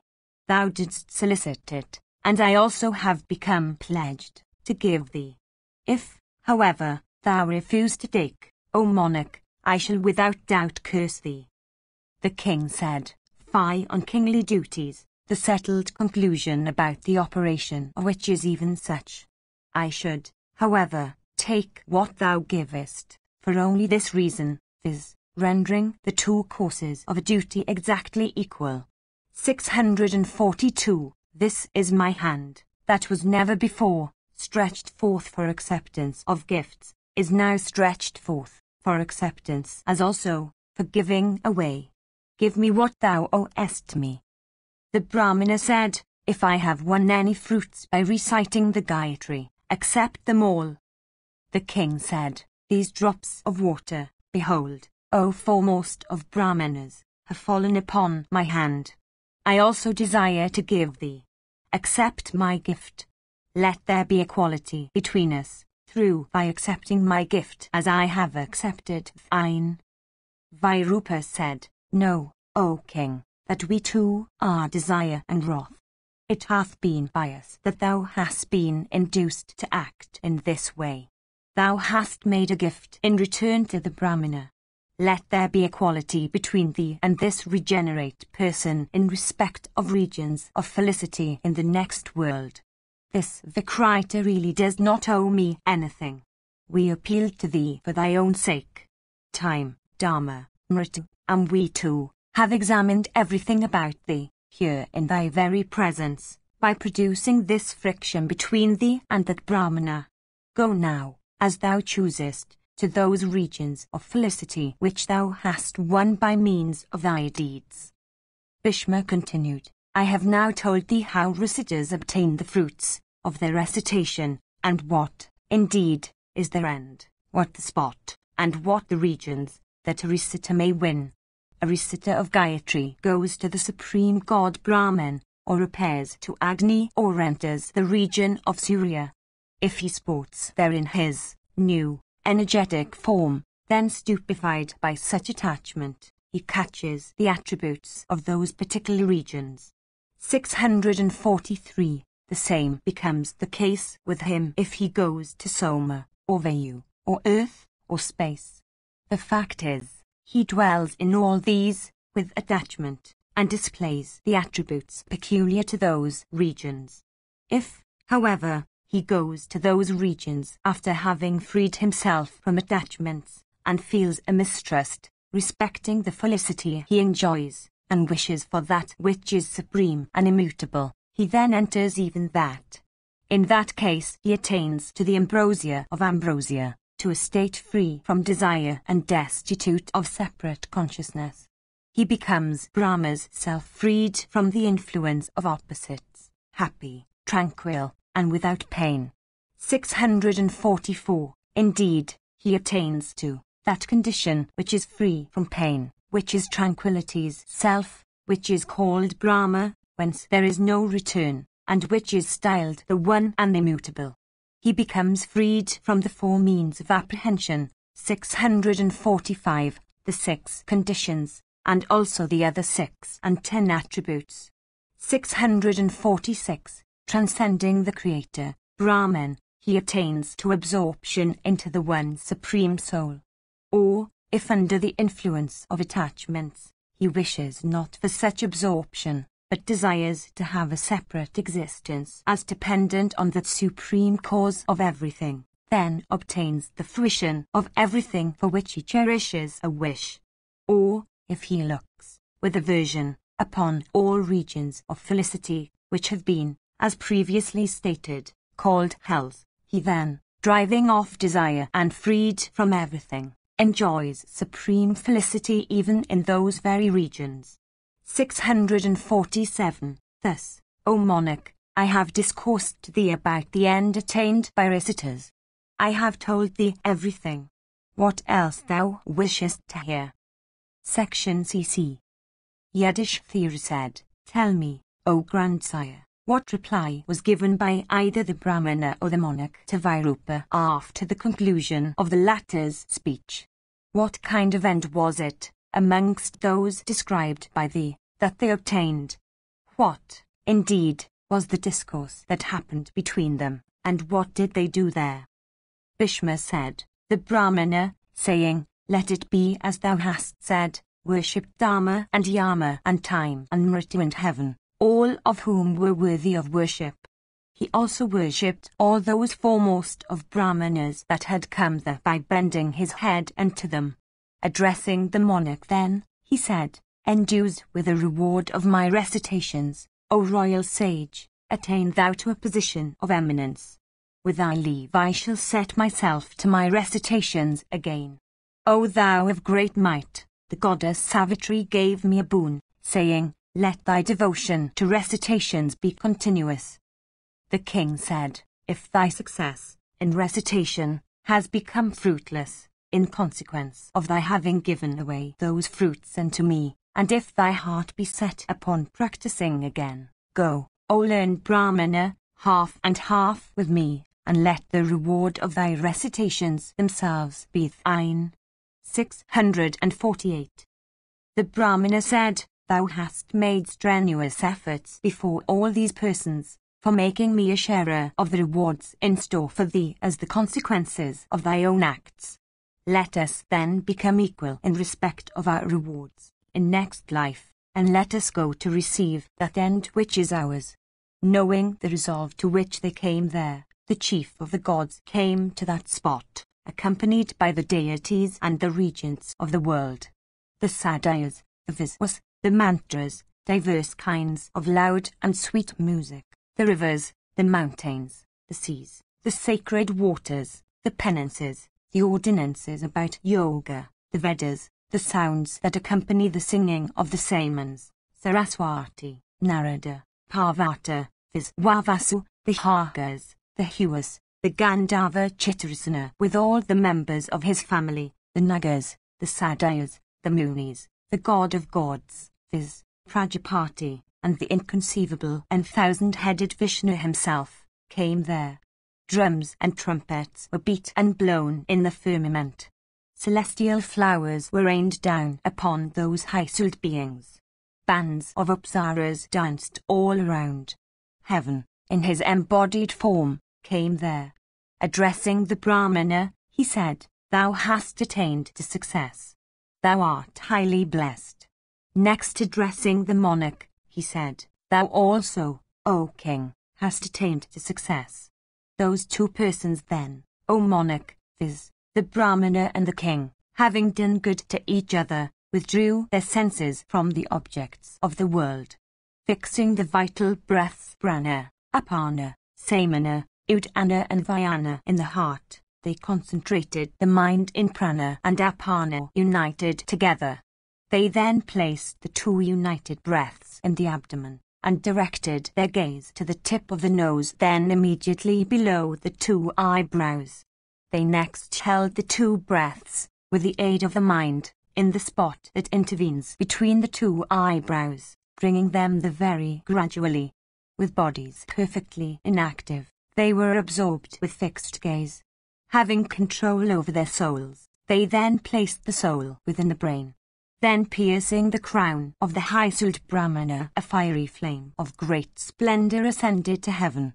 Loud exclamations of woe, uttered by all creatures, were then heard on all sides.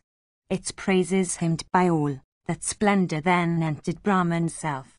The great grandsire, advancing forward, addressed that splendor which had assumed a form of the tallness of a span, saying, Welcome.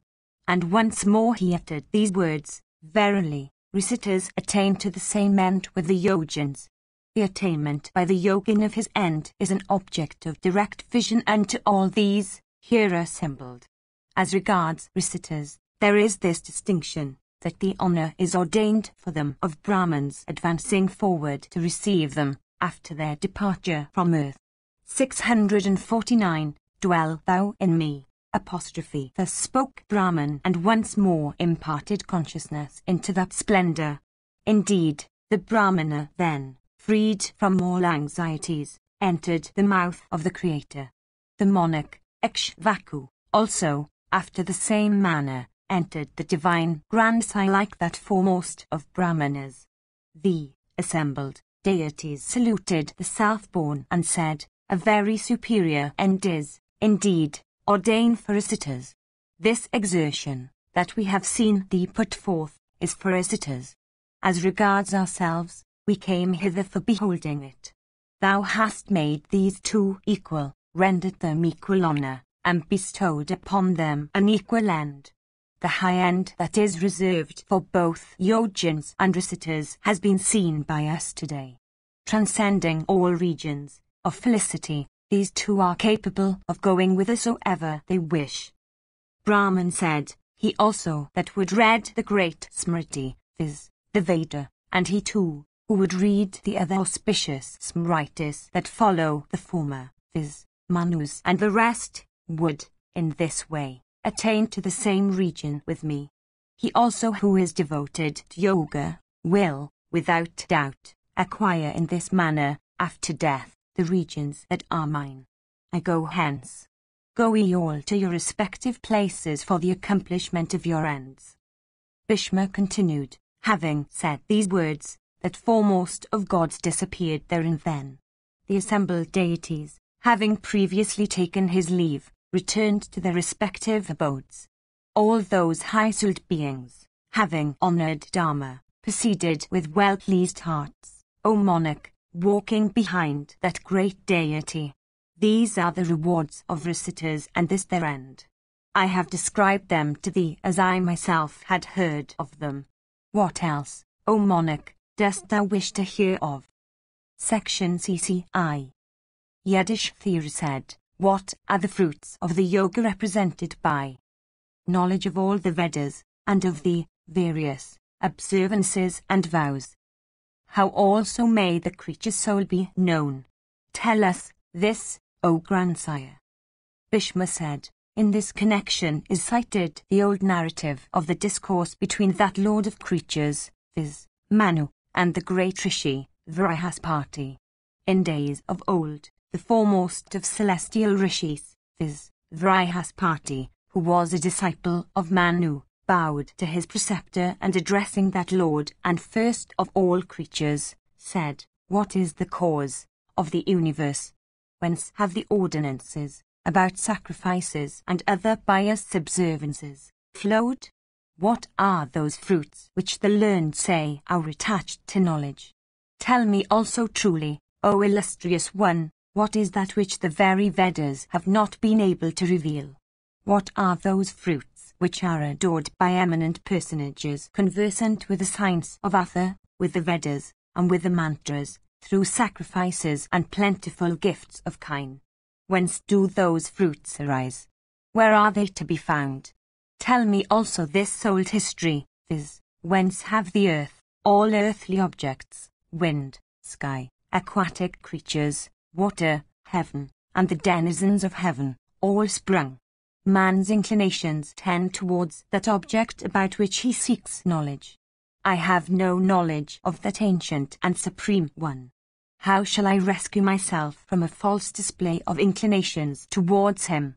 650. The Riks, all the Samanas, all the Yajuses, the Khandas, astronomy, Nirukta, grammar, Sankalpa, and Seksha, I have studied.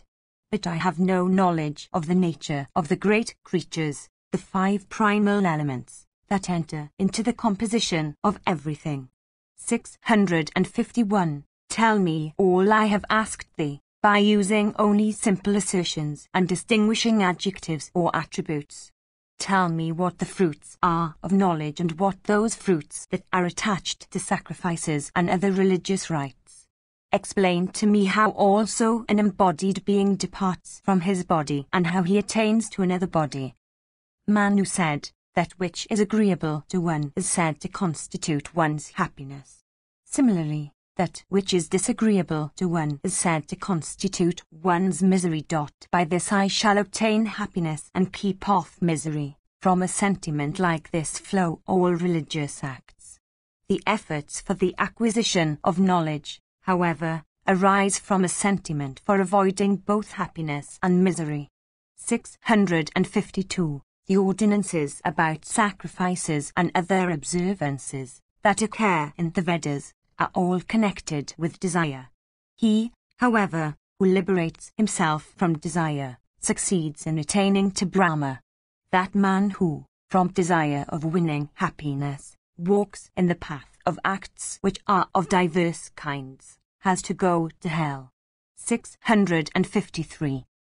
Brihaspati said, men's aspirations are concerned with the acquisition of the agreeable which ends in happiness, and the avoidance of the disagreeable which brings misery. Such acquisition and such avoidance again are accomplished by acts. 654. Manu said, it is by liberating oneself from acts that one succeeds in entering into Brahma. The ordinances about acts have flowed for that very end. 655. The ordinances about acts tempts only those whose hearts are not free from desire. By liberating oneself from acts, as already said, one acquires the highest state.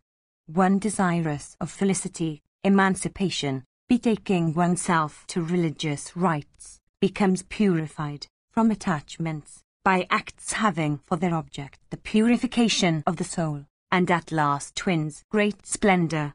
By liberating oneself from acts, one acquires the highest end, viz., Brahma, which is very much above the reward that acts give.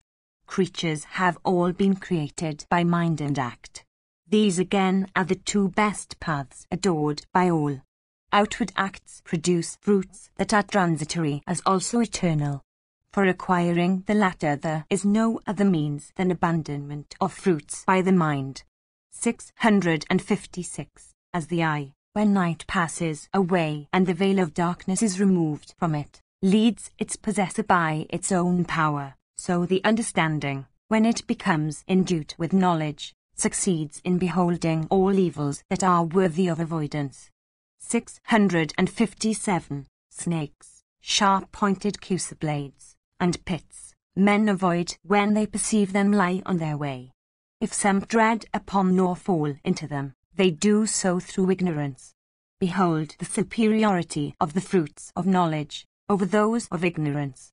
Mantras applied duly, sacrifices, the presents called dakshina, gift of food, and concentration of the mind, for divine contemplation. These are the 5 acts that are said to be productive of fruits, there being none else. Acts have the 3 attributes of sattva, rajas, and tamas for their soul. The Vedas say this. The Vedas consist of mantras. The mantras, therefore, have the same 3 attributes, since it is with mantras that acts are to be accomplished. The ritual also must be liable to the same 3 attributes. The fruits of action depend upon the mind. It is the embodied creature that enjoys those fruits. 658. All excellent kinds of sound, form, taste, touch, and scent are the fruits of acts, being attainable in the region of acts, that is, heaven. As regards, however, the fruits of knowledge, man acquires them even here before death. 659. Whatever acts are accomplished by means of the body, one enjoys the fruits thereof in a state of physical existence. The body is, indeed, the framework to which happiness inheres, as also the framework to which misery inheres. 660. Whatever acts are accomplished by means of words, their fruits are to be enjoyed in a state in which words can be spoken. Similarly, whatever acts are accomplished by the mind, their fruits are enjoyed in a state in which one is not freed from the mind. 661. Devoted to the fruits of acts, whatever kind of acts, sattvika or rajasika or tamasika, A person covetous of fruits accomplishes, the fruits, good or bad, that he actually enjoys partake of their character. Like fishes going against a current of water, the acts of a past life come to the actor. The embodied creature experiences happiness for his good acts, and misery for his evil ones. Him from whom this universe hath sprung, him by knowing whom persons of cleansed souls transgress this world, him who has not been expressed by Vedic mantras and words, I will now indicate. Listen to me as I speak of that highest of the high. Himself liberated from the several kinds of taste and scent, and sound and touch and form, he is incapable of being grasped by the senses, unmanifest, without colour, the one, and he has created the 5 kinds of objects 662 for his creatures. He is neither female, nor male, nor of the neuter sex. He is neither existent, nor non-existent, nor existent non-existent. 663. Only those that are acquainted with Brahma behold him. He knoweth no direction. Section CI. Manu said, from that eternal and undeteriorating one first sprang space, from space came wind, from wind came light, from light came water, from water sprang the universe, and from the universe, all things that occur in it. The bodies of all earthly things, after dissolution, first enter into water, thence to light or heat, thence to the wind, and thence to space. They that seek emancipation have not to return from space. On the other hand, they attain to Brahma. The refuge of emancipation, viz., Brahma, is neither hot nor cold, neither mild nor fierce, neither sour nor astringent, neither sweet nor bitter. He is not endued with sound, or scent, or form. He transcends all these and everything, and is without dimensions.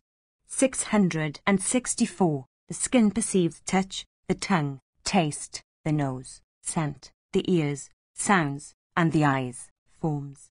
Men not conversant with the Dhyatma succeed not in beholding what is above these. Having withdrawn the tongue from tastes, the nose from scents, the ears from touch, and the eyes from forms, one succeeds in beholding one's own self, as independent of the senses and the mind and, therefore, of attributes.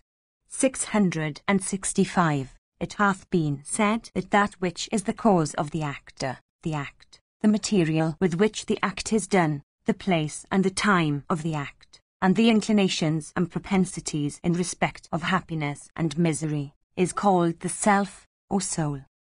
That which pervades everything, which does everything, assuming the forms of living creatures, that which exists in the universe even as the mantras declare. 666. That which is the cause of all, that which is the highest of the high, and that which is one without a second and does all things, is the cause. Everything else is effect. It is seen that a person, in consequence of the acts performed by him, obtains results both good and evil, which, though apparently incompatible with each other, still dwell together in harmony. Indeed, as the good and evil fruits born of their own acts dwell together in the bodies of creatures which are their refuge, even so knowledge dwells in the body. 667. As a lighted lamp, while burning, discovers other objects before it, even so the 5 senses which are like lamps set on high trees, find out their respective objects when lighted by knowledge. 668. As the various ministers of a king, uniting together, give him counsel, even so the 5 senses that are in the body are all subservient to knowledge. The latter is superior to all of them. As the flames of fire, the current of the wind, the rays of the sun, and the waters of rivers, go and come repeatedly, even so the bodies of embodied creatures are going and coming repeatedly. 669. As a person by taking up an axe cannot, by cutting open a piece of wood, find either smoke or fire in it, even so one cannot, by cutting open the arms and feet and stomach of a person, see the principle of knowledge, which, of course, has nothing in common with the stomach, the arms and the feet. As again, one beholds both smoke and fire in wood by rubbing it against another piece, so a person of well-directed intelligence and wisdom, by uniting, by means of yoga, the senses and the soul, may view the Supreme Soul which, of course, exists in its own nature. 670. As in the midst of a dream one beholds one's own body lying on the ground as something distinct from one's own self, even so a person, endued with the 5 senses, the mind, and the understanding, beholds, after death, his own body and then goes from one into another form. 671. The soul is not subject to birth, growth, decay, and destruction. In consequence of the acts of life being endued with effects, the soul, clothed in body, passes from this body, when deprived of animation, into another, unseen by others. 672. No one can behold with the eye the form of the soul. The soul cannot, again, form the subject of any one's touch. With those, that is, the senses, the soul accomplishes no act. The senses do not approach the soul. The soul, however, apprehends them all. As anything, placed in a blazing fire before a spectator, assumes a certain colour in consequence of the light and heat that operates upon it, without taking any other hue or attribute, even so the soul's form is seen to take its colour from the body. After the same manner, man, casting off one body, enters another, unseen by all. Indeed, casting off his body to the 5 great primal elements, he assumes a form that is similarly made of the same 5 elements. The embodied creature, upon the destruction of his body, enters space, wind, fire, water, and earth in such a way that each particular element in his body mingles with the particular element out of his body, with whose nature it is consonant. The senses, also, which are engaged in diverse occupations and dependent on the 5 elements, for the exercise of their functions, enter these 5 elements that call forth their functions. The ear derives its capacity from space, and the sense of scent from the earth. Form, which is the property of the eye, is the consequence of light or fire. Fire or heat has been said to be the dependent cause of water. The tongue, which has for its property taste, becomes merged into water. The skin, which has touch for its property, becomes lost in the wind whose nature it partakes. The 5-fold attributes, viz., sound, etc., dwell in their 5 great creatures, viz., the 5 primal elements. Those 5-fold objects of the senses, viz., space, etc., dwell in their 5 senses. All these again, viz., the 5-fold attributes, the 5-fold elements, and the 5 senses, follow the lead of the mind. The mind follows the lead of the understanding, and the understanding follows the lead of that which exists in its true and undefiled nature, viz., the Supreme Soul. 673. The doer in his new body receives all the good and bad acts done by him, as also all acts done by him in his past existence. All these acts done in this life and the next ones to come follow the mind, even as aquatic animals pass along a genial current. As a quickly moving and restless thing becomes an object of sight, as a minute object appears to be possessed of large dimensions, when seen through spectacles, as a mirror shows a person his own face, which cannot otherwise be seen, even so the soul, though subtle and invisible, become an object of the understanding's apprehension. 674. Section CI. Man who said, the mind united with the senses, recollects after a long time the impressions of the objects received in the past. When the senses are all suspended, in respect of their functions, 675, the Supreme, the Soul, in the form of the understanding, exists in its own true nature. When the soul, at such a time, does not in the least regard all those objects of the senses in respect of their simultaneity or the reverse in point of time, but must string them from all directions, holds them before it together. It necessarily happens that he wanders among all things that are incongruous. He is, therefore, the silent witness. Hence the soul encased in body is something having a distinct and independent existence. 676. There is Rajas, there is Dharmas, and there is Sattva, the third. There are again 3 states of the understanding, viz., waking, dreaming, and sound sleep. The soul has knowledge of the pleasures and pains, which are all contradictory, of those states, and which partake of the nature of the threefold attributes first mentioned. 677. The soul enters the senses like the wind entering the fire in a piece of wood. 678. One cannot behold the form of the soul by one's eye, nor can the sense of touch, amongst the senses, apprehend it. The soul is not, again, an object of apprehension by the ear. It may, however, be seen by the aid of the Srutis and the instructions of the wise. As regards the senses, that particular sense which apprehends it loses upon such apprehension its existence as a sense. 679. The senses cannot themselves apprehend their respective forms by themselves. The soul is omniscient, inasmuch as it apprehends both the knower and the known. It beholds all things. Being omniscient, it is the soul that beholds the senses, without, as already said, the senses being able to apprehend it. Nobody has seen the other side of the hem of the mountains, nor the reverse of the moon's disk. Yet it cannot be said that these do not exist.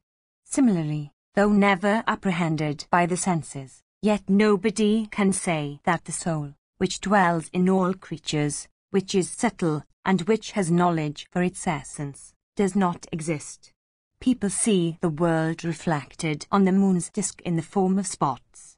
Though seeing, they do not know that it is the world that is so reflected there. Even such is the knowledge of the soul. That knowledge must come of itself. The soul depends upon the soul itself. Men of wisdom, reflecting on the formlessness of visible objects before birth and after destruction, behold by the aid of intelligence the formlessness of objects that have apparent forms. So also, although the sun's motion cannot be seen, yet persons, by watching its rising and setting, conclude that the sun has motion. 680. Similarly, those who are endued with wisdom and learning behold the soul by the aid of the lamp of intelligence, though it is at a great distance from them, and seek to merge the fivefold elements, which are near, into Brahma. 681. Verily, an object cannot be accomplished without the application of means. Fishermen catch fish by means of nets made of strings. Animals are captured by employing animals as are the means. Birds are caught by employing birds as the means. Elephants are taken by employing elephants.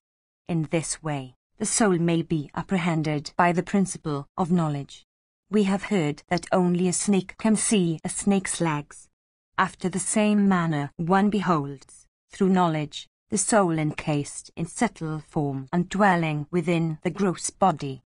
People cannot, through their senses, know the senses. Similarly, mere intelligence at its highest cannot behold the soul which is supreme. The moon, on the 15th day of the dark fortnight, cannot be seen in consequence of its form being hid. It cannot be said, however, that destruction overtakes it. Even such is the case with the soul dwelling in the body. On the 15th day of the dark fortnight, the gross body of the moon becomes invisible. After the same manner, the soul, when liberated from the body, cannot be apprehended. As the moon, gaining another point in the firmament, begins to shine once more, similarly, the soul obtaining a new body, begins to manifest itself once more. The birth, growth and disappearance of the moon can all be directly apprehended by the eye. These phenomena, however, appertain to the gross form of that luminary. The like are not the attributes of the soul. The moon, when it shows itself after its disappearance on the 15th day of the dark fortnight, is regarded as the same luminary that had become invisible. After the same manner, notwithstanding the changes represented by birth, growth and age, a person is regarded as the same individual without any doubt of his identity. It cannot be distinctly seen how Ra'u approaches and leaves the moon. After the same manner, the soul cannot be seen how it leaves one body and enters another. 682. Ra'u becomes visible only when it exists with the sun or the moon. Similarly, the soul becomes an object of apprehension only when it exists with a body. When liberated from the sun or the moon, Ra'u can no longer be seen. Similarly, the soul, liberated from the body, can no longer be seen. Then again, as the moon, even when it disappears on the 15th day of the dark fortnight, is not deserted by the constellations and the stars, the soul also, even though separated from the body, is not deserted by the fruits of the acts it has achieved in that body. Section Sif. Manu said, as in a dream this manifest body lies inactive, and the enlivening spirit in its subtle form, detaching itself from the former, walks forth after the same manner, in the state called deep slumber, or death. The subtle form with all the senses becomes inactive, and the understanding, detached from it, remains awake. The same is the case with existence and non-existence. 683. As when quantity of water is clear, images reflected in it can be seen by the eye. After the same manner, if the senses be unperturbed, the soul is capable of being viewed by the understanding. If, however, the quantity of water gets stirred, the person standing by it can no longer see those images. Similarly, if the senses become perturbed, the soul can no longer be seen by the understanding. Ignorance begets delusion. Delusion affects the mind. When the mind becomes vitiated, the 5 senses which have the mind for their refuge become vitiated also. Surcharged with ignorance, and sunk in the mire of worldly objects, one cannot enjoy the sweets of contentment or tranquility. The soul, thus circumstanced, and detached from its good and evil acts, returns repeatedly unto the objects of the world. In consequence of sin, one's thirst is never slaked. One's thirst is slaked only when one's sin is destroyed. In consequence of attachment to worldly objects, which has a tendency to perpetuate itself, one wishes for things other than those for which one should wish, and accordingly fails to attain to the supreme. 684. From the destruction of all sinful deeds, knowledge arises in men.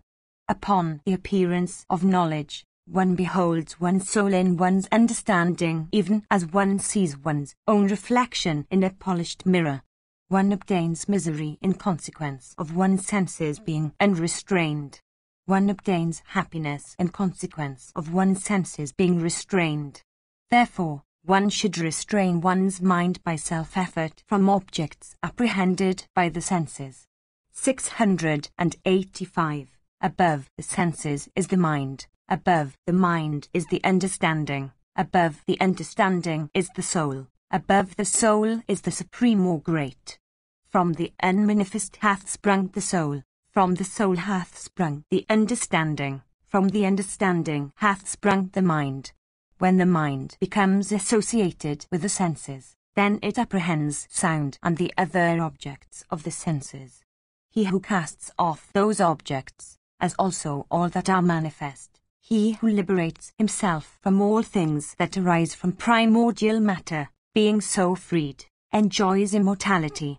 686. The sun rising diffuses his rays.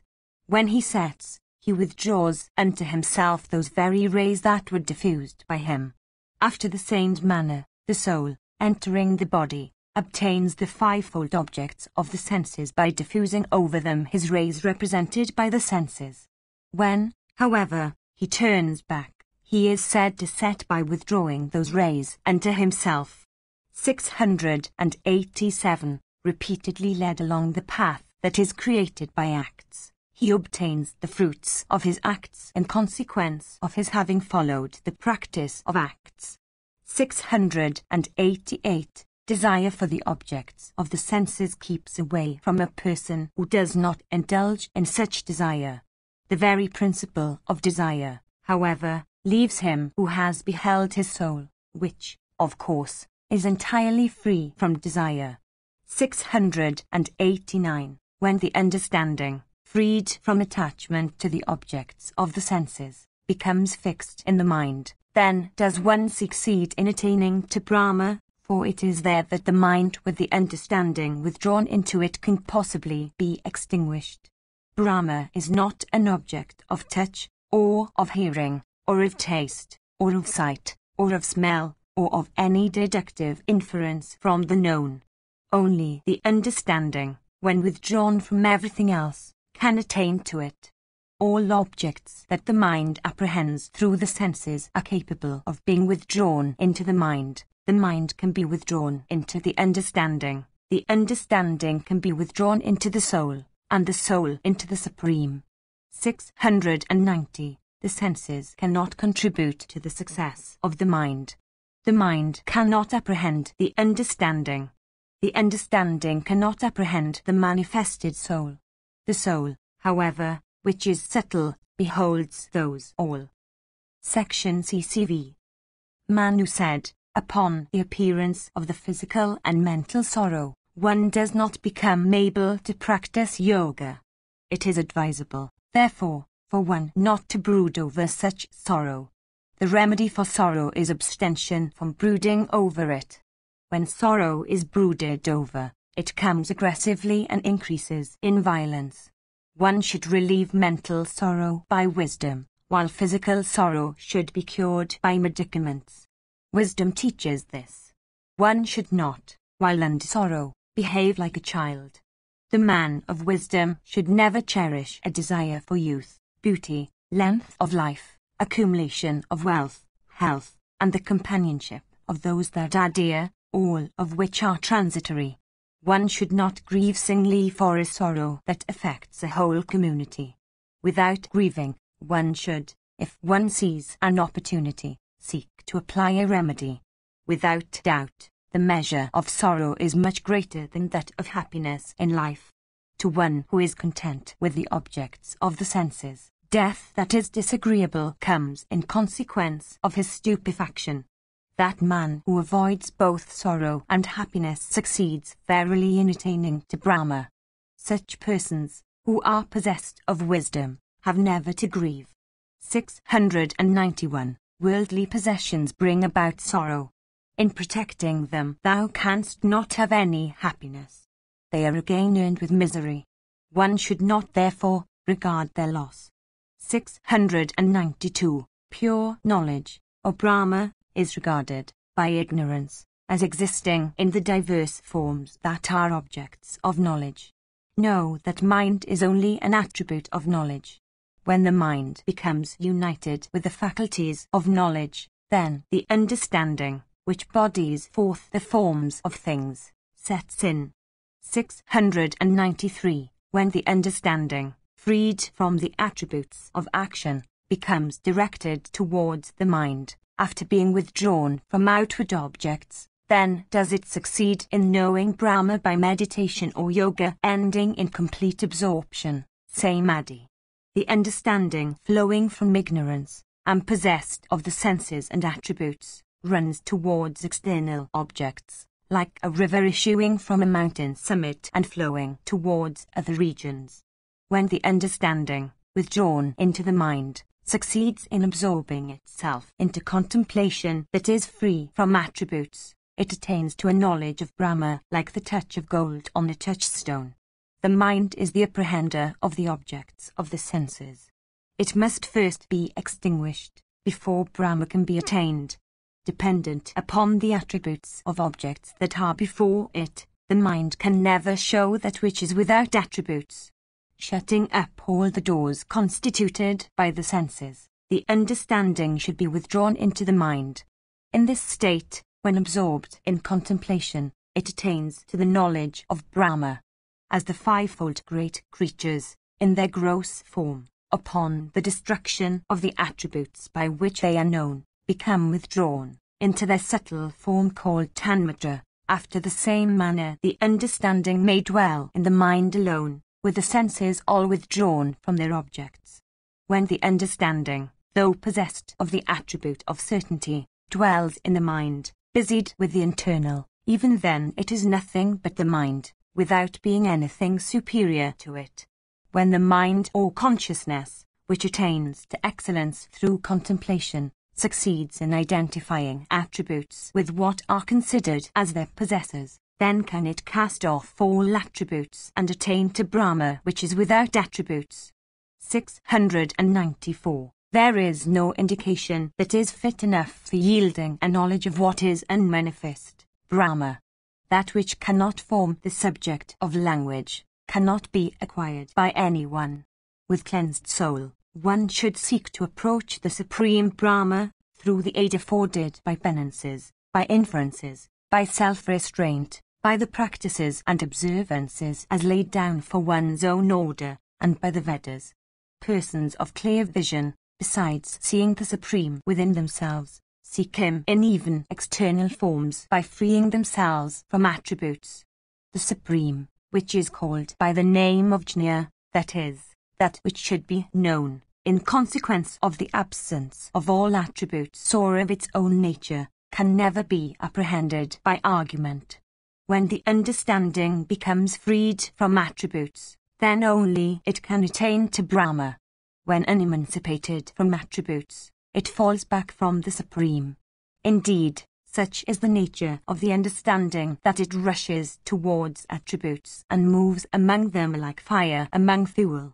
As in the state called Sushupti, deep and dreamless slumber, the five senses exist freed from their respective functions. After the same manner the Supreme Brahma exists high above Prakriti, freed from all its attributes.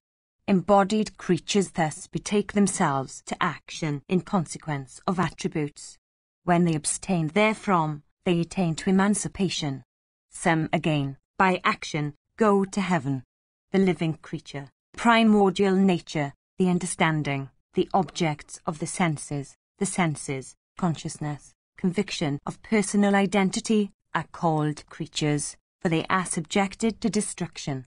The original creation of all these flowed from the Supreme. Their second or succeeding creation is due to the action of couples or pairs, of opposite sexes, and is confined to all things save the primal five, and is restrained by laws in consequence of which the same species produce the same species. From righteousness, living creatures obtain a high end, and from sinfulness they earn an end that is low. He who is unemancipated from attachments encounters rebirth, while he who is emancipated therefrom attains to knowledge, or Brahma. Section CCVI.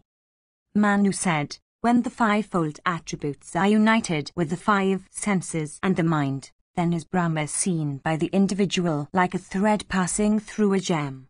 As a thread, again, may lie within gold or pearl or a coral or any object made of earth, even so one soul, in consequence of one's own acts, may live within a cow, a horse, a man, an elephant, or any other animal, or within a worm or an insect. The good deeds an individual performs in a particular body produce rewards that the individual enjoys in that particular body. A soil, apparently drenched with one particular kind of liquid, supplies to each different kind of herb or plant that grows on it the sort of juice it requires for itself. After the same manner, the understanding, whose course is witnessed by the soul, is obliged to follow the path marked out by the acts of previous lives. 695. From knowledge springs desire. From desire springs resolution. From resolution flows action. From action proceed fruits, that is, consequences, good and bad.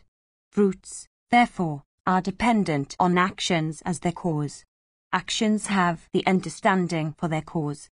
The understanding has knowledge for its cause, and knowledge has the soul for its cause.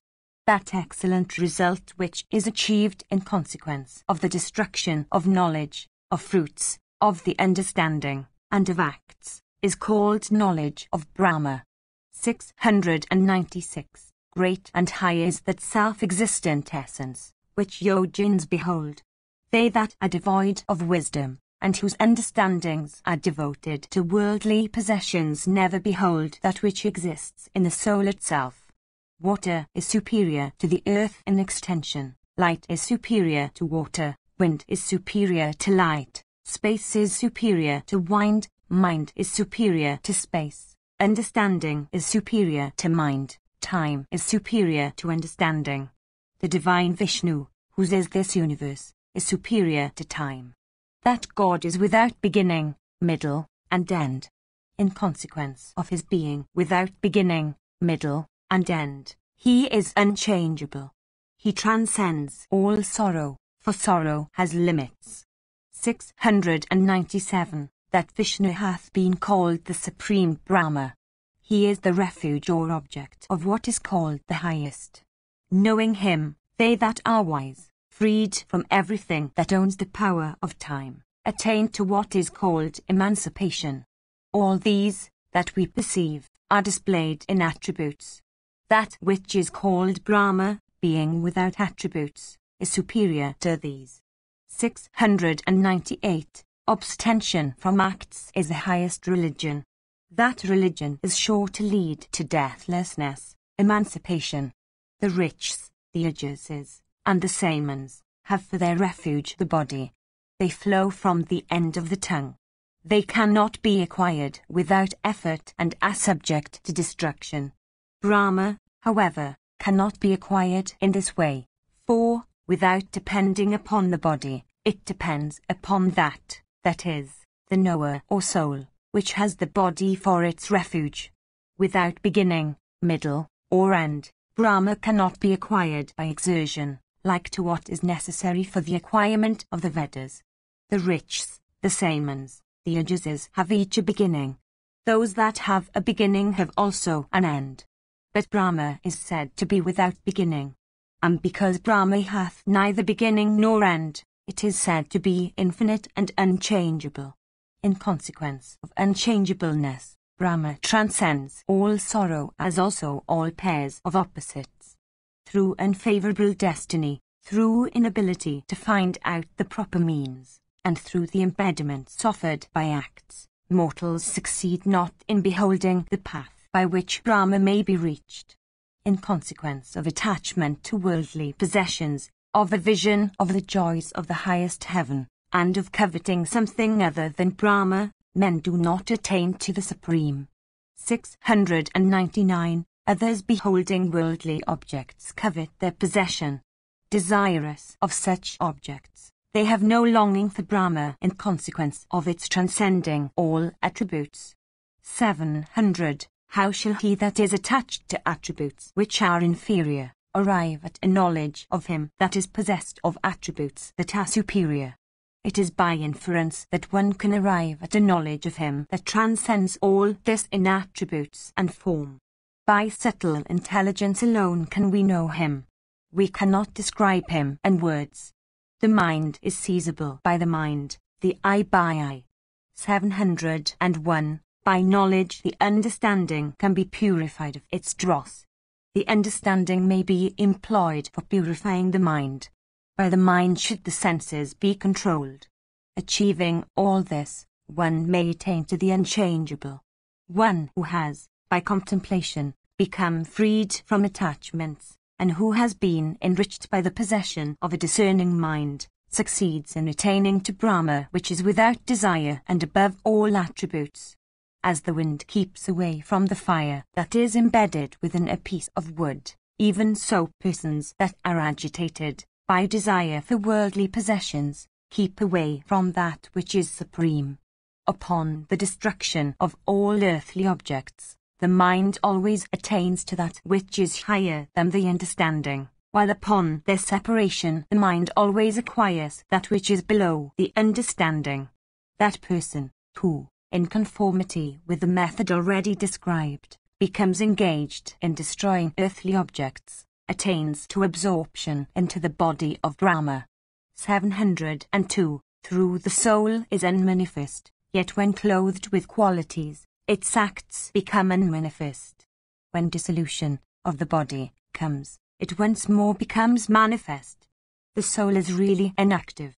It exists, united with the senses that are productive of either happiness or sorrow. United with all the senses and endued with body, it takes refuge in the 5 primal elements. Through want of power, however, it fails to act when deprived of force by the supreme and unchangeable. No man sees the end of the earth but knows this, viz., that the earth's end will surely come. 703. Man, agitated here by attachments, is surely led to his last refuge like the wind leading a vessel tossed on the sea to a safe harbour at last. The sun, spreading his rays, becomes the possessor of an attribute, viz., the lighter of the world, withdrawing his rays. At the hour of setting, he once more becomes an object divested of attributes. After the same manner, a person, abandoning all distinctions, attachments, and betaking himself to penances, at last enters the indestructible Brahma, which is divested of all attributes. By discerning him who is without birth, who is the highest refuge of all righteous persons, who is self-born, from whom everything springs and unto whom all things return, who is unchangeable, who is without beginning, middle, and end, and who is certainty's self and supreme, a person attains to immortality, emancipation. Section Kvi.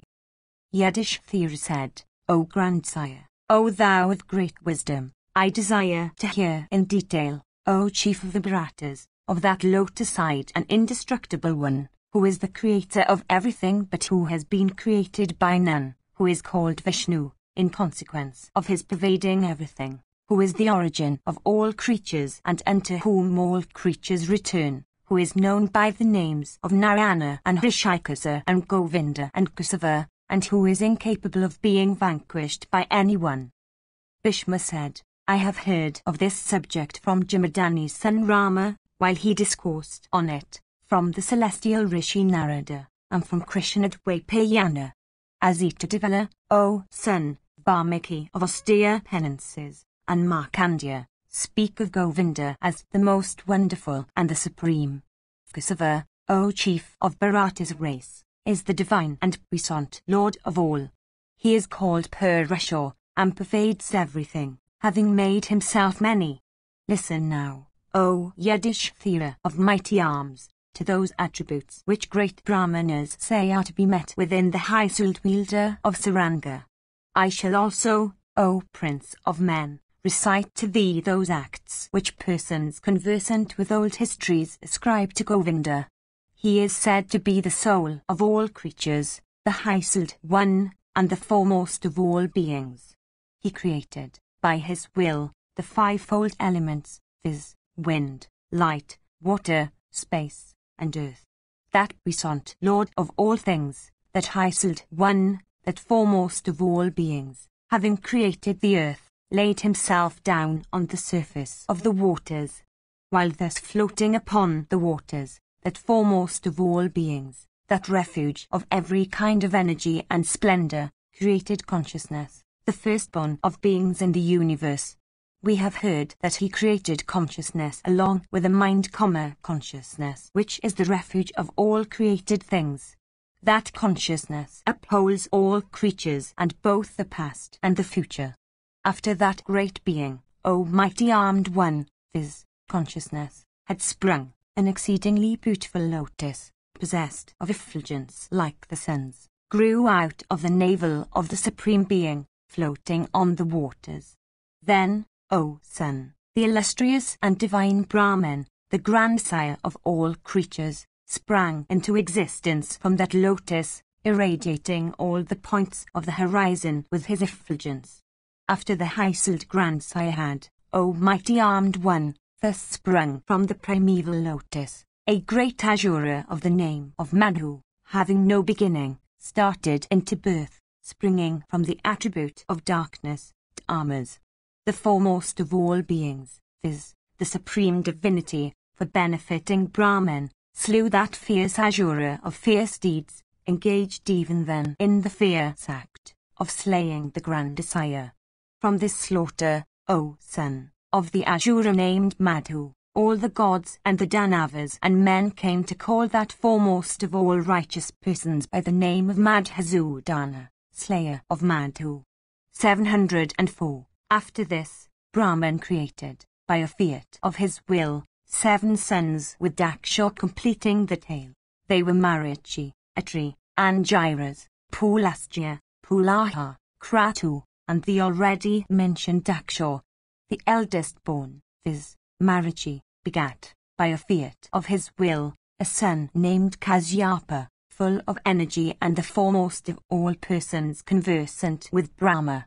From his toe, Brahman had, even before the birth of Marichi, created a son. That son, O chief of Bharata's race, was Daksha, the progenitor of creatures.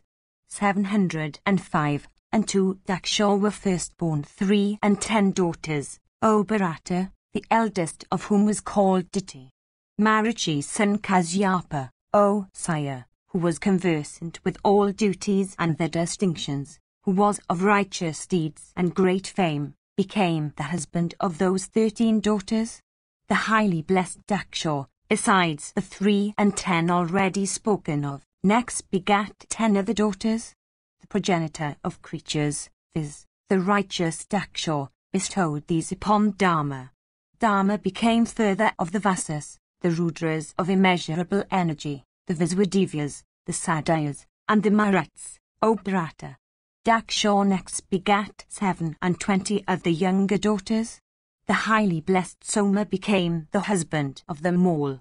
The other wives of Kasyapa gave birth to Gandharvas, horses, birds, kine, Kimpurashas, fishes, and trees and plants. Aditi gave birth to the Adityas, the foremost ones among the gods, and possessed of great strength. Amongst them Vishnu took birth in the form of a dwarf, otherwise called Govinda. He became the foremost of them all. Through his prowess, the prosperity of the gods increased. The Danavas were vanquished. The offspring of Aditi were the Asuras. Dana gave birth to the Danavas, having Viprashati for their foremost. Aditi gave birth to all the Asuras of great strength. The slayer of Mad, who also created the day and the night, and the season in their order, and the morn and the even. After reflection, he also created the clouds, and all the other, immobile and mobile objects. Possessed of abundant energy, he also created the Viswas and the earth with all things upon her. Then the highly blessed and puissant Krishna, O Yudhishthira, once again created from his mouth a century of foremost Brahmanas. From his 2 arms, he created a century of Kshatriyas, and from his thighs a century of Vaisyas. Then, O bull of Bharata's race, Kasava created from his 2 feet a century of Sudras. Possessed of great ascetic merit, the slayer of Madhu, having thus created the 4 orders of men, made Dhatri, Brahman, the lord and ruler of all created beings. Of immeasurable effulgence, Brahman became also the expositor of the knowledge of the Vedas. And Kasava made him, called Virupaksha, the ruler of the spirits and ghosts and of those female beings called the Madrikas, mothers. And he made Yama the ruler of the Baitrus and of all sinful men. 706. The supreme soul of all creatures also made Kuvara the lord of all treasures.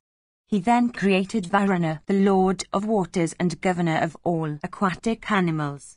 The puissant Vishnu made Vasava the chief of all the deities. In those times, men lived as long as they chose to live, and were without any fear of Yama. Sexual congress, O chief of the Bharatas, was then not necessary for perpetuating the species. In those days offspring were begotten by fiat of the will. In the age that followed, viz., Treta, children were begotten by touch alone.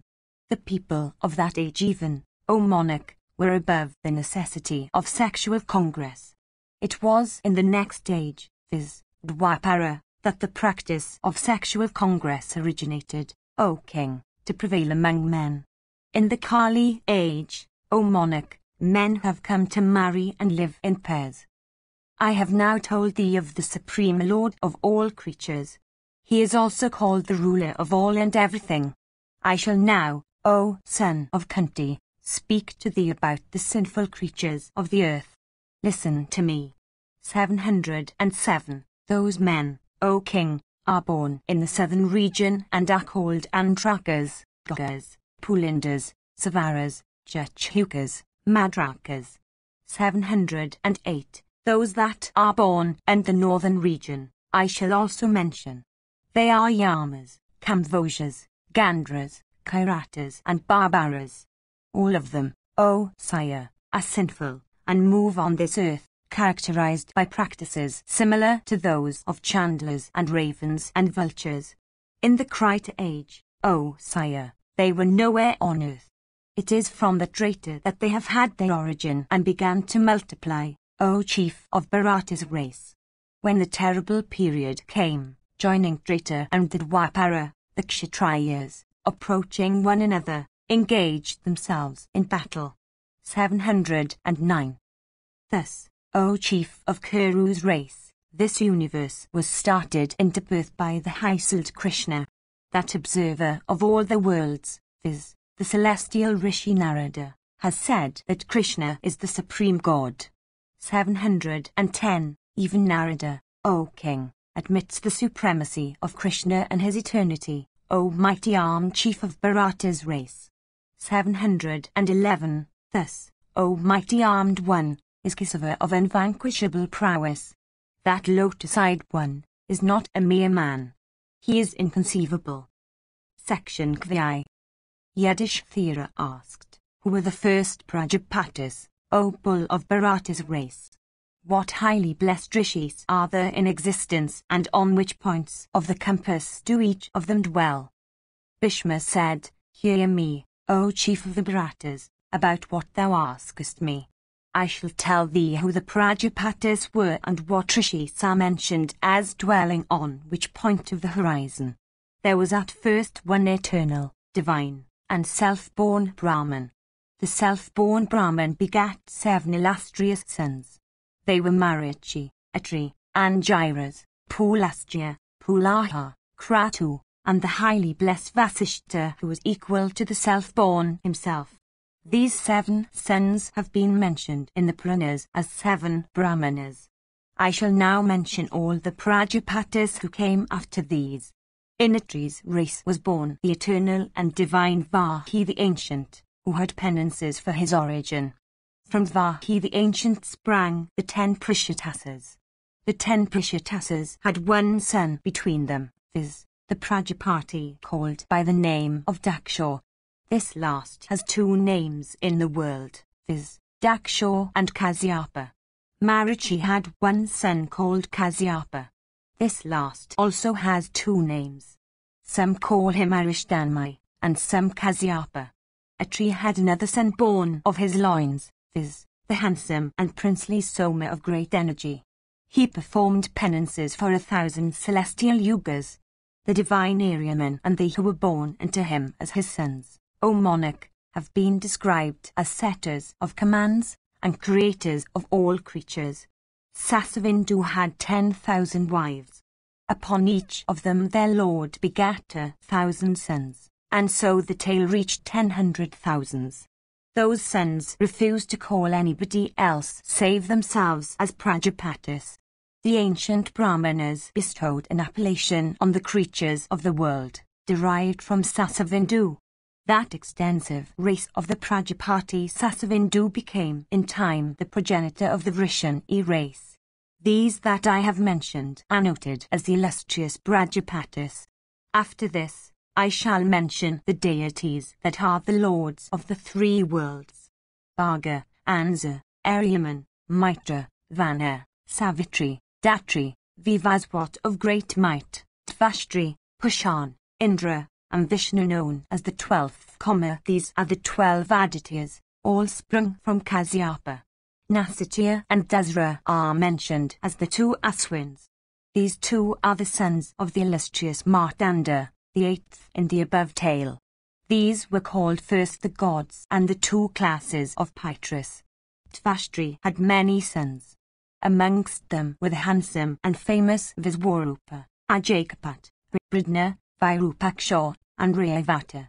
Then there were Hara and Vayarupa, Triamvaka the chief of the deities, and Savitarya, Jayanta and Pinaki the invincible. The highly blessed Vasas, 8 in number, have formerly been enumerated by me. These were reckoned as gods at the time of the Prajapati Manu. These were at first called the gods and the Pitris. Amongst the Siddhas and the Saddhas there were two classes in consequence of conduct and youth. The deities were formerly considered to be of two classes, viz., the Ribas and the Maruts. Thus have the Viswas, the gods and the Aswins, been enumerated. Amongst them, the Adityas Akshatriyas, and the Marut Sarvasyas. The two Aswins, engaged in severe penances, have been said to be Sudras. The deities sprung from Angirasa's line have been said to be Brahmanas. This is certain. Thus have I told thee about the fourfold order among the gods.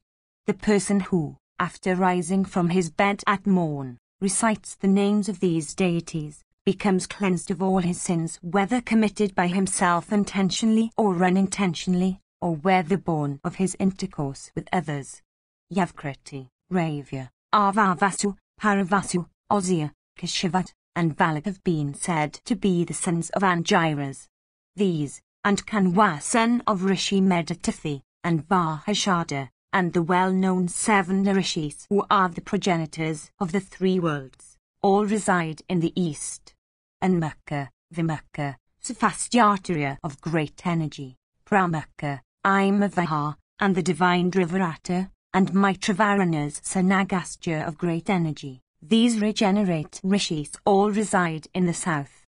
Apangu, Karasha, Dhamya, Parivyada of great energy, and those great rishis called Dikata, Dwita, and Trita, and Atri's son, viz., the illustrious and puissant Saraswata. These high-souled ones reside in the west.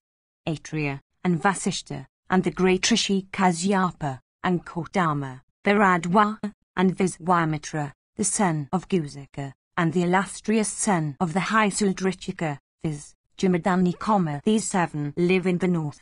Thus have I told thee about the great rishis of fiery energy that live in the different points of the compass. Those high-souled ones are the witnesses of the universe, and are the creators of all the worlds. Even thus do they dwell in their respective quarters. By reciting their names one is cleansed of all one's sins. A person by repairing to those points becomes cleansed of all his sins and succeeds in returning home in safety. Section 6. Yudhishthira said, O grandsire, O thou of great wisdom and invincible prowess in battle, I wish to hear in detail of Krishna who is immutable and omnipotent. O bull among men, tell me truly everything about his great energy and the great feats achieved by him in days of old. Why did that puissant one assume the form of an animal, and for achieving what particular act? Tell me all this, O mighty warrior. Bhishma said, formerly, on one occasion, while out hunting, I arrived at the hermitage of Markandeya. There I beheld diverse classes of ascetics seated by thousands. The rishis honored me by the offer of honey and curds. Accepting their worship, I reverentially saluted them in return. The following that I shall recite was narrated by the great Rishi Kasyapa. Listen with close attention to that excellent and charming account. In former days, the principal Danavas, endued with wrath and cupidity, and mighty Asuras numbering by hundreds and drunk with might, and innumerable other Danavas that were invincible in battle, became exceedingly jealous of the unrivaled prosperity of the gods. Oppressed, at last, by the Danavas, the gods and the celestial rishis, failing to obtain peace, fled away in all directions. The denizens of heaven saw the earth looking like one sunk in sore distress. Overspread with mighty Danavas of terrible mien, the earth seemed to be oppressed with a heavy weight. Cheerless and grief-stricken, she seemed as if going down into the nether depths. The Adityas, struck with fear, repaired to Brahman, and addressing him, said, "How, O Brahman, shall we continue to bear these oppressions of the Danavas?" The Self-born answered them, saying, "I have already ordained what is to be done in this matter." Endued with boons, and possessed of might, and swelling with pride, those senseless wretches do not know that Vishnu of invisible form, that God incapable of being vanquished by the very deities all acting together, hath assumed the form of a boar. That supreme deity, rushing to the spot whither those wretches among Danavas, of terrible aspect, are dwelling in thousands below the earth, will slay them all.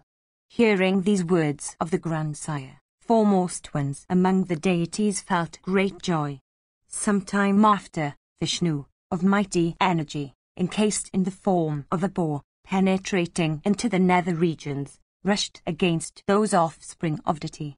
Beholding that extraordinary creature, all the deities, uniting together and stupefied by time, quickly proceeded against it for exerting their strength, and stood surrounding it. Soon after, they all rushed against that boar and seized it simultaneously. Filled with rage, they endeavored to drag the animal from every side. Those foremost of Danavas, of huge bodies, possessed of mighty energy, swelling with strength, succeeded not, however, O monarch, in doing anything to that boar. At this they wondered much and then became filled with fear. Numbering in thousands, they regarded that their last hour had come. Then that supreme god of all the gods, having yoga for his soul and yoga for his companion, became wrapped in yoga, O chief of the Bharatas, and began to utter tremendous roars, agitating those deities and Danavas. All the worlds and the 10 points of the compass resounded with those roars, which, for this reason, agitated all creatures and filled them with fear. The very gods with Indra at their head became terror-stricken. The whole universe became stilled in consequence of that sound. It was a dreadful time. All mobile and immobile beings became stupefied by that sound. The Danavas, terrified by that sound, began to fall down lifeless, paralyzed by the energy of Vishnu.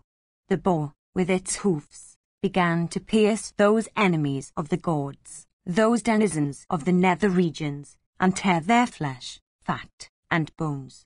In consequence of those tremendous roars, Vishnu came to be called by the name of Anitana. 712. He is also called Padmanabha. He is the foremost of Yogins. He is the preceptor of all creatures, and their supreme lord. All the tribes of the gods then repaired to the grandsire. Arrived at the presence, those illustrious ones addressed the Lord of the universe, saying, "What sort of a noise is this, O puissant one? We do not understand it. Who is this one, or whose is this sound at which the universe hath been stupefied?" With the energy of this sound or of its maker, the gods and the Danavas have all been deprived of their senses. Meanwhile, O mighty armed one, Vishnu in his porcine form was in sight of the assembled gods, his praises hymned by the great rishis. The grandsire said, "That is the supreme God, the creator of all beings, the soul of all creatures, the foremost of all Yogins. Of huge body and great strength, he cometh here, having slain the foremost ones among the Danavas. He is the Lord of all beings, the master of yoga, the great ascetic, the soul of all living beings. Be still, all of you. He is Krishna, the destroyer of all obstacles and impediments."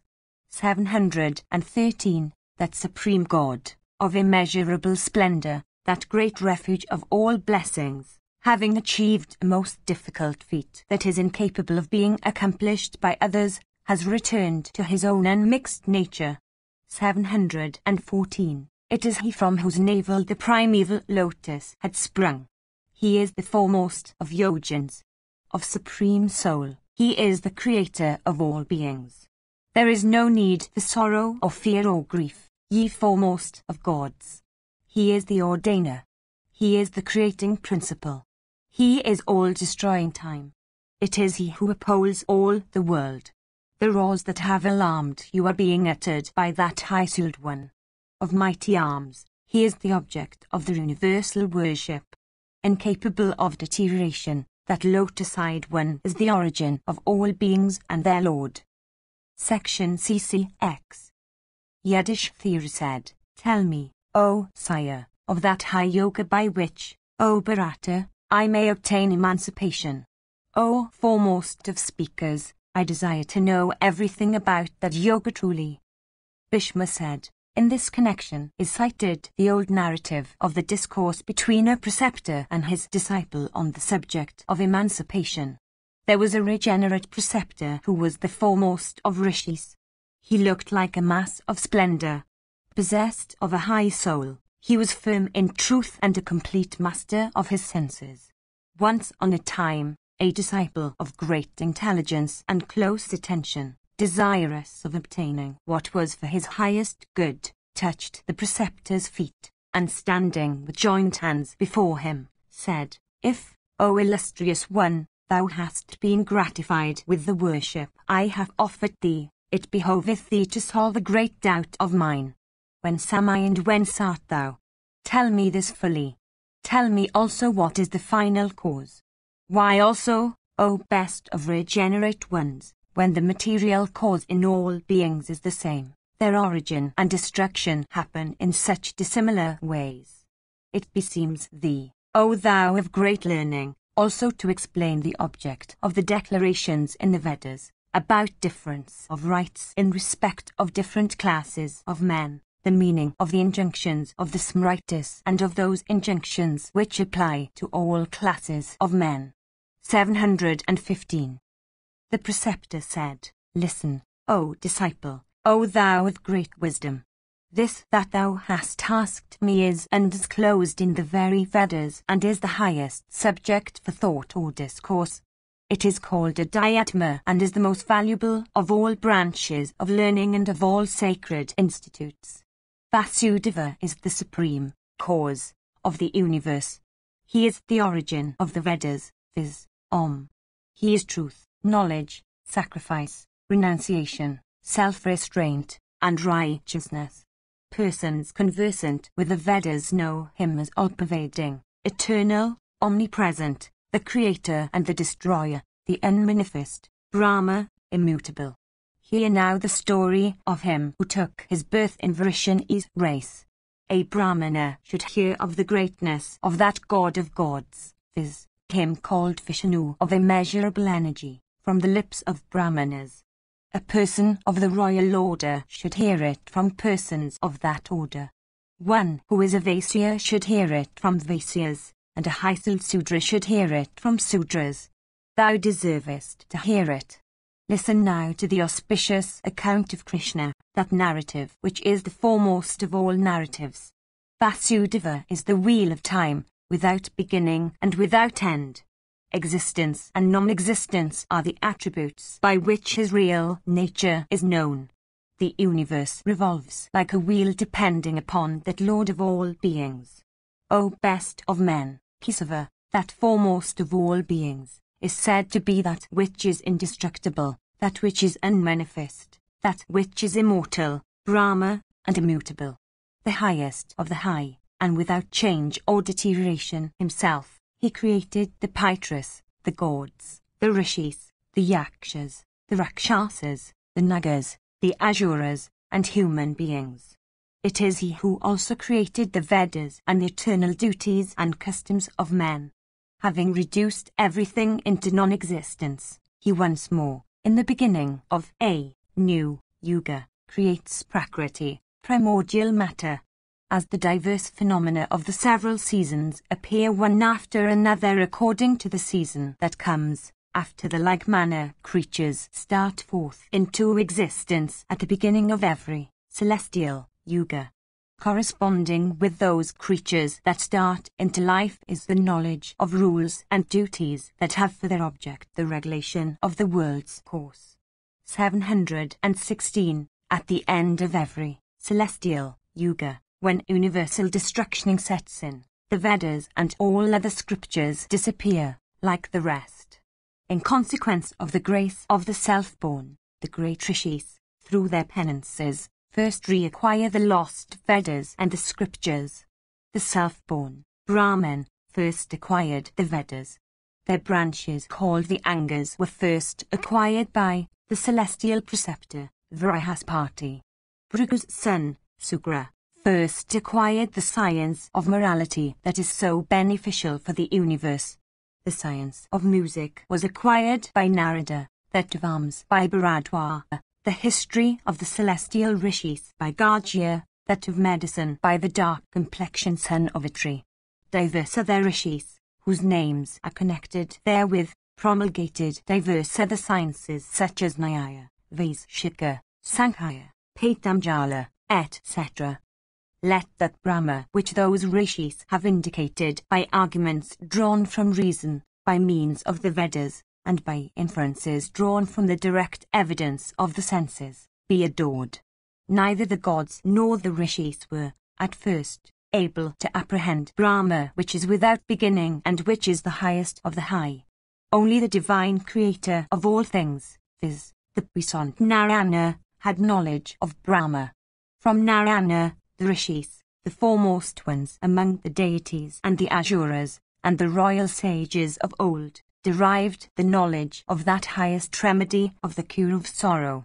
When primordial matter produces existences through the action of the primal energy, the universe with all its potencies begins to flow from it. From one lighted lamp thousands of other lamps are capable of being lighted. After the same manner, primordial matter produces thousands of existent things. In consequence, again, of its infinity primordial matter is never exhausted. From the unmanifest flows the understanding determined by acts. The understanding produces consciousness. From consciousness proceeds space.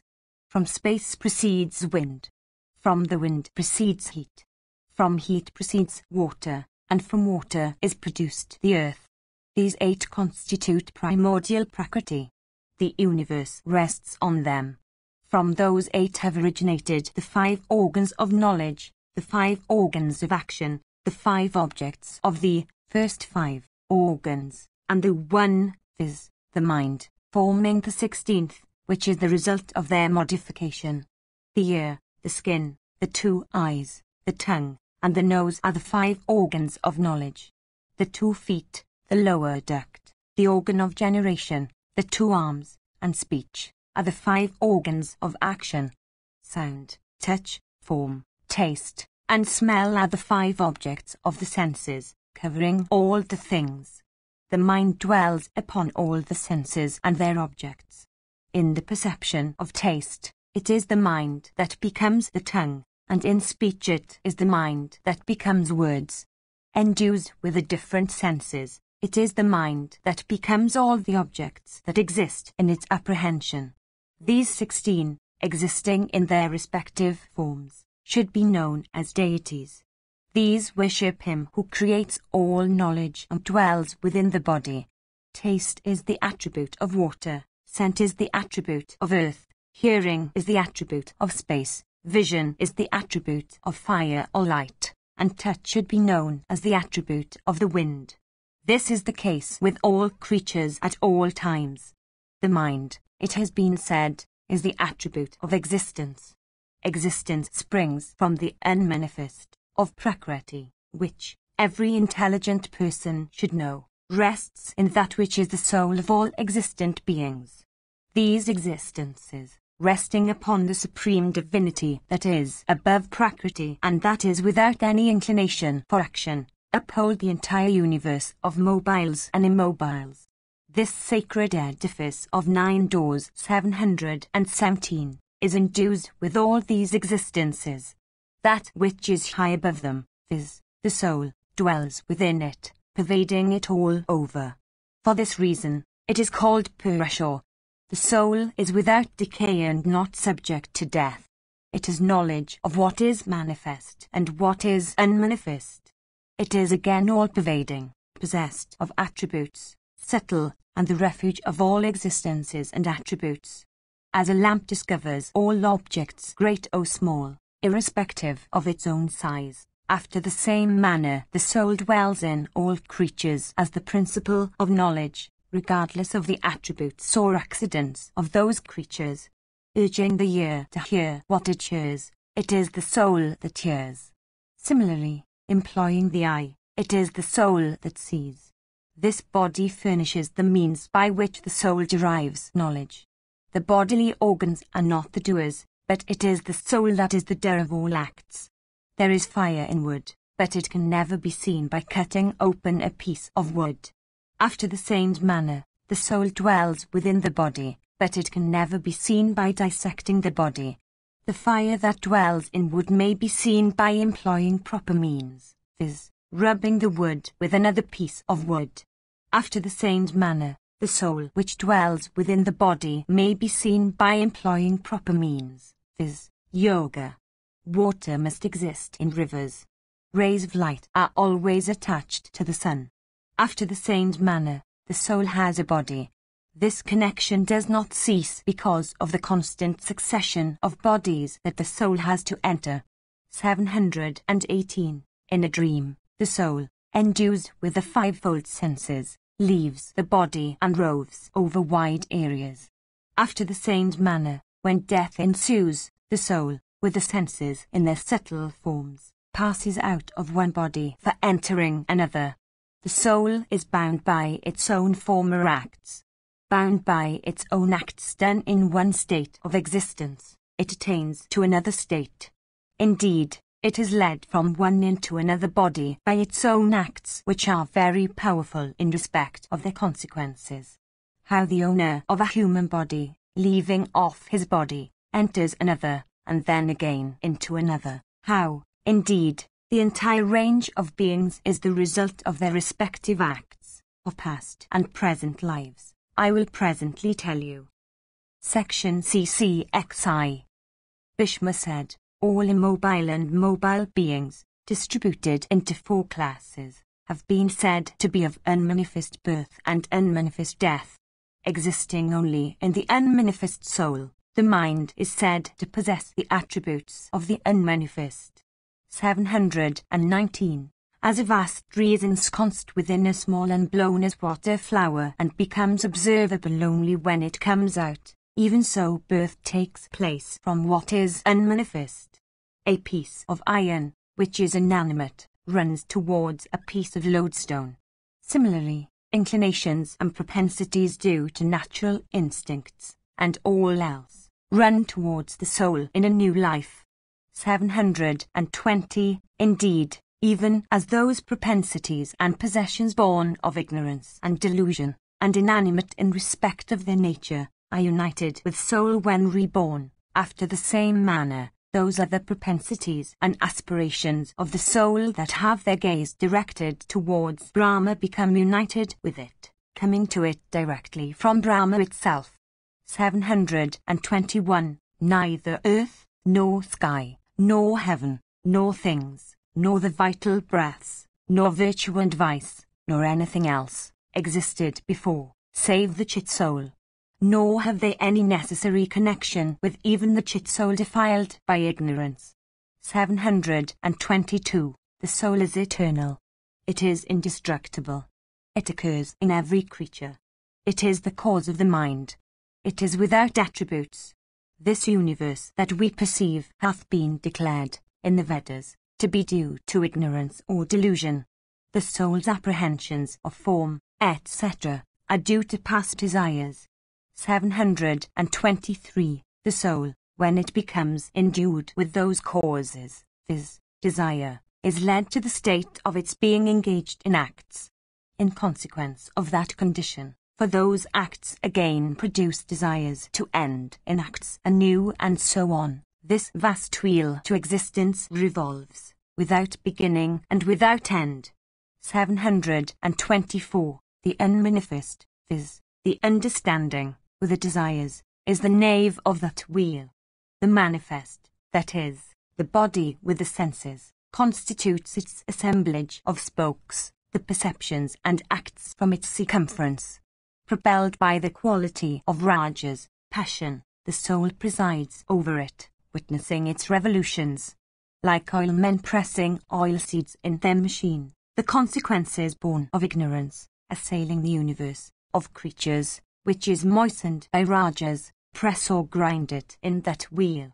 In that succession of existences, the living creature, seized by the idea of self in consequence of desire, engages itself in acts. In the union of cause and effect, those acts again become new causes. 725. Effects do not enter into causes, nor do causes enter into effects. In the production of effects, time is the cause. The primordial essences, 8 in number as mentioned before, and their modifications 16 in number, fraught with causes, exists in a state of union, in consequence of their being always presided over by the soul. Like dust following the wind that moves it, the creature soul, divested of body, but endued still with inclinations born of passion and darkness and with principles of causes constituted by the acts of the life that is over, moves on, following the direction that the Supreme Soul gives it. The soul, however, is never touched by those inclinations and propensities, nor are these touched by the soul that is superior to them. The wind, which is naturally pure, is never stained by the dust it bears away.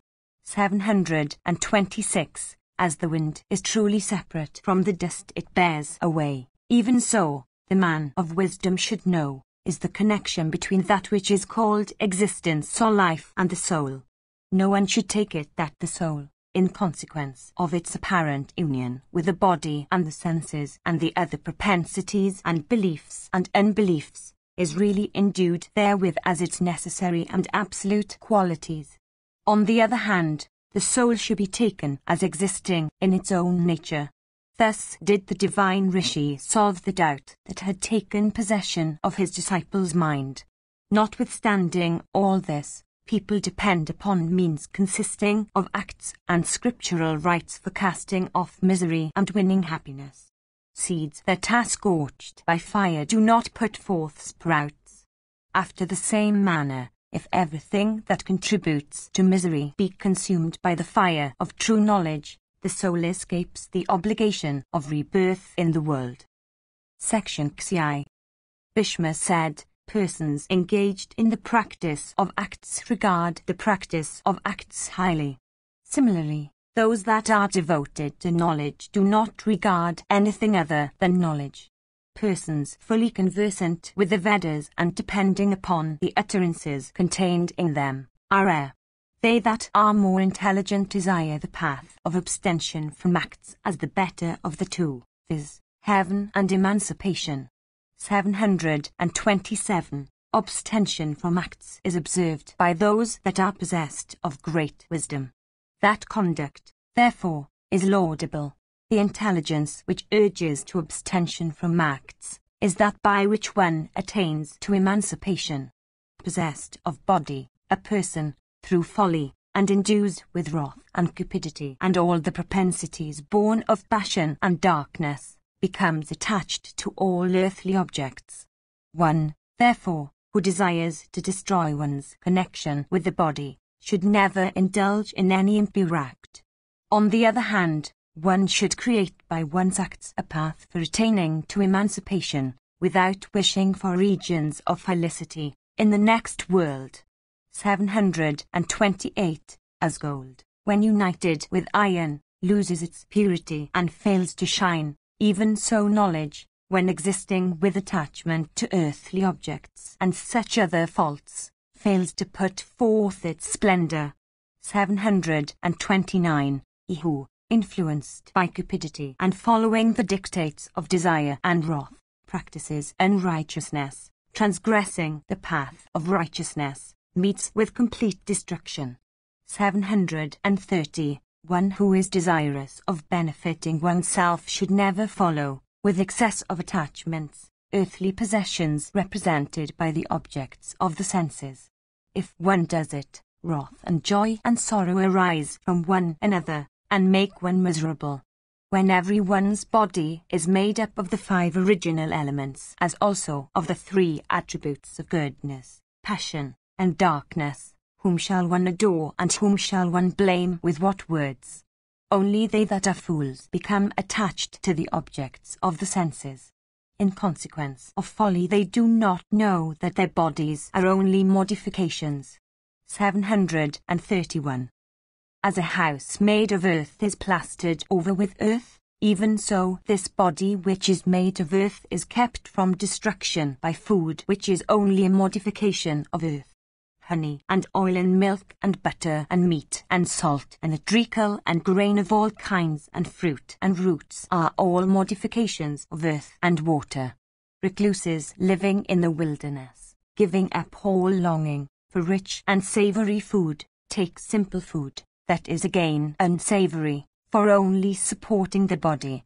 After the same manner, a person that dwells in the wilderness of the world should be ready for labour and should take food for passing through life, like a patient taking medicine. 732. A person of noble soul, examining all things of an earthly nature that come upon him, by the aid of truth, purity, candour, a spirit of renunciation, enlightenment, courage, forgiveness, fortitude, intelligence, reflection, and austerities, and desirous of obtaining tranquillity, should restrain his senses. All creatures, stupefied, in consequence of ignorance, by the attributes of goodness and passion and darkness, are continually revolving like a wheel. All faults, therefore, that are born of ignorance, should be closely examined in the idea of self which has its origin in ignorance, and which is productive of misery, should be avoided. The 5-fold elements, the senses, the attributes of goodness, passion, and darkness, the 3 worlds with the Supreme Being himself, and acts, all rest on self-consciousness. 733. As time, under its own laws, always displays the phenomena of the seasons one after another, even so one should know that consciousness in all creatures is the inducer of acts. 734. Tamas, from which proceeds consciousness, should be known as productive of delusions. It is like darkness and is born of ignorance. To the 3 attributes of goodness, passion, and darkness are attached all the joys and sorrows of creatures.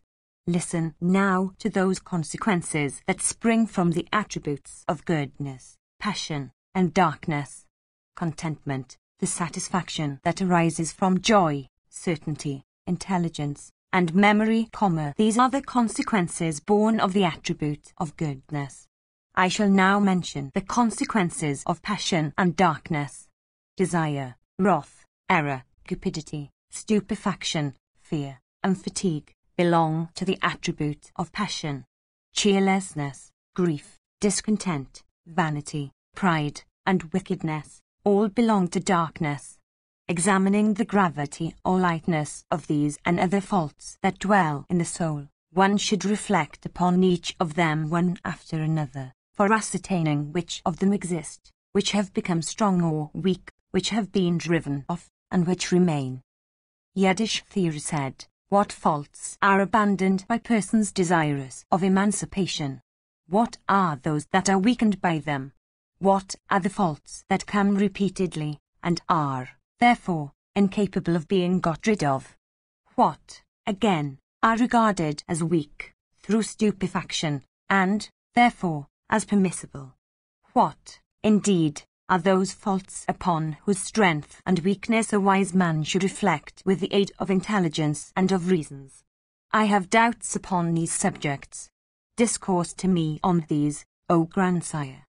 Bhishma said, a person of pure soul, by extracting all his faults by their roots, succeeds in obtaining emancipation. As an axe made of steel cuts a steel chain, and accomplishing the act becomes broken itself. After the same manner, a person of cleansed soul, destroying all the faults that spring from darkness and that are born with the soul, when it is reborn, succeeds in dissolving his connection with the body, and attaining emancipation.